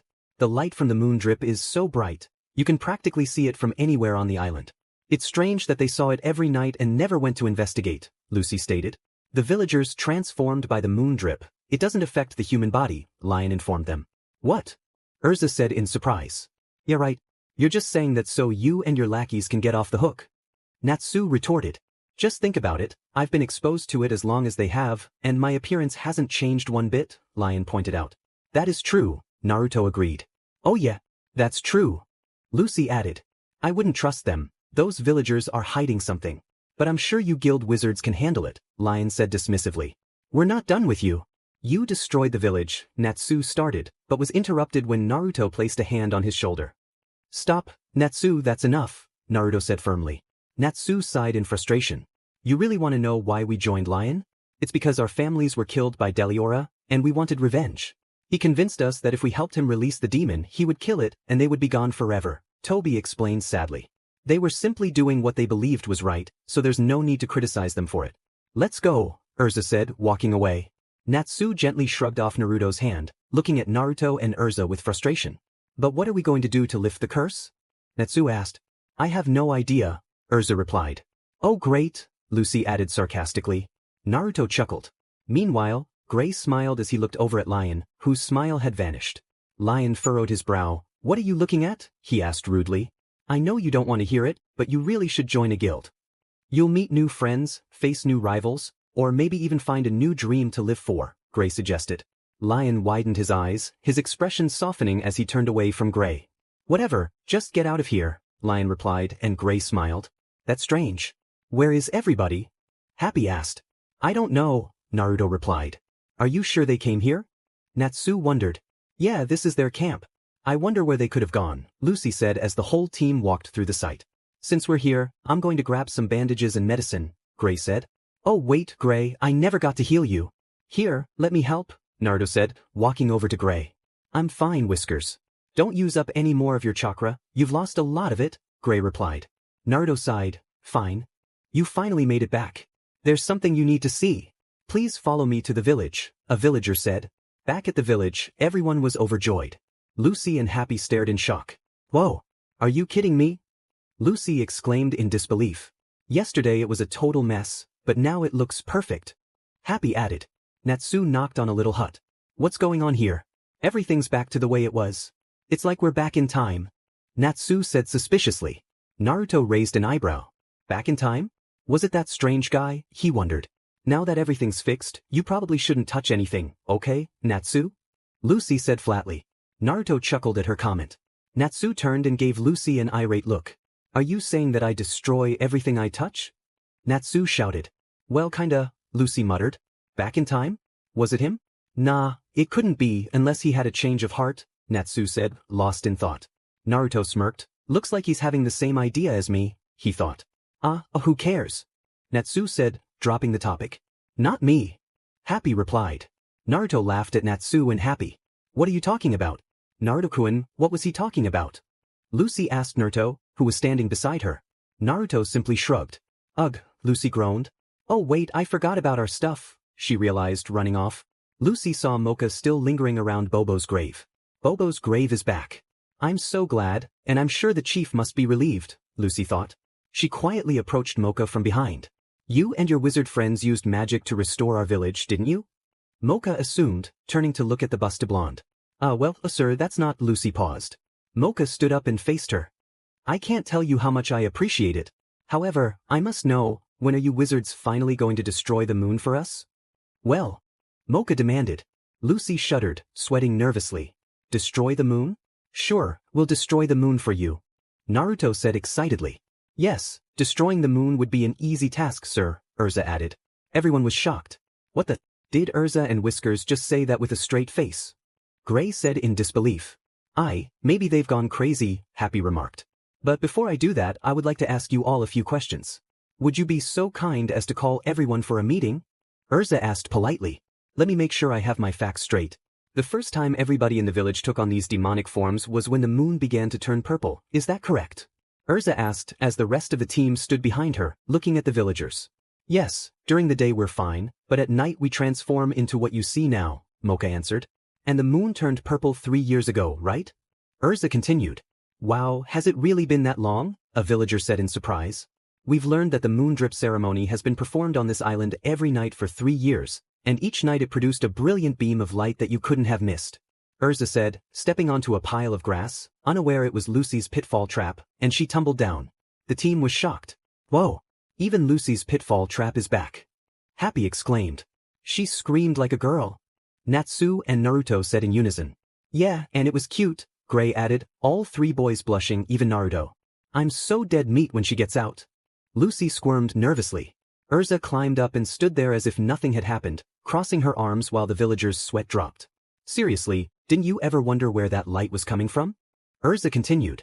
She got up like nothing happened, a villager remarked. She must be pretty tough, another said. I don't understand, why didn't anyone investigate? Erza asked curiously. The whole village began to murmur uneasily. Well, we would have looked into it, but according to lore, our people must never go near that temple, Mocha explained. But who cares about village lore when your own people are suffering? You obviously knew there was a problem, so you were contacting the magic guilds, Lucy said. Naruto closed his eyes and then opened them again. It's because the villagers are demons, no offense intended.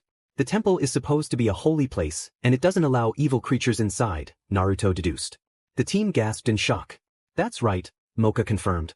Meanwhile, Zalti sat perched on a tree branch, observing the villagers and chuckling as usual. Impressive, Fairytail ninja. I should have known it wouldn't take you long to figure it out, Zalti said, ignoring the red bump on his cheek. Erza began to requip. Natsu Murderkuin, come with me. I'll need your help to destroy the moon, Erza said, now wearing a completely different armor than her usual one. Natsu chuckled and Naruto smirked, while Lucy, Gray, and Happy were shocked to the core. Natsu, Naruto, we're going to destroy the moon, Erza said sternly. Natsu jumped in joy. Really? He exclaimed in delight. Naruto chuckled. This should be fun, he murmured. Lucy, Gray, and Happy stared in pure shock. It's the only way we can change the villagers back into their human forms, Erza explained as the villagers began cheering with excitement. They're really going to do it. We get to watch it happen, one villager said happily. That's right. And we're all finally going to be human again, another villager added. Natsu ran up to Erza, brimming with excitement, while Naruto followed closely behind. Erza, it would be better to go somewhere else to destroy the moon, Naruto suggested, his tone turning slightly serious. Yeah, where do you want to go? Should we climb to the top of the temple? It's much higher up there. Natsu chimed in. It'll be fine, Naruto. We'll do it from here. The villagers can't go near the temples, and they need to witness this, Erza assured him. Naruto nodded in approval. I don't know what she or Whiskers is thinking. Both of them can do amazing things, but still, Gray said doubtfully. So, what do you think she's going to do? Lucy asked nervously. This is exciting, huh? Happy said, eager to see the 3 take down the moon. Lucy deadpanned, more like terrifying, she mumbled. This is giant armor. It increases my strength and allows me to throw farther, Erza explained, pausing as magic activated around her hand, revealing a giant spear. This is the spear of Haja. It repels darkness, she continued. The villagers gasped in awe at the sight, and Naruto stared, impressed. That's quite an impressive spear, he thought, standing beside Natsu. Natsu was even more pumped up. Whoa, I see what you're planning now. You're going to use that spear to knock the moon out of the sky, he guessed. Give me a break, that's never going to work, Gray, Lucy, and Happy thought. But I'm guessing it won't be that easy, right, Erza? Naruto said. That's right. I'll need more strength than this armor can give me. Natsu, I'll need your firepower as a boost, and Naruto, I'm sure you can lend a hand with your fireball technique, Erza said. Naruto smirked. There's no need for that, Erza. Just leave this job to me, he said confidently. Erza and the others gasped. I have a feeling something is surrounding this island, like a barrier, Naruto thought. Are you sure, Naruto? As powerful as you are, you can't destroy the moon all by yourself. Erza said. Yeah, Lucy, Natsu, Gray, and Happy echoed. Naruto chuckled. Please, just trust me, he replied. The rest of the team exchanged glances. Whiskers, are you sure? Natsu asked. Naruto nodded in assurance. Erza closed her eyes, contemplating. When she opened them again she said, "Okay, Naruto. But please be careful." She finally conceded, deactivating her giant armor. "Of course," Naruto said, turning around, his back to his team and the villagers.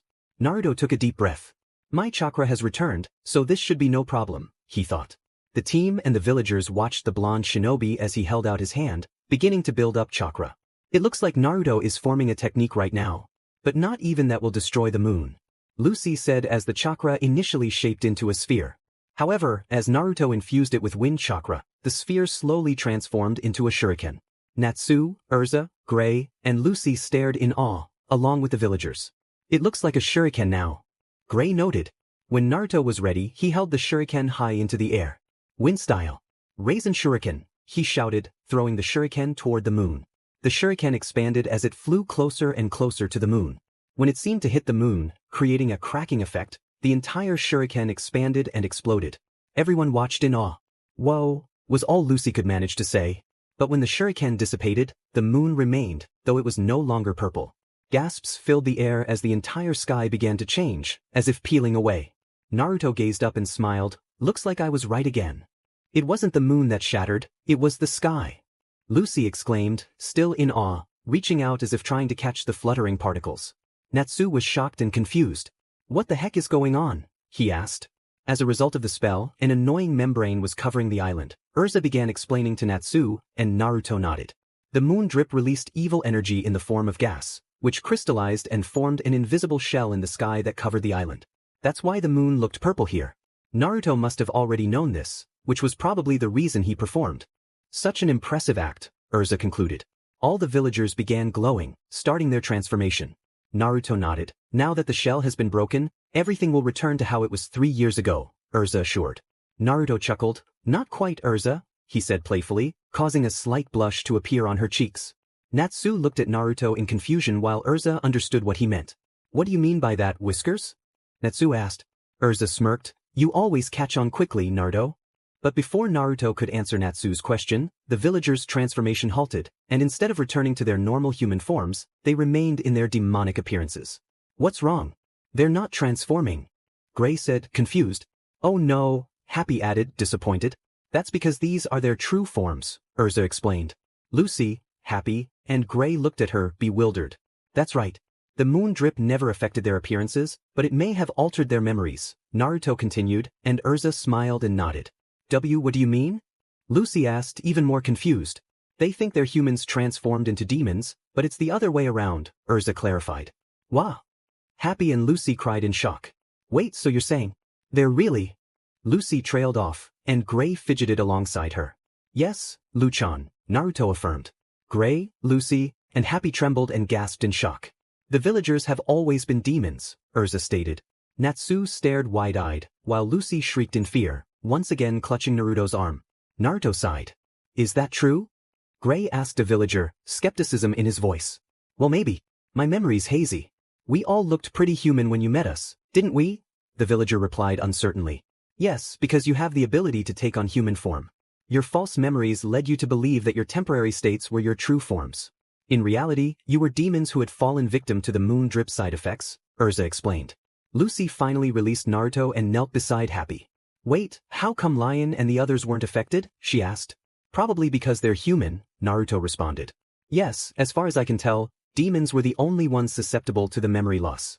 I realized what was happening as soon as the villagers told me they couldn't go near the temple. Naruto-kun also caught on to that. The moonlight collected there was sacred, so, as Naruto-kun said, creatures of darkness couldn't approach it, Erza elaborated. You two are quite the detectives. I knew I could trust you and your friends, a voice called out. Erza and the team turned to see where the voice was coming from. Lucy and Gray gasped when they recognized the man. Thanks, wizards. I owe you one. And of course, the fairytale ninja, Bobo said casually in his demonic form. Ghost. Lucy and Happy screamed in fear, hugging each other tightly. You're the guy from the boat. Gray pointed out. Natsu looked over and gasped. Be Bobo. Mocha muttered. But I thought you were, a villager began but paused. Getting stabbed in the chest hurt pretty bad, but you have to do more than that to kill a demon, Bobo said, chuckling. But on the boat, you just vanished, Gray said, still in shock. Bobo immediately disappeared, causing Happy and Lucy to scream in fear once more. Bobo spread his wings and floated above the wizards. I really hope you kids will forgive me for not telling you the truth sooner. Bobo apologized. Lucy and Gray looked up at the demon. He can fly? Gray exclaimed in disbelief. I was the only one who didn't experience memory loss. I had to leave because everyone went crazy. I knew I was a demon, but suddenly everyone else thought they were cursed humans. Bobo said, bursting into laughter. Mocha looked up at his son, tears welling in his eyes. He spread his wings and flew to Bobo, embracing him joyfully while Bobo smiled back. I'm so glad you finally snapped out of it, Pops. Bobo said in relief. The villagers exchanged contented glances before sprouting their wings and flying up to join the tearful reunion. The Fairytail team watched with equal joy. No doubt about it, huh? Naruto said. Yep, they're definitely demons, Erza replied with a smile. I don't know, look at their faces. They kind of look more like angels to me, Natsu said, walking over to join his team. We're having a celebration tonight. A demon celebration. Mocha shouted happily. I don't know if I'm rowdy enough to party with demons. Lucy said sheepishly. Me either, Happy added. Everyone was filled with joy. The village buzzed with chatter as everyone enjoyed the delicious food. Natsu devoured his meal, while Gray sat alone, sipping a bowl of soup, looking content and happy. How are you feeling? You look a lot better, a voice said as a blue female demonic figure approached. Gray looked over. Do I know you? He asked. Maybe this will help, she said, transforming into her more familiar human form. Gray's eyes widened. I remember you, he exclaimed. I look a little different now, huh? The girl said, reverting back to her normal form. Why yeah, Gray stuttered slightly. Another female demon approached him. Just so you know, every girl in the village has fallen for you because we think you're the coolest guy ever, she squealed. Another demon chimed in, yeah, she's right. We think you're super awesome, Gray. But you probably think we're cuter in our human forms, don't you? Another female demon with purple hair and horns asked. No, that's not necessarily true. I think you ladies look fine the way you are, Gray said calmly, still a bit flustered. You're gotta be the sweetest guy I ever met, the first girl squealed in delight. You know just what to say to a girl, another with green skin added. Let's do the demon wiggle-waggle dance, one of them suggested, and all the girls dragged Gray along with them as the Fairytail team looked on happily. Naruto chuckled. Looks like someone's getting a lot of attention from the ladies. Lucy teased. He'll scare them off sooner or later, Happy noted. Naruto laughed. Come on, Happy, give the guy a break, he said, while Erza chuckled. Well, I have to admit I was wrong about humans, Mocha spoke up, causing Naruto, Happy, and Lucy to look over curiously. All these years, we've chosen to hide from the outside world. We were so afraid that others would judge us by our appearance, Mocha said. You know the curse? That was just a rumor we spread so no one would come to the island and bother us, Bobo added. Well, it worked. The sailors at the dock were terrified. Nobody wanted to come here, Lucy stated. I know, it's a shame. But after meeting you, we've changed our minds. You've restored our faith in humans, and now we're not afraid. We're ready to go out and befriend people from other lands. Mocha said excitedly. Naruto smiled. I'm glad to hear it, he said. Erza nodded in agreement. That's good. Friendship is a beautiful thing. It's a bond that transcends one's physical appearance, she said, bringing smiles to everyone. Meanwhile, Yuka, Sherry, and Toby stood on a mountaintop, peering down at the village and its people. Are you really going to go down there? Toby asked nervously. I have no choice. It wouldn't be fair to leave things the way they are now. You just stay here with Cold Emperor Lion, okay? Yuka said with a smirk. We have to do this. It's all in the name of love. Sherry declared. Everyone in the village continued to enjoy the party, drinking beverages and chatting with each other. Sherry and Yuka quietly approached the celebrating villagers, who noticed the two visitors and became uneasy. Oh, a villager muttered. Sherry and Yuka stared down the villagers. Oh no, not again, one villager exclaimed in fear. It's the Cold Emperor's minions, another added. Gray noticed and furrowed his brows. What do we do? The female demon asked. Don't worry, I'll take care of them, Gray assured. Erza and Naruto both stood up simultaneously, while Lucy remained seated. Natsu, in the middle of munching on flames, also noticed the scene unfolding. How can I help you? Erza said sternly to the two, with Naruto standing beside her. You fairytale wizards are tough. The Cold Emperor is so battered he couldn't even make it down here, Yuka began. That's why we've come to pay you a visit in his place, Sherry added. Lucy jumped to her feet. Wait just a minute. I thought we were cool. Didn't Lion tell you what happened? She asked. Yes, but that doesn't matter to us, Yuka replied. We wanted to settle things with you ourselves, Sherry stated. Naruto and Erza both narrowed their eyes. Natsu immediately ran up to the group, lighting up his fist. Alright, show me what you've got then. Natsu said, smirking. Wait, Natsu, Bobo interrupted, causing Natsu to look over at him. Thanks for the help, but we can't keep relying on you. Let us handle this. Bobo insisted. He's right, we've got these guys, another villager chimed in. If we want to keep our village safe, we have to protect it, another added. Normally, I would agree with you gentlemen, but I think it's best I handle this one, Erza said, stepping forward toward Yuka and Sherry while the team stayed behind. Naruto, however, remained close to Erza, skeptical of Yuka and Sherry's intentions. We meet again, Titania of Fairytail. You and the Fairytail ninja gave Angelica quite the beating earlier, Sherry remarked. She seems like a formidable opponent, Yuka added. Watch out for that creepy girl. She can control inanimate objects. Lucy warned. And don't even think about using your magic against her, Natsu added. Is that so? In that case, I'll do it the old-fashioned way, Erza said, preparing to charge at the two until Naruto held out his hands, stopping her. Erza looked at him in confusion, as did Lucy and the others, including Yuka and Sherry. Naruto? Why did you stop me? Erza asked. Hold on, Erza. I have a feeling that fighting isn't what they meant. We should hear them out, Naruto suggested. Erza sighed and nodded. Naruto, I wonder what he's up to, Lucy mused. Natsu nodded in agreement. Sherry's expression softened as she smiled warmly. You guys are truly amazing warriors, she said. No kidding, we would be no match for you, Yuka added. Lucy widened her eyes. Wait, so you're not here to attack us? Is that why Naruto stopped Erza? She asked. I doubt this will make up for the trouble we've caused you, but we wanted to apologize in person, Yuka said. Oh, so you came here to settle things the right way. Happy finally caught on. The Cold Emperor told us everything. Thanks to you, we can finally let go of the pain Deliora caused us so many years ago, Sherry said gratefully. You mean you were victims of Deliora too? Gray asked in disbelief. When we were children, a monster ravaged our home. We watched it destroy our friends and family, Yuka said sadly. The Cold Emperor had a plan to kill the demon once and for all, which is why we joined him, Sherry continued. We wanted revenge, and we were so focused on that we didn't realize we were hurting innocent people, Yuka admitted. We were so blinded by hatred that we ended up being like the demon itself.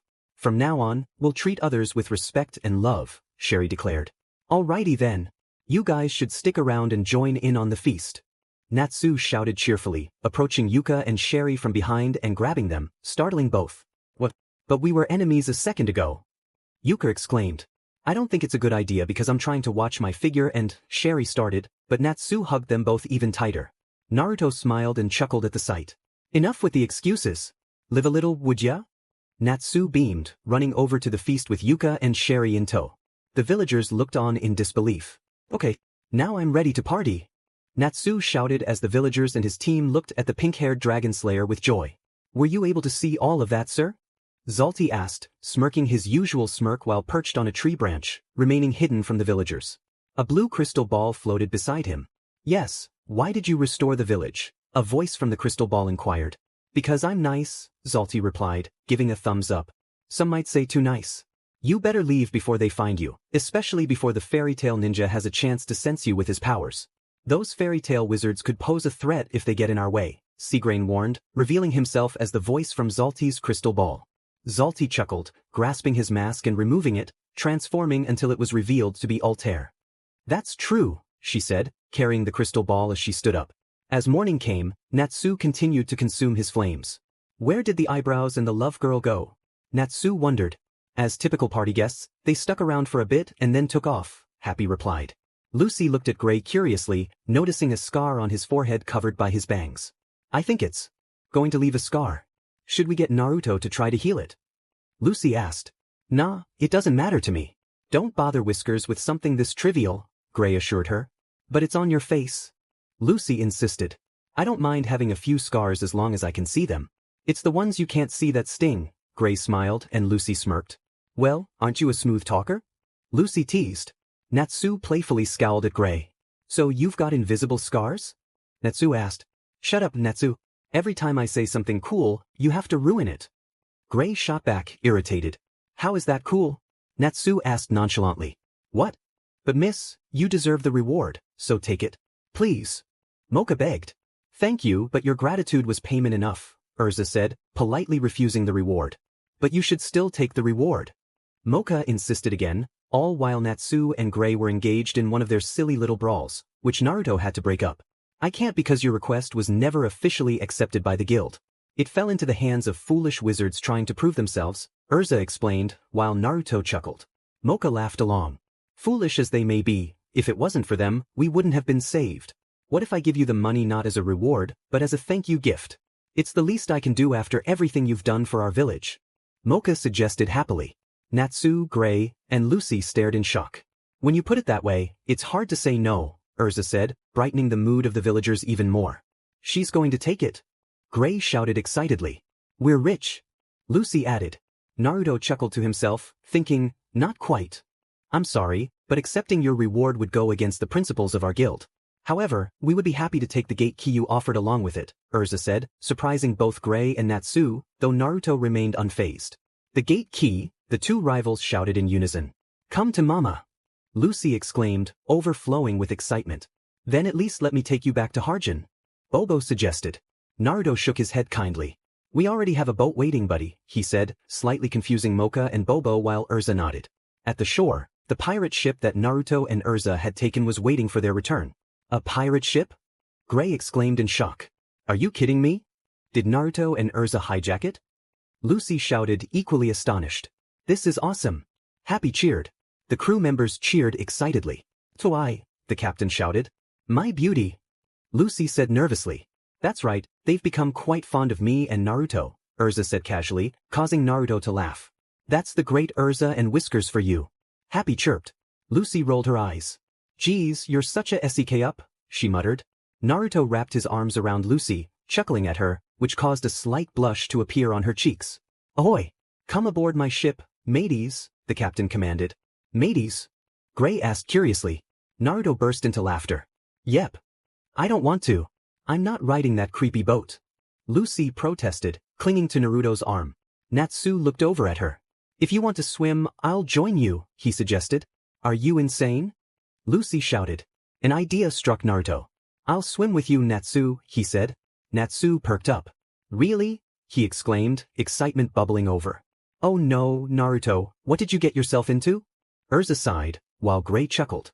Since Lucy isn't willing to ride the pirate ship, I'll just piggyback you. Meanwhile, Natsu, you can swim back. Naruto declared. No fair. You can walk on water. Natsu protested in dismay. But it was too late. Naruto already had Lucy on his back and was off. Natsu panicked and jumped into the water, beginning to swim. Hey, cheater, he shouted as he paddled. Erza, Gray, and Happy chuckled while the villagers stared in disbelief. I guess it's just going to be you and me riding the pirate ship, Gray, Erza said, turning to Gray, who smirked. Perfect, Gray replied. I'm in too. Happy added. We thank you. Hope you all come back someday. Bobo shouted as the pirate ship slowly drifted away, carrying the pirates, Gray, Happy, and Erza. The entire village waved goodbye to the wizards. Lion Yuka, Sherry, and Toby stood by, watching as the people they fought left the island. You know, they weren't so bad, Yuka remarked. Toby wiped his eyes. Guys, I'm not crying, I just got something in my eye. Toby insisted, trying to hide his dramatic breakdown. Yuka glanced at him. Oh yeah? You could have fooled me, he replied. Yuka looked worriedly at Lion. Are you okay, Lion? You never got the chance to say goodbye to your friend. And give him your love. Sherry added with concern. But Lion wore a smile. It's fine. You two were in a guild once. What's it like? He asked, gazing up at the bright blue sky. It's quite a shame that Deliora didn't work out, Altair said with disappointment. Yes, it is unfortunate. But we had no way of knowing the demon was already dead, Seagrain replied, walking over to a table and closing a book that magically returned to the bookshelf. I thought that acquiring Deliora would bring me one step closer to my dream, Seagrain continued. Altair stepped closer to him. Please forgive me, Seagrain, I had no idea that woman's magic was so powerful, Altair said, her tone sharp. You shouldn't speak about your mother that way. Don't make you shed another tear. She was a magnificent wizard who was greatly admired. In fact, if she were still alive today, she would be counted among the 10 wizard saints, Seagrain stated. You give her too much credit. My mother loved her magic and nothing else. It's no wonder my father abandoned her, Altair replied. They say the greater the loss a person suffers, the stronger they must become to triumph over it, Seagrain said again. I highly doubt my mother felt that I was a great loss, Altair said skeptically. You never know. What if she took those students to fill the void you left behind? Seagrain was interrupted when Altair approached him and placed her finger on his lips, silencing him. Could we please change the subject? I think it's time for us to move on to the next stage, Altair suggested, before Seagrain noticed the swollen cheek on her left from Natsu and Naruto. Altair, your face? What happened? Seagrain asked, a slight chuckle escaping him. Altair's eyes widened. That idiot Natsu and the fairytale ninja punched me, she exclaimed frantically. Seagrain laughed. That certainly is a delayed reaction. So how was he? Did you find the fairytale ninja to be a worthy opponent? Or maybe even Natsu? Seagrain asked. Yes, the fairytale ninja was certainly something else. He is very strong, seeing through many things and avoiding my attacks. But I never even had to use half of my power against Salamander, though I was impressed. It seems Salamander is getting stronger with each passing day, and the fairytale ninja will get stronger as well, Altair replied. I'm not surprised. He is Igneal's son, and the fairytale ninja is just out of the question. To realize my dream, those two must continue to burn brightly, Seagrain said with a malevolent smirk, clenching his fists tightly. We're home. Man, Whisker's idea really got us here fast. Natsu cheered joyfully. Yeah, that was fun riding on Naruto's back. Lucy said, equally joyful. Naruto burst into laughter. Aye, sir. Happy chirped in agreement. I'm bummed, all that time and hard work for some lousy gate key, Gray said, disappointment evident in his voice. Naruto smiled. Lighten up, Gray, he said, trying to cheer the ice wizard up. But that S-class reward was big-time money. Happy added. Well, I'm sorry, but it wasn't an official job. Just be glad you got something, Erza said firmly. She's got a point. Now quit your complaining. Lucy chimed in. Naruto chuckled. Pretty easy for you to say, Lucy, he said playfully. Yeah, Lucy, you got a reward. Happy added, flying over to Lucy, hovering between her and Naruto. Can we sell it? Happy asked. How could you even suggest that, Happy? You just don't get it, they're hard to come by. Sure, there are lots of Silvergate keys, but there are only 12 gold Zodiac keys, and I'm lucky enough to have 5. Lucy said cheerfully. Naruto shook his head. It's too bad they're all a bit eccentric, Natsu teased, glancing back at the blondes. You'd better watch your mouth, punk. My celestial spirits and I are going to be stronger than you someday. Lucy replied, her eyes shining with determination. Naruto smiled and placed his hand on her shoulder, prompting Lucy to look up at him. I believe in you completely, Luchan, he said. Lucy beamed back at him. Thanks, Naruto-kun, she replied gratefully. So, which Zodiac key did you end up getting? Gray asked with curiosity. It's Sagittarius the Centaur. Lucy answered. Naruto raised his eyebrows in amusement. It's a horseman? Gray exclaimed excitedly. Lucy stammered, Waya. You all seem so carefree, it's almost like you've forgotten that there are consequences when you return to the guild, Erza said, dampening the mood. Yeah, sorry guys, but I have to agree with Erza-chan here. You broke the rules, so there will be consequences, Naruto added. The three friends jumped in surprise, turning to face Naruto and Erza. But why? Natsu asked nervously. Everything worked out in the end, can't we just forget about the consequences? Lucy pleaded anxiously. It worked out, but only because Naruto-kun and I came here to finish the job you weren't qualified to do. Stealing an S-class quest is a serious offense, Erza said firmly. Natsu, Gray, and Lucy exchanged worried glances. We said we're sorry. Lucy insisted. Naruto sighed.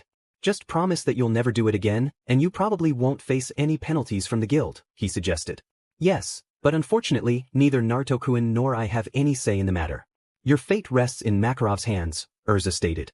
Lucy, Gray, and Natsu stared at Naruto and Erza in disbelief. So, you might be facing consequences, Erza concluded. Now I'm scared. Do you think he's going to make us do something terrible? Happy whined. Gray looked terrified. Just end it now. I can't go through that again, he exclaimed dramatically. You guys are freaking me out. Lucy shouted, clinging tightly to Naruto's arm once more. Natsu approached her. Don't let him scare you. I'll talk the old man out of punishing us. That guy loves me, he said, trying to reassure Lucy while patting her shoulder. I don't know if you should be the one talking, Lucy replied doubtfully. Natsu, you can't talk your way out of this one. Good luck with that, Erza said. Ooh, sorry, can't save you this time, buddy, Naruto added sheepishly. Natsu was at his breaking point, sweating profusely and chuckling nervously before finally losing it. Save me, he shouted.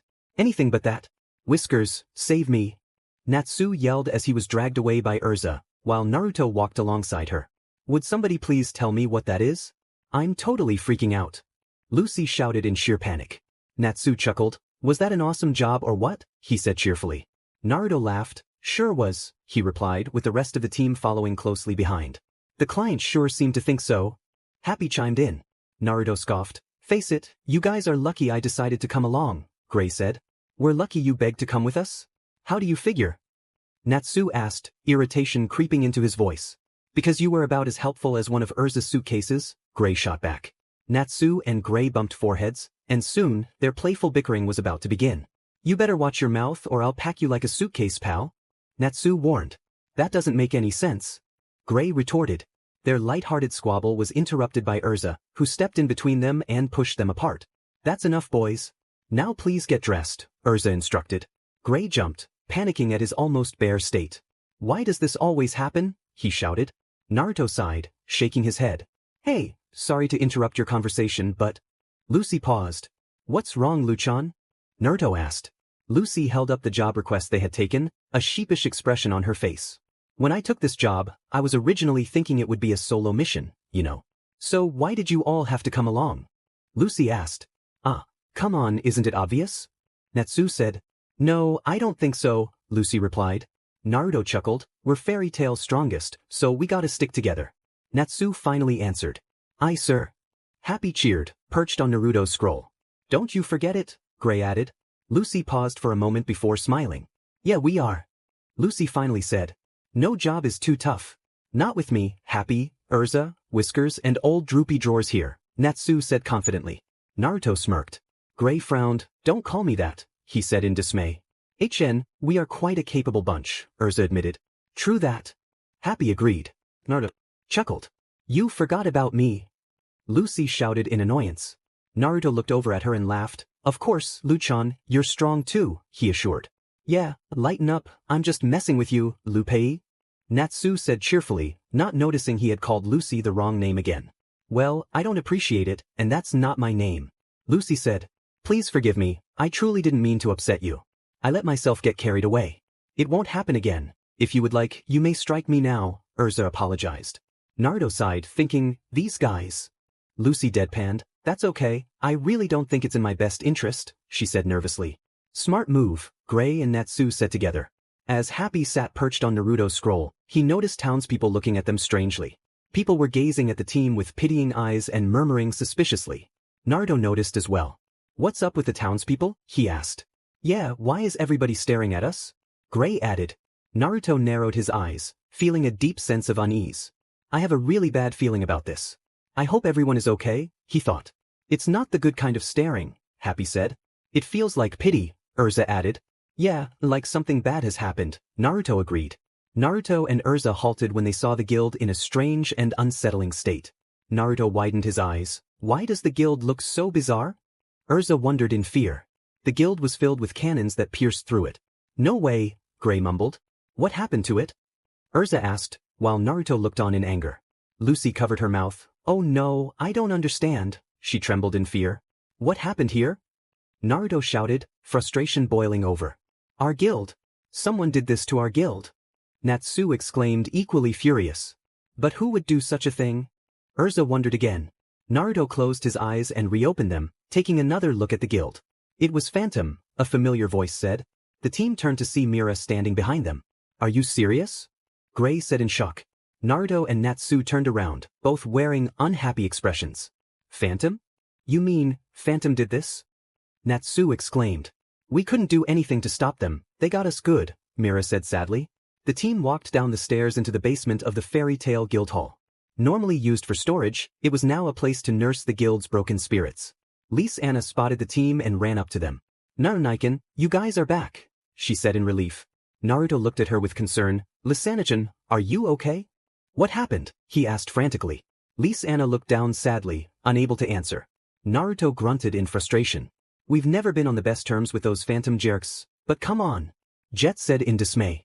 Wanna teach him a lesson? Joyeth. Back off, you guys, don't you think we're in enough trouble already? Levi scolded. Lucy walked over, looking deeply concerned. Naruto's eyes were shadowed by his bangs. Oh, what's up, kids? Makarov said casually. Hi, Lucy stuttered. Naruto raised his brows in confusion. Why is Gigi acting as if nothing happened? He wondered. Sorry we weren't here earlier, Erza apologized. Gigi, what's going on here? Naruto demanded. Yeah, why are you all just sitting down here? Natsu added. How'd it go, Lucy? You finished the job like a good girl? Makarov asked soberly. Yeah, I guess so, Lucy replied hesitantly. Master, do you understand the gravity of this situation? Erza asked. The guild hall has been completely destroyed. Natsu and Naruto said in anger. There's no need to get yourselves all worked up. It's not the end of the world or anything, Makarov said nonchalantly, chugging down his drink. What? Gray said in confusion. Naruto narrowed his eyes. Phantom Ta? Is that the best those fools can do? They struck when no one was here. Is that worth anything to brag about? Makarov said soberly again. Naruto and Erza gasped. You mean the guild hall was empty? Naruto exclaimed. Lise Anna and Mira looked on with sad eyes.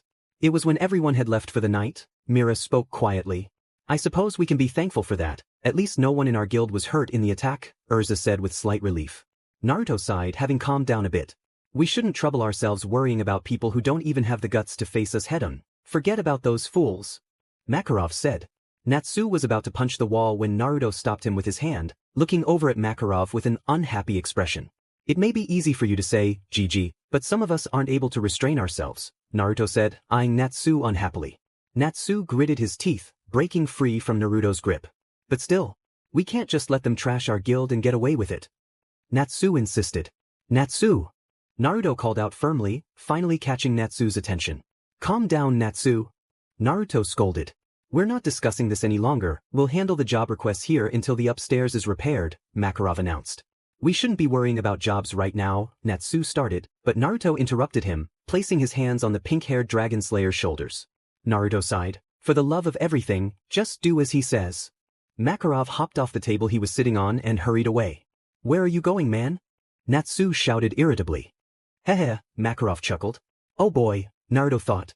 I still don't understand why he's acting like this, Natsu said in frustration. Listen, Natsun, this is just as hard on him as it is on you, Lise Anna said calmly, with Mira nodding in agreement. He's upset, but conflict between the guilds is strictly forbidden by the council. Mira reminded him. It's not fair, those phantom creeps started it. Natsu protested. That won't matter, Natsu, Naruto said sternly. If the master's decision is to not retaliate, then we must respect it, Erza finally spoke up. Naruto nodded in agreement, while Natsu gritted his teeth in frustration. Well, this is quite a mess we're in, Plu, Lucy said to the little dog. I had no idea that Phantom Lord and Fairytail had such a rivalry. Honestly, I considered joining them before I met up with Natsu and Naruto-kun.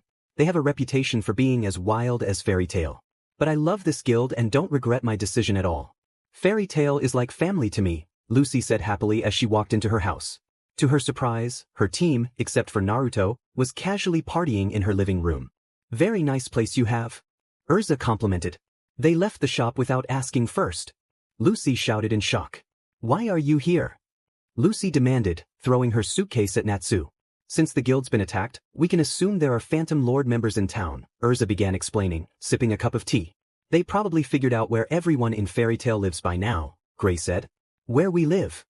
Lucy trembled. Mira said it would be safer if we were in group strength in numbers, Gray explained. I guess she's right, but what about Naruto-kun? Where is he right now? Lucy asked worriedly. He's on his way here, Natsu answered. I'm a little worried. Should Naruto-kun be out alone? Lucy said with concern. Natsu scoffed. Lucy, this is Whiskers we're talking about. He'll be just fine. Lucy nodded. Yep, and that's why everyone in Fairytail is having a slumber party tonight. Happy cheered enthusiastically. You are an attractive teenage girl after all. I wasn't entirely comfortable with just you being here alone with Natsu, Gray, and Naruto-kun. I felt I could only relax if I stayed here as well. Erza voiced. It's not time to relax. Natsu snapped. So it was already decided that these would stay with me? Why did they have to come to my place?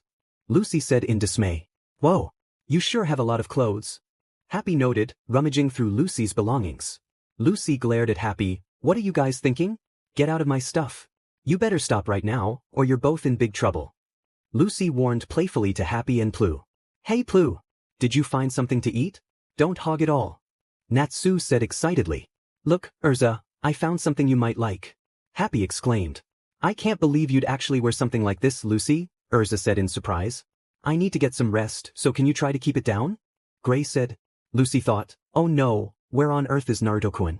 Don't tell me he's going to leave me with these goofballs. You guys are taking this make yourself at home thing a little too far, Lucy muttered. We have a serious problem here, your hygiene. I refuse to sleep in a room that smells like sweat, Erza demanded. I don't want to take a bath right now. Natsu whined. But I already got into bed. Gray grumbled. Erza approached the two boys and tapped them on their shoulders. Come on boys, do we have to take a bath together like we did when we were kids? If you feel uncomfortable, we can even drag Naruto-kun along, Erza teased playfully, causing Gray and Natsu to shudder. What kind of relationship do you guys have? Lucy shouted. They're the strongest team. Happy chirped. More like the strangest team. Lucy added. Meanwhile, Naruto strolled through the streets of the town, making his way to Lucy's apartment. Droy, Jet, and Levi were also walking nearby. You sure this is okay? Jet asked worriedly. Shouldn't you stay with Lucky and the others at the girls' dorm? Droy added. It's fine. I don't want to split up our team. Levi replied cheerfully. Droy and Jet fell over, smitten by Levi's adorableness. The three of us can face anything together. I'll always protect you. Jet declared. No, I will. Droy insisted. From a distance, Gajeel watched the trio, preparing to strike. The three turned around too late as Gajeel leaped down, activating his magic, his arm turning to iron and ready to attack. Fortunately, Naruto intervened, swiftly drawing a kunai and blocking Gajeel's strike. He held Gajeel off with remarkable strength. Droy, Levi, Jet, and Gajeel were all stunned. Naruto-kun! Levi shouted. Gajeel gritted his teeth in frustration. Damn it, it's you. How did you get here and how did you know? Gajeel demanded. Naruto stared blankly at Gajeel, unfazed, while the others felt a mix of fear and relief at Naruto's arrival. Naruto remained silent as he and Gajeel's weapons clashed. With a sudden burst of force, Naruto launched Gajeel away from him, standing protectively in front of Droy, Jet, and Levi, who stared at his back in awe. Hey, I asked you some questions. Gajeel shouted angrily as he got back up. I'm not obliged to answer, Naruto replied calmly, still focused on Gajeel. Gajeel glared at Naruto, who charged at him with the kunai aimed. Naruto grabbed Gajeel by the neck, spinning around him so quickly that Gajeel couldn't react. Naruto released his grip and, channeling chakra into his hand, moved it into Gajeel's back, sending him crashing to the ground. Naruto pressed his knee onto Gajeel's back, holding him down while keeping the kunai at his throat. At this point, Gajeel felt a twinge of fear, unsure of how to escape Naruto's strong hold. The group watched in awe. Wow, Naruto sure is incredibly strong, Jet said, impressed. Levi and Droy simply nodded as they continued to watch the blonde shinobi. Gajeel could only twist his neck slightly to glare at Naruto with a furious eye. Why did you attack my friends? Naruto asked sternly. Teach, and why would I tell you? Gajeel replied stubbornly. Naruto pressed his knee down harder on Gajeel's back, eliciting a groan of discomfort from him. Why? Naruto demanded again. Gajeel remained silent. After a moment, Naruto finally released Gajeel, who remained on the ground, visibly defeated. Naruto then turned his attention to Levi, Droy, and Jet, approaching them. Thank you, Naruto, for saving us. Levi said with relief. Naruto smiled warmly. I'm glad you're okay, but we should head back to the guild to report this to Master. Wait, but I thought you were supposed to have a sleepover with Lucy, Natsu, Gray, and Erza. Levi said. Yeah, is it really okay? We can head back ourselves. Jet assured, with Droy nodding in agreement. But Naruto shook his head. No, after that attack, I don't feel safe letting you walk alone. I'll walk you there, I insist. Levi sighed and finally nodded, and the group set off. Meanwhile, Gajeel sat up, glaring at Naruto's back. I won't forget this. You'll pay for this, Fairytail ninja. This is war, Gajeel muttered in anger. Lucy sat in her steaming bathtub, her thoughts racing. Where is Naruto? I know Gray said he was on his way, and Natsu said not to worry because it's Naruto. But it's been a while now. I hope nothing bad happened to him. Meanwhile, Happy munched on his fish while Natsu's cheek rested on the table, his body slouched over, drooling as he napped. Lucy finished her bath and went to her bedroom. Okay, Natsu, you're up. I'm all done with my bath, she said, trying to wake him. Lucy narrowed her eyes playfully. Want to take his spot, Gray? She asked, but Gray remained silent. Erza sat on the bed, a towel wrapped around her. You should, it was so relaxing. Erza said. Geez, I'm glad you're all feeling so comfortable here, Lucy said. I suppose I should get dressed. Erza said, changing into a pair of cute pajamas. Is this a little more appropriate? Erza asked. Is that really how you change your clothes? Lucy exclaimed. By the way, have you guys noticed? Naruto's not here yet, Erza pointed out. Gray looked over her. Lucy nodded, worry creeping in. Yeah, something's up. Natsu woke up, stretching. Like I said, Lucy, Naruto will be fine. Plus, isn't he always this late? Natsu assured. Erza and Lucy exchanged glances, concern etched on their faces. Still, it's way too late even for him, Erza said. Yeah, something's definitely up. As much as I don't want to believe it, I'm just a little worried, Lucy admitted. Happy sighed. But how can someone as powerful as Naruto be defeated just like that? I agree with Natsu, he'll be fine, Gray said. Natsu nodded in agreement. The girls sighed. I guess, Lucy said. Lucy, maybe the boys are right. Naruto will be fine, Erza reassured her. Do you have any idea why Phantom attacked us out of the blue like that? Lucy asked. I'm afraid not.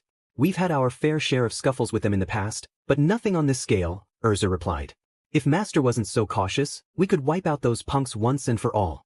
Natsu said determinedly. Lucy sighed, feeling the weight of the situation. And I don't understand why Naruto has to be so scared of them. I bet those phantom freaks are no match for him. Natsu added, frustration evident in his voice. Come on, you know Master isn't afraid of them, Natsu. He's one of the 10 wizard saints. Gray said, sitting at Lucy's desk. I never gave you permission to read that. Give it back. Lucy shouted, snatching the papers from Gray's hand. You can't just take it without telling me what happens next. Gray protested, reaching for the papers. Yes, I can. I promised Levi she'd be the first to read it, so you'll just have to wait. Lucy insisted.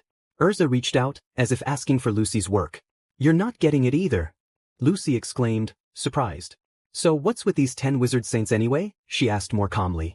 It's an honor bestowed by the Magic Council, a highly coveted title shared by the most powerful wizards on the continent, Erza explained. Lucy gasped in amazement. Really? Lucy said, astonished. Phantom's master is one of them too, Happy added. Erza narrowed her eyes, recalling Seagrain's image with unease. Natsu slammed his palm on the table, but not hard enough to break it. He is afraid. He's scared that Phantom has too many members for us to handle. Natsu said angrily. Could you please use your inside voice? Lucy asked, exasperated. That's not true. It's just like Naruto, Master, and Mira said before. The consequences of going to war with Phantom are nowhere near worth the fight. The order of the magical world is at stake here. Gray disagreed. Lucy looked concerned. But I don't understand why. Are they that strong? Are they even stronger than Naruto? She asked anxiously. Natsu smirked at Lucy. They don't stand a chance against us. We can take those clowns. Natsu assured her. Lucy, that's not the problem. Actually, Naruto will be more than fine. If we engage them in battle, neither guild would survive. Their strength equals ours. Phantom's master, Jose, is also one of the 10 wizard saints, which means he's on par with Master Makarov.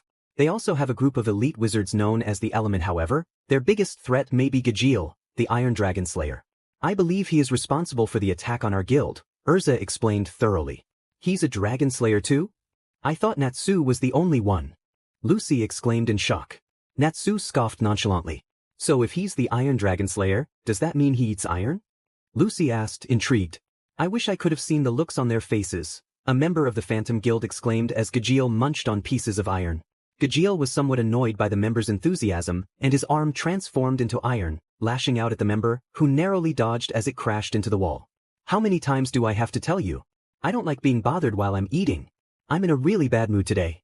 That pesky Fairytail ninja gave me a tough time, and I didn't appreciate it. Next time, he'll get a taste of his own medicine. Besides, those fairy clowns can't compete with us. We're way more powerful than they'll ever be, Gajiel said with a venomous tone. The embers have spread. I commend your excellent work, Gajiel, Jose said, approaching the rooftop of their guild hall and peering down at his guild members. I didn't think we were hard enough on them. I tried leaving them a little something extra, but that Fairytail ninja just had to get in the way. Next time, I'm going to teach him a lesson. Gajiel spat angrily.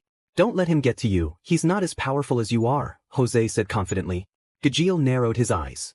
You better watch your back, Fairytail ninja, he thought malevolently. Gray, Lucy, Natsu, and Erza walked through town, all heading back to the guild hall, concerned for their whiskered friend. Erza, Naruto never showed up last night. Do you think he's really okay? Has he been attacked by Phantom Lord? Lucy asked. Erza sighed. I don't know, Lucy, Erza replied. Natsu grunted. I don't get why you two are so worried about Whiskers. He's fine. Natsu assured. Gray nodded. I guess, Lucy said. The team finally arrived at the guild hall, walking down into the basement. To their relief, they found their whiskered friend leaning on a table, his head resting on his arms, fast asleep. Lucy smiled in relief, pointing at Naruto. Look, there he is. He's asleep. I wonder why he decided to sleep here instead of with us, Lucy wondered. Who knows? Erza replied. Should we wake him up? Happy asked. Natsu, being his impatient self, went over to Naruto and shouted, Hey Whiskers! Wake up! Naruto shot up in surprise, looking over at his team and realizing it was Natsu who had disturbed his slumber. He shot Natsu an irritated look, while the rest of the team laughed. Seriously? I was having a good dream. Naruto whined. Natsu laughed even harder. By the way, Naruto, why are you here? You were supposed to meet us at Lucy's apartment, Erza asked more seriously. Yeah, you shouldn't have been alone. Even for you, it may have been unsafe. Mira told us to stay in groups, Gray added. That's because yesterday, Naruto was nice enough to stay here and guard the guild, just in case Phantom struck again, Mira said, walking up behind them. Naruto looked over. Morning, Mira, he said. The team turned to greet the barmaid, and Makarov walked up beside her. Morning, Master. Erza and Lucy greeted. So, was everything alright yesterday? Gray asked. Well, Gajiel attempted an attack on Levi, Jet, and Droy, Mira informed. The team gasped. An attack? Are they alright? Natsu asked frantically. Mira, Makarov, and Naruto nodded. And it's all thanks to Naruto's great timing, Makarov said. Mira nodded in agreement. The team relaxed, relieved. I'm glad Naruto got there in time to fend Gajiel off, Erza said. Lucy smiled. So not even Gajiel could beat you, huh, Naruto? Naruto smirked and nodded. Naruto tried to interrogate Gajiel, but he wouldn't answer, Makarov added. Listen. Makarov called out, catching everyone's attention. I can handle our headquarters being torn apart, but I will not let harm come to my children without taking action. Yes, it was all prevented by Naruto, but I have a feeling it will happen again. And when it does, Naruto won't always be there to save our friends. So we have no choice but to prepare for war. Makarov declared. The team gasped. The Phantom Lord Guild was lively, filled with conversations, laughter, and the clinking of glasses.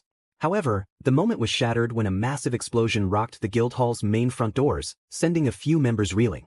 As it turned out, Natsu was the one responsible for the destruction, standing at the front alongside Naruto, while the entire guild stood behind them, ready for battle. Fairytail has come calling. Makarov shouted. The Phantom Guild charged at the fairies, but Natsu stood unfazed, glaring at them. He easily took out the first wave with a fiery swipe of his arm. All right, who wants to play with fire? Natsu shouted. Let's get him. Naruto and Gray echoed. The two guilds clashed. With Fairytail already gaining the upper hand, Macao activated a purple magic circle, sending out magical webs that ensnared several Phantom members. Now Wakaba. Macao called. On it. Wakaba replied, smirking. Here comes Smoke Rush, he announced, releasing a cloud of pink smoke that knocked back the Phantom members. Alzak twirled his magical guns, aiming at the charging foes. Guns magic, he shouted, firing precise magical bullets that struck every Phantom member with accuracy. That's my spark shot. Alzak said triumphantly, but his eyes widened as two more members leaped at him from behind, ready to surprise him. Just then, they were taken out by the other gun-wielding wizard, Biska. Nice shooting, Biska. Alzak said, relieved. Getting a little rusty there. Locked on target. Homing shot. Biska shouted, unleashing magical bullets that struck the ground and exploded, catching everyone in the vicinity. Makarov stood in the center, surrounded by Phantom wizards, eager to confront the tiny old man who remained unfazed. His eyes glowed brightly, growing in intensity as he stretched out his arm, capturing as many members as possible. He's not a monster, a frightened Phantom member exclaimed. And you dare to lay your hands on this monster's children? Do you really think human laws will protect you from my wrath? Makarov bellowed with a deep, angry voice. He's so powerful, one member said. The Fairytail members are strong too, another added. Yeah, they're totally nuts. Member 3 added. Erza and Naruto swiftly took down the Phantom wizards surrounding them. Rita stood in the center of another group of Phantom wizards, leaping up and ready to strike at the big man. Picto magic. Wild stampede, he shouted, drawing a bunch of wild bulls on his stomach, which came to life and charged at the enemies. Would make, dam of bashful love. Laki shouted, unleashing her magic and knocking down another group of guild members. Let's get the cat. Member 1 shouted as another wave of Phantom wizards lunged at Happy, who stood there unfazed despite his small size. Oh yeah, don't forget. I'm a wizard too. You got a problem with cats? Happy asked, knocking out random members with surprising agility. Oh, of course not. Member 2 stammered. Show yourself, Jose. Makarov demanded. The group surrounding Naruto hesitated to attack, fully aware of his reputation. They recognized him from his distinct features and attire. Hey guys. That's... Member 1 stuttered nervously. Is it really him? Member 2 echoed. Naruto glared down at the members, who trembled at the sight of the ninja. That's him all right. The Fairytail ninja. Member 1 confirmed. Naruto charged at the group of phantom wizards, opting to rely solely on his physical skills for this encounter. Using only his martial arts, Naruto swiftly and effortlessly took down all the members surrounding him. Before long, they were all lying on the ground, defeated by the Fairytail ninja. Erza, now in her Flame Empress armor, demanded, "Tell me, where can I find Gajiel and the Element 4? As she skillfully cut through the members in her path. Gajiel stood above, looking down at the scarlet-haired woman. Ah, the legend herself, Titania Erza. I guess Laxus and Mystigan are too scared to play, or do they not care? Anyway, Master Jose knew exactly how this was going to go down. Looks like they're decent fighters for a bunch of scumbags. But I want to fight the Fairytail ninja, I have a score to settle with him, Gajiel muttered to himself. I can't believe everyone just took off without me. Lucy exclaimed in dismay as she walked down the street. Suddenly, it started to rain. It's raining while the sun's still out? Lucy mumbled suspiciously, backing away as someone approached her. Who are you? She asked frantically. Drip, drip, drop. Juvia is the rain woman. It's always with me, Juvia introduced herself in the third person, while Lucy stared in disbelief. And what sort of woman are you, pray tell? Juvia asked, walking past her. I'm just the regular kind. Lucy replied. Drip, drip, drop, Juvia continued. What's with all the drip drip dropping? Lucy asked. Juvia took out her pink umbrella and continued to walk away. Pleasure to meet you, I'll be going now, Juvia said. Well, take the rain with ya. Lucy shouted. None. Bonjour. With a 3-3-7 nod. A man emerged from the ground, startling Lucy even more. Great. Another weirdo? Lucy said. Lady Juvia, you know better than to neglect your work, the man said. No, Monsieur Soul, Juvia replied. My monocle is whispering to me that this young lady before us is our lively target. Soul noted. Does it? So she is the one, Juvia said calmly. Target? That means target, Lucy mumbled suspiciously. Pardon my introduction, my name is Soul. I am one of the Element 4, also known as Soul of the Earth. You may call me Monsieur Soul, Soul introduced. I've heard of the Element 4, you're with Phantom. Lucy said. That's right. The great Phantom Lord has sent us to collect you. Soul informed. Lucy gritted her teeth and narrowed her eyes. This is the Rain Woman, another member of the Element 4. She is known as Juvia of the Great Sea. Soul introduced Juvia. Lucy dropped her groceries, clutching her keys tightly. You're the ones who tried to attack my friends, aren't you? Lucy said angrily, but she was soon encased in a circle of water. None. I wish to clear up your misunderstandings with 3 nons. It was Gajiel who destroyed the guild and attempted to attack Miss Levy, but the Fairytail ninja was there just in time to stop it. Though it doesn't change the fact that this was a guild's decision, Soul explained. Why are you doing this? Let me out of here now. Lucy demanded. Don't waste your energy, my waterlock spell cannot be broken, Juvia assured. Lucy soon began to feel faint. Tres bien. Soul shouted delightfully. Do not be afraid, we have XPLCT orders to keep you alive because Juvia's duty is to take you back. Lucy Heartfilia, Juvia said. Victoire. Soul cheered. The target has been captured, drip, drip drop. Juvia confirmed. The clash between the guild continued. Natsu consumed all the fire around him. Oh yeah, now I've got a fire in my belly. Natsu smirked. Who is this guy? He just ate fire, a nervous phantom wizard trembled. I'm gonna blow you away. Fire dragon roar. Natsu shouted, unleashing flames from his mouth. Ice make, Lance. Gray shouted, blasting another group away while Erza and Naruto struck down more of the phantom members. Would make. The distance between the two is forever. Lucky shouted. Guns magic. Mud shot. Alzak called out. Requip. Magic shotgun. Wide shot. Biska yelled. Everyone in Fairytail fought fiercely against the phantom members. You're not doing too bad for being a snowman. Natsu smirked, facing off against the ice wizard. I could say the same about you, you Pyro. Gray replied. Naruto, Erza, and the other guild members prepared to face their enemies. We've got them right where we want them, Wakaba said. You bet ya. Macao replied. Erza, Naruto, I leave the rest to you. Makarov shouted as he made his way up the stairs. Naruto and Erza looked over at their master. Yes, sir, they both answered. Jose must be lurking on the top floor. When I find him, there will be consequences. Makarov assured. Naruto narrowed his eyes, thinking, I need to keep my senses on him just in case. Please be careful, Erza mumbled to herself. Gajeel chuckled maliciously as he watched Makarov blow the door to Jose's room. Now that their little boss man is out of the way, it's about time I throw myself into the mix. Watch out, Fairytail Ninja. Here I come. Gajeel laughed, leaping down onto the battlefield. Mira sat in front of the request board, a sad expression on her face. Lise Anna stood behind her, sharing a similar look of concern. Meanwhile, Lucy's abandoned keys glimmered brightly on the now dry ground. A sudden explosion erupted at Phantom Lord's front doors. Standing in the doorway, Fairytail prepared for battle. Fairytales come calling. Makarov shouted. Both guilds charged at each other, igniting a fierce conflict. Fairytail members quickly gained the upper hand against Phantom Lord. Card magic. Lightning. Reverse tower. Lovers. Fate of lightning. Kana shouted, wielding 3 magic cards and unleashing a powerful shockwave that sent Phantom members reeling. Ring magic. Twister. Loke called out, activating the magic in his ring and summoning a massive twister that swept through the ranks of Phantom members. Elfman transformed his arm into a beast's limb and delivered a powerful punch to one of the Phantom members. Come on, man up, don't you want to be like me? Elfman encouraged, his presence intimidating the enemy. The Phantom members looked on in fear, whispering among themselves. You guys, that's Elfman, one exclaimed. I've heard of him. He defeats monsters and absorbs their power. They call him Beast Arm Elfman. Another added. Gajeel descended, ready to confront Elfman with a menacing chuckle that caught the attention of many Fairytail members. Is that? A voice trembled. It's gotta be, another whispered in fear. Gajeel stood atop a platform, still chuckling. Naruto narrowed his eyes. It's the Iron Dragon Slayer. Black Steel Gajeel. Erza noted. You attacked Levi. Nab shouted angrily, lunging at Gajeel but was easily taken down by a swift strike from Gajeel's iron arm. Oh man! Loke exclaimed. He just knocked out his own guildmate with that attack.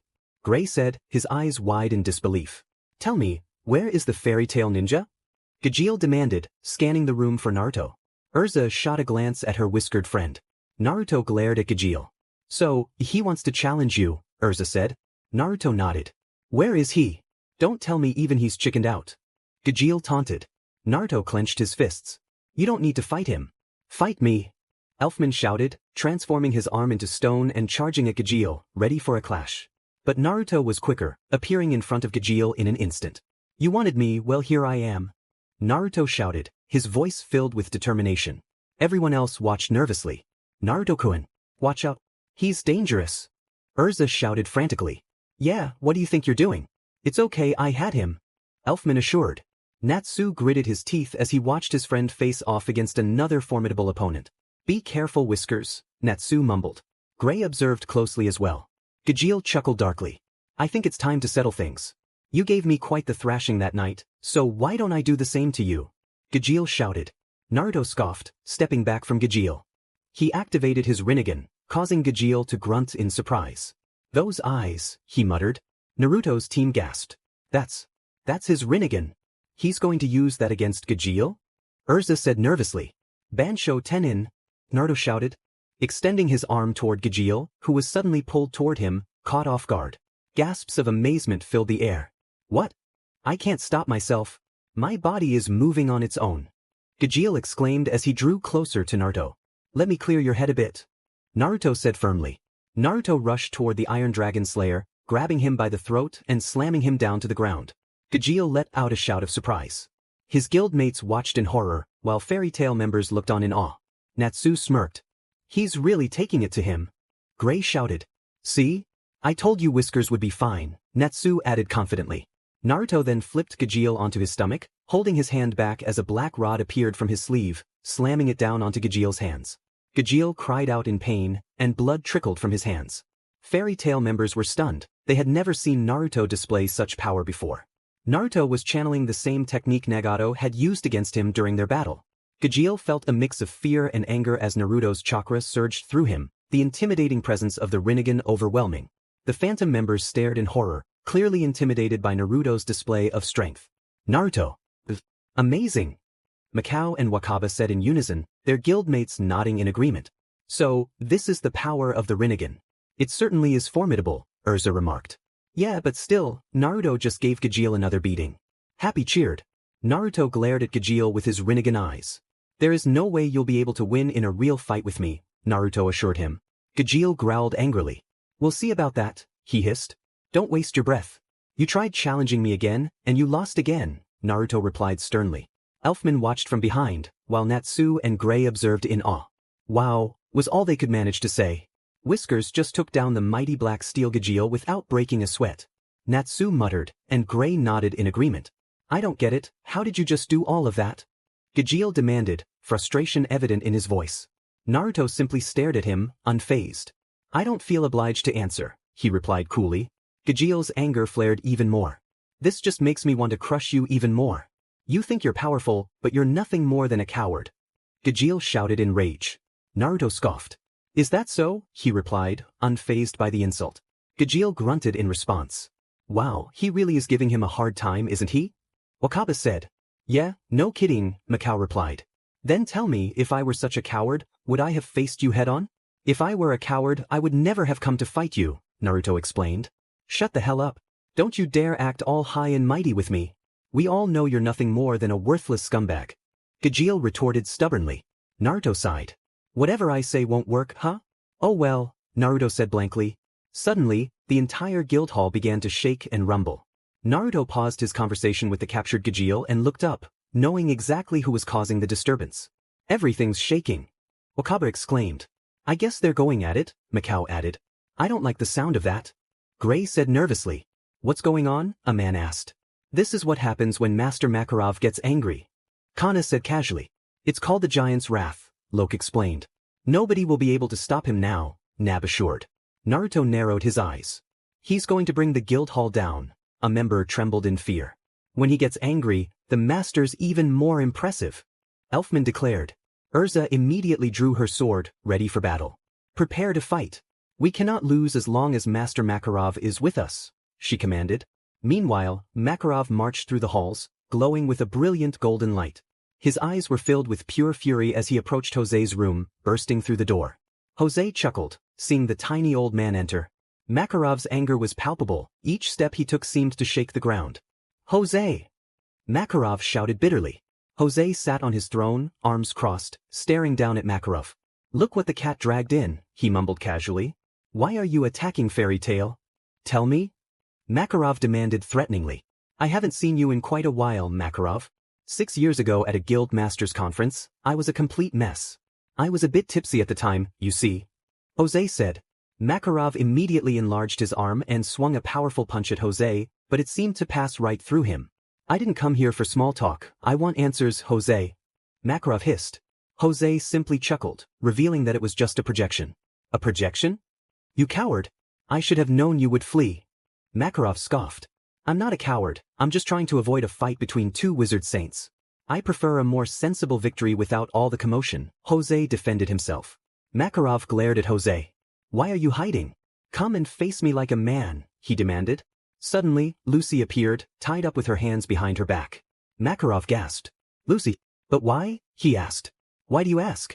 She's a member of your guild, and you don't know? I'm surprised Lucy Heartfilia never told you the truth. Jose said. Makarov gasped. Naruto widened his eyes. Natsu, I need you to watch over Gajeel. I sense the master is in trouble. I have to go. Naruto shouted frantically to Natsu. Natsu furrowed his brows and nodded. With that, Naruto disappeared in a flash.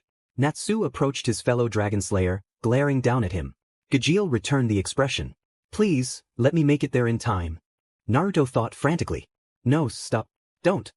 Makarov shouted, turning around to see a large man with bandaged eyes. Where did he come from? I couldn't even sense his presence. Makarov thought in shock. Naruto arrived at Makarov's side just in time. Naruto, what are you doing? Get out of here. Makarov shouted as Naruto sprinted toward him. Thankfully, Naruto reached Makarov in time to push him out of the way. Watch out, master. Naruto shouted, grabbing the tiny old man. What's going on? Makarov asked in utter shock.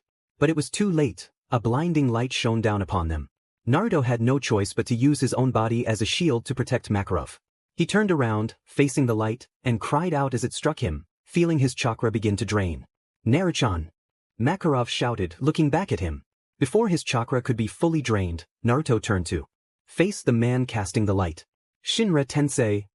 Naruto shouted, sending the man flying across the room. With that done, Naruto sighed and gently placed Makarov down on his feet. Naruto, are you all right?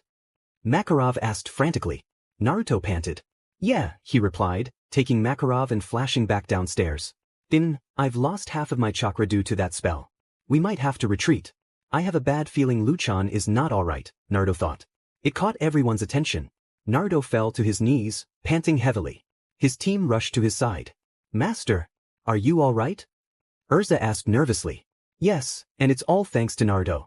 If he hadn't shown up at the right time, I probably wouldn't have survived, Makarov said in relief, looking at the blonde shinobi.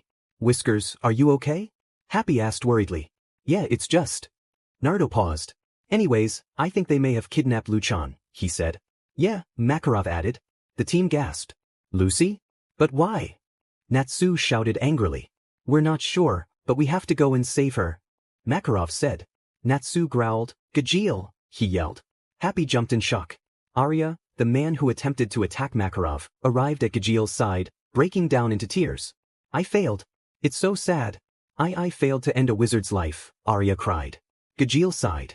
Would you just get me out of this thing? Gajeel demanded. Arya bent down and removed the black chakra rod from Gajeel's hand, extending his own to the Iron Dragon Slayer. Gajeel took Arya's arm and helped himself up, groaning slightly. Ugh, that demed fairytale ninja. I let him beat me again. That's it, no more holding back. I'm going to crush him. Gajeel said with determination. Well, you're in luck.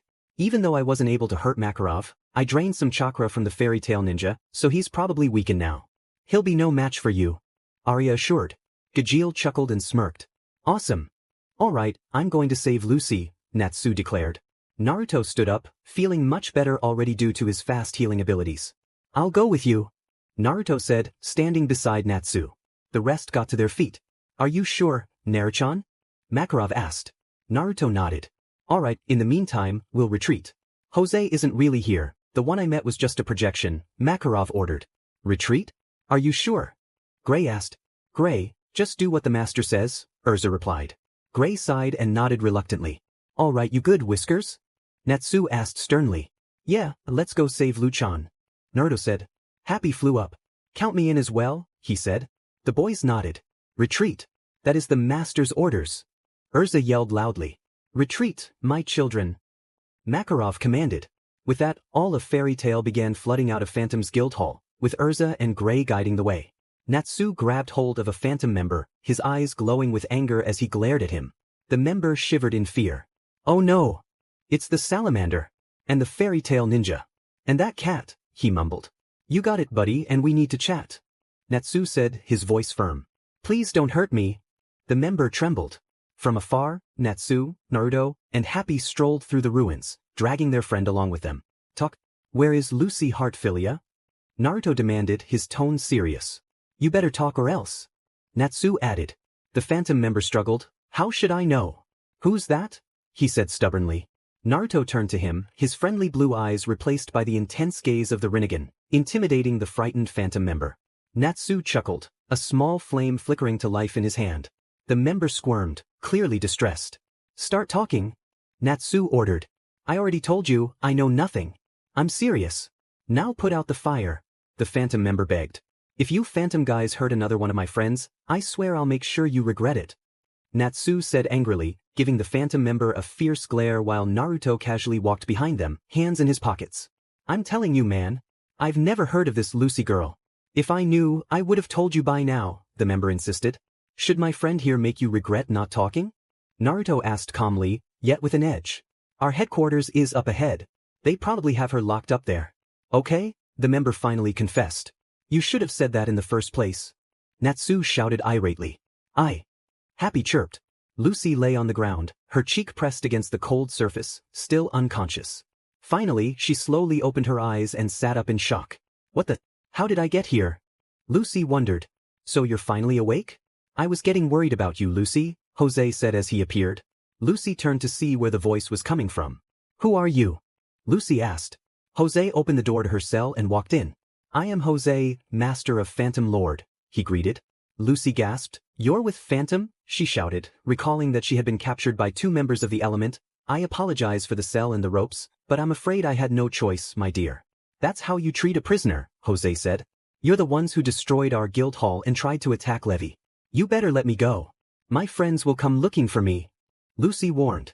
Depending on your willingness to cooperate, I'm prepared to treat you as Phantom Lord's esteemed guest and not a mere prisoner, Jose noted. What do you mean by that? Lucy asked, suddenly startled when a bug crawled up her thigh. A bug crawled on me, she shouted. See? You don't want to stay in here, do you? I have a beautifully decorated suite for you if you promise to behave. Jose said. Why does your guild keep attacking us? Lucy demanded. Who is this? Oh, I'm sorry, are you talking about Fairytail? It was a means to an end, and that's all, Jose answered, smirking menacingly. What? Lucy said in confusion. You see, our objective was to acquire a certain individual. They happen to be a member of Fairytail, so if we have to destroy the guild to get it, then so be it. Jose explained. Who are you talking about? Lucy asked. Oh my, you're such a naive young lady. It's hard to believe you're the daughter of the Hartfilia family. I'm talking about you, of course. Lady Lucy, daughter of the Hartfilia family, Jose said. Lucy gasped in shock, narrowing her eyes at him. But how did you find out about that? Lucy asked. You know, I'm surprised you never told your fellow guild members the truth. I don't understand why a daughter of a wealthy tycoon would do dangerous work. For such a low-class guild. Do you? Jose said. I've been kidnapped? Lucy asked. No, I promise it's not like that. The man who hired us to bring you here was none other than your father, Jose informed. Lucy gasped, shocked to her core. No, I don't understand. Why would he want me back? Lucy asked in confusion. Why do you seem so confused? Any father would go looking for his runaway daughter, Jose stated. Lucy grit her teeth, squinting her eyes shut. Not him. Honestly, I'm shocked he even noticed I was gone. I'm never going back to that house. I don't want anything to do with him. Lucy shouted. Oh dear, I should have known you'd be problematic, Jose sighed. Well, you might as well just let me go. Lucy said. Do that, Jose replied. Please. I need to go to the bathroom, Lucy pleaded. Give me a break. You don't think I'd fall for the oldest trick in the book, do you? Jose said in disbelief. Lucy squirmed. No. For real. I'm dying here, she insisted. Fine then, go ahead, Jose said, taking out a bucket and placing it on the ground in front of Lucy, much to her dismay. A bucket? Lucy shouted. Jose chuckled as Lucy stared at him in disbelief. I'm ready for any trick you might throw my way, Jose assured. Lucy sighed. Guess it'll have to work, she said, standing up and shifting uncomfortably. You're really going to do it? But I've never met such a bold young lady. I'll turn away because I'm a gentleman, Jose said, turning his back to her, which turned out to be a mistake. Lucy seized the opportunity and kicked him, catching him by surprise. He let out a yelp of pain and fell to the ground, clutching himself. You know, there's a reason old tricks are still around. Because they work. Bye, take care. Lucy said cheerfully, running out through the open doorway, only to find that the cell she was in was several stories high. Jose got up, groaning slightly. I forgot to mention, this cell is several stories high, he said, still recovering as he approached Lucy. I must admit, you really did a number on me, young lady, Jose admitted.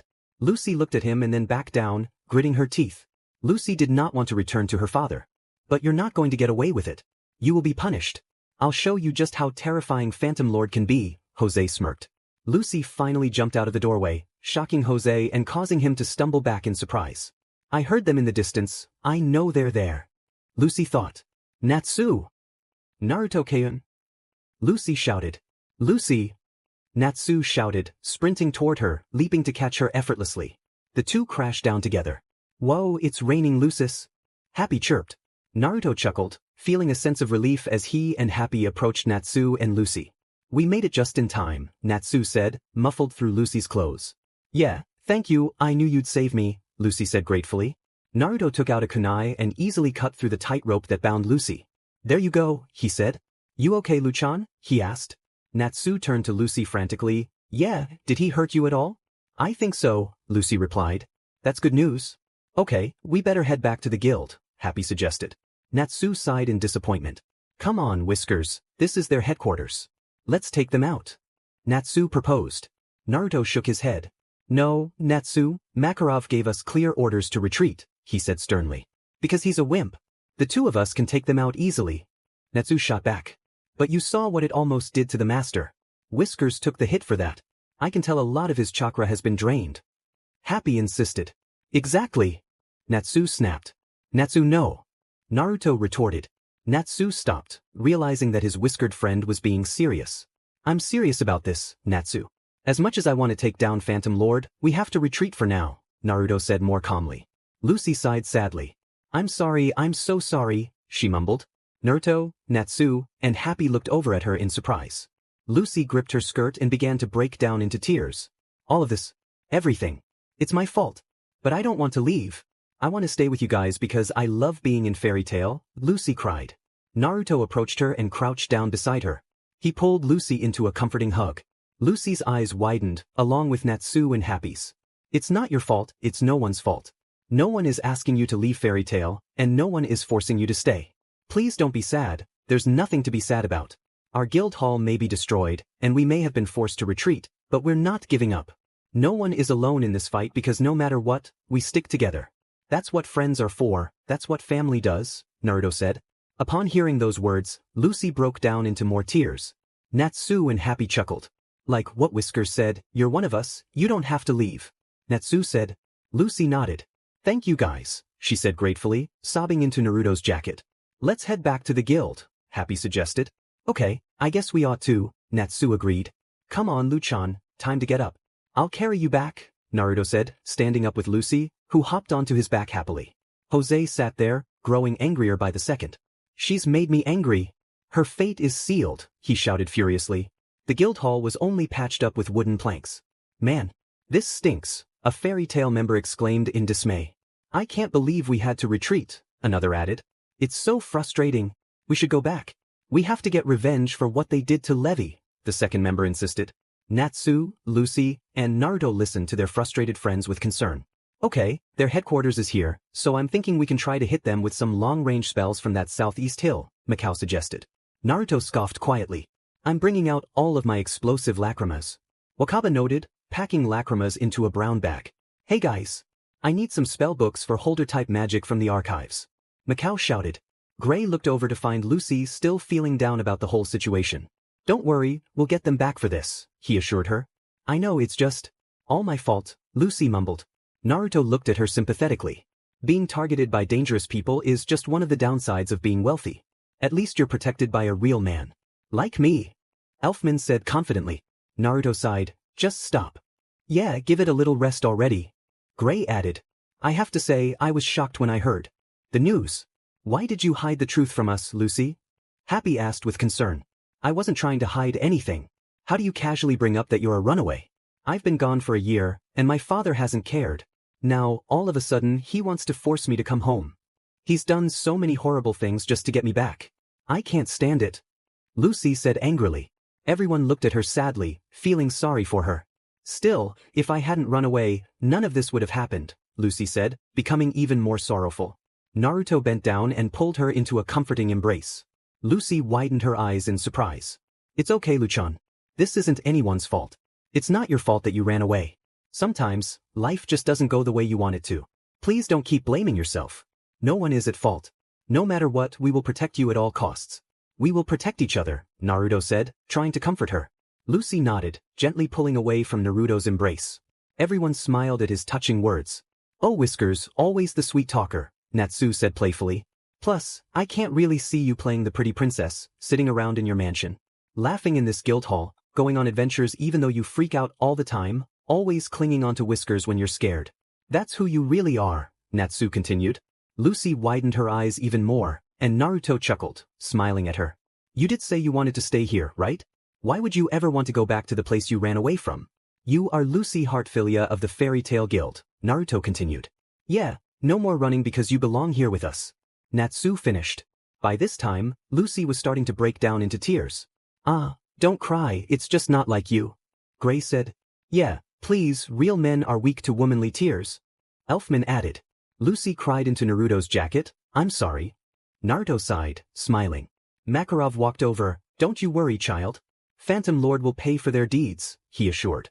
Lucy smiled, thank you all. A lot of people are injured right now, I should go heal them, Naruto said, walking away. Naruchan, always thinking about others, never about himself, Makarov said. Yeah, he is so kind, Lucy added. That's Whiskers for ya. Happy chirped. Natsu chuckled. Meanwhile, Kana was on the ground with magic cards on a platform, completely focused. She was trying to locate someone for assistance in the fight. Frustrated, she threw her cards up in the air. Come on.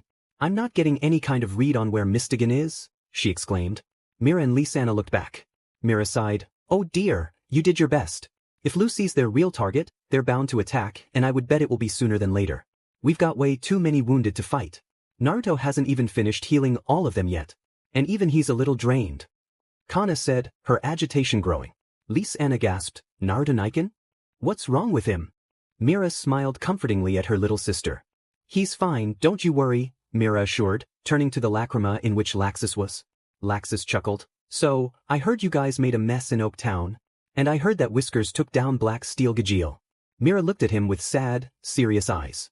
But still, we would really like your help, Laxus, she said, her voice filled with despair. Laxus scoffed. Look, this isn't my problem, so deal with it yourselves, he spat. Naruto heard Laxus's words and looked over to Mira and Kana with a scowl as he finished healing the last injured person and walked over to them. So you're not going to help us? Kana shouted. Of course not. Why would I? That senile little toad started this. Why do I have to be the one to clean up his mess? But Laxus was cut off as Naruto stepped in front of the Strauss siblings, glaring angrily at him. Just shut up already. We don't need help from someone like you. Naruto spat, his tone sharp enough to unsettle even Laxus. The girls gaped in shock. Tisich, was all Laxus said before cutting the transmission. Naruto sighed, looking over to the girls. You don't have to beg someone like him to help us. If you can't find Mystigan, then so be it. We don't need them to win. I'll protect my family no matter what, he said sternly before walking away. Laxus and Mystigan weren't with them. So many people were injured, and thank goodness Naruto was there. He would be able to heal them. But he seemed a bit off after saving Makarov. It felt like he was drained of his chakra. If his chakra was completely depleted, he could be in serious danger. Why would Naruto do something so reckless? He never thinks of himself, he always thinks of others. He risks his health, safety, and even his life for his friends. What was I thinking? I should have gone with him. I could have prevented Naruto from having to risk his life. I'm a disgrace. Erza thought as she showered herself in water. Suddenly, a loud crash echoed from outside. Everyone heard it. Hey, what's going on? Gray demanded. Outside. Alzak rushed in, shouting frantically. Many people in the town could see a massive structure moving toward the Fairytail Guild Hall. All the Fairytail members rushed outside, eager to understand what was happening. Naruto gasped, his eyes widening as he recognized it immediately. What is that thing? Natsu asked fearfully. It's the Phantom Lord Guild Hall. Naruto replied. What? Gray shouted in disbelief. The legs supporting the guild hall anchored it firmly to the ground. Whoa! A guild hall with huge legs. Happy exclaimed. It's Phantom! Naruto shouted, activating his rinnegan. Everyone stared in shock. How do we fight that thing? Wakaba shouted. Even Erza trembled with fear. I never anticipated this. I can't believe they'd go to such extremes to attack us. Erza exclaimed. Mira and Lysana watched in horror, their mouths covered in shock. What if I use Shinra Tensei? Naruto thought. No, Naruto. If you use that, you'll have to expend a lot of chakra, and you'll devastate the land because of the power required for the jutsu. Kurama warned. Naruto gritted his teeth. Should I use a bijou bomb to counter it then? He asked his furry companion again. No, it'll also devastate the land. Come on, you've seen what a bijudama can do, Kurama replied. Fine then, I'll just use a lava raisin shuriken to counter it. Naruto declared. Listen, don't try to cancel the blast out, trust me, Kurama snapped. Damn it, I'm out of options. Naruto thought in frustration. No you're not. Familiar voice chimed in. Naruto gasped. Sasuke? He thought, entering a mindscape. Sasuke stood right in front of his old rival. Naruto widened his eyes. But how? You're dead. Naruto exclaimed, looking at Sasuke with his rinnegan eyes. Sasuke chuckled. I see you're as reckless as ever, he teased. Stop joking around. This is serious, how are you here? My new family is about to be in danger again. And it'll all be my fault. Naruto said sternly. You idiot dope, I've been watching over you. Don't be a coward, the dope I know isn't afraid to take risks. You have access to power, you just don't realize it, Sasuke explained. Naruto narrowed his eyes. What the hell does that mean? He demanded. Use the Kamui of the Eternal Manjikyu Sharingan to deflect the incoming attack or shield the whole area with Susanoo, Sasuke instructed. Naruto gasped. But how am I supposed to do that? I don't have that dojutsu, Sasuke, he snapped. Yes you do. It's been there for a while now. You just have to unlock it. I know you can do it. Once you do, you'll access even more power. Here, take the Kusanagi, Sasuke said, tossing the katana he had on his back to his best friend. Naruto caught it perfectly in his hands. He started, but was cut off by Sasuke. You can do it, Naruto. And remember, I will always be here for you. Sasuke assured confidently before fading away. Wait, Sasuke. Naruto shouted. You can do it, kid. I believe in you, Kurama smiled at his host. Naruto returned to reality in complete shock. He looked down to see his right hand gripping the sword that Sasuke once wielded.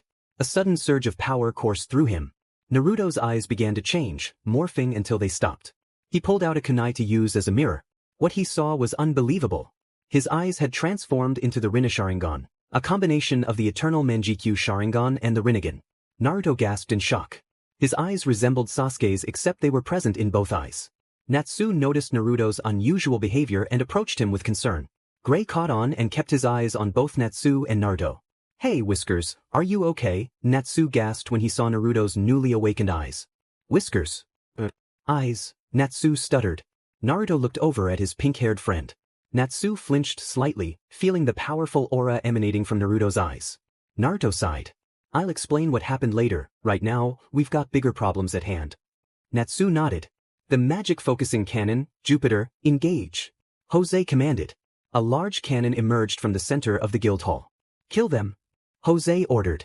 Yes, sir, his followers responded.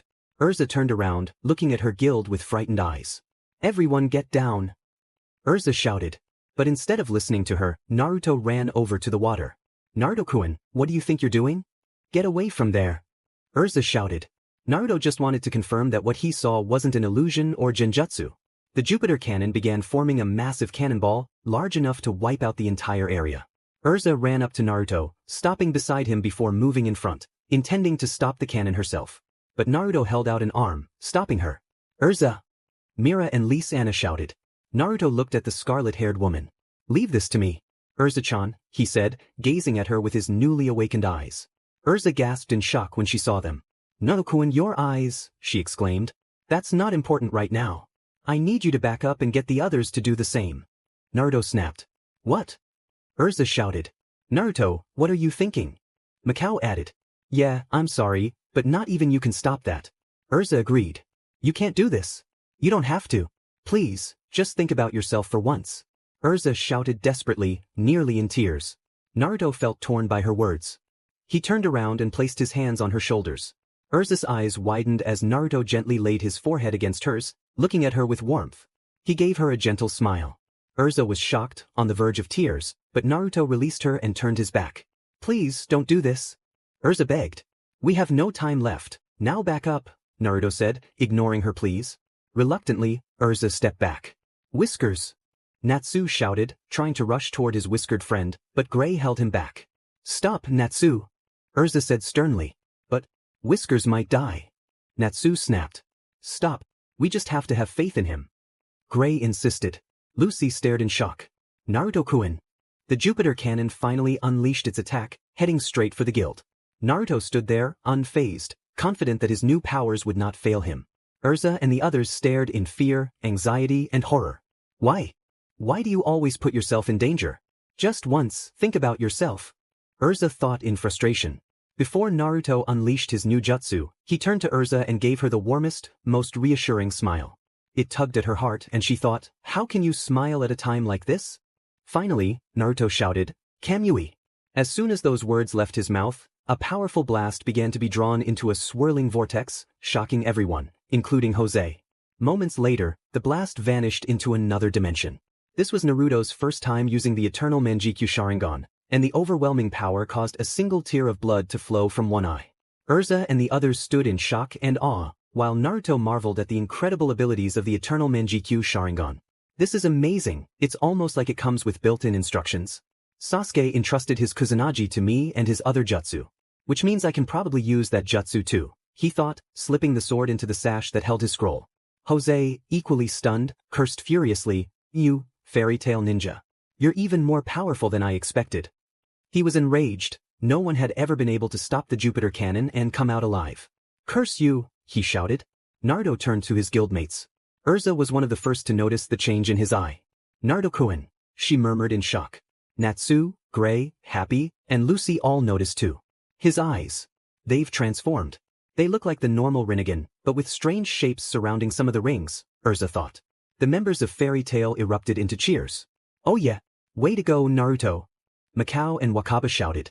Naruto looked around at his cheering guildmates and smiled. Erza approached him, her expression serious. Are you okay?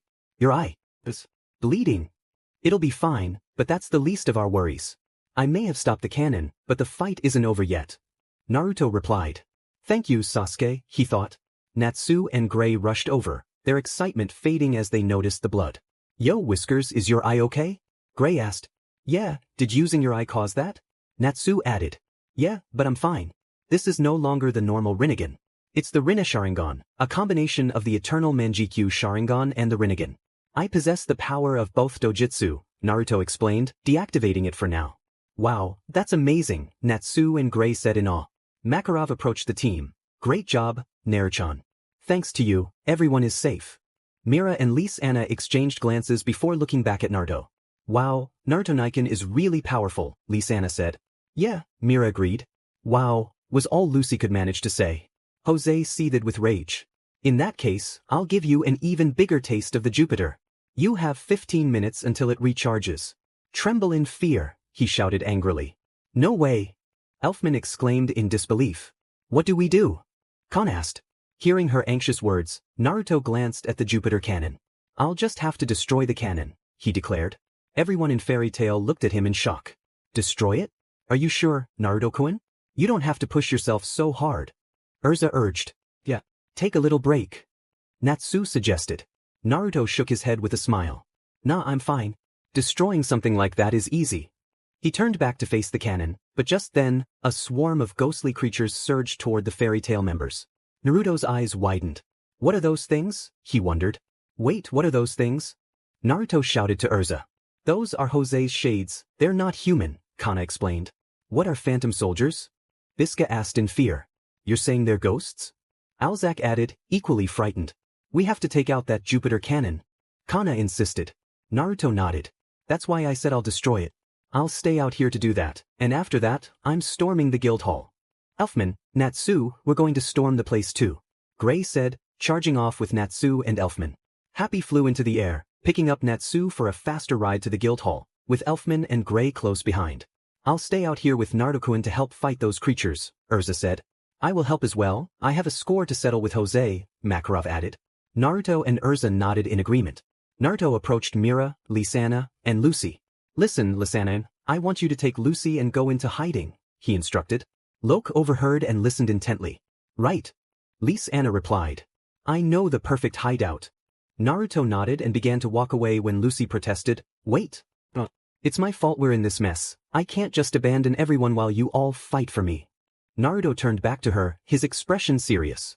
It's not your fault, Lucy. No one thinks that. You heard what Naruto-kun said. It's no one's fault. We're not just fighting for you, it's for all of us. It's for the honor of our guild. We're proud to fight this battle, each and every one of us, Mira said, and Lise-Anna nodded in agreement. But I want to stay and fight with you guys too. Lucy insisted. Lucy, no. It's too dangerous. Lise-Anna exclaimed. I don't care. Lucy snapped back. Naruto stepped in front of Lucy, looking her in the eye. Please, Lucy, do as they say. We'll be fine, I promise. You have to go into hiding, it's for our sake too. They might use you against us. So please. Lucy looked down, sighing. Okay, she agreed reluctantly. Naruto smiled, glancing at the sisters. Right, I'm leaving her in your hands. Right, the sisters replied. Come on, Lucy.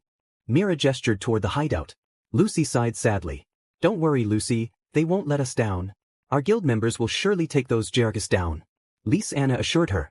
Lucy finally smiled. Yeah. Read us, take them to the hideout. Mira commanded. We. Redus replied, drawing a creature that pulled a wagon on his big stomach, which soon came to life.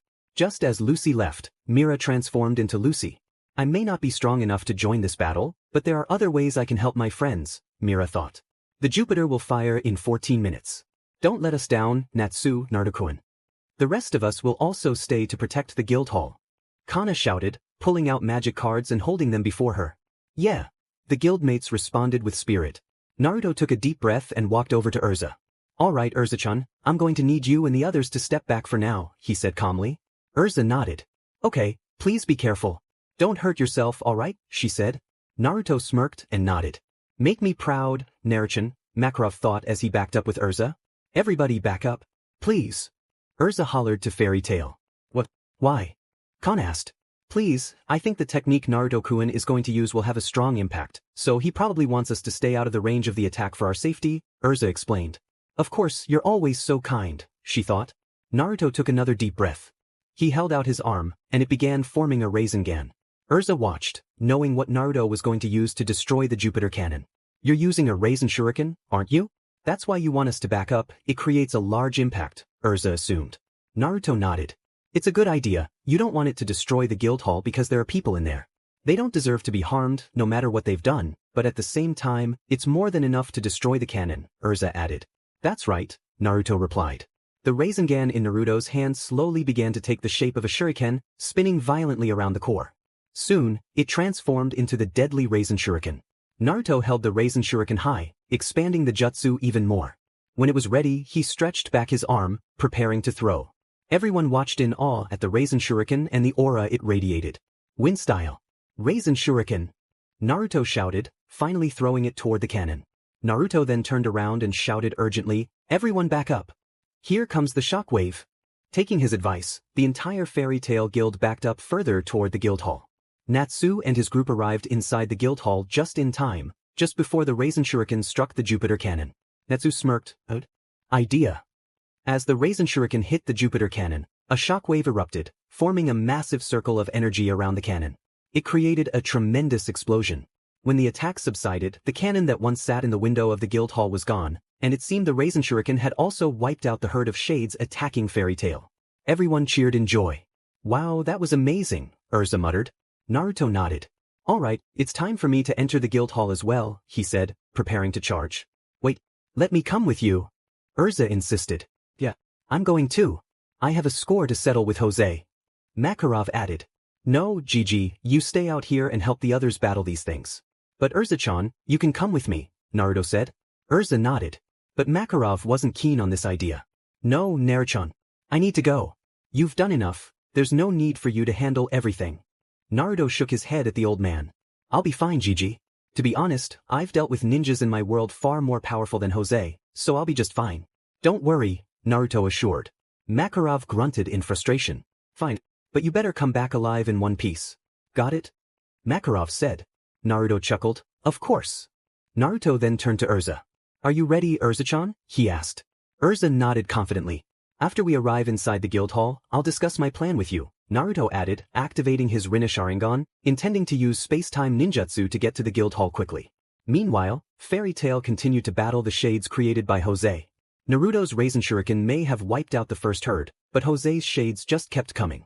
Bisca and Alzak shot at the shades effortlessly. In fact, they were having a lot of fun gunning them down. Bring it on. Wakaba shouted. A shade passed right through Wakaba, catching him by surprise. What the? I feel so weak. I can't even stand. Wakaba muttered weakly, slowly falling to his knees. Wakaba! Macao shouted frantically. Man, what the heck are these things? He added. Whatever you do, just don't let them touch you. Locke informed as he kicked down more shades. Jose smirked. That is correct. With a single touch, my phantom soldiers can weaken your life force. Shade magic, he responded, having heard Locke's words. So, don't touch them, right? Alzak said. Let's give them a taste of what we do. Isker exclaimed. Alzak took his gun and loaded it with more ammo, aiming at the phantom soldiers. Loading gun's magic. Sunlight shot, he shouted, shooting at the soldiers, who burned to ashes from Alzak's magic. Show them what you got, Bisca. Alzak shouted. Bisca smirked, holding up her gun and forming a magic circle, suddenly gripping two guns in her hands. Requip guns. Yeehaw. Bisca hollered like a cowgirl. All right. Macao smirked. Good one. Wakaba said. Nice shooting, lady. Kana smirked. But their victory was short-lived as the phantom soldiers regenerated. Oh, come on. Bisca shouted in dismay. They can regenerate?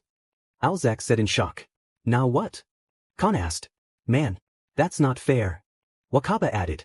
We can't seem to catch a break. Macao said. Locke narrowed his eyes. There will be no end to them if we fight like this, he said, sensing something wrong. What is this? I have a bad feeling all of a sudden, he thought in suspicion. All the while, Lucy sat in the wagon, still worried about the guild. Lisanna was worried too. Natsu and Happy ran through the guild hall, stopping when they came upon the control for the Jupiter cannon, which was now destroyed. Out of curiosity, Natsu and Happy went inside. Well, if it isn't the famous salamander, a voice said. Natsu looked over and saw a man with a black line running across his face, his hair a mix of white and black. He stood before the two. His name was Totemaru. Who are you? Are you one of the Element Four? Natsu asked. Totemaru chuckled. Wow, you figured it out quickly. Natsu gasped and leaped at him hastily. You're going down, he shouted, but Totemaru smirked. I don't think so, he replied. Like I care what you think. Now get out of my way. Natsu demanded, readying to punch the man before him. Instead, Natsu found himself punching his own fist. Natsu, why did you punch yourself? Happy asked. I didn't. My fist just went wild. Natsu exclaimed as he regained his footing. It seems to me. You're getting in your own way, Totemaru remarked, arms crossed over his chest. The rest of Fairytail continued to battle the phantom soldiers, including Master Makarov. One soldier was about to pass right through Biska when Kana threw a magic card, stopping it just in time. Thanks for the save, Biska said gratefully. You can't let them catch you off guard. We need everyone on their feet to fight these guys. Those heartless creeps in Phantom don't understand how painful it is to see your friends fall or your guild hall destroyed. Whatever we do, we can't let them take Fairytail down. Kana urged. Mira, still transformed as Lucy, gazed out the window of the Fairytail guild hall, thinking, it's almost time for me to go. Natsu charged at Totemaru once more, aiming for another attack. However, he ended up punching himself again, sending him flying across the room. You okay? Happy asked, floating over to his pink-haired friend with concern. That hurt. I did it again. What's going on here? Natsu exclaimed in frustration. Oh, who cares? Just hurry up and take him down already. Happy urged. Yeah, Natsu replied, charging at Totemaru again. Totemaru activated his magic, causing Natsu to punch himself once more, but this time, Natsu managed to dodge his own fist. Totemaru leaped up and struck Natsu, sending him crashing into the wall. I'm Totemaru, and I have complete control over the element of fire, he introduced himself to the Dragon Slayer. So you can control fire, huh? Natsu said, intrigued. Yes, any form of fire is my plaything to command as I please, Totemaru continued. You've got to be kidding me! Natsu exclaimed. It doesn't matter if it's natural or magical, all fire will yield to my commands alone, Totemaru boasted. Natsu took a fighting stance, ready to confront him. Hate to break it to you, but you won't be controlling mine. Natsu declared confidently. This isn't going to end well for you, my dear fire wizard, Totemaru taunted with a chuckle. Chapter 18. The sun hung low in the sky, casting a warm glow over the village as Naruto stood at the edge of a cliff, contemplating the events that had transpired. The weight of loss pressed heavily on his heart, especially with the memory of Yuar's sacrifice lingering in his mind.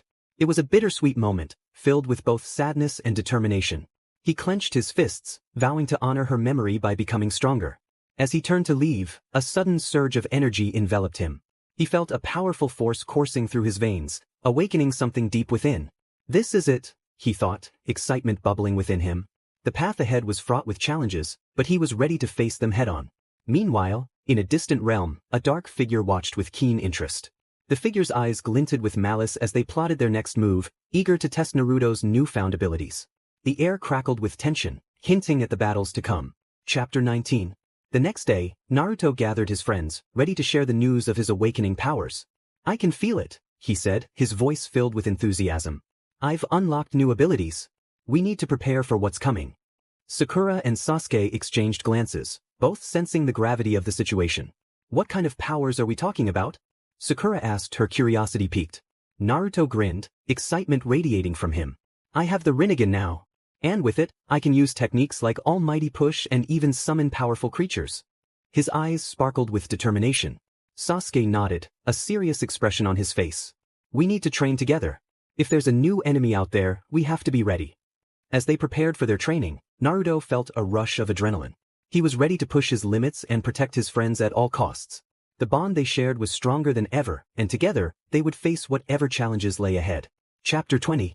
Days turned into weeks as Naruto and his friends trained tirelessly. Each session brought them closer to mastering their skills, and the camaraderie between them deepened. Laughter echoed through the training grounds, but beneath the surface, a sense of urgency loomed.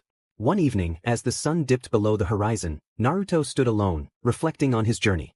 The memories of his friends and the sacrifices made weighed heavily on him. He closed his eyes, focusing on the energy within him, feeling the power of the rinnegan surge. Suddenly, a chilling wind swept through the area, and Naruto opened his eyes to find a shadowy figure standing before him. The figure smirked, a menacing aura surrounding them. "So, you're the one they call the hero. Let's see how strong you really are."